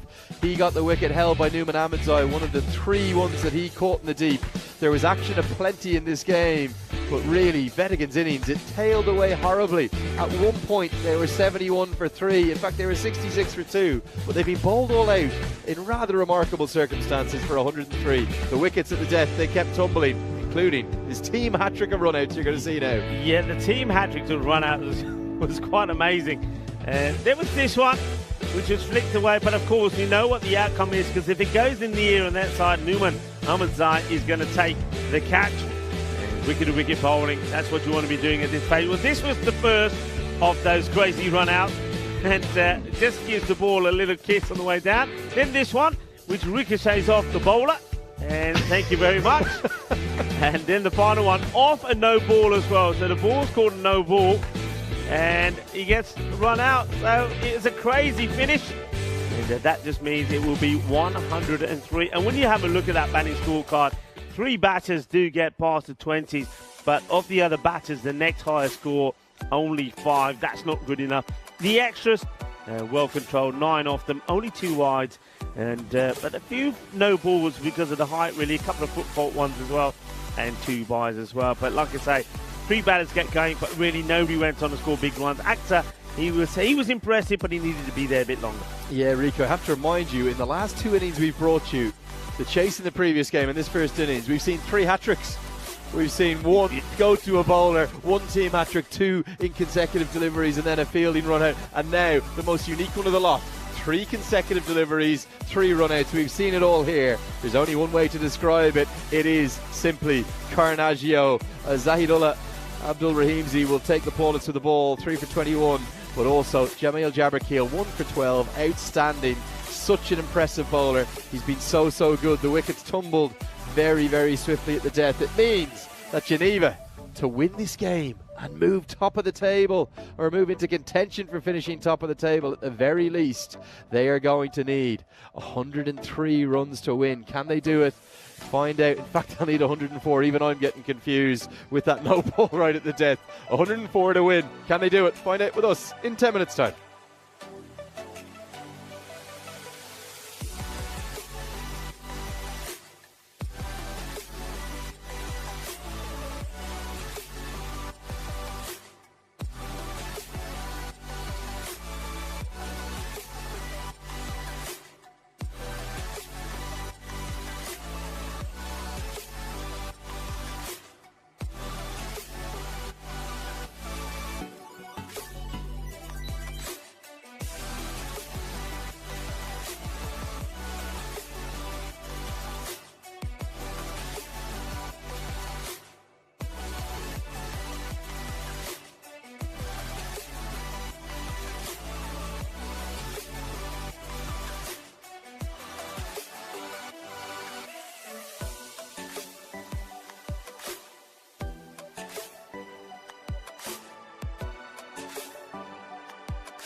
So a warm welcome back for the final time today. It's the final chase of the day, match number 5. As always, we've got 5 games every single day throughout this European cricket series in Switzerland, certainly during the group stages anyway, 4 on the finals day, which will come up really rapidly on us now on Friday. And it's probably the best weather we've had of the entire 9 days that we've been here. It's match number 45, Wettingen taking on Geneva. Wettingen still harbouring some hopes, outside hopes you'd have to say, of finishing top of the table, but more importantly needing a win to get into the certainty of the top 5. You'd think it's going to be helped away all the way, you'd think, or close to it. Going to be a boundary 4, in fact, just helped around the corner. Opening the bowling, it's Gushalavan Stansurakaram, who is just helped around the corner, isn't he, for what's going to be 4 runs.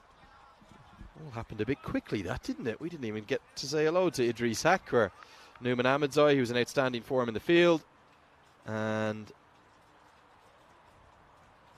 Gushalavan just straying down the leg side. He strays again. That's not where you bowl to Idris Hack. Back-to-back 4s to start with. Idris Hack, he looks determined to end this in a hurry. As I bid a very good afternoon and a warm welcome along to the commentary box again to my new friend.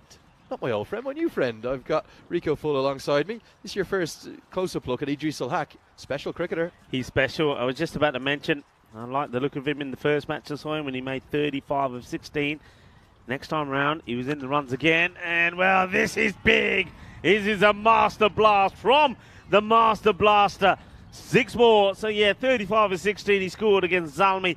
Then he was back in action, wasn't he? Scoring 45 of 16 against Zurich cricketers. And now, well, he's looking to knock these runs off pretty quick against Wettingen. Hits the ball so well.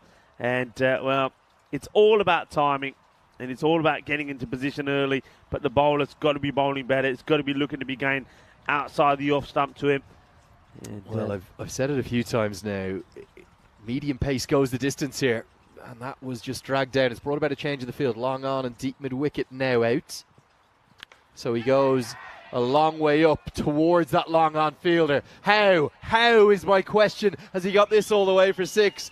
Nowhere near like out of the middle of the bat, but it's 20 runs from the first 4 deliveries. He's striking it over 300 runs per, well, I don't know, every 100 balls. This is ridiculous. It's just amazing hitting. I said Master Blaster. Well, he is a Master Blaster, isn't he? Just continues to shine on this nice sunny day here in Switzerland, in St. Gallen. And, well, what can the bowler do? Comes in again, and this is short. Swiveled on it, but it goes straight to the fielder. And, Lenny, one thing I'm thinking, if I'm bowling on this pitch, or on a pitch that's this narrow, I'm wondering if that's the reason why we're seeing a lot more bowlers actually going at the stumps rather than trying to get that ball just outside the off. Whether you're basically, the wicket is drawing the bowlers to bowl straight. You know what I mean? Yeah, I think it definitely plays a factor. And it's something that actually Vinny Sandhu asked me about. Why are we seeing so many pitch off the wicket? Because it is a narrow match. It's much narrower than some we've seen. 20 off the first over. And it's been 108 matches since the Golden Ball. Somebody made that prediction in the chat earlier that we might see it in the last game of the day. I'm running out of time to be good to my word. I said we definitely have one whilst I was here. But in what is a much more picture-perfect conditions for cricket, Geneva only need 84 off 54, less than 10 runs per over. You'd really fancy them to knock these off. I think the only analogy I could make was I was comparing it to when I was a younger cricketer in Ireland, and our nets would tend to be, our indoor nets would be multi-use facilities in something like a sports hall on, you know, wooden surfaces, then you'd roll the mat out. They used to be very narrow, and I always found it, and many other bowlers, much more difficult to bowl in those narrow nets than you did in a wider net. It's just purely a mental game. Yeah, that's it. I think you're right, because I think also, don't forget, a lot of bowlers when you're bowling, especially if you're a pace bowler, once you deliver, you want to, you know, you've always got a routine or you've got a way, a style to run off the pitch. When the pitch is very narrow, you're never feeling right. You can see here, like if you're bowling, the bowler's bowling straight, or I should repeat, when the bowling's bowling and then run straight down, like running towards what I would say like an imaginary first slip or something, it's not so bad. But a lot of bowlers that like to bowl and then run off the pitch straight away, it's always going to be a bit off-putting when the pitch is so narrow, because you're probably going to feel that you're going to maybe go on the edge of the pitch and maybe twist your ankle. So it does play a part for sure. You know, Dropped. you've got to. This is put down. Sorry to cut you off there. It's Nasibullah. It's not easy because it's gone so quickly at him. Around the wicket, clipped away, fine leg in the circle, put down. Yeah, we haven't seen too many drops, but yeah, that's an opportunity for Nasibullah. Doesn't take it, and it is a chance. So a life really for Idris. You don't want to give too many lives to good batters. Well, this one's been flashed at hard.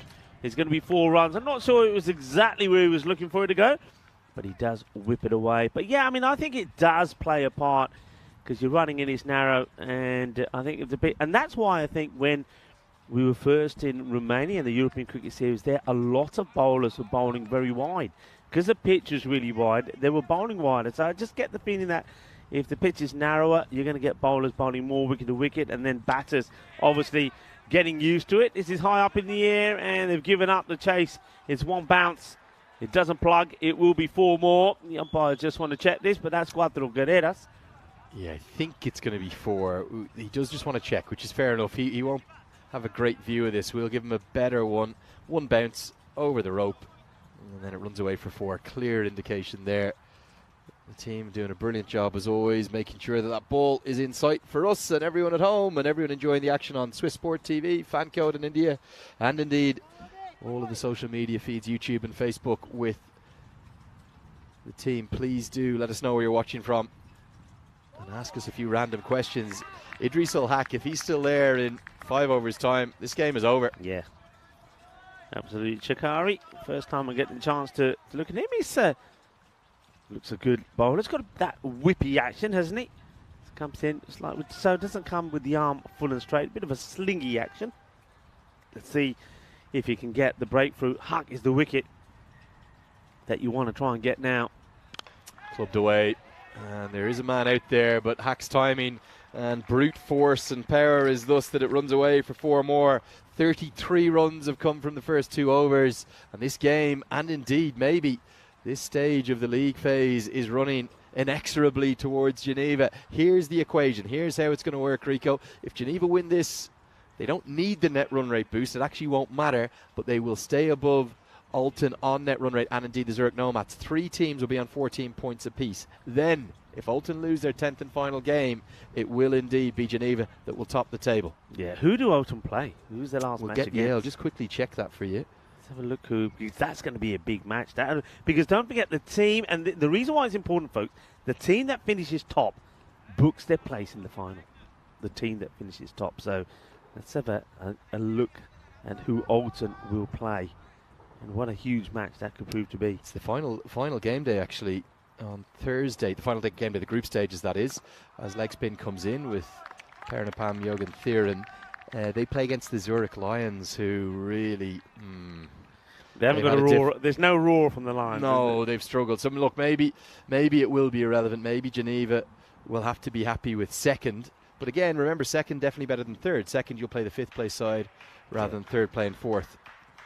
Yeah, I think you see the umpire just having a chat with the bowler and saying, hey, you're standing here. I can't see any. I like that from the umpire.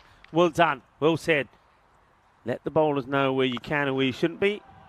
And, well, this is out of here. It's a big hit. So, Numan Ahmadzai also in the action. The man who took 3 catches in the field.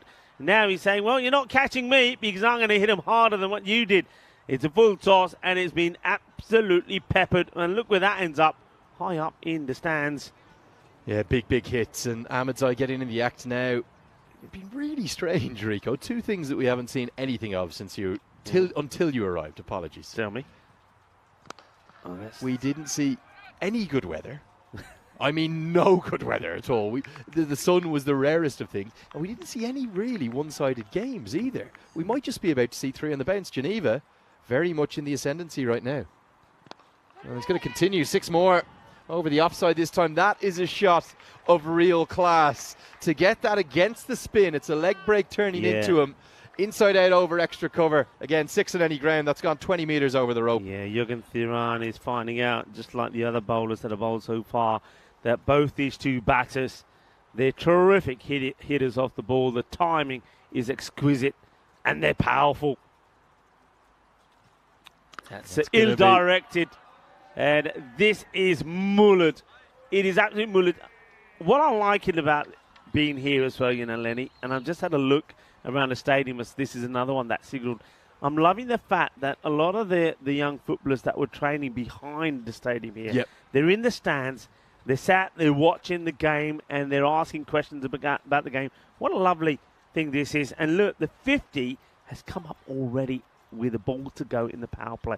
But isn't that great for sport, for cricket here, that players that probably have never seen cricket being played before, not players, let's say youngsters, people, and I'm talking youngsters here, footballers, they come across, they're in the stands and they're watching the sport. That is what sport, like the sport of cricket, has to do when it comes to these locations. That's another one that's out of here.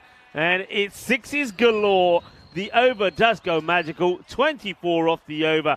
And the score 57 without loss. And that's the end of the power play. They're marching to a comfortable victory here. Yeah, Ahmedzai very much getting into the act alongside Idris Hack. And we could well have a swift finish here. 24 runs from the over. And even though there's not that big a gap in terms of the power play, only 12 runs between the two sides, look at the way that Vettigan fell away. Almost entirely single-digit overs. In fact, one of the overs going for just 1 run. And then all those run-outs at the end conspired to bowl Vettigan out for 103. Geneva are well past the halfway marker of this total. They've only faced 3 overs. Now, they will have the relief of the field being spread now, and a chance for Mabdullah Chakari to come in and impact the game with his second over. But if Idris Hack or either him or Numan Ahmedzai are still there in 3 overs' time, this game is over. Game is done, isn't it? It's done pretty quickly. And, they go back to Chakri and hope that maybe with the field split now that they could get a bit of a miscue or something. But these two are just hitting the ball so well. And isn't that a lovely shot? It probably won't go to the boundary. They want to come back for 2, and they will do so. But it's all about playing the ball on merit. So he's on the offside. He just guys is in the gap. It'll take a couple. He's unlucky not to get the boundary. Actually, it was a good shot, well timed, but just slows up. But liking this partnership, what a good partnership it's been so far, and quick. Yeah, and I think definitely it was an early call that Vinny and I made in terms of getting Idris Hack into the extended Fantastic 5 instead of the Fab 4. I think he deserves his place mainly because of that strike rate. The way in which he's bludgeoned the ball, well, remarkable. Only 2 batters with strike rates of over 300 in the competition. One of them is here at the crease, and again, 34 off 12, almost bang on 300. Yeah, it's what he does, and he does it so well. And the reason he does it well is it's shot selection. It's not just a one-track mind. He hasn't just got the one shot. He plays the ball on merit. Nicely bowled by Chikari. He just battles back with the dot and a single. For Vettigan, there's still plenty of time to seal their place in the top 5. It's not a guaranteed thing by any chance, even if they lose today. They're currently sitting a little bit precariously in 5th place. Cossonay will have 3 games up their sleeves against them, but they're 5 points behind them. What do you think they'll need to do? Will it be 1 win in their last 2 games, or will they need to win both of those 2 remaining matches that they have? 1 could be enough, 11 points? 1 could be enough, but when you look at some of the other teams that are there, I mean, yeah, don't forget, I mean, I've just had a look at that Cossonay only played 5 as well. So if they have a good run themselves, they could, where could they finish as this one gets played out? They'll take the single here. So this, yeah, I think they'll be looking, tomorrow's a big day for Wellington for me. I think they've got to, they've got to win both those matches, I think, if they want to have a chance. Otherwise, they could leave the door open for one of those other teams. There is also a possibility if, like, 9 points could in theory be enough. There's so many permutations at play for that 5th qualification spot. I think, to me, if Geneva close out this win, it's looking absolutely cast iron certain that 4 of the 5 teams are Ulton, Zurich Nomad, St. Gallen and Geneva. That's done. Yeah. Okay, those 4 are qualified. Who will actually win the league? We'll have to wait and see for game 52 if Ulton can get past the Crickets or not. But really, for that 5th and final spot, Vettigan, the Pakhtun's Army, Power CC and Kosane, all still in the mix. Yeah. And the other thing to bear in mind, we'll hopefully get a look at the points table in a moment now. Just going to see if our team can bring that up at the end of the 4th. It's 61 for none. Good bouncer, this. Might have been signalled as a wide, but gets away with it. And yeah, there we have it. if the Vettigan side went down to a heavy defeat here, that could affect their net run rate too. Yeah. Every over, every ball counts. Yeah, very much so. So everything, yeah, you're right. Everything to play for. So we could the top 4. Yeah, fair enough. They've done enough.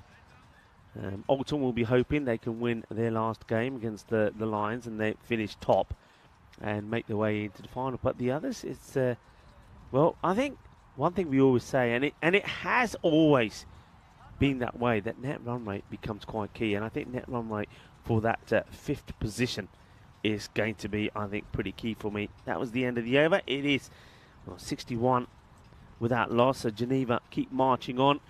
The next over to be bowled now by Nirojan. Manika Vaskara comes in and that's a delightful shot. Well, there haven't been too many better than this.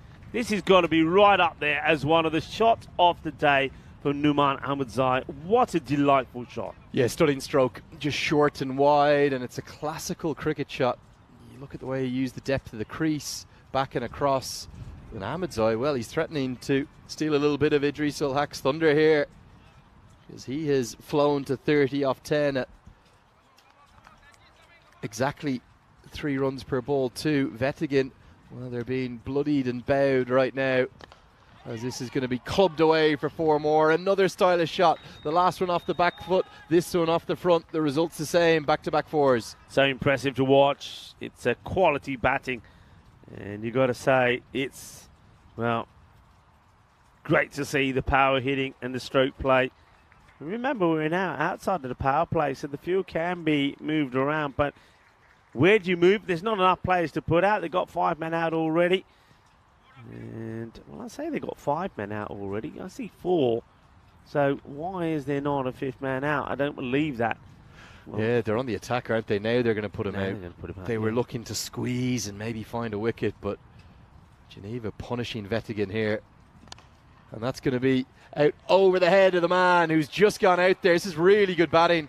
40 off 12 and 3 sparkling offside strokes of the highest quality. Yeah, but the thing is, the bowler, he's bowled far too many deliveries out there. That's 3 on the spin in that area. And Nirojan, he's got to do better than this. He's already shown Numan Ahmedzai how strong he is out there. Got to try something different. Maybe the slower ball, maybe one of the Yorker length delivery. Once again, he goes into the same area, and it's going to be the same result. The umpire's just checking whether this goes all the way or not.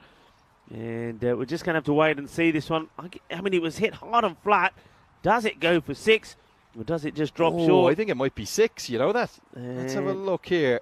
We got to roll it back from there. No, back. We got to go back, please. 1 second. Oh, it's close. I think that's 6. It's so close, isn't it?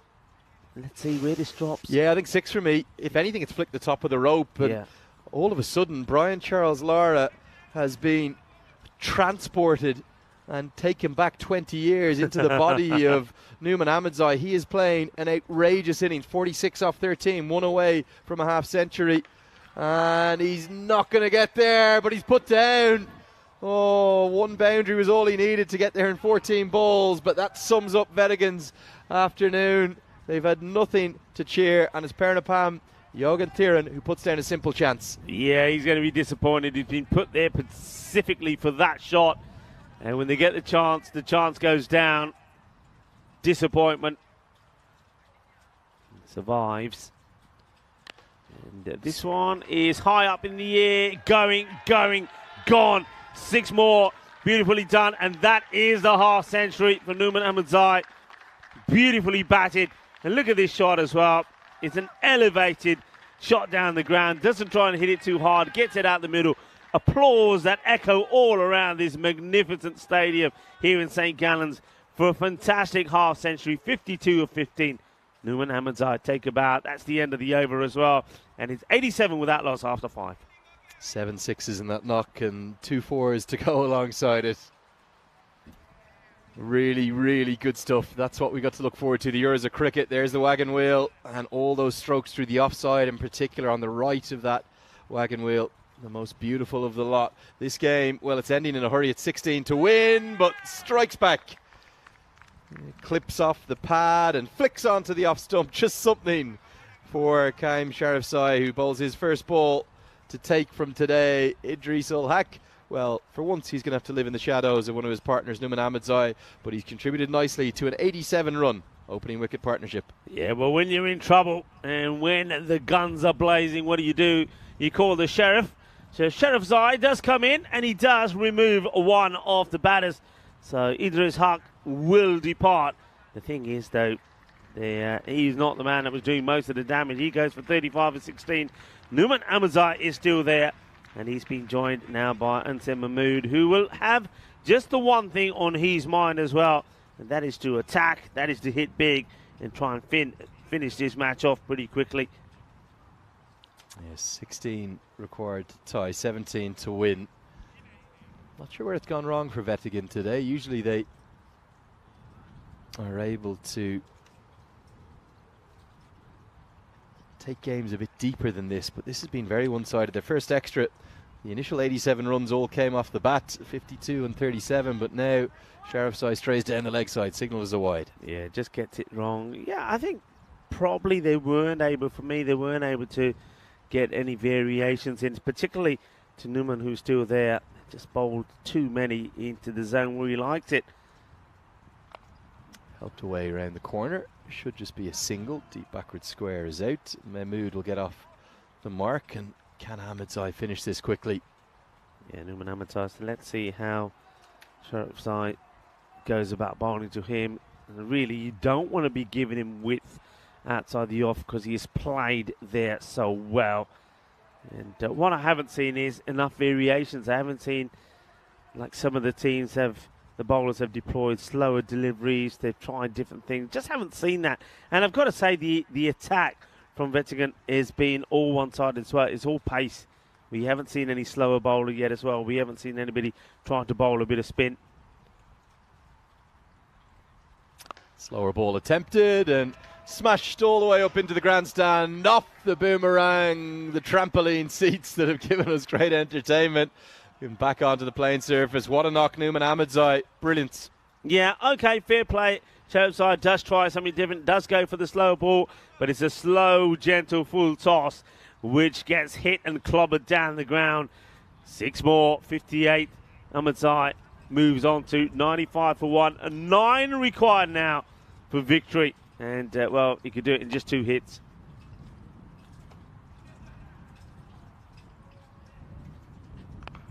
Doesn't get this one out of the middle. Yeah, really impressive from Geneva. It might not be enough to take number 1 in the table, but I think they're in essence now weighed in for a top 2 finish at the minimum. They'll become Zurich Lions fans in that game against Alton on the final day. Yeah, it's been impressive. I mean, I've seen them play 3 matches and they performed in all 3, and they played like champions in all 3. They're definitely a team that will be contending to see if they can pick up this magnificent European Cricket Series trophy, thanks to our partner, Locker Lifestyles. And they play some very good cricket with bat and with ball, and they've been pretty good in the field as well, taking some really good catches. Well, this is going to be 4 runs. It's an ill-directed delivery from Sharifzai. Not the first time he strayed down the leg side, and it's just been helped along. Just a little clip on the pads, 4 more runs.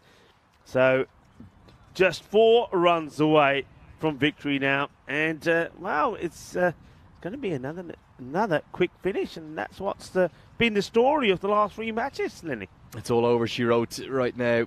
Is it going to be Mahmood or Ahmedzai to hit the winning runs? That's all that really is left to discover.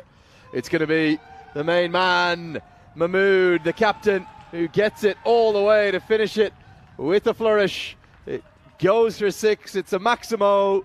And without Mr. Maximo in the box, Andrew Leonard here alongside Rico Full. We've had 3 incredibly one-sided games to close out. It's the only way to call them. We've got to call them like they are. With 4 overs to spare, Wettingen have been battered into oblivion, and Geneva, well, for now, they move to number 1 on the table, and rightly so. They've been excellent. Yeah, they have been, and it's done in style with 24 balls to go. Just to remind you of what's coming up tomorrow. Cossonay are in action. Zalmi they'll be taking on, and Zalmi, well, they play Power CC as well. Looking forward to seeing some of the teams like Power CC and Cossonay that I haven't seen already. But there you see, Wettingen, they've got that match against Power CC. It's a big day for Power CC tomorrow. They've got the 3 matches. Wettingen, Cossonay with 3 as well. So Power CC and Cossonay, big matches for them tomorrow. Matches 46 to match number 50. Let's have a look at the highlights here. Well, there's going to be a few big shots. The Master Blasters were in town from Geneva, and Geneva, they win all 3 matches in the day, and that really is a remarkable feat. Yeah, just that one moment of an opportunity dropped at short fine leg. Ahmedzai got the life, and then didn't he cash in? He's played some sparkling strokes all around the ground. He was only in for 17 balls, but he hit 8 sixes and 2 fours, and really embodied a little bit of Brian Charles Lara, the West Indian great. There was that other drop in the deep, but then the sixes rained around the ground for the first time maybe in the tournament. Idris Ul Haq had to take a secondary role. He was clean bowled by Sharifzai from his first ball for 35 off 16, and then the captain came in to put the icing on the cake. It was as comfortable a victory as you could imagine, with those runs coming at 17.67 per over, 106 for 1, as Geneva, well, they cantered home to victory to end their 10 games of the campaign. They're top of the table for now. They might not be at the end of the 55 matches, but they've had a brilliant group campaign, and we're looking forward to seeing Geneva on finals day. Yeah, and it was all about the batting power, wasn't it? 11 sixes and 8 fours in that innings, and Nouman Ahmedzai not out, 59 of 17, 8 sixes to him and 2 fours. It was a blistering attack, and the power hitting was awesome, and you see it there on the scorecards. So 59, as I said, for Ahmedzai. Idris Haq, well, he was outscored for a bit before he was bowled. The really only highlight there was Sharifzai getting his wicket. And the bowlers, though, they got some tap, didn't they? And you saw a couple of magical overs there. And the first over for Gushalavan, he went for 20. Then Yugathrone, he went for 24 as well. Nuraj, he wasn't any better. He went for 26. It was just runs galore. I mean, really, you've got to say, only Chakri, he bowled reasonably well, just 17. His economy, not too bad. But it was a one-sided match, the third of today. But what can you say apart from well done to Geneva? It's not easy when you're playing 3 matches, but they looked as fresh as they did in the match 1 they played. They really did. Got to give a shout out to a couple of the comments coming in, because they're 2 beauties. Kroom says, Carnaggio matches there. You're spot on the money, Kroom. And John Gray, well, I don't think I could have summed it up better myself. Wettingen, they were simply drowned in Lake Geneva in that final contest. They won by 9 wickets. And it was the simplest of victories, but we want to say a big thanks to everyone for today. Great to have Rico Full arrive without his clothes. There might be time. Is the shopping centre still open? I'm going there. I'm dashing. See might whatever just I can be find. time with that early finish. Yeah, for me, Andrew Leonard, for Vinny Sandu, who's just off camera behind us, for Rico Full. Just me and you tomorrow, Rico. We're going to get it done. It was great to have you with me. It was great. It was a wonderful every second being here, and yeah, it's been great. I mean, I'm loving this. This is what it's about. Going to venues where I've never been before. It's first time here at St. Gallen's. What a setup. What a setup. This stadium, our view here is one of, I mean, it's very similar to the view at Castlemaine, isn't it? We're high up, you're looking down, you see all the action, you see all the field movements, you see all the tactical plays. It's fantastic to be here. The players are great, lovely warm welcome from them. And of course, the viewers, the best in the world. Yeah, we love the guys. So our thanks for you all for joining us on Swiss Sport TV. Back at Indian Fan Code, it's getting towards the end of the night there. Wish you a very good night. But from us, Andrew Leonard, from Rico Full, from Vinny Sandu, from all of the Spring Productions team, it's thank you, it's good night. We're going to leave you with some of the very best highlights. Enjoy those. We'll see you bright and early tomorrow. Thanks for watching. Adios, mi familia. Hasta mañana.